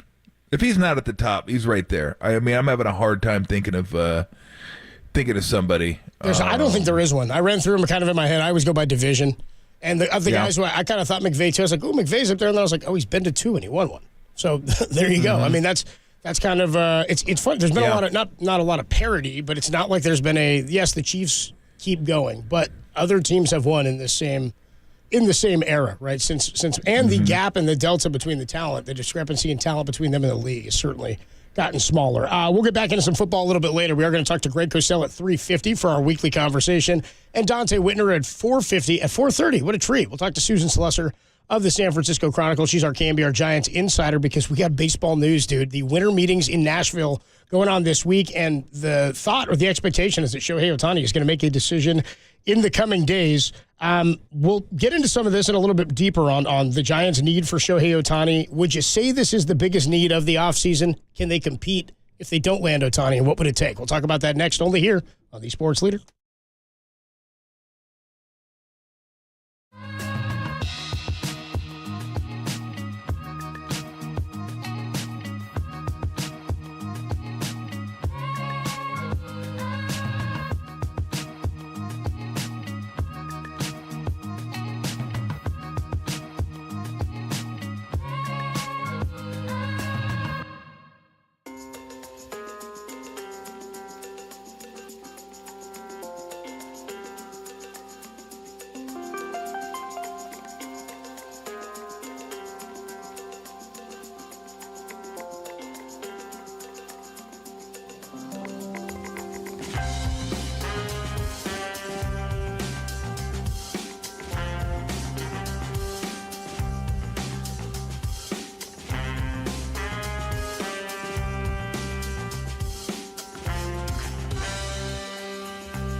This is KNBR, and they are Tolbert and Copes. Listen to us here and follow us on Twitter, Instagram, and Facebook. We are KNBR 104.5 and 680, the sports leader. He's going to want to stay on the West Coast based on, where he's from and just the fact that that's the most conducive place for him. And all things point towards the Dodgers, but San Francisco, I'm sure, is not out of the picture. I don't know that it's possible that he stays with the Angels, but who knows? Maybe he does. I just think it's going to be somewhere on the West Coast. I don't see anyhow he can be persuaded to go to the East Coast. The Shohei Ohtani sweepstakes are on. That was the voice of John Smoltz, Hall of Fame Atlanta Brave, Hall of Fame pitcher, on MLB radio, saying he thinks Shohei Ohtani stays on the West Coast. That was sort of my assumption, Tom. I don't know what you had thought, and nobody really. The thing with Ohtani, and this is part of the intrigue in all of this, is nobody really knows what his preference is. We know he wants to win, and I think as much as any player has ever displayed that on the field, the World Baseball Classic gave us a taste of what Shohei Ohtani would look like on a playoff type stage, and that was still to this moment. I'm getting chills thinking about one of the coolest moments of baseball I've ever watched as a neutral fan. Mike Trout against Ohtani to end the World Baseball Classic, and he throws it 100 miles an hour past him to win the game. It was just one of the coolest things ever, and he felt like he won a World Series. It's like winning a World Cup. Like, that had some juice. So here's the latest on Shohei Ohtani. According to Bob Nightingale, the Chicago Cubs, who were really, really... Yeah, nothing to do with the squeaks, but Shohei Ohtani, according to Bob Nightingale, had met with the Cubs.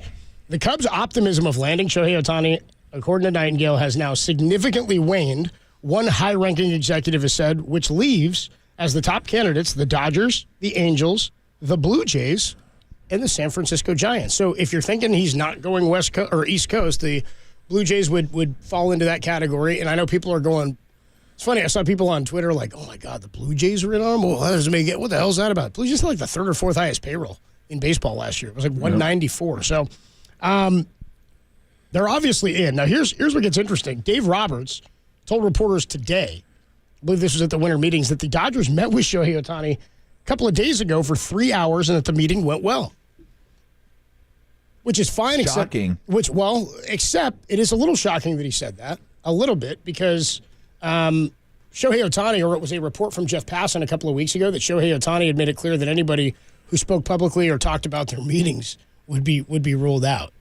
And so, I didn't know how much truth there was to that, but when Jeff Passan was reporting it, I figured he's hearing that from somebody inside. So Susan Slesser reported, and we'll talk to her at 4:30 today, that there were, quote, rumblings that the Giants did meet with Ohtani over the weekend, but that has, all caps, not been confirmed. Good work, Giants. I don't want to confirm that. We don't need to know. I don't need any confirmation. Nobody's saying anything. I can tell you that he did officially follow Logan Webb on Instagram after Logan said he did his part and followed him, and he's like, initially Logan Webb pretty funny. He said he didn't follow me back, so I don't know if it worked at all. Or then he did follow him back, but then the more interesting one I saw, did he follow Casey Schmidt? I saw a report about that this morning too. I thought that's a more obscure guy to follow if you're looking for insight. Like, everybody should be following Logan Webb anyway. So here's what happens, and this is what's so funny about baseball now in the hierarchy of front offices. Bob Nightingale reported about a half hour ago, following the Dave Roberts comments that they met with Ohtani, says Dodgers GM, and first Derek says to me, Brandon Gomes was sort of surprised that Dave Roberts said that. I said, who's Brandon Gomes? It was the Dodger GM. And I went, dude, like, baseball hierarchy has changed considerably. Exactly. We always hear from the president of baseball ops now. Pete Patilla did step in, though, for Farhan the other day. So, anyway, Dodgers GM Brandon Gomes said he was surprised by manager Dave Roberts' candidness about Shohei Ohtani and their private meeting. He steadfastly refused to talk about their pursuit following that. So he's like, dude, Dave, what? I know nothing. We were going to get him maybe, dude. Dave. What if Ohtani called him and goes, you're out? He's like, you're out. You are out of here. So the good news is you're fired. There you go. So Giants fans, we are just sort of waiting. It was about a year ago now that the Aaron Judge stuff went down and the Carlos Correa stuff. Aaron Judge, the anniversary is tomorrow of the Arson Judge announcement. Arson Judge. And then the pullback on that. We'll have to get you. I told you we got some funny production from like a year ago in case like Aaron had signed. Like we had audio to drop. Aaron is a Giant. You know what I mean? Check under the tree for Giants fans. Farhan's got Judge. Like it was like. It's like all this stuff like that. It's pretty funny in hindsight now to hear all of it. So Going to pull those off the cutting room floor. Ron Washington, then, had this to say yesterday. This is weird. This is good. Here's Ron Washington. He's now manager of your LA Angels of Anaheim, huh? Yep. How about that? Yeah. Wash says this on, I guess this is on the pursuit of Shohei Ohtani. I don't have much to say about that yet because I don't want to let anything out the bag. Is there anything to let out of the bag? I don't have anything to say about that right now because I don't want to let anything out the bag. There you go, Wash. Confidence? I mean, dude, you got to be happy with Wash. You got to love that as a hire. I like Wash. That's your best manager since I mean, Madden was a good hire, I thought. But I thought so too. Socha, I mean, I did think so. I'm loving the swing back to the old school guy. The analytics guys who stuck around and then figured it out and were like, that's the thing. If you let the older guys sort of figure it out for a minute, they know baseball better than everybody else. They can, if you give them the analytic element and they go, well, I can figure out how to apply this.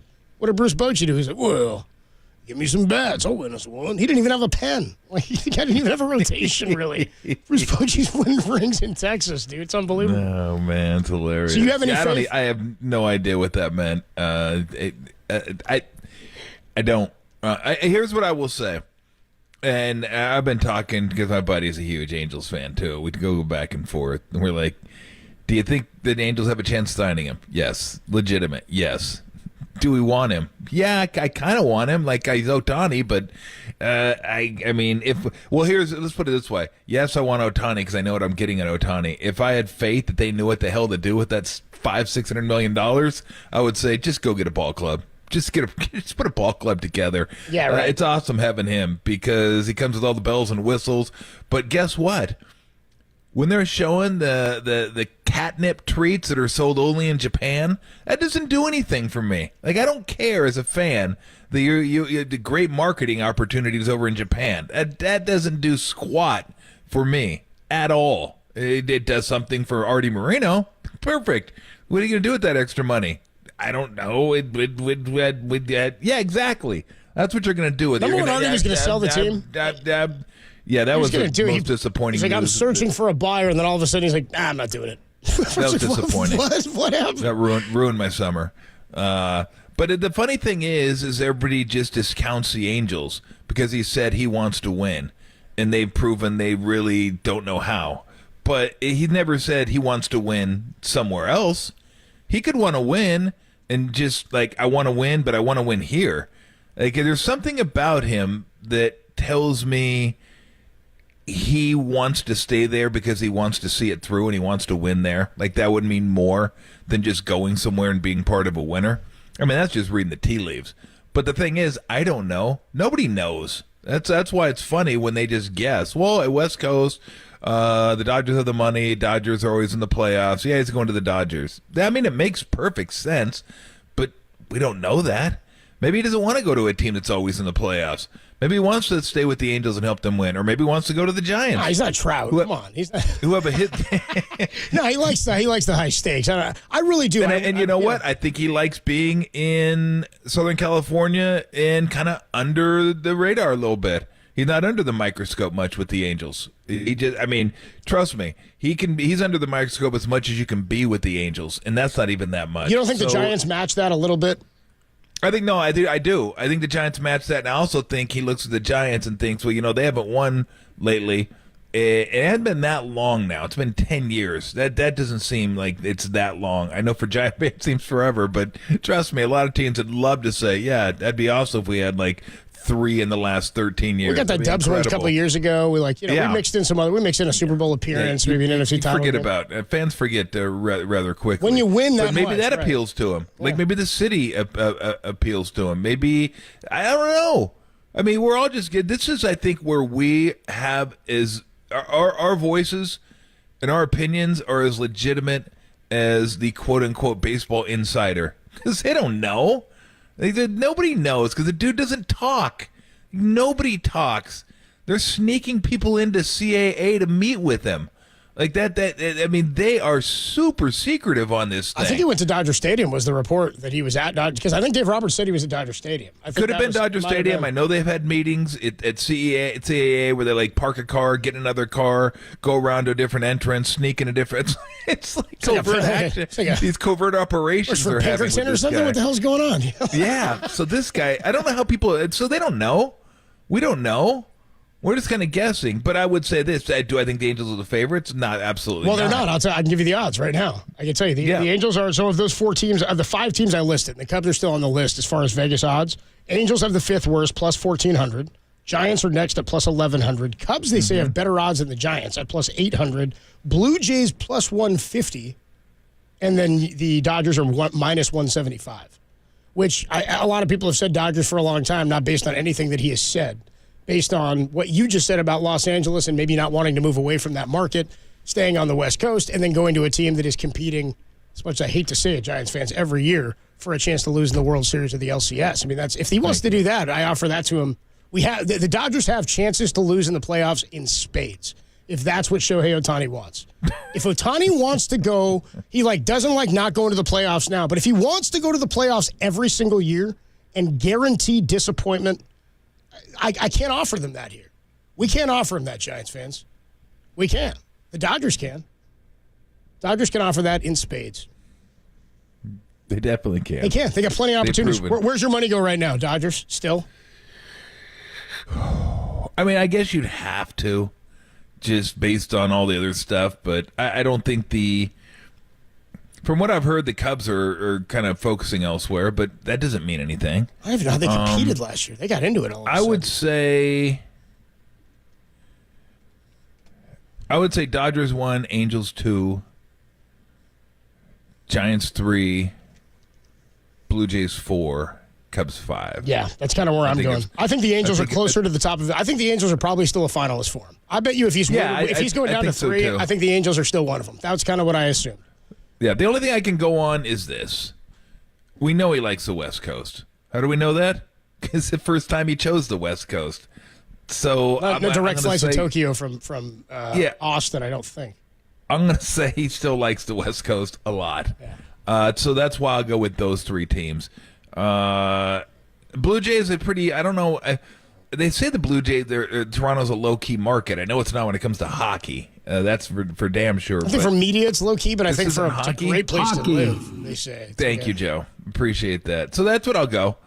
And I'll, you know what, I'll be, it doesn't matter what the answer is. I can just say, well, yeah, I had them ranked lower, but that doesn't mean they couldn't do it. That's what numbers people always do. Well, just because I said it was 29-1 doesn't mean it couldn't happen. Well, shut up. Stop doing that. Because you know it's not going to happen 100 times, so we can prove your theory out. If it happened 29 times out of 100, then yeah, you would be right. But we don't know that for a fact. So these odds to me don't mean a heck of a lot, especially these ones. There are some that feel like they mean a little bit because there could be information out there that we don't have that people are finding out.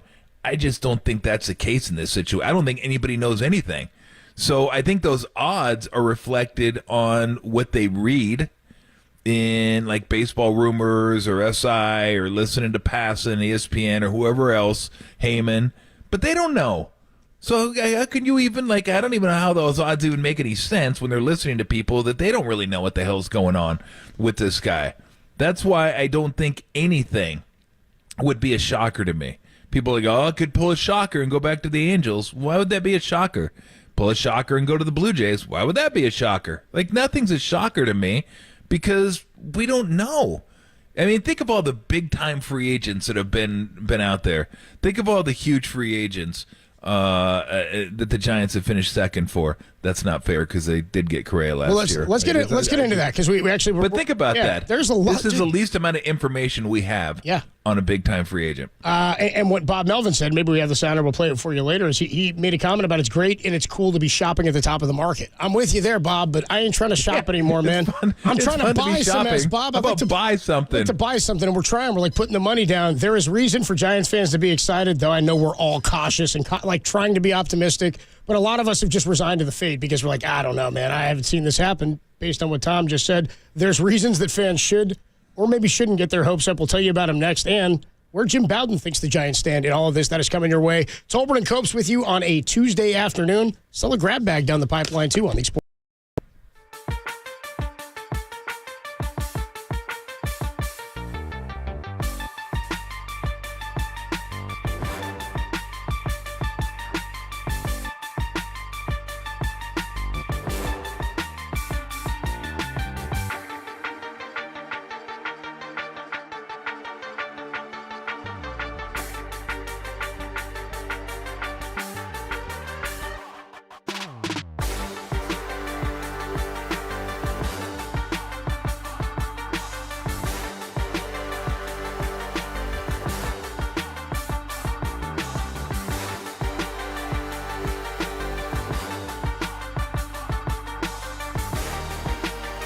According to Bob Nightingale, the Chicago Cubs' optimism of landing Shohei Ohtani is now significantly waned, leaving the Dodgers, Blue Jays, Angels, and Giants as the likely finalists. That story and more trending now on KNBR.com and the KNBR app.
Hey everybody, Mr. T here for Alex Kugelman and the Kugelman Law Team at sftaxteam.com. Do you have a tax issue that keeps you up at night? Brutal. You dread going to the mailbox, answering the phone, even answering the door. The IRS agent is lurking. And that's just, you don't want to carry that with you, especially through the holiday season. All that stress, let Alex Kugelman deal with it. This is what he does. He deals with these type of issues. He will find a compromise for you. He will find a way out of this. That's what he does. That's not what you do. Why should you have to deal with it? Why should you have to carry that bag of stress around with you all the time? Drop that bag of stress. Go to Alex Kugelman. Schedule a consultation. He'll give you a blueprint, roadmap, if you will, how to get out of this. There'll be light at the end of the tunnel. It won't be, oh, I can't get out of it. Oh, the interest is compounding. Oh, now it's more. Oh, geez. No. Answer your door again. Go to the mailbox. Answer the phone. For fear of it being the IRS. Nah, don't worry about it. Alex Kugelman takes care of it for you because why? Again, that's what he does. That's the sftaxteam.com or just Google Kugelman, Kugelman Law, your tax and crypto attorneys. Alexander Kugelman, managing attorney, 21 Tamil Vista Boulevard, Suite 202, Corte Madera, California, 94925. This paid endorsement does not constitute a guarantee or prediction of results.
Listen to the sports leader anywhere, anytime. Download the all-new KNBR app. Now, Tolbert and Copes continue live from the KNBR Casino Matrix Studio. Casino Matrix Progressive Jackpots are here. Where are you? Just drop in. Please play responsibly. 1-800-GAMBLER. A co-ace for Logan Webb is their number one need, as I see it. And I realize that Ohtani can't pitch in 2024, but I look at a rotation that when you compare them with the Dodgers, even with the Padres, given they're still a team in transition, they still have a pretty good rotation. The Diamondbacks just went to the World Series. I don't see with this group enough of an ability to go pitch for pitch, start for start, with how good the other teams in the division are today and how good they are going to be by opening day. Tolbert and Copes with you on a Tuesday talking Ohtani. Jets John Morosi there. We've had him on the show before. We'll have to get Morosi on again. He's a good baseball guy. See him on the NHL Network as well. Anyways, they're talking about the Giants looking for a second starter. Sounds good. How about that, Tom? I take it, Alex Cobb's going to start the year on the IL with that surgery. It seemed like for the better part of the year, they had two of the best front-end starters in Cobb and Webb for the duration of the whole first half. Then Cobb, he was just banged up. I think that hip really became a problem with pitchers, especially guys who need to drive, especially the sinker, and to finish those breaking pitches. Got really, really tough. I'm in agreement. I said this with you last year at the trade deadline. Now, no trade was beneficial really to anybody, it seemed like, except for the Giants and Pollock, of course. But I think I said to you, because everybody kept going, we need a bat. I said, I'm of the belief when you can't get what you need, you just go stronger in on what you already have. You just lean into what your strength is. And their strength last year at the time was pitching. But it felt like it wasn't going to be sustainable, and what do you know? It wasn't. How about this? How about instead of... Now, I'm not saying they can't do two things. They need to. At once. But how about instead of I don't know if they're trying to court Yamamoto as they're doing the Ohtani thing, but how about Yamamoto and a hitter? How about that? Yeah, I think instead of just Ohtani. Look, I think Ohtani's incredible. We all know that. He's incredible. But baseball, you got to have more than that. You just do. And here's the scary part. You could be shelling out $50 million a year for a DH. Who knows what his pitching's going to be like when he comes back? We're talking 2 surgeries now.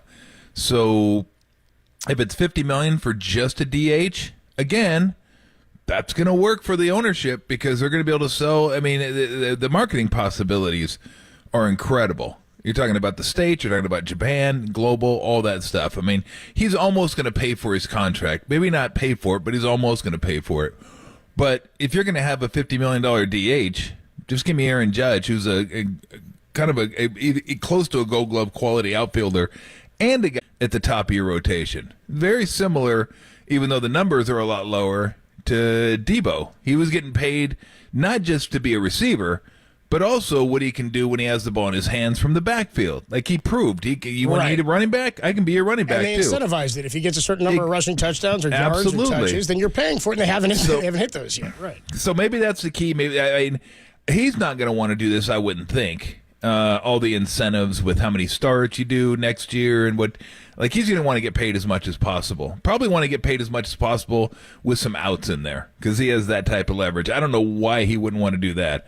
Let me see how much money I can make and let me get it out after 2 years because then I can show you I can pitch in a couple years. I can go back in if I want to. And that's what makes me believe the Angels have a chance is because they can offer him that.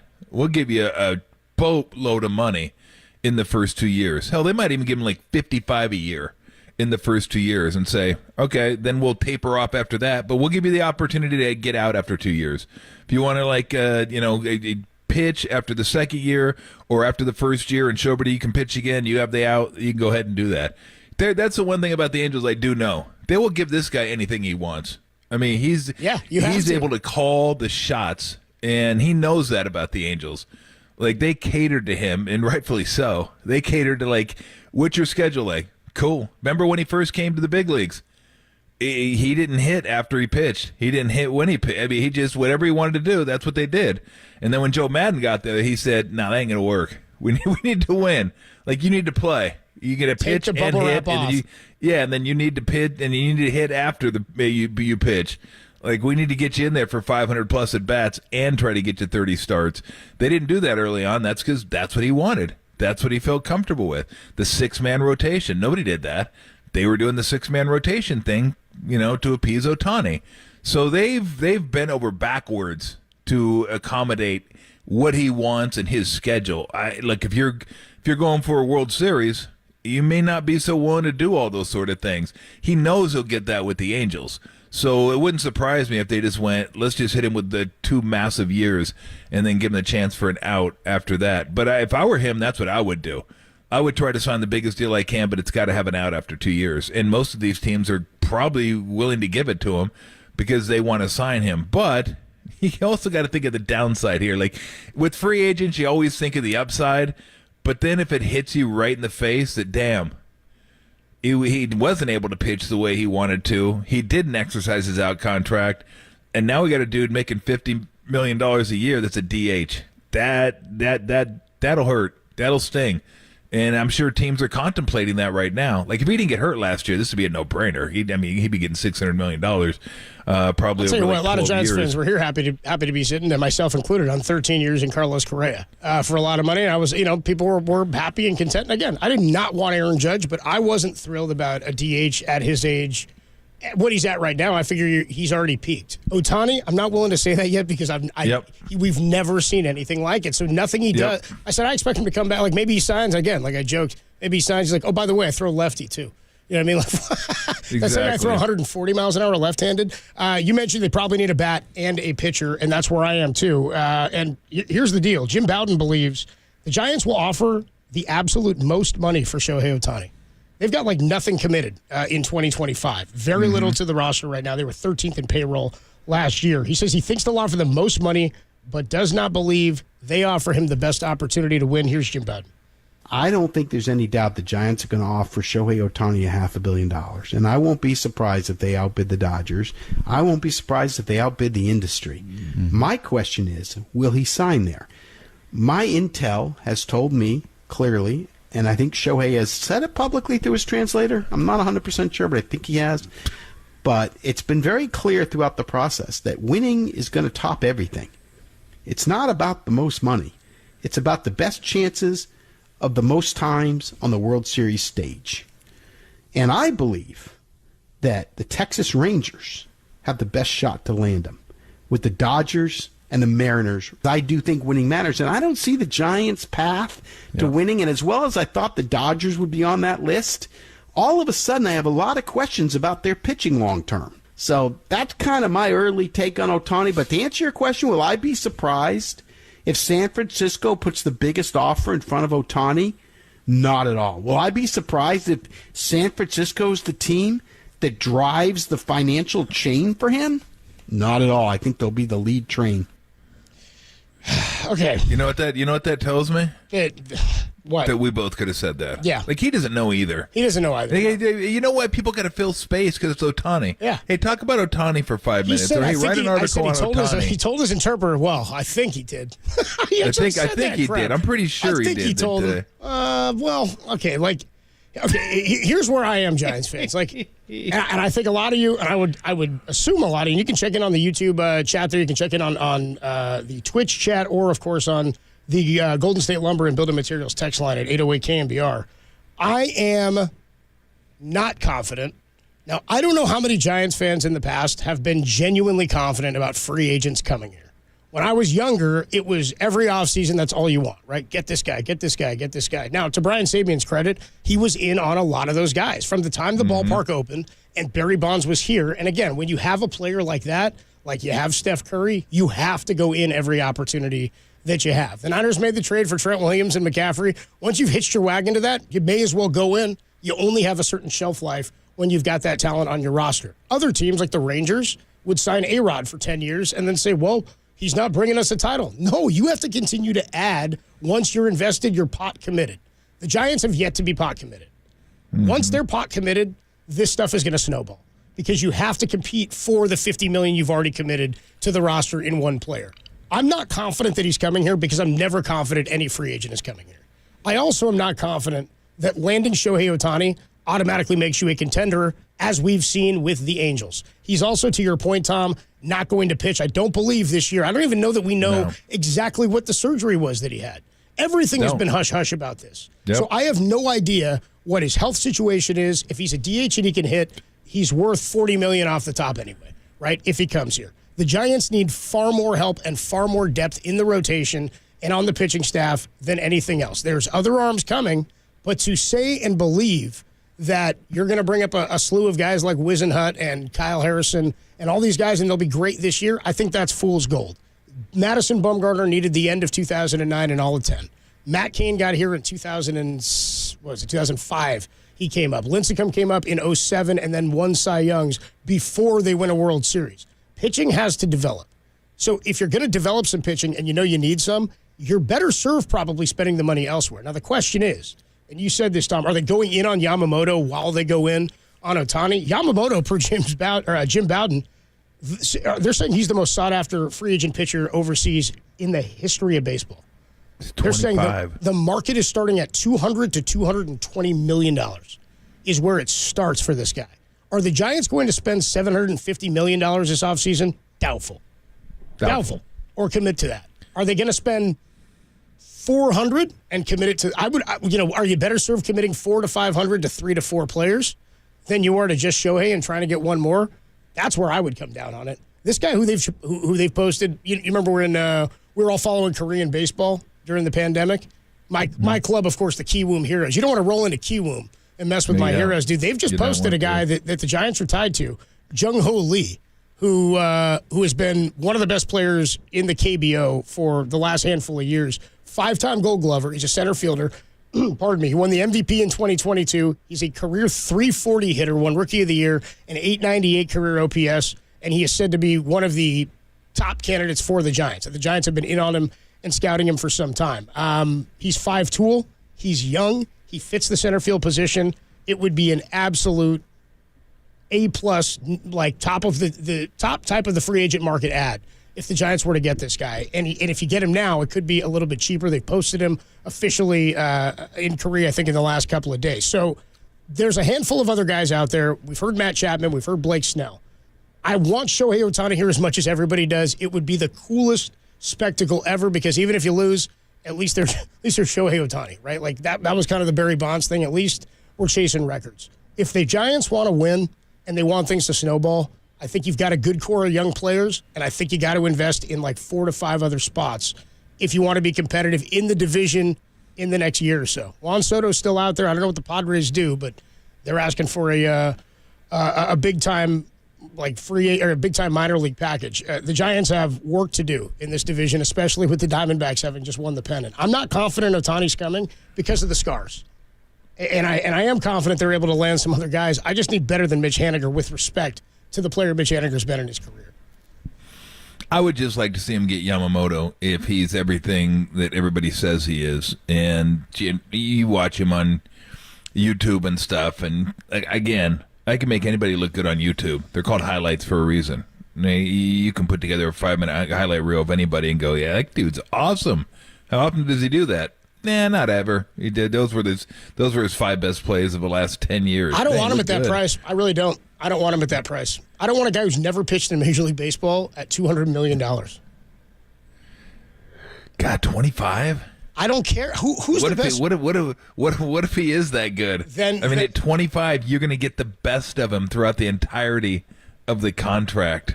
I mean, that's awfully tempting. If he's that good, he's also, and this is the thing with Japanese pitchers, he's 25 and he's got these incredible numbers. He came up when he was like 20 or 19, right? He's got a lot of innings on his arm already.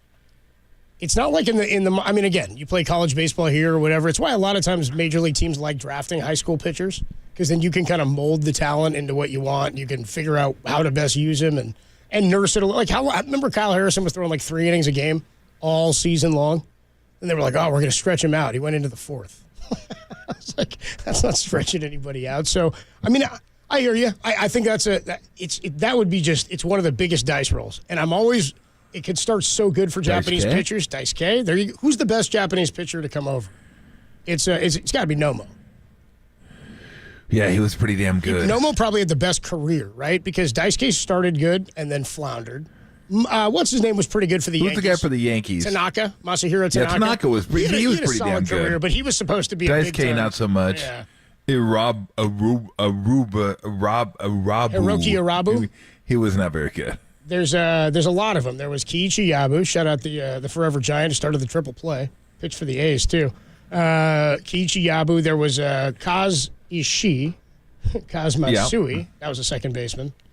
There's also, there's been tons and tons of Japanese pitchers who have come over. None have lived up to a $220 million contract, is my point. And for a guy who does not have the track record, I'd rather go get Blake Snell. I'd rather try for Blake Snell and Matt Chapman and this Lee guy and then see what else you have when it comes to pitching. Maybe you go shopping later. I don't think the best commitment here is 200 plus for Yamamoto. Now, I'll make the offer. I'll be down there opening day. You know what I mean? I'll probably be there either way. I bet you will. I'll be down there either way. So, Giants fans. I'm looking real quick because I want to see what Tanaka's stats. He didn't pitch that long. 21, 2, 3, 4, 5, 6. So 7 years. He was in the majors. He came over at 25 too. He was 18. He came over when he came over at 25 and pitched until he was 31. Lifetime ERA of 3.74. Solid. Very, very solid. Innings pitched. 136, 154, 199, 178, 156, 182, and then 48. And let me give you the ERA plus. That's big. Anything over 100 is good. Big. 100 is league average, so they tell me. ERA plus was 138, 116, 140, 95.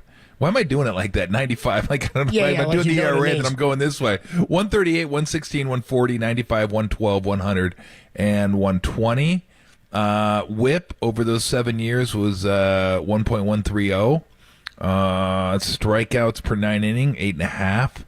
So fact of the matter is, Tom, he'd thrown about 1,000 innings before he even came over. More than that, he'd thrown like 1,200 innings. He threw Tanaka had. Yeah, he had thrown. So he came. He got to the majors at like 18 or 19 years old. He threw 7 seasons before he came over. So that's the fear about a guy like that is the system is much different there. They'll bring guys up quicker, and a lot of times when your team is good, they'll run him because he went back to Japan, Tanaka, and then he posted a couple like sub 3.5 ERA seasons. I got a couple more good years, pitched until he was 34, and then he was done at 34 years old. So we'll keep tabs on all this stuff going down. This could be the week that something happens with Shohei Ohtani. 808 KNBR if you want to hit us here on the text line or on the YouTube chat. We will jump in there. Also, you can watch us on the KNBR app, KNBR.com, and twitch.tv/thesportsleader. By the way, somebody checked in Corey on the YouTube chat and said that Casey Schmidt thing was edited. It was not real.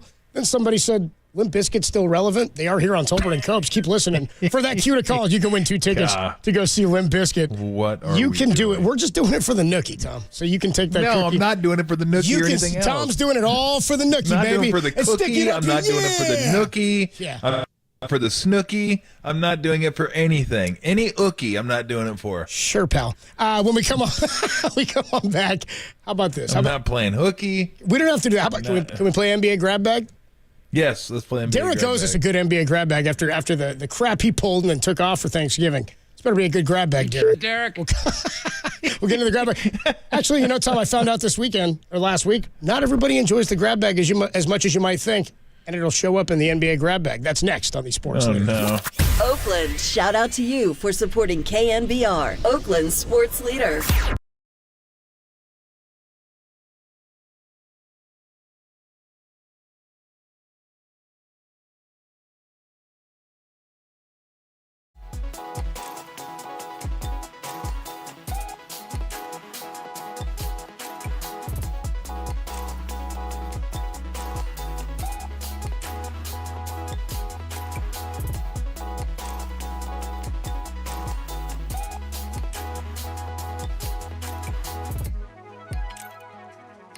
Laura Britt joined Papa on One Today live from the winter meetings in Nashville to give the latest in the Giants' pursuit of Shohei Ohtani. That podcast and more are trending now on KNBR.com and the KNBR app.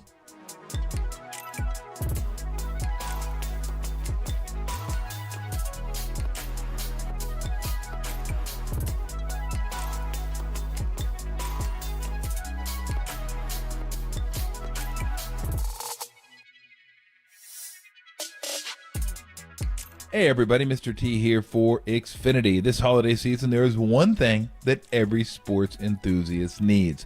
Fast, reliable connection to stream all your favorite sports. That's right, it's the holiday season.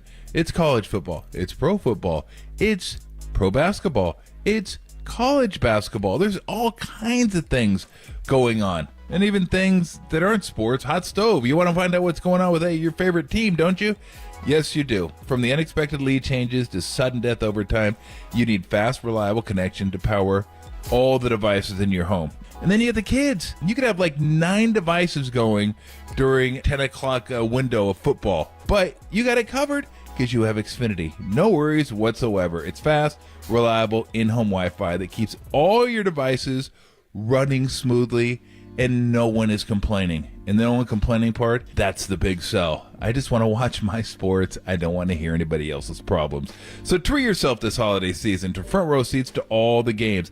The next generation Xfinity 10G network is made for streaming live sports, which means it's a network you can count on in crunch time. Get the fastest internet and a strong, reliable connection, even when everyone's online at the same time. The Xfinity 10G network.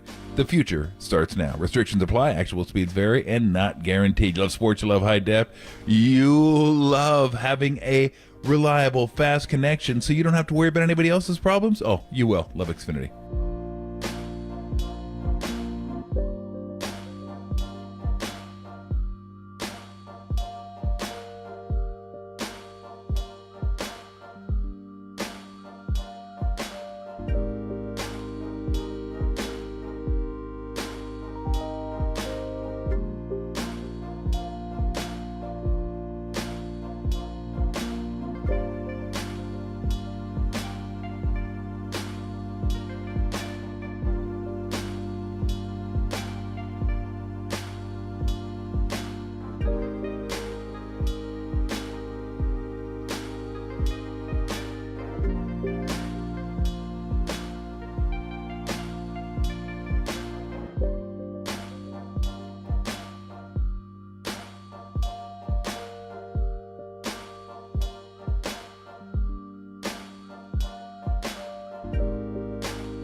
Time now for the NBA Grab Bag. NBA Grab Bag. All right, each and every week in our mailroom here at KNBR, I head on over and I pick it up. It's just a big bag, like a potato sack almost. This NBA Grab Bag, like stencil on the side of it. And Derek then sort of lines it up for me and compiles some of the best from the grab bag. So we will dive right in. And as I told you, Tom, you know, we live in our own little bubble here on KNBR. Yep. I was of the impression everybody enjoyed the NBA Grab Bag. Anyway, KNBR, maybe you're somebody who doesn't. We actually, I'll tell you about it in a little bit. We actually have some sound as it pertains to said grab bag. But why don't we dive right in? Lots to get to here. The NBA Grab Bag for Tuesday, December 5th, 2023. The NBA's in-season tourney quarterfinals. You ready, Tom? Quarterfinals start tonight, baby, with the Knicks taking on the Milwaukee Bucks and the Suns against the Lakers. How about this? The Suns, by the way, have not had a game yet this year where Durant, Bradley Beal, and Devin Booker have played together in the same game all season long. This would be the first. Tom, we know how much you love the in-season tournament. Oh, yeah. Are you watching these games tonight? Well, I love it so much that you might want to tell Derek to eat bleep again because the tournament started last night. Anytime you want. Last night, the tourney started the quarterfinals. It started last night. Yes, Indiana beat Boston, and the Pelicans beat the Kings. You know, Derek, you are wrong, Derek. It did start last night. Derek, this is the problem, dude. You're not paying enough attention to the NBA in-season tournament. Only the group stage games happened on Tuesday and Friday, man. We're in playoff in-season tournament week. He said he was too busy watching Jake Browning. Yeah. How about that? Jake Browning knocking off the first ever, by the way, what did he throw for 4 touchdowns in the game last night? Yeah, 3 touchdowns. I think he's the first guy to throw for 350 and 3 touchdowns as an undrafted quarterback. First guy to ever do that. Pretty incredible. So that's okay. He could have watched that and then flipped over to the Pels and the Kings. It was on after. It was on afterwards, Derek. Good work, dude. Good research. Moving on here in the NBA. Did I watch it? Yes, I did watch it. Did I feel the intensity? No, not really. It just felt like a good basketball game. The Pelicans are pretty good when they're healthy, but I guess I don't know. The fans were into it. Like I said, I don't like it. I think it's dumb. But it doesn't hurt anybody. The biggest problem I have, though, is you've been telling us for years how meaningful the regular season is. This proves you lied to us. Because you're like, wait, it's not important enough. We got to make it. You're trying to spruce up the regular season because you know it's boring. Yeah. You're like, this is an admission. Mea culpa. Yeah, the regular season kind of sucks early on, so let's go ahead and throw the midseason tournament in there. Again, does it hurt anybody? Nah, it didn't hurt anybody. If the players get more excited to play and the fans get into it a little bit, that's cool. Indiana's going to have something to root for. They don't have an NBA championship to root for this year, so whatever. Again, it's not my bag, but it doesn't hurt anybody. I sort of think of it like harmony. If you don't like it, it's probably not for you. You know what I mean? Yeah, exactly. It's sort of the deal with the NBA's in-season tournament. However, the NBA Grab Bag, it's for everybody. It's the way I see it. It's all-inclusive here in the NBA Grab Bag. NBA Grab Bag! The 2023 Heisman Trophy finalists are LSU quarterback Jaden Daniels, Ohio State wide receiver Marvin Harrison Jr., who all I've thought about since I started seeing this guy play at Ohio State is I hope at some point early in his career I get him in fantasy because he's going to be a lot of fun to root for. Guy's an absolute blaze. He's insane. You throw it anywhere near him, he catches it. He's pretty good. He's wild, Marvin Harris. He might be one of those Ken Griffey Jr. like kids. He's better than his dad. Like and Marvin Harrison's one of the greatest ever. It's pretty impressive what he's been able to do. And then Oregon quarterback, which can you be a Heisman finalist if you've been in college for like 9 years? Bo Nix is a finalist, as well as Washington quarterback Michael Penix Jr. Tom, you have a pick on who wins the award here? Is it Daniels? Yeah, I think so. I think too. Jaden Daniels is going to win. I think Knicks would have won if they would have gone to the playoff, but they lost to Washington, so I think that's it for him. Jaden Daniels' numbers were insane. It's like 50 touchdowns, 4 interceptions. He was really, really good this year. So yeah, it just seems like, and I agree with you. Marvin Harrison is a stud. Yeah, he's built so much different than his dad too. His dad was like sleek, kind of slender. Yeah, this dude's he's big. Tall, he's rangy. He looks like he's Calvin strong. Johnson, Dude, like that type exactly. of big. Great call on that because I think he's going to be. I mean, damn near not unguardable, but he's one of those physical like threats that's going to be not just fast. He's got great hands, great footwork. Yeah. He's fantastic. And he's doing it all for the nookie. Yeah, you know. and you should too, so you can take that cookie. Yeah, or maybe the Wookiee. How will you watch the ridiculously long Heisman ceremony? Or will you watch Army-Navy? I think they go back-to-back. Is Not the way a they play chance I'll watch that. They go back-to-back. I never watch the Heisman. I could care less. I've covered 3 Army-Navy games. You go out to... Actually, Waterboy will be out there. He's flying out on Thursday. It's going to be in New England this year. It's in Boston. I'll watch that. Yeah. That one's kind of symbolic. Last year, the total, OT. See what the total was? 12? What is it? I've been to a few of these things. I got to tell you, it ain't that exciting. 27 and a hook. It's a lot of pageantry.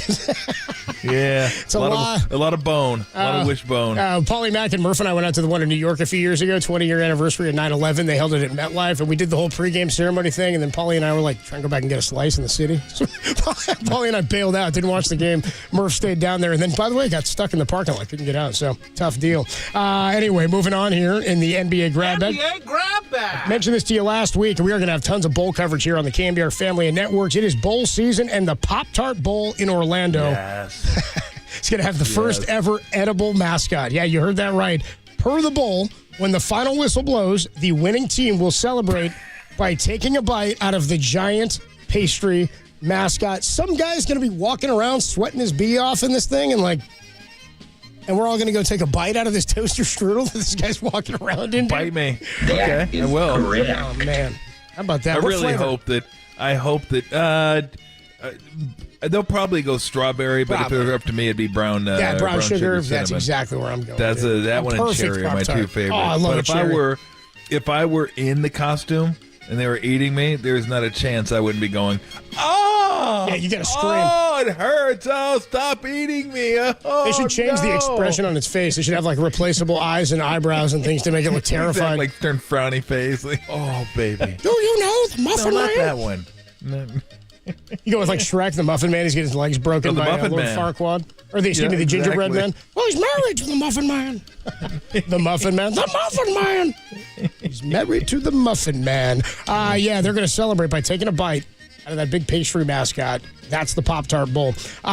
Baby. Moving on here in the NBA Grab Bag. NBA Grab Bag. Shannon Sharp claimed on his podcast, Club Shay Shay. That's not a good name for a podcast. The Club Shay Shay podcast.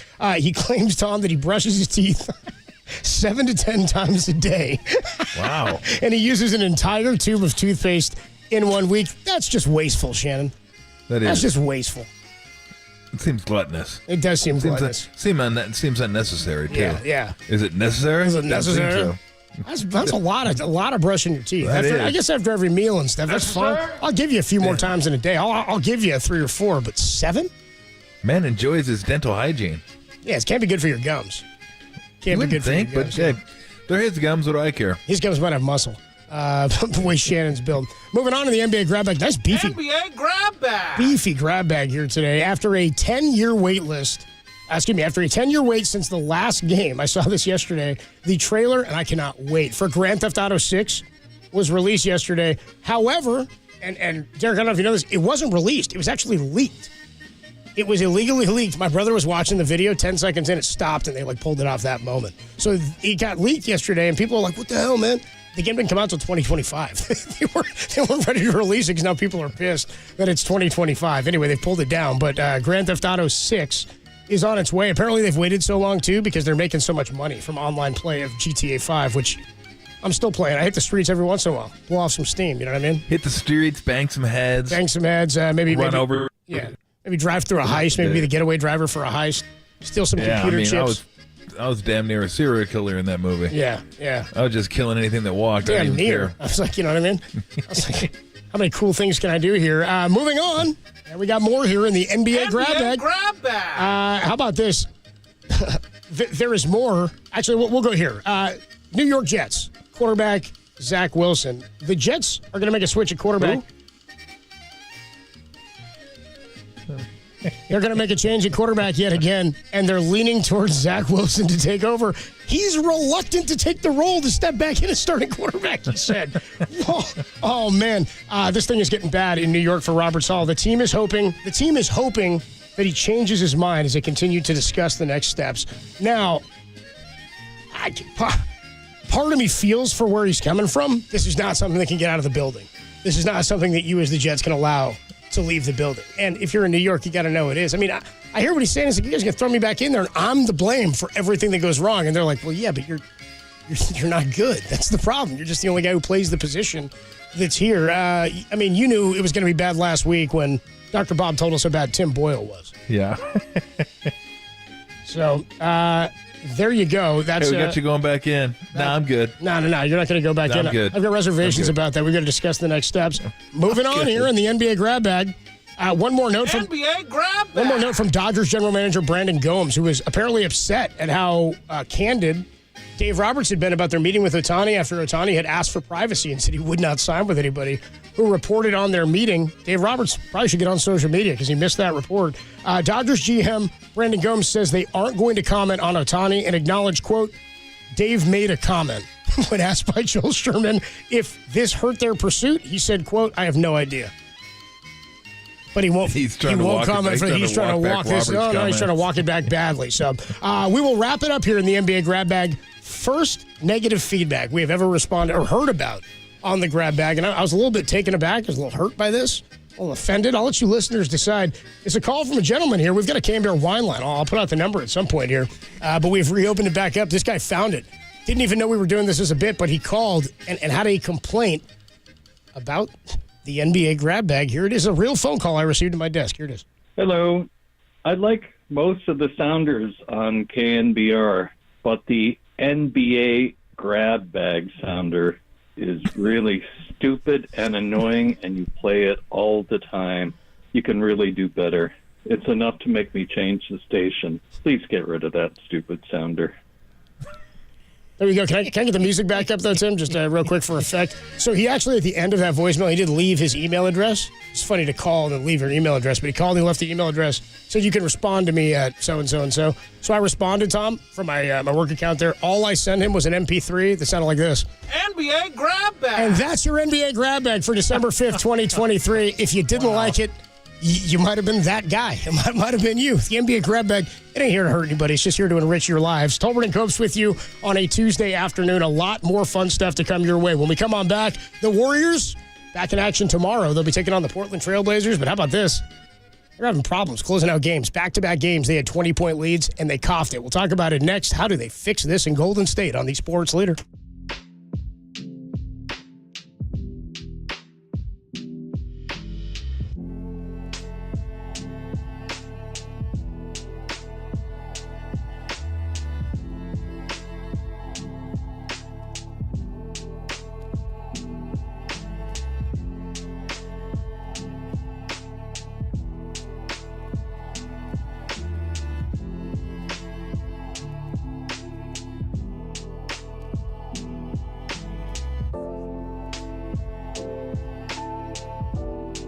Hey, what's going on, everybody? Adam Copeland here for Underdog Fantasy, the best place to play fantasy sports this hoop season. Heck, you can be doing it for football as well, but right now it's a Tuesday, so we got hoops on tonight. In-season tournament, of course, is going to be underway. It's the knockout stage now of the in-season NBA tournaments. The easiest way to get in on the action, as I mentioned, Underdog Fantasy. Build your dream team today. You can play along as you watch the games tonight. You can make up to 20 times your money in a single game by going 5 for 5 and totally legal in California. Plus, as I mentioned, an absolute blast to play. Here's what you do. You download the Underdog Fantasy app or go to UnderdogFantasy.com. Sign up with promo code KNBR. And Underdog is going to double that first deposit up to $100, plus new customers will get a special pick in the Pick'em Lobby. The Pick'em Lobby, I just opened it up now. I'm looking at some of the picks tonight. What they'll do is they'll give you a stat for any given player. You pick whether or not he goes higher or lower than the stats. You can go 2 players all the way up to 5, and you'll get a special pick if you're a new customer. I'm going to look at Julius Randle here, looking at his 21.5 points. I'm going to go higher than the points for Julius Randle tonight. And if I scroll on down here, let's see if I can make another pick. Dame Lillard, 33.5 points plus assists. I'm going to go higher on that too. Pair those together. That's 3 times your money, but you go 5 for 5, 20 times in a single game. Again, totally legal in California. That's Underdog Fantasy, promo code KNBR. First deposit of $10 or more will get doubled up to $100 when you use that promo code plus the special pick in your Pick'em Lobby. You must be 18 or older, present in a state where Underdog Fantasy operates. Terms apply. Are you concerned with your play? Call 1-800-GAMBLER or visit www.ncpgambling.org.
Listen to the sports leader anywhere, anytime. Download the all-new KNBR app. Now, Tolbert and Copes continue live from the KNBR Casino Matrix Studio. Casino Matrix Progressive Jackpots are here. Where are you? Just drop in. Please play responsibly. 1-800-GAMBLER.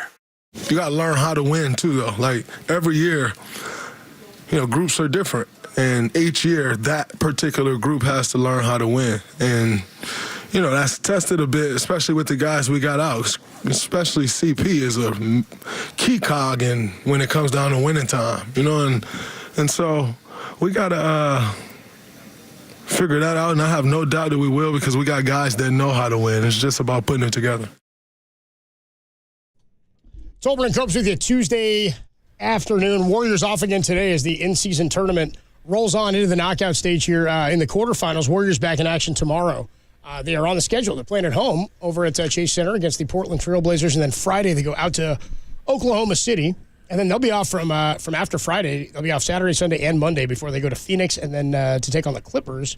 That's next week, and then home for the Brooklyn Nets next weekend. They have struggled as of late in the last week or so, closing out some games. We didn't discuss it yesterday because we talked a lot about the 49ers, but the Warriors blew a big-time game on Saturday afternoon to the Clippers. I was here helping out JD, John Dickinson, as part of the Dubs OT. Warriors led by 22 points. It's the second time they've lost a game in which they've led by 20 or more. On November 28th, they lost to the Kings. They led by 24. So in the last week, they've blown two games in which they led by 20 or more. Not to mention they had issues closing out the Spurs on Friday after Thanksgiving. Seems to be kind of a trend now with this team. Draymond there was talking. It's always interesting when a veteran who's won that much is saying, even Chris Paul, you got to learn how to win with different guys. It's not just like you've done it before, so it'll happen again, which I think sometimes fans lean into, and I know Clay mentioned stuff like that. So where are you with the lack of ability to close games as of late? And is energy a problem? But what are you seeing at the end of games? Well, I mean, you're not healthy, so you don't have Chris Paul at the end of games. That would help. Sure. Wiggins, you could help throughout the game. He might not close a game. He might. It depends. There have been games where he's healthy and he hasn't closed games.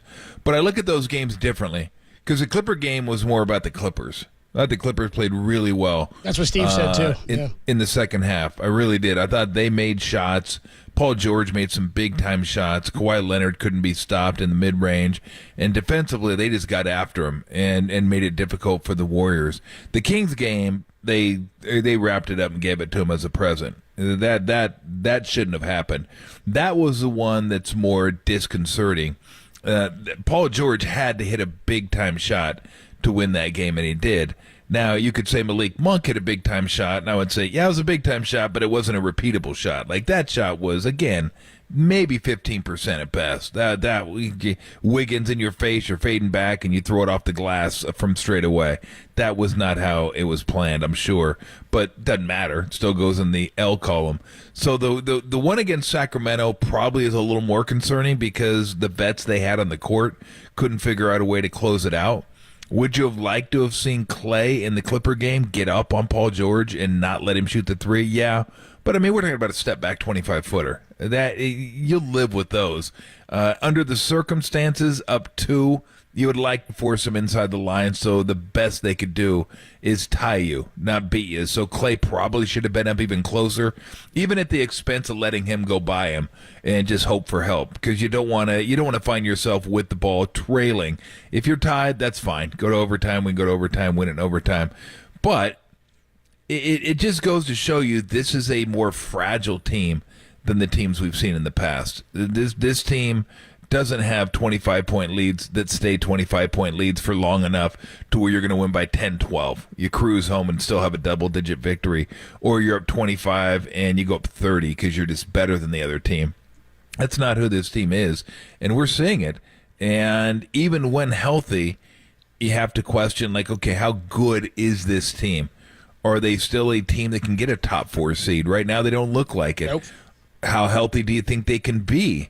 I mean, they are all getting older. We talk about Chris Paul's age, but it's a pretty old team. A lot of miles have worn off the tires.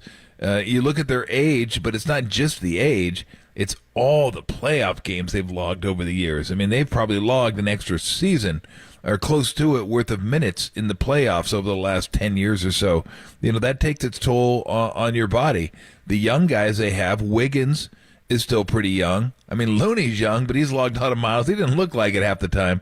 Not that Looney's ever been a super athlete or relies on athleticism. He relies on smarts and toughness more than anything. But, now you're relying on young guys to get it done. Can Kuminga get it done? Can Moody get it done? Can Bajemski get it done? I mean, are your Trace Jackson Davis? Are all these guys going to be able to get it done? So, yeah, I don't know. I don't know where I'm at with them. I still think the right scenario and guys are healthy, that they can still be a dominant team. I just don't think they can do it in waves, in stretches. They're just not. They're not as young anymore. Body's not as elastic anymore. I think their lack of athleticism hurts them a little bit against some of these young athletic teams that just get after you. Like when you watch them against Oklahoma City, you look at them and go, God, that team's athletic. It looks like a team that's an average age of 22. They're at 23, and the Warriors are like closer to 29 or something. Yeah, they can run. They're really, really talented. So, yeah. I mean, I look at the Warriors and say, okay, how can they have a stretch of like 8 to 10 games where they look dominant? They look like their old selves, or they just look old. I don't know, because they used to be able to do that throughout the course of a season. If they were playing good, bad, they'd still have a stretch where they just like bang, right. They put it together, and they didn't have it last year either. They didn't have that stretch last year. Remember, last year was all about trying to dig out of the hole and trying to get to 500. And they could never really gain traction in terms of having a dominant stretch. I think they had one that was a pretty good stretch over like 12, 13 games. They looked really good. But can they do that this year? I mean, is it going to be like a little bit forward, a little bit back, a little bit forward, and then all of a sudden it's like, okay, the record isn't great, but we know once this team gets into the playoffs what they can do. That's what they used to do. They didn't do it last year. I mean, they did it for one round and then got beaten by the Lakers. So I don't know where they're at right now. Like, I think Steph's as good as he's ever been offensively. He may be defensively. Clay is not the same player. Chris Paul is not the same player. Draymond's still really good, but I don't even think he's the same player. And then the depth pieces haven't really come around. Like, they're not they're good. They can be good. They can be solid, but they're not really impactful guys that like come off. And that was the thing about Jordan Poole. And no, I'm not saying it was bad. They should have kept. No, he's where he should be right now. Not on this team, but he did give him some athleticism and some explosiveness, and a guy that could come off the bench and every once he could pop you for 30. Like, they don't have that type of explosiveness coming off the bench. And again, let me reiterate, I'm not saying they should have kept him, because they shouldn't have. They should be. He is where he should be right now. But they just, they don't have that. So I don't know. It's a team right now that I think is a little fragile in terms of who they are, what they are. Are they? Because this is what this happens, I think, a lot in all fields of athletics. Is that guys, when they get older, they remember who they were. Like, mentally, you're as sharp as you've ever been, maybe even more so, because you've accumulated all this knowledge, but you just can't do what you used to do because the body doesn't allow you to do what you used to do. So it's like, how do you compensate for that? I made the case earlier this season that they have to evolve. Like, who are we now? What are we now? We're not the same team as we were when we were dominant. Mentally, we're as good as we've ever been, but physically, how do we compensate for that? So, yeah, I don't know where. I be honest, I don't know where they're at right now. Like, I don't see them as a team that I look at that can consistently beat Minnesota or OKC or Denver, those type of teams, or Phoenix even. Can they beat them? Yeah, sure, they can beat them. Absolutely, they can. But can they do it consistently? That's the question. And maybe they will. Maybe they'll surprise me. It wouldn't be a huge shock. I mean, they are. I've seen those guys play at their best. I'm just curious if they can play at their best consistently. I don't know. I don't know if they can. Remains to be seen because they haven't been on the floor together healthy a whole lot this year either. Just real quick as we get out, we're going to go talk to Greg Cosell for our weekly conversation, senior executive producer of NFL Films. The playoff games, just real quick, for Klay Thompson in his career, 158. For Steph, 147. For Draymond, 157. CP3 is at 149. Looney's at 77. That's an extra season for Looney and damn near an extra 2 seasons each for the other two guys, just in terms of games played. That's the point you're making about how much longer they've been on the floor. These aren't best of fives in the first round, right? So we'll catch up with Greg Cosell when we come on back. Get into the 49er game. What did he see from this dominant performance? The play calling from Shanahan. We heard about what the DB Byard from the Eagles had to say about the 49ers pre-snap motion. We'll talk about all of that and the big-time 42-19 win over the Eagles with Greg Cosell, who joins us next on the Sports Leader. Tom, what's happening, my man?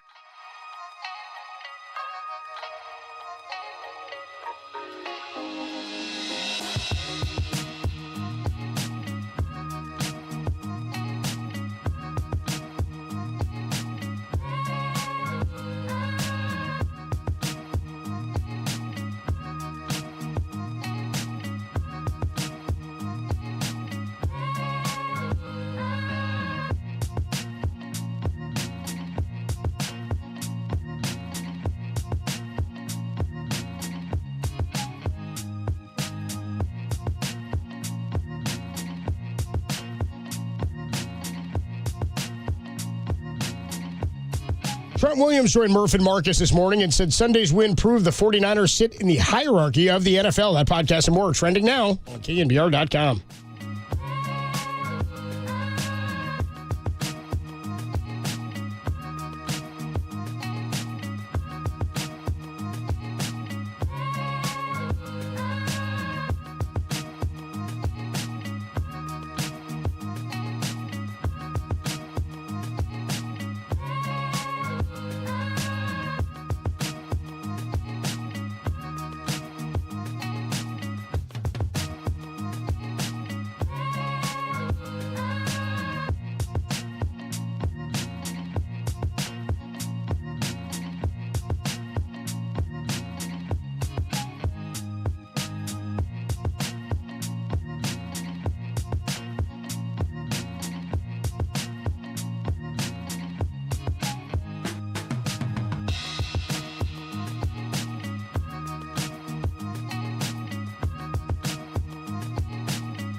This is NFL Film senior producer Greg Cosell with Tolbert and Copes. Sponsored by Dignity Health. When it comes to healthcare with kindness, choose Dignity Health. Hello, human kindness. On KNBR 104.5 and 680, the sports leader.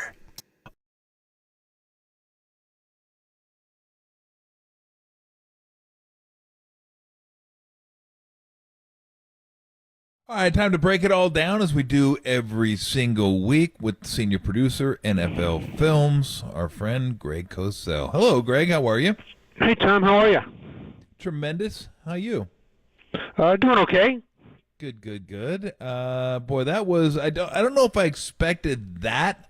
I thought the Niners. I thought the Niners would win, but wow, that was it. I said they had the two. I thought they had the two best wins of the season against good teams because they both, the Cowboys and the Eagles, right? I mean, just wiped them off the map. Did that surprise you a little bit watching that game and how they did it? You know, it's funny. Sure, I'm not going to sit here and say, gee, I expected them to come into Philadelphia and win 42-19 and score touchdowns on 6 consecutive possessions. I'm not sure anybody could have answered that in the affirmative. Yeah. But the Eagles have had some issues that have gone largely unnoticed because they've been winning games. But I think they came to fruition in this game. You know, Jalen Hurts has not been playing good football, and it really showed up in this game when you watch the tape. Their defense, you know, last year they were a defense built on their pass rush. They led the NFL in sacks. They led the NFL in third down sacks. This year they have the fewest third down sacks in the league, and they have the worst third down conversion rate on defense in the league. So there have been a number of sort of simmering under the radar issues with the Eagles that, you know, just haven't really been discussed because, you know, they have found a way to win, and people say, you know, look, you played, you know, people always say when a team wins, well, they just know how to win. You know, again, that's something sitting in, you know, in my office watching tape. I'm not sure exactly what that means. I'm sure there's a tangible element to it, but, you know, there were underlying issues, and they all came out in that game. What did that's a great stat because I did not know that they were the worst in the league at third down sack. They've been unable to rush the quarterback this year, basically, with the exception of a few games. That's surprising. What did the Niners do offensively to kind of exploit what the Eagles' weakness is on defense? The Niners did something that we're seeing more in the league, but the Niners are really, really good at it. And that's they had a number of snaps in which what they had was what we call 4 strong. And what that means is they would have 4 of the eligible receivers to one side of the formation. Sometimes they did that just lining up that way. More often than not, they did it with Samuel. How many times you can probably visualize this with Samuel going in motion, jet motion, and then reversing orbit motion. Mm-hmm. You know, you can kind of see that. And they would end up with 4 receivers to one side, and that really put a tremendous burden on the 2 linebackers for the Eagles, Ellis and Morrow, who both really struggled in this game with their eye discipline, their ability to recognize things.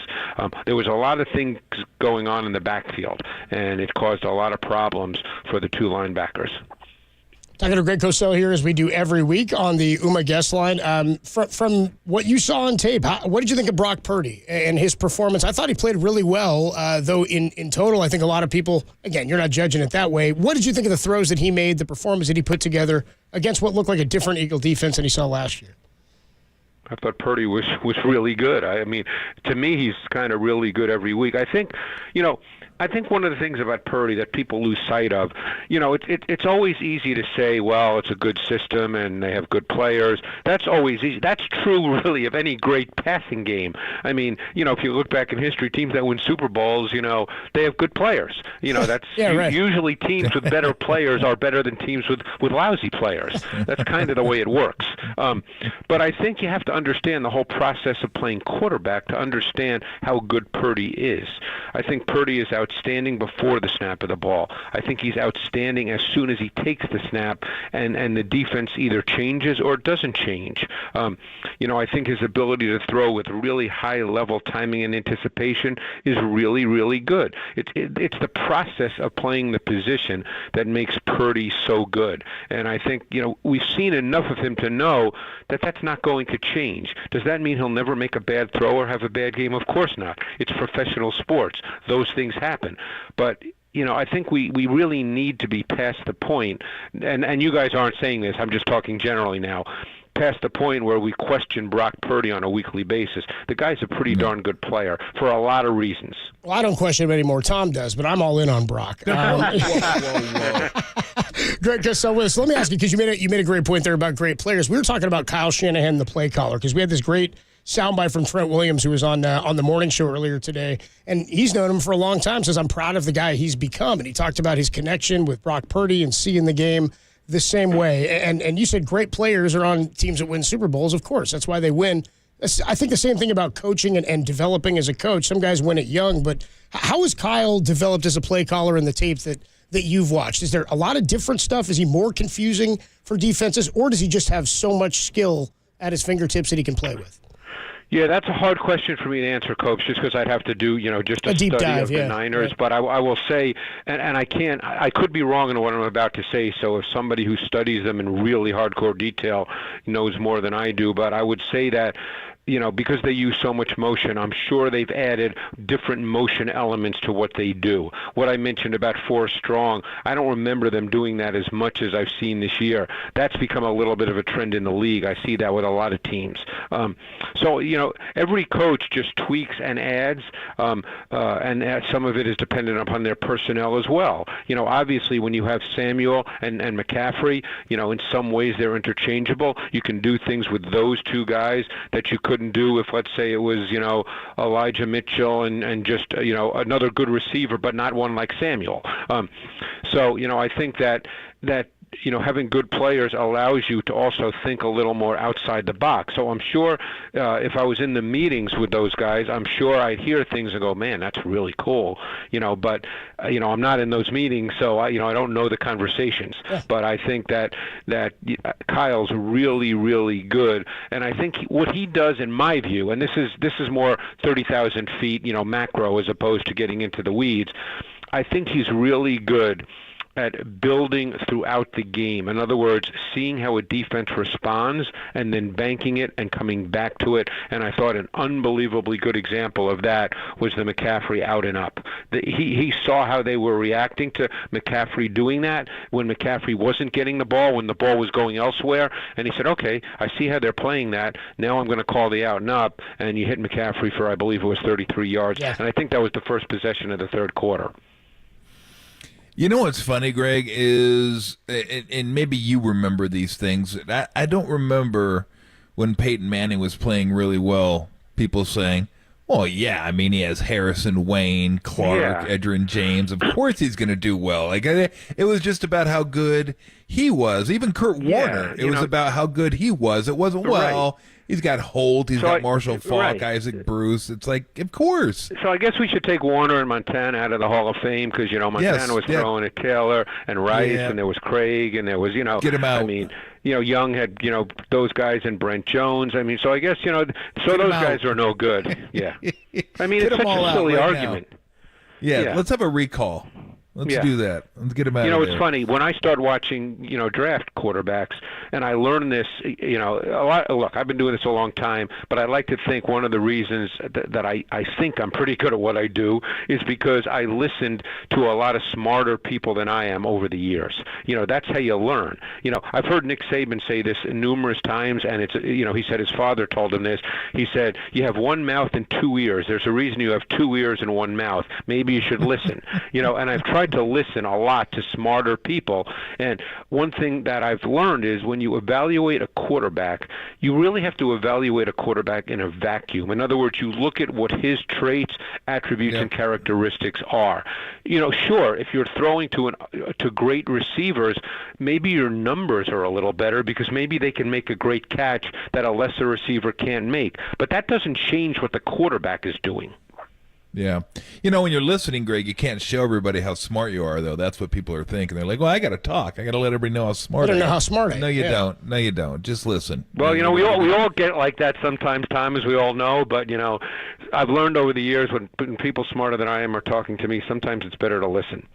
Yeah, well, the wiser words have never been spoken. Let me ask you this, because the one thing I think I noticed, I don't know if I did, but it sure seemed like the defensive line did a hell of a job not getting too far up the field, not, getting out of their lanes, trying to get a sack. Like, they wanted to keep Hurts in the pocket. And if they had to give him a couple, maybe an extra second or half second, and kind of sacrifice that for getting to him, but also letting him squirt out the backside, and all of a sudden he's running for 8-9 yards. I think because they've had a tendency to do that in the past. I thought they were super disciplined in this game. And they were, and once they got the big lead, then they became far more aggressive late in the third and the fourth quarter because the game had changed. But you're right, it was not a blitz game for the Niners defense. They relied almost exclusively on their four-man D-line pass rush. I think they had noticed on film. If I've noticed it, they noticed it because they've got coaches who, see more than I do and are smarter than I am. But what they probably noticed was that when you start to get bodies around Jalen Hurts, what he's been doing more this year, almost going back to 2021 in his first year as a starter, is he's been dropping his eyes, and when you drop your eyes as a quarterback, that's a big problem. So they noticed that on film, and you just wanted to get the bodies close enough so he would do that, and then that disrupts and breaks down the timing of the pass game, which it did quite a bit. Jalen Hurts missed many opportunities in this game by breaking down prematurely in the pocket, and they understood who they were playing against. Talking to Greg Cosell here on the UMA guest line. A few more minutes. We do it every week, every Tuesday actually this time. Greg, I want to ask you about the tush push or the QB sneak that the Eagles do so well. Niners got a bit of a stop on one near the goal line. Then That is my least favorite thing, Copes, in football. It's my least. We've talked a lot about it. Yeah. In fact, when that play comes up, I usually just take a quick peek at Twitter until that's over, and then on to the next play. You go to Twitter. That's how bad it is, huh? You look at Twitter when I ask you about the tush push. Yeah. Okay. That to me is, again, that's just a personal opinion. Obviously, it's part of the game, and so you're allowed to do it. But it just doesn't work for me. Did the Niners do anything to stop that one, or was it just that one just stalled a little bit? You didn't care. Question. I didn't look at it. You looked at Twitter. You looked away at Twitter. Yeah. See, I went to Twitter to see how many people are telling me I'm an idiot. That's what I. People who've got to listen to people smarter than us, right? On Twitter. Okay, let me ask you about Christian McCaffrey. 1,000 yards on the ground now on the season. He had a couple of really, really hard runs. They didn't see him as healthy as he last year in the NFC Championship as he was this time around. I mean, some of the runs he made, he continues to look like he bounces off the guys. Just what did you see from his performance, and what element did it give this offense? Yeah, Copes, I think you nailed it because, we think of him as being, an explosive back, great speed, great receiver. And sometimes I think we lose sight of how physically tough he is as an inside runner. And he had one run in particular where it was a beautiful combination of quick feet in confined space, which you have to be able to do to be a great back. You have to be laterally agile and quick in confined space and then have the ability to re-accelerate. That's a key element. But he is really physically strong, so therefore he's just naturally a great finisher. He has natural power. Some guys do, some guys don't. You can't add that to your game. You have it or you don't. So he's a really strong runner, and I thought it really showed up in this game. He gained a ton of yards after contact. This play looked like kind of a pretty slick play. I don't know if it was or not because I don't get to see the whole damn thing. But I don't even know if it was a screen or not, Greg. The one to Kittle that he got 30 yards out of on the right-hand side? Yeah.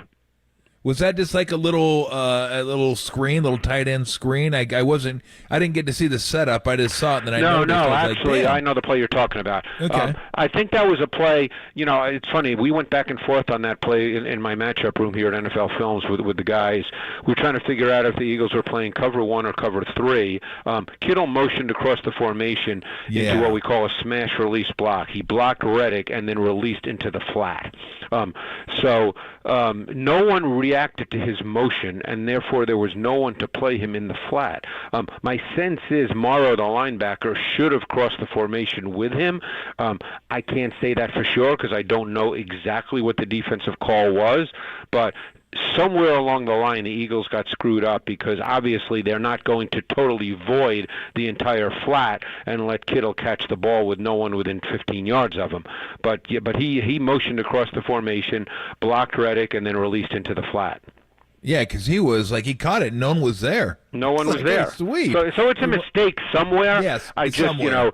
I can't say with 100% certainty who made the mistake on the Eagles. Yeah. Got it. Let me ask you about another game. I don't even know if you probably haven't broken it down yet because it was Sunday night. But what have you seen from Jordan Love lately? Oh, I did. I look at Jordan Love every week because I love seeing his progression as a quarterback. What has he done? Because just watching it, Greg. When I watch it, I don't know all the intricacies, but I'm like, he looks different than he looked a month and a half ago. Well, you can see that he's far more comfortable. As right now, just him dropping back, seeing things.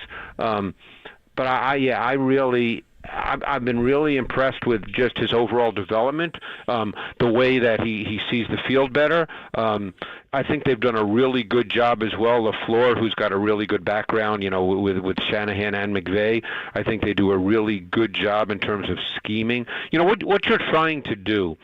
What every coach is trying to do is to get your primary read open. That's what you're trying to do. That doesn't work all the time, obviously, because there's a defense as well, and defensive coaches are pretty smart too. But the reason you use multiple formations, the reason you have motions, the reason you have different personnel packages is you want to get your primary read open. And I think they did a really nice job of that this particular week. But his last 3 games, he's been really, really good. I mean, his last 3 games, he's 69% completion, 8 touchdowns, no picks. He's been only sacked 5 times. They use play action really, really effectively. And a lot of those play actions, a little more than half of them, have come with him under center. And I personally believe under center play action is far more effective. So, it's been kind of fun to watch him. He's an aggressive thrower, so he's going to throw a few balls here and there where you go, I'm not sure he should have thrown that. But I think from a talent perspective, Tom, he's just a notch below the guys we look at and say they're really high-level physical talents. I think he's just a notch below. You know what's interesting to me is that I started looking and started kind of thinking about it, like him and Tua and Joe Burrow and Mahomes and Purdy and some of the guys around the league. And I thought, you know what? These guys are all different, and they all got it. It kind of clicked at different times of their career. Like some guys got it really early. Some guys took, half a year, then they got it. Some guys have taken 2-3 years, and then they get it. And I guess what it goes to show is, because everybody wants to say after 5 games, this guy's a bust, he sucks. Oh, exactly. They drafted this guy. Or even after 5 games, they'll say, oh, this guy's great, he's incredible. It's like, you got to give these guys some time, and just because a guy may not be doing well after 8 games doesn't mean that's who he's going to be a year and a half, 2 years from now. It could be a different coordinator he clicks with, or a different set of receivers that maybe now he's on the same page. It just kind of illuminated once again, and I've seen it in all sports. Not everybody's on the same timeline. Just because one guy is good early doesn't mean the other guy's got to be good early. And Jordan Love, I didn't know that he was going to make it. I was like, God, I don't know. And now that I'm watching, I'm going, I should have known that, I didn't know that he'd be doing this, Greg, but I do know, watching enough sports, that, not everybody's on the same timeline, clearly. No, but you can also see watching him, and this is not an X and O comment, Tom, but now you can see watching him that he's an NFL quarterback. Yes. That doesn't mean he's never going to make a mistake or make a bad throw or make a bad play, but you just watch him play on your TV, and you go, you know what, that guy's an NFL quarterback. Yep. I mean, look at Tua. 2 years ago, it's like, oh, they should trade him. Tua can't make it. Then you look at McDaniels, they bring in Hill, and all of a sudden it's like, oh, damn, Tua looks pretty good. And He's I a pretty think, good NFL quarterback. And look, I'm a big believer in coaching as well, and not every quarterback has the same traits level. There's different traits, and there's different ways to measure traits. I mean, if you're just looking at physical traits, okay, just purely physical traits, no one's going to say Brock Purdy is Josh Allen. But Brock Purdy can do some things that Josh Allen can't do. Now, Josh Allen can do some things Brock Purdy can't do, clearly. But Brock Purdy can do some things Josh Allen can't do. And you know what? That's okay. They're different, and we can sit and debate, which one is what traits are more important. But they're both really good quarterbacks in the NFL. It's okay to be different. No, they're absolutely right, and that's why you ask guys to do different things. That's good coaching, knowing what a person can and most importantly can't do, and you don't ask them to do things they can't do. No, and I think you just nailed it. You don't ask guys to do what they can't do well. No, absolutely. How devastated were you the Sixers didn't make it in the midseason tournament? I got to tell you something, Tom. I guess I'm just not smart enough. I don't even understand all this stuff. That's okay. Neither do I. Yeah, I mean, to me, they're NBA games, and I'm just like, I don't even know what that means. Just look for the goofy court, Greg. That's all you need to know. Yeah, I mean, it's just another NBA game, and now that college, hoops has started, I'm, starting to get into that a little bit, so. Well, who's your college team, in Nova? I don't know if I have a college team that I probably, because my daughter went there, I always make it a point to watch Indiana when they're on. Okay. So, but it's not passionate where I'm like going to throw something at the TV if they're not playing well or anything like that. But I try to watch them whenever they're on. I think they play tonight, by the way. But yeah, I don't say, Greg, I don't see you as a throw something at the TV. I'm not. Yeah. Unless you're working and watching it, that's an out route. How do you miss that? And they just chuck the remote at the TV. Well, it's funny you say that because sometimes when I watch film, and because we have our crew with the matchup room, and I'll see something and it go, that just aggravates me. He should be better than that. That kind of stuff. Yeah, but I don't. Yeah. I know exactly what you mean. That's funny. Do you can throw the remote at the TV when they do the tush push? Yeah, well, no. It's just that. He just doesn't care. Yeah, it's. I don't know. Care. I'll ask you about it again next week. Maybe you'll change your mind. I did see somewhere that Roger Goodell said he doesn't like it and he's going to try to have it outlawed. So we'll see what happens. Uh-oh. Now, I read that. So did you stand and applaud when you read that? Well, I forget who I read it. It was a reputable person. It wasn't some guy in his basement in his underwear. It was a reputable person. So who knows? Maybe the commissioner likes rolling around in his underwear. Who knows? Yeah. Greg, we appreciate it. Have a great week. We'll look forward to doing it next week. All right, guys. Great. Thank you. All right, Greg Cosell, senior producer or executive producer of NFL Films. Great to talk to him each and every week. Great breakdown of some of the film, and you heard what he said there, Tom. His last 3 games, he's 69% completion. 59. I saw Tim go hands off the board. He's like, I won't touch it. All right, let's talk a little bit more about what we were just getting into there. Some of the quarterback play, specifically in the AFC. Who is now the 49ers' biggest competition in the AFC? There's nobody outside of Baltimore who has risen to the top except the Jacksonville Jaguars, who are now without Trevor Lawrence. We'll talk about that next. And then Dante Whitner and Susan Slusser, or reverse those. Sluss, Dante, 430, 450 on the Sports Leader. Campbell, shout out to you for supporting KNBR, Campbell's Sports Leader.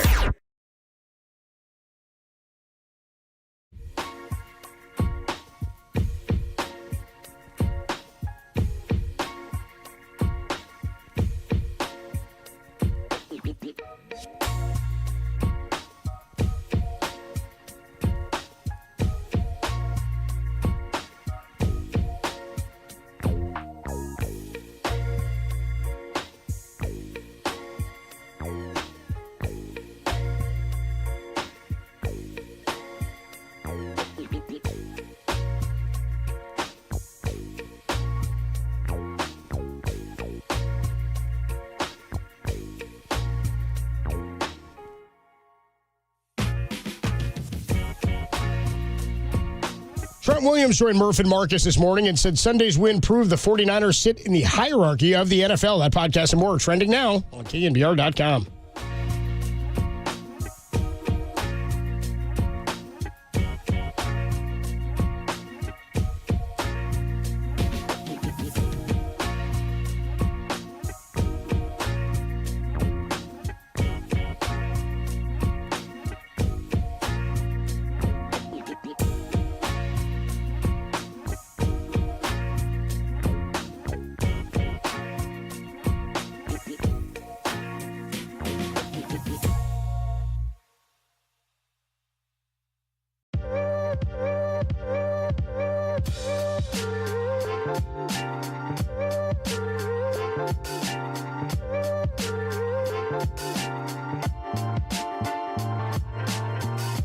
Hey everybody, Mr. T here for Xfinity. This holiday season, there is one thing that every sports enthusiast needs. Fast, reliable connection to stream all your favorite sports. That's right, it's the holiday season. It's college football, it's pro football, it's pro basketball, it's college basketball. There's all kinds of things going on. And even things that aren't sports. Hot stove. You want to find out what's going on with your favorite team, don't you? Yes, you do. From the unexpected lead changes to sudden death overtime, you need fast, reliable connection to power all the devices in your home. And then you have the kids. You could have like 9 devices going during 10 o'clock window of football. But you got it covered because you have Xfinity. No worries whatsoever. It's fast, reliable, in-home Wi-Fi that keeps all your devices running smoothly and no one is complaining. And the only complaining part, that's the big sell. I just want to watch my sports. I don't want to hear anybody else's problems. So treat yourself this holiday season to front row seats to all the games. The next generation Xfinity 10G network is made for streaming live sports, which means it's a network you can count on in crunch time. Get the fastest internet and a strong, reliable connection, even when everyone's online at the same time. The Xfinity 10G network. The future starts now. Restrictions apply. Actual speeds vary and not guaranteed. You love sports. You love high def. You love having a reliable, fast connection so you don't have to worry about anybody else's problems. Oh, you will. Love Xfinity.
Tolbert and Copes. Tolbert and Copes. Now continue. Follow us on Twitter at KNBR. This is KNBR 104.5 and 680. The sports leader.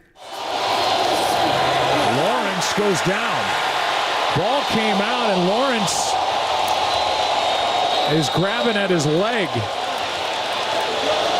And he is in serious pain. Fumble was recovered by Anton Harrison, and Lawrence can't get off the field. I still didn't get a good look at what happened. Well, it looked like he was kind of pulling the ball back when he started to throw, and then that's when the leg. Let's take a look right there. That is the left tackle Walker Little, who stepped back on the inside of the ankle of Trevor Lawrence. As it sounds on Monday Night Football, Jags fall in overtime to Jake Browning and the Cincinnati Bengals. He's out with a lower leg injury now. They're calling it an ankle sprain. He was diagnosed with a high ankle sprain. Another big blow to another big quarterback and a huge name in the AFC. They've been playing really good football. He had been playing really well. With that injury, Tom, I think for me there's only one team. Who's the favorite in the AFC? It's got to be Baltimore, right? I'm going to put them I still ain't counting Kansas City out. I'm not. I've seen them do it in the playoffs too much. I can't do it. I'll put them tied with Kansas City. But yes, Baltimore has been really good. But it's hard to erase that stuff from, because it's not like they're old. Their receivers haven't been great. But if the receivers click, the thing that has me keeping them right there is their defense.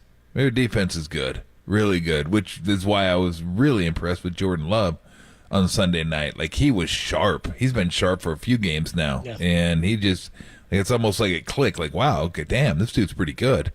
So I think Kansas City's still right there. But yeah, I mean, Baltimore, they've been, but here's the thing about Baltimore. They've had their struggles in the playoffs, where Kansas City has won. I mean, like, now they usually play at home. They haven't had to go out on the road much and win games, if at all. Now that I'm trying to remember, they must have won a game or two on the road, I would think. But I'll put those two teams right there. But I can't put them ahead of KC. Not yet. I got to see him do it. Now, the defense has been really good for the Ravens. I think it's getting better, too. I mean, we've seen it sort of hit a good stretch here. They're coming off the bye, so we'll see what they look like this week for Baltimore. Niners do get to see them Christmas Day. But if the Niners beat down their biggest opponents in the NFC, like the Cowboys and the Eagles, based on what we've seen from teams in the AFC, is there anybody that you think they can beat them? Because they hammered the Jags. Was that 34-3 or something? They beat the Jaguars? Like that. That team I thought was maybe a 2 or a 3 seed in the AFC. Yeah. Well, I should say, because I forgot yesterday, I was correct, but I wasn't thinking about the Lions, because the Lions only have 3 losses, too. I don't know why I've just dismissed them. I'm sure they have the easiest schedule of all. They do have to go to Dallas, which will be a tough game for them. But I said yesterday, if the Niners win this week and the Eagles lose, they will control their own destiny. That is true because of a conference record. Right. Because the Eagles could be tied with them, but they'd have the Niners would have a better conference record. So they will have that. But I kind of forgot about the Lions. And the Lions I had ahead of the Cowboys a month or so ago, but not anymore. Not the way the Cowboys are playing. And the Lions have looked a little bit shaky, let's say, the last 2-3 weeks. But yeah, I mean, look, Kansas City could beat them. Baltimore could beat them. I mean, you're talking about a one-game shot where they're going to have to play. It's going to be interesting to see the Ravens game. That could be a Super Bowl preview, and there's no doubt about that. I love when they say Super Bowl preview. It's like the 3rd week of the season. Like, easy, okay? Yeah. We know both these teams are pretty good, but let's see how the season plays out. Well, we've seen how the season plays out. We're getting toward the end of it, and these two are really, really good. So it's going to be interesting to see what happens. They're missing Andrews, but that hurts them because that's one of the best. He's one of the best tight ends in the game and been one of Lamar Jackson's favorite targets for years. They have more weapons now than they've ever had from a wide receiver standpoint, which makes them a little more dangerous. But yeah, I'm looking forward to that one. That'll be a fun one. Christmas will be winding down. Everybody will be tired of like opening presents and playing with their stuff. And even Even Camila will probably like, I'll just go upstairs and play with my stuff. And I'll be like, oh, it's Niner Ravens. She's like, wait, Ravens Niners is now? Okay, I should tell her she'll want to be into it. Put the dolls down. She'll be like, you know what, dolls, you hang here. I'll be back at halftime. I'll check it out. That could, you know what? I didn't think about that possibility. She but might be in on the she'll pigskin. Yeah, she might be. She's like, that was, Pop. What'd she call you, Papa? Is that what she calls you, Grandpa? Bappa. Bappa. With a B. Bappa. Hey, Bappa, we've been watching hoops all day. Go. Can I get some some gridiron here? So Niners and the Ravens. It could be a battle between her and her dad. Her dad's a Ravens fan. Believe it or not. There you go. It's one of those things you grew up and you like I like the Ravens. Why? Not sure. You just like them. You're like 8, and you just kind of stick with them. Although I told him, I go, bro, it's time to lose the Lewis jersey, the Ray Lewis jersey. Okay, come on. Come on. Yeah. What are we doing there? I don't know about that. Yeah, I'm out on the Lewis jersey. Let's. I'm in on talking some more baseball though. A lot of people very upset with my take that $200 million was too much for a guy who hadn't played in the bigs. Let's see what Susan Slusser thinks. Where are the Giants right now? Are there rumblings on Ohtani? Things are getting funky between Dave Roberts and the GM of the Dodgers, who I don't even know his name. Andrew Friedman is who I thought was in charge. We'll talk to Sluss next on the Sports Leader. Hey everybody, Mr. T here for Next Level Sports. It is football time, flag football time. That's right. If you don't feel like playing, tackle football. Whether you don't want to play, your kids don't want to play, no fear. Flag football is a great alternative. I played it 3 years when I was younger, loved every minute of it. It still teaches you a lot of the same things. Yeah, the line stuff is going to be different, but skill positions, how to throw the ball, how to catch the ball, how to juke. Yeah, maybe you have that, maybe you don't. But you can always enhance your skills.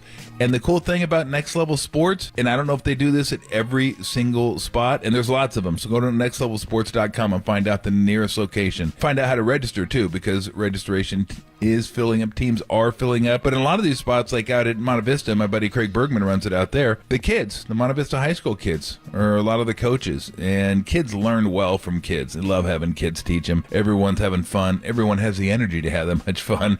And you know how I feel about youth sports. I love the fact you learn how to work as a unit. You can't be an individual. You got to learn how to function as a team, learn how to take direction, and you get better. I just love youth sports when done right. It's K through 8th grade, flag football, basketball, and volleyball. But if you're into flag football and you want to sign up, you better hurry up. Go to nextlevelsports.com, find the nearest location, and find out how to register. That's nextlevelsports.com, nextlevelsports.com.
Listen to the sports leader anywhere, anytime. Download the all-new KNBR app. Now, Tolbert and Copes continue live from the KNBR Casino Matrix Studio. Casino Matrix Progressive Jackpots are here. Where are you? Just drop in. Please play responsibly. 1-800-GAMBLER.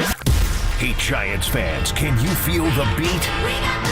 Time for Tolbert and Copes to talk ball with the Chronicles Giants beat writer Susan Schlosser on KNBR 104.5 FM and 680 AM. The sports leader.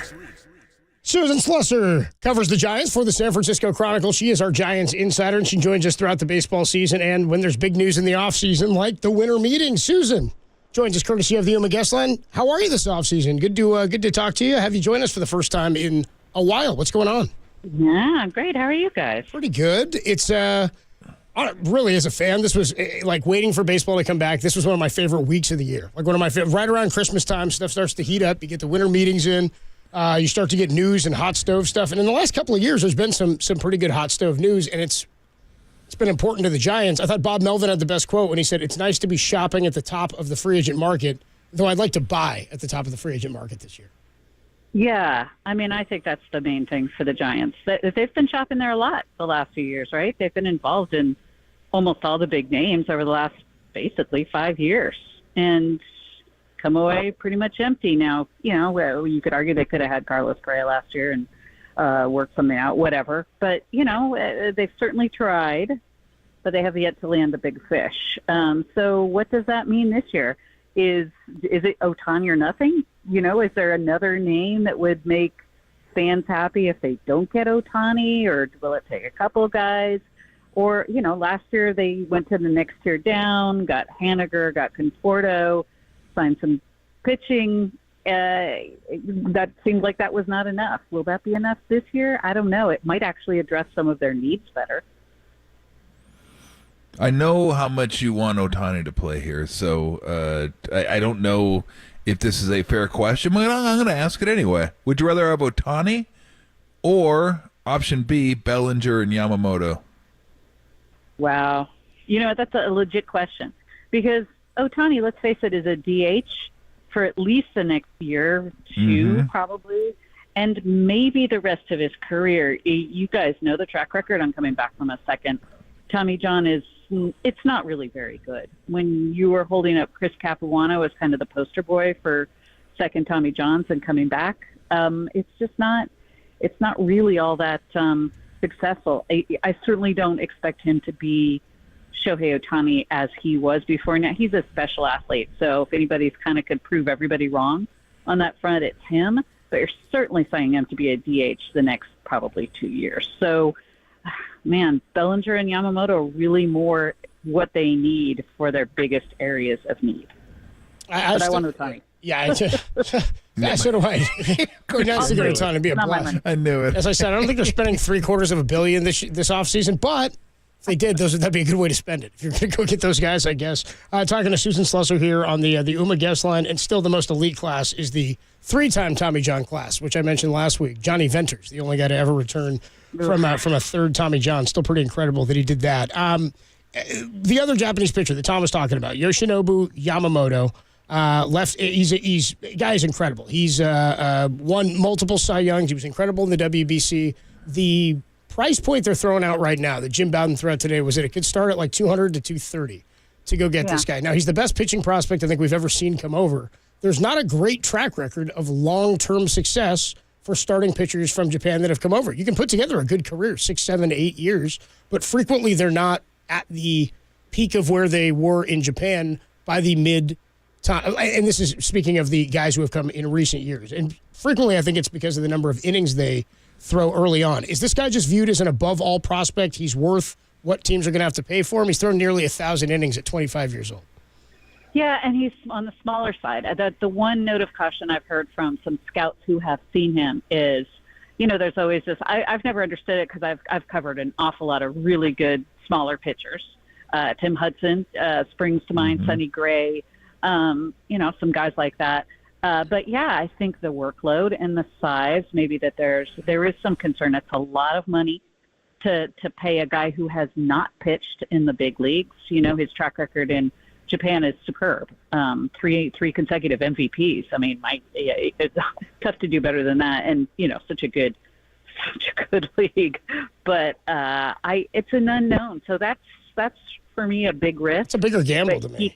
Yeah, he seems to be far and away the top choice for the teams that really want in the deep end of the starting pitching market. So, if all these teams think he's the creme de la creme of the starting pitchers, probably is. Yeah. There's something they're seeing. Yeah. And a lot of people are saying, well, the Giants have a need for depth at the starting rotation. And I go, that's why I don't want to roll the bones all on one guy, where if it doesn't work out there, then you're stuck with it and you're paying a whole lot for that rotation. One more I wanted to ask you about in terms of the Shohei Ohtani potential meetings. Now, we heard the report that if it was reported that he was meeting with a team, that he would be unhappy about that, or that might hurt that team's chances. You said there were maybe rumblings about him meeting with the Giants. Dave Roberts got in some hot water, it seemed like today, because he had mentioned, we met with him. It was great. It went well. And now the Dodgers are having to answer questions about it. What's the temperature on all this, and what have you heard, and what does rumblings mean?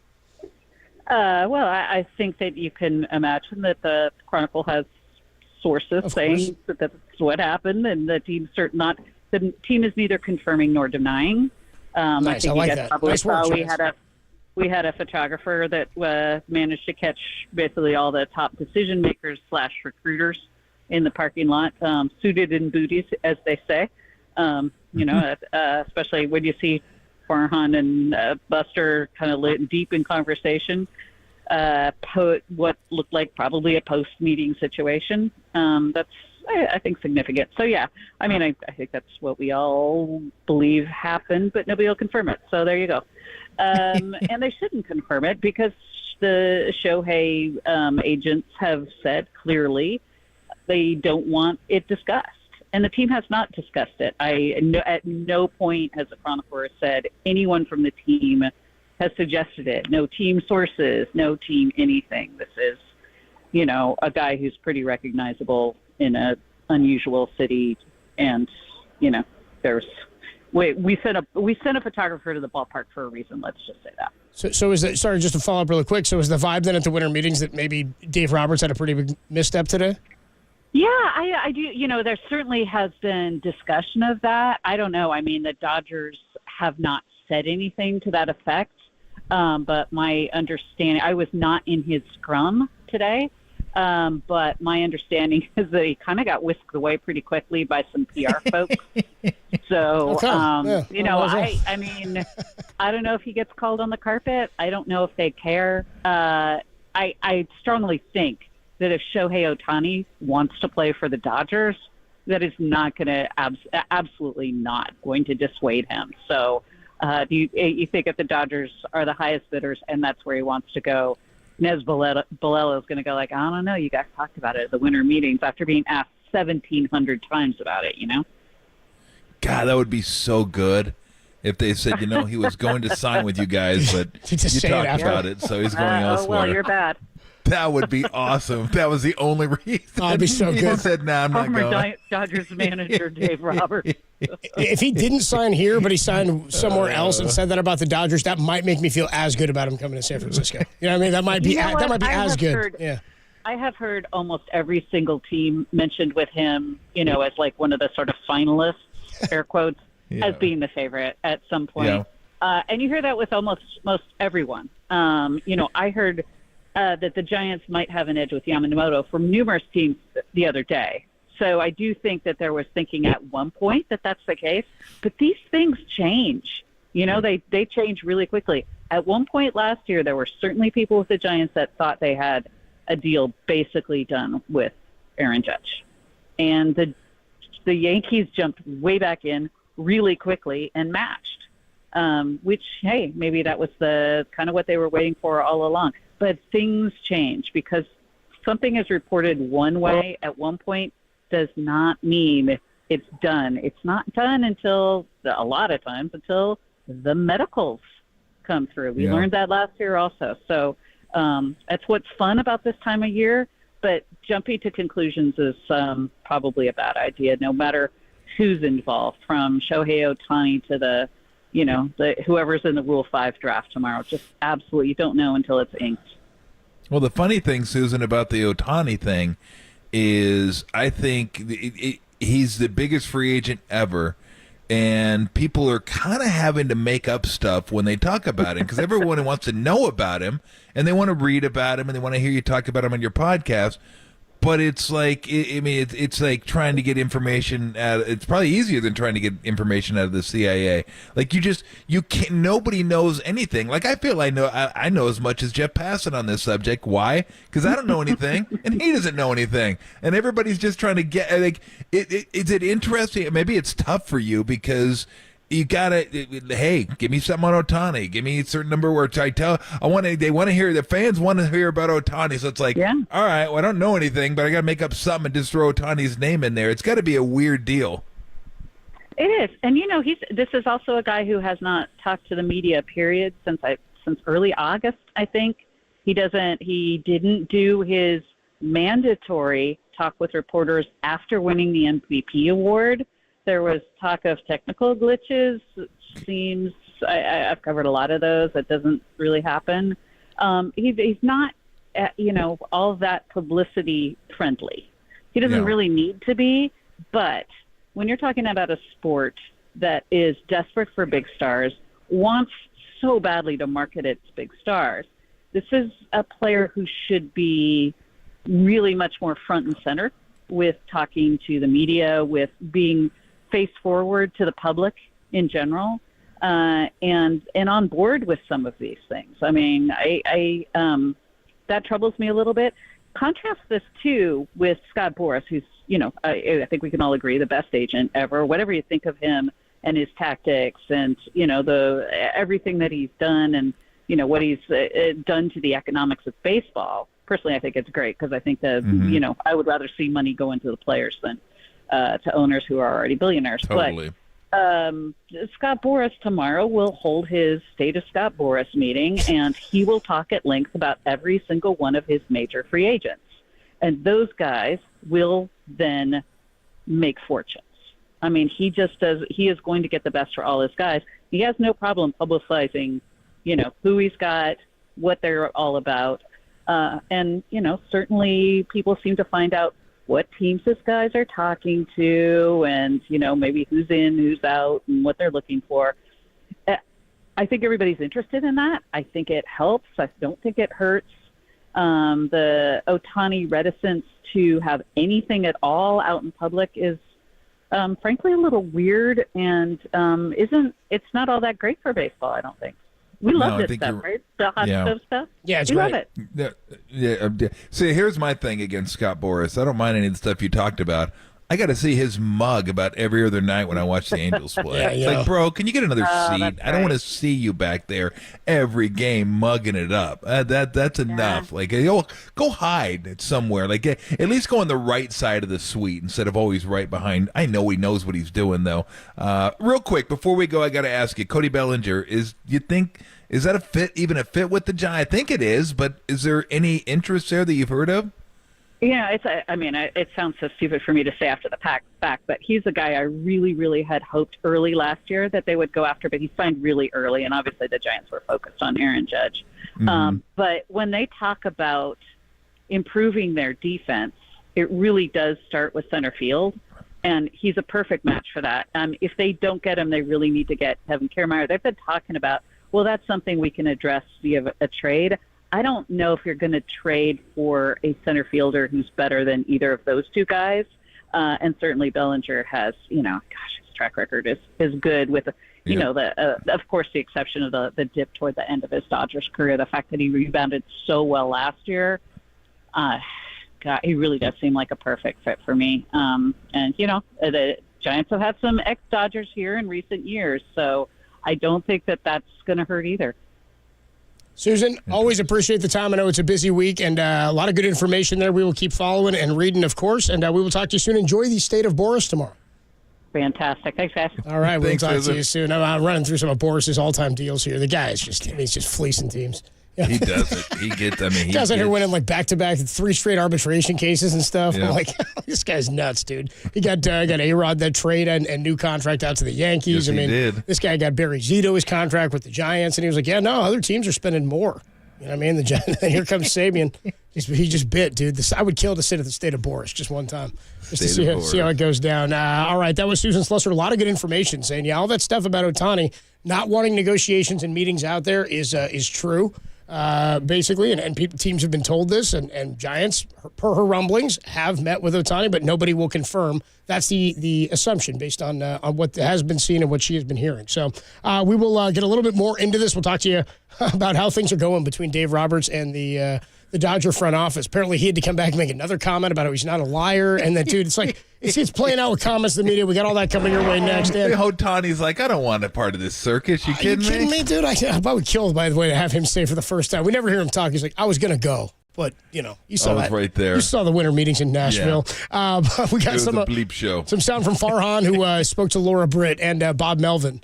What he thinks about the Giants going after big-time stars. We got all that coming your way next. The winter meetings are getting hot and heavy, and the Dodgers are in hot water on the Sports Leader.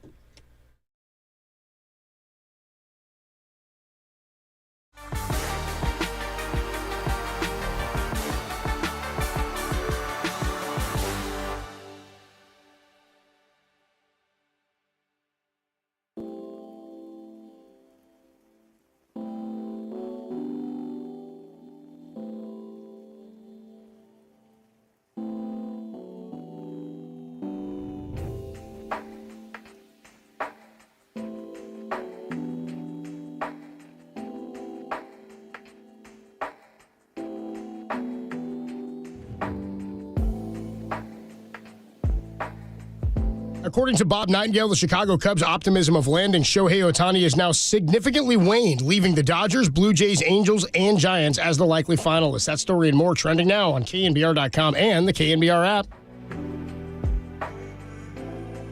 Hey, what's going on, everybody? Adam Copeland here with my good friend Steve Moskowitz hanging out on the line. Steve, what's going on? I'm sure a lot of people struggle with this. What happens if you're at home, you're running through some papers, and you find out or you've forgotten to file tax returns? You got a stack of them. What do you do with unfiled tax returns? Us and let us take care of it for you. This is such a common problem, people who don't file returns. And sometimes it's 1 year and 2 and 5 and 10 and more. The number one reason people don't file returns is the plain old simple, they didn't have the money and still don't. Next reason is they don't have their records. Neither one of them is a problem for us. If you don't have the money to pay your taxes, that's okay. We'll make a deal for you. We want to make a sweet deal for you with the government. We don't want you to have to talk to them, deal with them, having to do with them. You don't have your records, we'll get all the records the IRS and the state has on you. But don't stick your head in the sand. It is a crime not to file a tax return. The government could put you in prison for years. And the IRS Criminal Division just announced they're hiring an additional 500 people. And they're looking at this area, people that don't file. Bottom line is, don't let this spoil your Christmas. Just turn it over to us and enjoy your Christmas holiday. Thanks so much, Steve. Let Steve Moskowitz take care of it for you. 1-888-TAX-DEAL or find him at MoskowitzLLP.com.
It's time for Mr. Hittner. Hittner, whatever you want to call him. Former 49ers Pro Bowl safety and current NBC Sports Bay Area analyst Dante Whitner. Sponsored by Hughes Orthopedics, specializing in regenerative medicine therapies to heal chronic pain without surgery. Call 650-343-KNEE. That's 650-343-KNEE. Now here's Tolbert and Copes on KNBR 104.5 and 680, the Sports Leader. Tolbert comes back with you here on a Tuesday evening. I told you we were going to talk a little bit more baseball. My mistake, jumped right over the rundown here. We got our Tuesday hit with Dante Whitner. Dante joins us courtesy of the UMA guest line following a huge 49er victory over the Philadelphia Eagles. Dante, usually a lot of times you give us predictions, and a lot of times the prediction is something like the score we saw on Sunday. Is that how you saw that one playing out? Absolutely. When you go back to our show last week, I said it didn't have to be close, and I meant that. And based on their defense, the production of their defense, missing a lot of key players from last year, the injuries at the linebacker position, and then Kyle Shanahan called a brilliant game, getting guys in space, taking advantage of that five-man rush where they only had 3 underneath defenders, getting 5 playmakers out into the pattern. The numbers don't add up, which is why they were able to catch the ball and run with it for so many yards. And if he continues to call games like that, the 49ers stay healthy and they take the field with that type of championship aggression, you can pencil us all in for Las Vegas. How big a key was the success they had on defense attributable to the discipline that the defensive line rushed the passer with? Well, it was everything. And the key to the game was rushing Jalen Hurts with a system. And a system means that vertically and laterally, you have to almost two-gap it. All 4 of those players up there have to two-gap it. You have to be responsible for the outside gap and the inside gap. Defensive ends, you can't penetrate past the quarterback, open up that outside gap, allow him to step out and step up. And they did it brilliantly. I think probably about 80% of the snaps, they made him uncomfortable and got him off of this spot. And a lot of those were coverage sacks. So the secondary is starting to play very well. At the same time, the defensive line is heating up, and they're getting hot at the right time. So the other thing you told us last week, Dante, was the way you stay away from the Eagles being able to use the tush push or the brotherly shove is they got to stay out of those situations, short and long, or short, third and short and fourth and short, and they did. I mean, they stopped it once, it seemed like, at the goal line. They had another short yardage game where they pushed like all the way in where Jalen Hurts stayed standing up, but I thought they did a really good job of getting off the field on third down, and the defense played a fantastic team game where nobody filled up the stat sheet, but also nobody on the Eagles did much at all either, it seemed like. Yeah, when you play really good defensive football games like that, the stat sheet isn't going to be filled up because you're not on the field that often. And they only gave up 46 yards rushing to DeAndre Swift and Jalen Hurts, who were coming into the game averaging probably over 150 yards combined. That was one of the keys to the game as well. And then another key is that people don't really talk about, and this is going to bleed into the playoffs when eventually the 49ers and the Philadelphia Eagles meet, is that first hit of the game on Swift from Tarvarius Ward. Remember that? On the left sideline. And then the last play of the game when Deommodore Lenoir annihilated him. He's going to remember that. He was getting hit all day long, and he didn't look like his usual self. That will go a long way. And when you look at the 49ers rush defense, over the last 4 games, they gave up 59 yards, 66, 88, and 46 yards rushing. When you play that type of rush defense, I don't care who your quarterback is, you're not going to have success because you're going to have multiple third and mediums and third and longs. And another thing the defense did was they won the game early in the first quarter. When you play situational football the way that they did in complementary football, when the offense is struggling, they're trying to figure out how the defense is attacking, you have to get stops in the red zone and hold teams to field goals until Kyle Shanahan and his offensive staff can figure it out. That was the key to the game as well, holding them to those 2 field goals till the offense figured it out, and then they were on the run on offense. 6 straight consecutive touchdown drives, which I really don't believe I've seen before from a Kyle Shanahan coach offense. Yeah, I don't know the last time I've seen that, period. I mean, whether it's Kansas City or whoever, it just doesn't happen where a team – you see that. That's college stuff right there where a team just overwhelms another team. Like, I'm sure some of your Ohio State teams did it 6-7 straight, but that's like when the talent gap is huge. Talent gap's we're not not huge. talking about the New York Giants. We're not talking about a team that's at the bottom of the league. We're talking about a contender, right? Yep. So I think that we all should just sit back and enjoy this ride and understand that the 49ers are just the strongest team and just so far and above beyond the second closest team in NFL right now. Because you watch it on film, you'll be able to hopefully provide some insight to Jair Brown. I haven't heard his name. That's a good thing. But what does he do? Like, what makes him? I don't even know what he's doing because they don't show it on TV. I don't get to see him coverage. I don't get to see him like in the run. Give us your thoughts on him. Well, they simplified his role. A lot of times they're putting the onus on Tashaun Gibson to be the move guy, which means he's in the box. He's down in cover 3 to be able to force the ball back inside, shoot some of the gaps. He did blitz Jair Brown a few times. He has great range from the middle of the field, and he's continued to show up with great physicality. Like a lot of times I see him flying around the ball, hitting guys and giving full maximum effort. That's all you can ask from a young rookie. And a lot of times in coverage, what they're doing is they hold him back as if he's playing like a too-high shell, and then they drop him in like they did Hufanga, like right in between the linebackers, which means that he's just reading 2 routes each and every play, a deep over route or something sitting directly in front of him or a dig behind him. They simplified his role and allowed him to not have to think so much so that he can play fast. And I like how they're using him. He's getting more and more aggressive, and he's getting more experience as they go. They knew at some point he was going to have to play, but he's playing the role that they asked him to play, and he has to do his 1/11th, and that's all.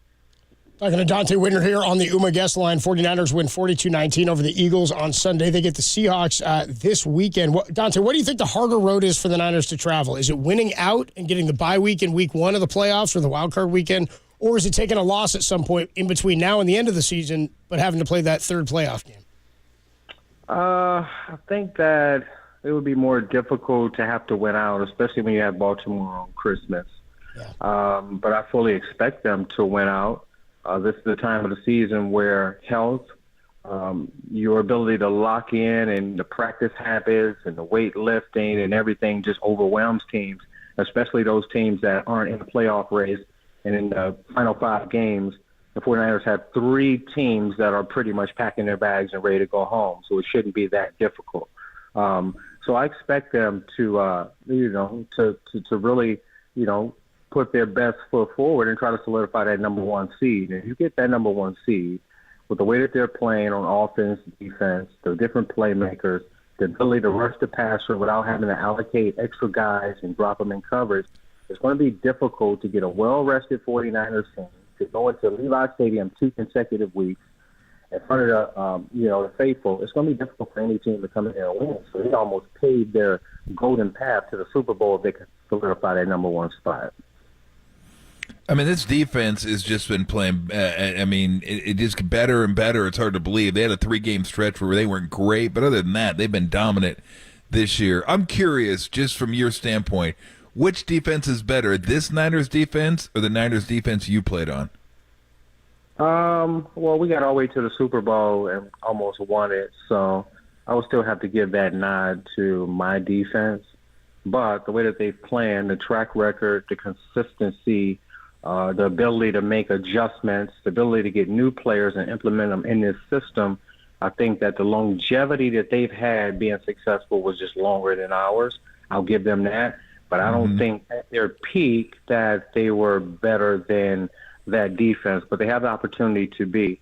And right now they're only giving up 15 points per game and under 4 yards per rush. And those are the type of numbers that equals success and equals championships. The only thing that they really have to really focus on, and it's a situational thing, is their third down defense. They're about 22nd in the NFL right now, and we know how valuable possessions are in the playoffs, and you have to be able to get off the field on third down. So we're nitpicking here, but third down defense is really the only thing that they have to really focus on. Yeah. Screw it, Dante. Even if they win, stick with your defense. Why not?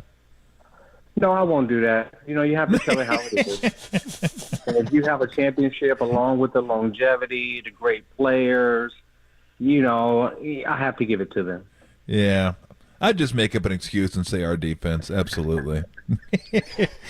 just for the hell of it. Just like, hey, what are you talking about? I'm sticking with my defense. Absolutely. But no, it is pretty amazing, right? Because you lose credibility. Yeah. Although it wasn't like you would lose that much. Even I don't think you'd lose because your defense, that was an awesome defense. Like, yeah, if this one won, you could argue it's better, but that defense was pretty incredible defense. I mean, I just love the linebackers that you guys had and the linebackers these guys have because it's just so much fun watching 3-down linebackers just like fly and cover guys and then stick guys and hit guys.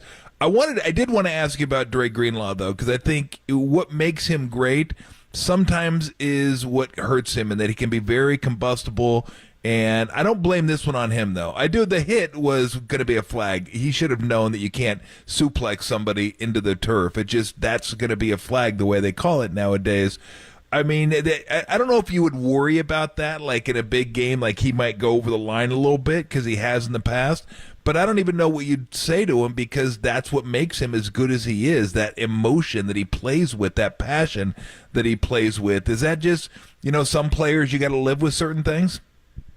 I don't think so. And Okay. when you think about the best linebackers in the history of the game, they've had the ability to play through the whistle but not take it too far. And I played with two of the best, Navarro Bowman and Patrick Willis. And there's not one time that I've seen them turn down from a hit or almost push it too far, but understand where that far is. And we've seen it consistently from Dre Greenlaw. And I've seen a lot of comparisons with him and Draymond Green. And it's true, right? So in those type of moments, you have to regulate your emotions. We understand that you want to play physical. We understand it's a high combat sport, but you're in no direct danger when a security guard only puts his hand on you. It's okay to walk back to the huddle and get ready to scrap up and go at the next play. It's okay to do that. You're not backing down from anything. Nobody thinks you're a coward because you're backing down. You're being smart in the situation because you understand the grander goal of it all. So I think that at some point, somebody's going to have to pull him aside, get him a little meditation or mediation so that he can, finish these games because that's a guy that they're going to need. He's the guy that really gets it started when it comes to setting tone on the defensive side of the ball. Yeah. Do you think coaches or teams are telling officials to watch out for him now or to keep an eye on him? 100%. And just like myself and Deshaun Goldson, after a certain while, when you hit people a certain way, the refs start to look for you. Yeah. So when they started to change the rules, they started to look and target me and Deshaun. So I know that when they had their referee meetings at some point during that week, our names came up. So when Dre Greenlaw probably leads the league in personal fouls, when they're doing a San Francisco 49ers game, Dre Greenlaw's name is going to come up. So he has to know that you're a target now, so you have to pretty much play it cool. Dante, we always appreciate the time, man. Tom, do you have more there? You good? No, I'm good. Yeah, all right, Dante, we always appreciate the time, man. I do appreciate you stopping by. We hear you all week long on our KNBR shows as part of our 49er coverage, and you can see Dante before and after games on NBC Sports Bay Area as part of the 49er coverage. Always fun, man. Appreciate you coming by. Oh, thanks for having me, guys. Let's get another Thanks, one. Dante. Let's get another one, dude. Great stuff from Dante Whitner there. Dude, it's so funny, man, because he every week he makes predictions like that.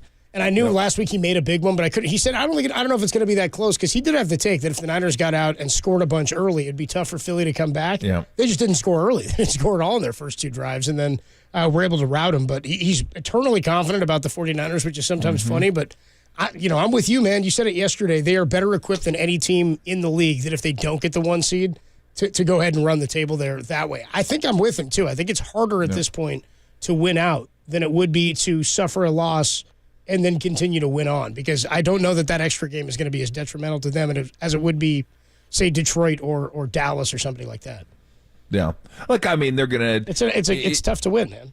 They're going to try to win every single game. And so it's just the way it is. Might they lose a game? Yeah, absolutely. But they're going to be favored in every game. The Baltimore game's going to be the closest. I'm guessing they'll be 3.5 point favorite in that game. That'd be my guess. I guess it could get to 4 maybe. But Baltimore's pretty damn good. But other than that, they could be They could be close to double-digit favorites in every game they play. They won't be double digits at Arizona, but against the Rams at home, it'd be close. What do you think? It'll be like 8 at Arizona? You don't think only 7? I think probably 8. Yeah, 8 sounds I moved to about 9 right. or something like that. But you're right. You start getting to double digit on the road. That's a massive favorite. I mean that, and Arizona's not terrible. Kyler Murray. It's still like that guy can score points. Yeah, he can. I mean, we don't like him, but he can score points. I don't like him personally. I don't want to hang with him. No. Like have a sleepover or something. No. But yeah, I did. So yeah, 7, 8, something like that. But yeah, they could do it. They could easily. Well, not easily, but they could win out, and it wouldn't be a surprise to anybody. But I do believe, yeah, they are better situated than anybody else to go on the road and say, we got it, no worries. It's just that you'd love to have not just the 2 home games, but not have to play 3 games. I mean, it'd just be so nice to have that extra. And it's not even so much the game. Well, I guess it is. That's dumb to say that. It's all about the game. But you get 2 weeks if you don't play that game to rest. And I don't know that there's a rust factor in football like there is baseball. I mean, baseball, there's definitely. We've seen that over and over and over because baseball is a timing sport. And if you're sitting out for a week, you can't simulate that. Football is a physical game that I don't know that you can physical with an F. that you could say, oh, we'd rather play so we're not rusty. Like I think the teams would love to have a week off to rest up, and I think that's bigger than anything. So yeah, it'd be awesome if they get that. But if they don't, they've done it before. They've got to the NFC Championship game, Super Bowl. Although Super Bowl year, I think it was 2 home games, but they could do that. Yeah, they're better. I think they're better equipped than any other team. Absolutely, I'm with you there. Tolbert and Copes with you on a Tuesday evening. We'll get back into a little bit of baseball. We'll see what Bob Melvin had to say down at the winter meetings about the Giants shopping at the top of the free agent market, hoping that they're going to buy. And then Farhan sat down with Laura Britt, NBC Sports Bay Area, talked about whether or not there were any players that were untradeable on the Giants roster right now. We've talked about maybe moving some pieces to get somebody else here, a big-time talent. Is there anybody Farhan would not trade? That's all coming your way. And then a soup du jour right after that. Only here on the Sports Leader. Roner Parks, shout out to you for supporting KNBR. Roner Parks, Sports Leader.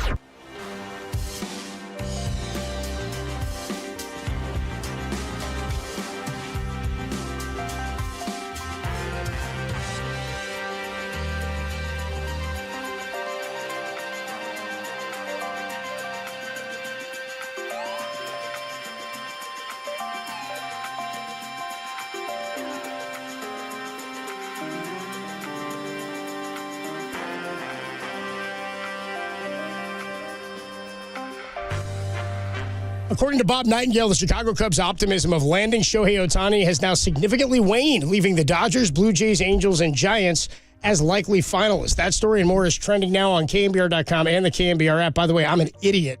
We got a sound soiree coming up next, only here on the Sports Leader. NBA grab bag.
This is Tolbert and Cope's Sound Soiree. No, I've whipped up this nasty little soiree.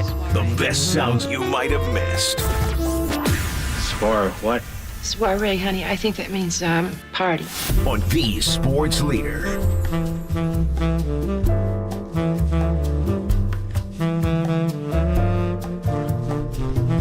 The guys behind the glass are a little hectic, but we're nice and calm and cool here in the studios for the Sound Soiree. I don't know why I keep teasing that Bob Melvin sound is coming. Better be good. I've like jumped over everything on my. I'm like dying to get some more baseball. Can you tell I love ball? You tell I'm itching for ball. People are just crushing me for saying I don't want $200 million for a guy who's never thrown in the bigs before. By the way, people are like, you don't know baseball, huh? Yeah. Said no. Oh man, I want him, but hell, I want him too. I don't know what he is. I mean, I'm just going off what I don't know how you could have a super strong opinion. I don't know. I just like I get it. Just I'm just like I get yours. Yeah. I just think God, it'd be nice. I think a lot of it too is just get somebody. People are like S-take, dude. These are all the same people that want a Rodon. You know what I mean? To hang around. Exactly. Yes. You guys want a Rodon, right? You guys want a Judge here? He's killing it. Yeah, Judge is killing it, right? That's what happens when you don't get somebody for a long time. They're like, oh, I want somebody. Let's get somebody. I was like iffy, and they're like, shut up, dude. Yeah. Oh, man, glad I didn't get him. Glad we didn't get that guy. Ooh, that was, I mean, I don't know if you'd have wanted anybody out of last year's crop. I'd still want Judge, but that was a lot of money to pay him. Correa, everybody's like, oh, thank God we didn't sign that contract. Again, it's only 1 year. I bet you want Harper now. You probably didn't want Harper after year one of that contract, Harper, did you? I wanted like, Stanton. oh, thank God we didn't sign Harper. Now you're like, oh, damn. Yeah. Well, I wanted Giancarlo Stanton, right? Like, yeah, I think absolutely they did. Oh, yeah, not anymore. Guys never played. Absolutely they did. Hell, nobody wants Giancarlo Stanton. Should they get Ohtani? Well, there's rumors out there, and this is a little bit more on the winter meetings here. So Susan Slusser was on with us just a few minutes ago. She had reported that there were rumblings that the Giants had met with Ohtani. Now, he's been meeting with teams, obviously. And Dave Robertson had gotten some heat. We'll talk about that in just a minute. But Susan Slusser asked her, what does it mean that you've heard rumblings? Here she is on the rumors that the Giants have met with Ohtani. Well, I think that you can imagine that the Chronicle has sources saying that that's what happened, and the team is neither confirming nor denying. Nice. I think I like you guys that. probably Nice work, saw we had a photographer that managed to catch basically all the top decision makers / recruiters in the parking lot, suited in booties, as they say.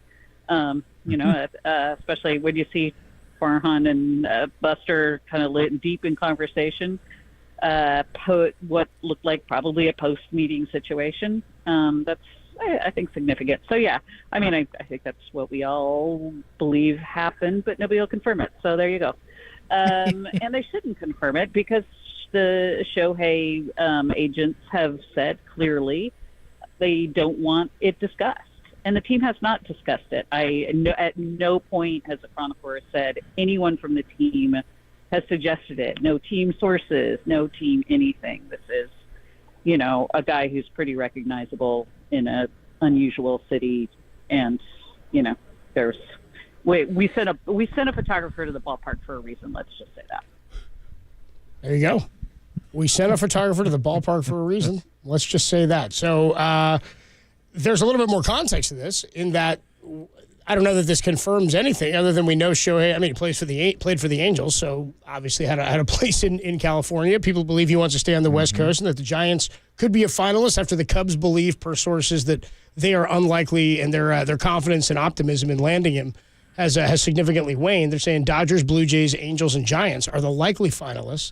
Well, the Dodgers could have taken a hit because the report initially was that Shohei Ohtani didn't want any news out there about anybody that he met with. And if the news was reported that he would be more unlikely to sign there. Well, Dave Roberts, we're not playing who stepped in it today, but he may have done a little bit too much and said too much. Here's Dave Roberts. This is earlier today where he revealed that the Dodgers met with Shohei Ohtani. Here it is. It's a good possibility. I think that, we met with him. I'd like to be honest. And so we met with Shohei and we talked, and I think it went well.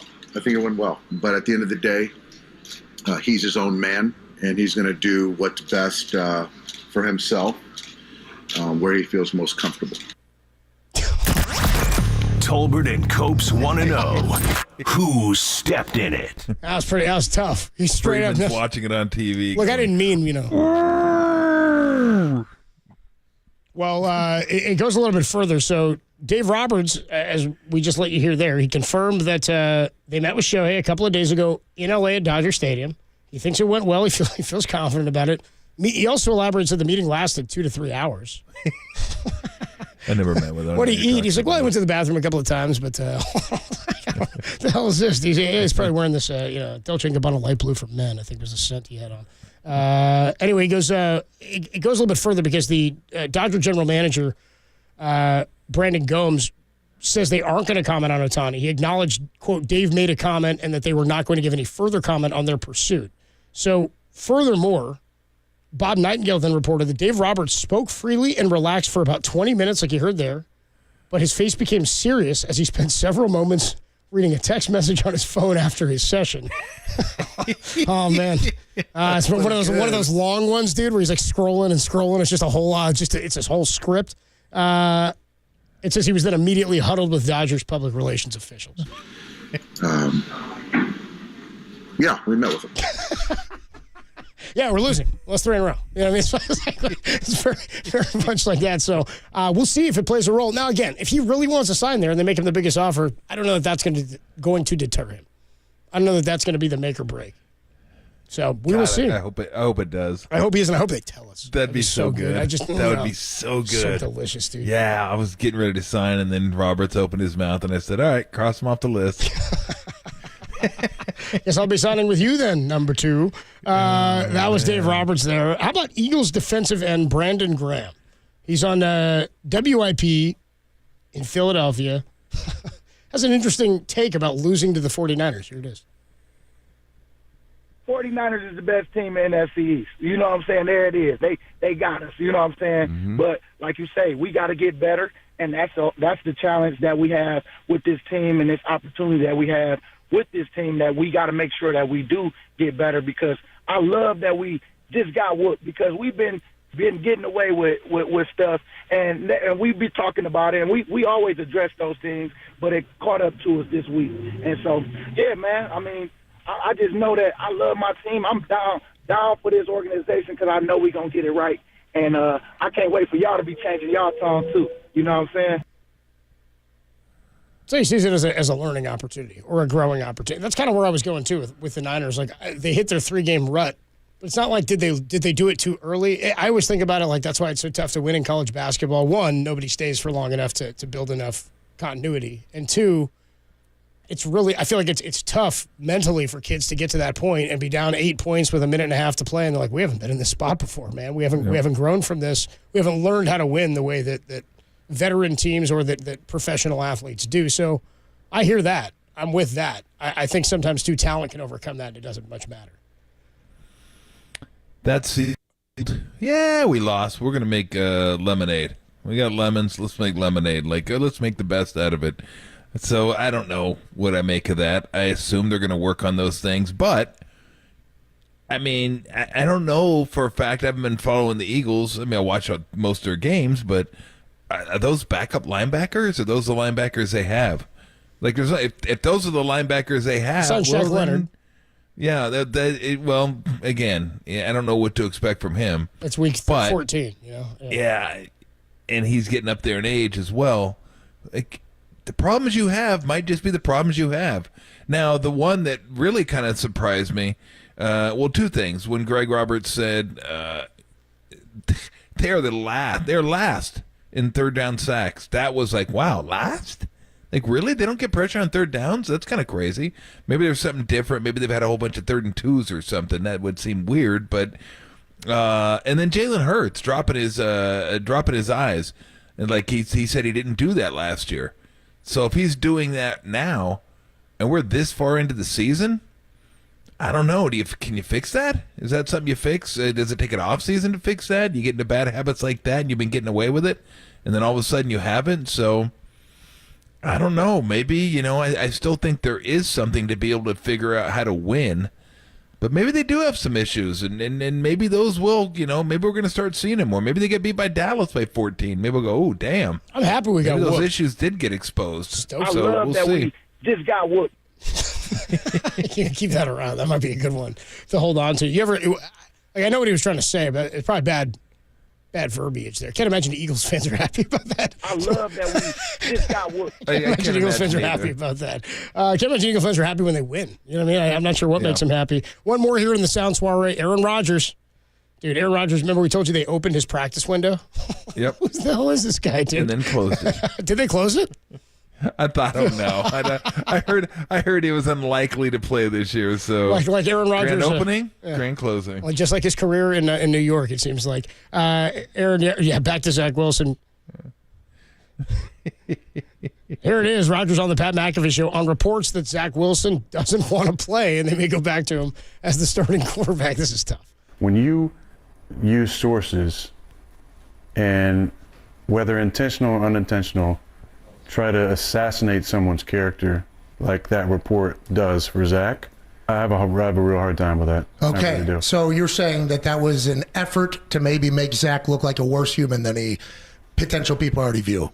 I think that was, how can he not read it any other way? I mean, you're basically saying that this kid is quitting on the team and doesn't want to play and has given the middle finger to the organization. Now listen, I don't want to speak for him because he's going to get a chance this week to speak, and I'm going to let him speak. I'll tell you that I love the kid, and I've spent a lot of time with him, and I think he's an amazing young man, and he is young. He's in his early 20s, and I've had a blast spending time with him.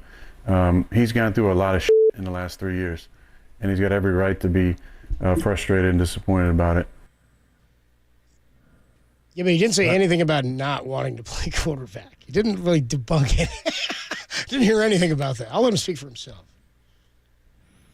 I mean, you just don't expect to hear stuff like that. Where'd the report come from?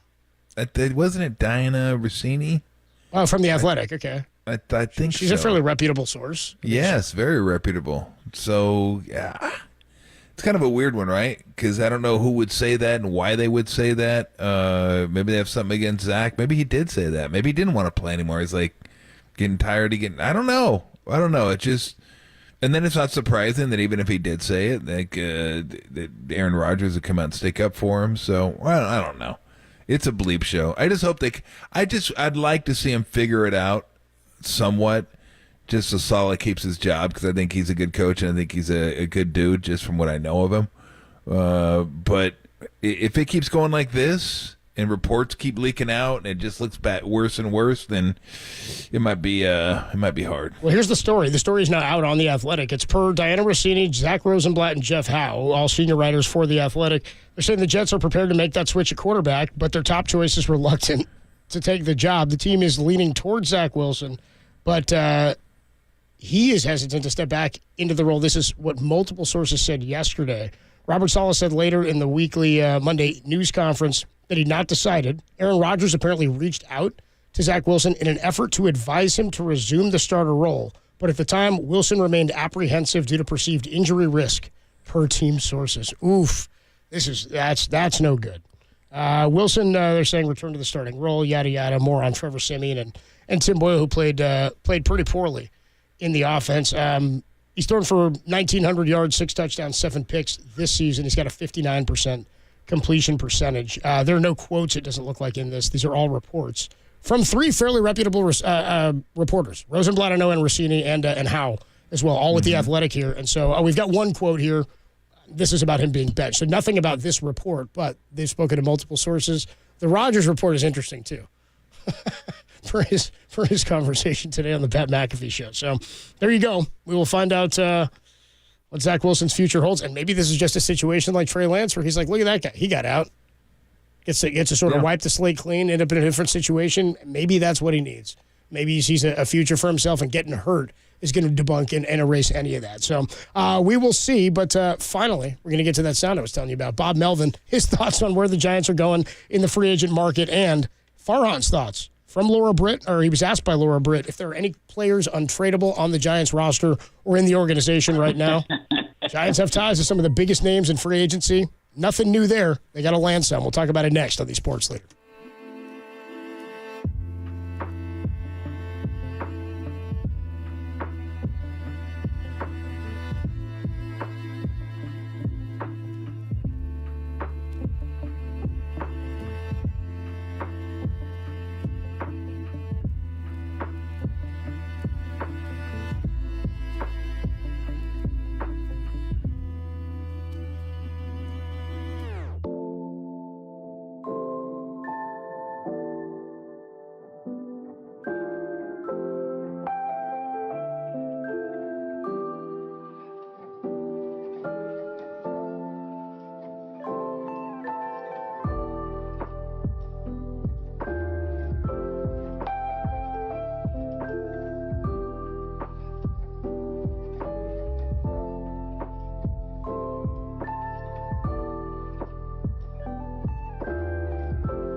Listen to the Sports Leader anywhere, anytime. Download the all-new KNBR app. Now, Tolbert and Copes continue live from the KNBR Casino Matrix Studio. Casino Matrix Progressive Jackpots are here. Where are you? Just drop in. Please play responsibly. 1-800-GAMBLER.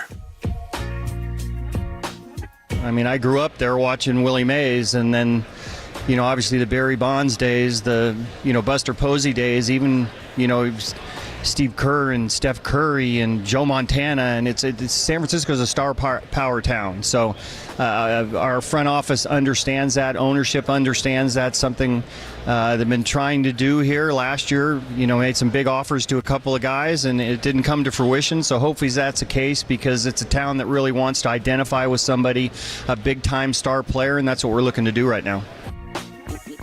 Tolbert and Copes back with you here on a Tuesday evening. We will wrap things up at the top of the hour. That was Bob Melvin, new Giants manager. Love that he's always shouting out the Bay Area and all the history, and he's obviously paying attention to the teams here when you grow up here. They still root for a lot of these teams. He shouts out Steve Kerr. We got Bob Melvin, got Steve Young. I'm sure he'll shout him out tomorrow or Thursday, whenever we talk to Steve Young for the best half hour in sports radio. You have more faith in any bigger deals? Like, I always wonder what impact. What's up? Bobby, hold on a second, Bobby. You're going to mention Steve Kerr in the same breath as Steph Curry, Barry Bonds, Joe Montana, Willie Mays. Are you kidding me? Come on. You know what? This has gone too far now. This has gone way too far. We're talking about the greatest players in the history of the game, And my guy, I love him. My guy. I love Steve. But come on. Let's go, Bob. What's the matter with Steve being mentioned with the all-time great let's players? pick it up a little bit. What's the matter Happy with that? birthday, Bob, whatever. Shut up. So what if he had said Boch and... No. And, no, you won't put him in the same room as Boch?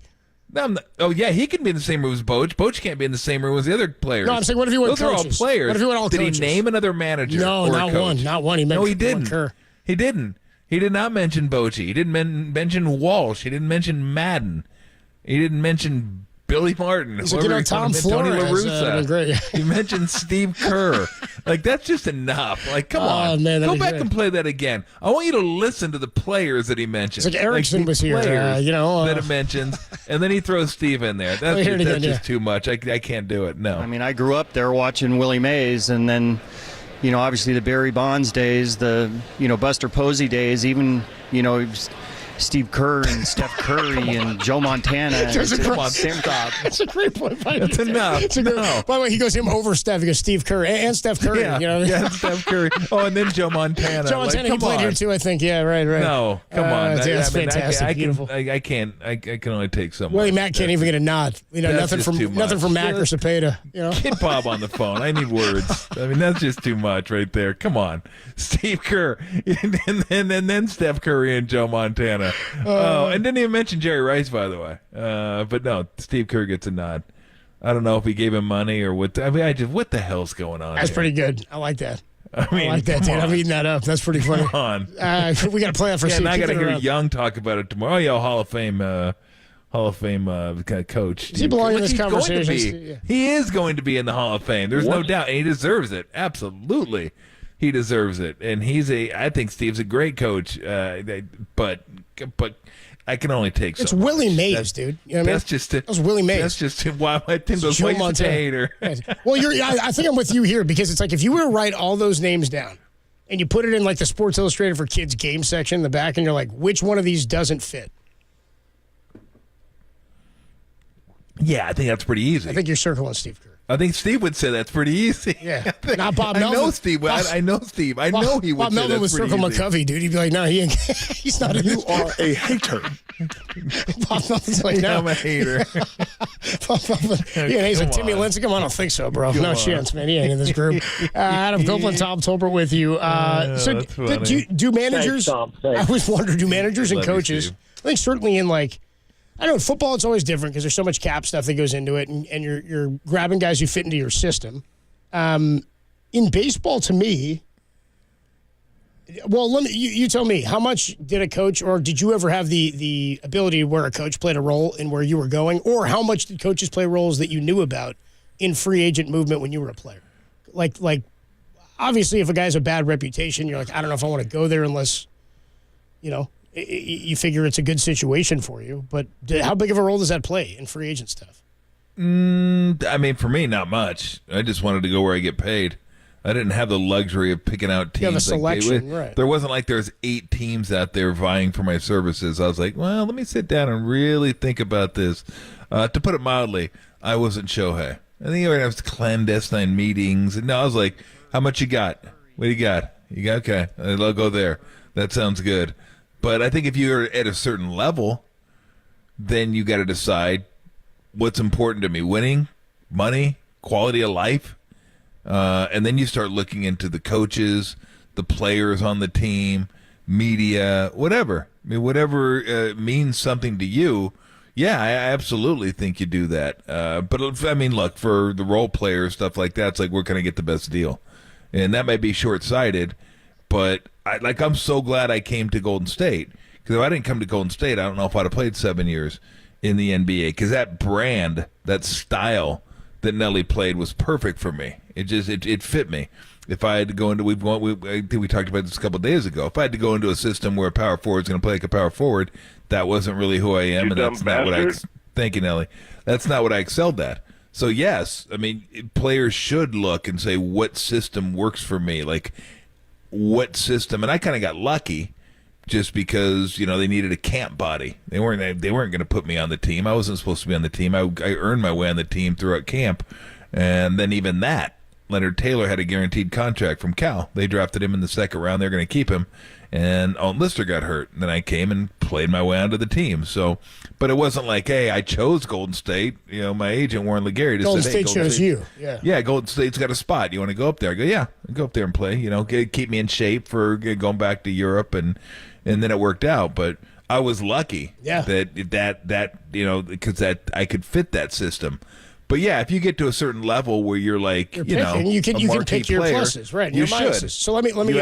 You absolutely should. Let me phrase it like this then. Do we as Giants fans, and I say we, and maybe, I mean, you follow the team at least, do you think the Giants have a better opportunity to land free agents with Bob Melvin than they did with Gabe Kapler?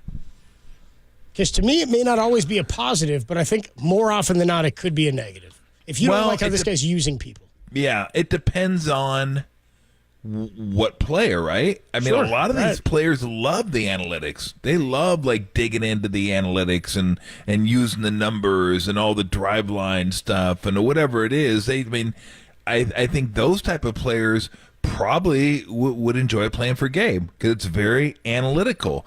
It's not. What did Gabe say? He's like not a confrontational guy. He doesn't want to be barked at. He didn't like to be taught. He didn't like to be barked at or you know, kind of like the old school coaching. He didn't like that as a player, so he wasn't going to do that. If you're not like if you want more of a guy's going to get in your face and really pull stuff out of you, not literally, of course. And maybe not be as analytical, you know, use it, but we're going to go by the gut here. We're going to, you know, if you're pitching well, you're staying in. If you're hitting well, you're staying in. If you're hot, you're staying in.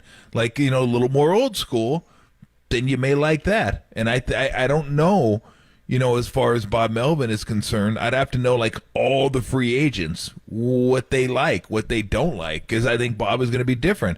That's not to say he's not down with analytics. I think he is, but he's got more of the old school. It's like a blend. It's not like, hey, here are the numbers, here's what's going to happen. Because I think it's almost sometimes a different language. And the younger generation grew up with it, whereas I didn't, and the older players didn't. So it was like a learning process for them. Like, okay, how do we incorporate this into the game? And how do we do... Where the younger players, this is what they know. They've probably known this since high school. They do all this kind of stuff in high school. So, yeah, I don't know. Like, as far as the big guys, like, I don't know how much Ohtani is into that stuff. I don't know how much Yamamoto was into that stuff. I would think Bellinger is into it quite a bit. I played for the Dodgers and is of a certain, but I don't know. I don't know what their thoughts on Melvin. They probably have him just because he's been around long enough, and you usually play with, if you've been around a number of years, you probably have somebody on a team that played with him or knows somebody that played with him and says, yeah, you'd love to play for this guy. Like, I will tell you this.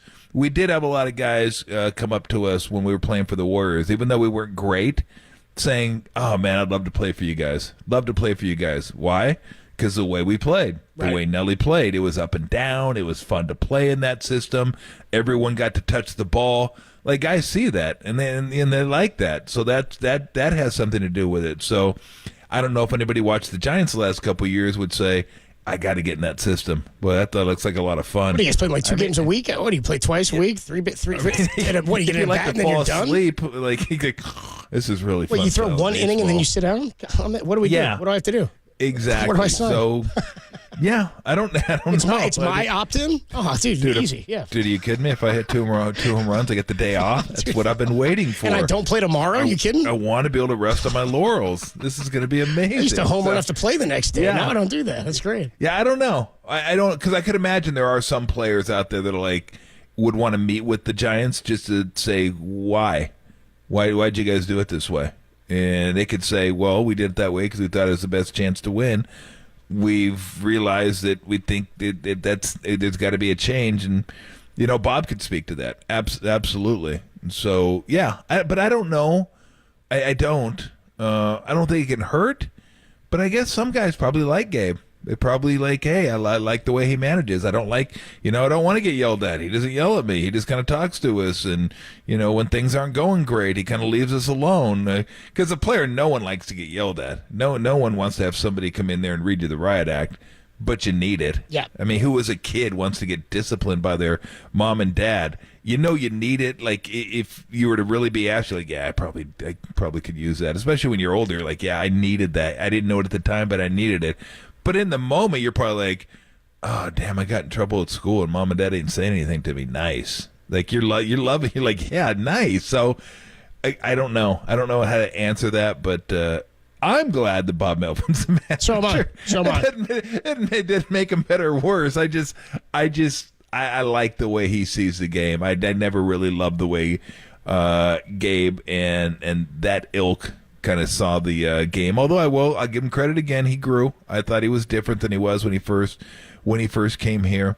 And I didn't really know about, I knew he wasn't very confrontational, but when the team's sliding, you gotta be willing to put your boot up their can a little bit. And they didn't finish out well. And I think that was they lost the clubhouse, man. I mean, that was the the death knell. That's it. That they looked like they were competing in the games in like April.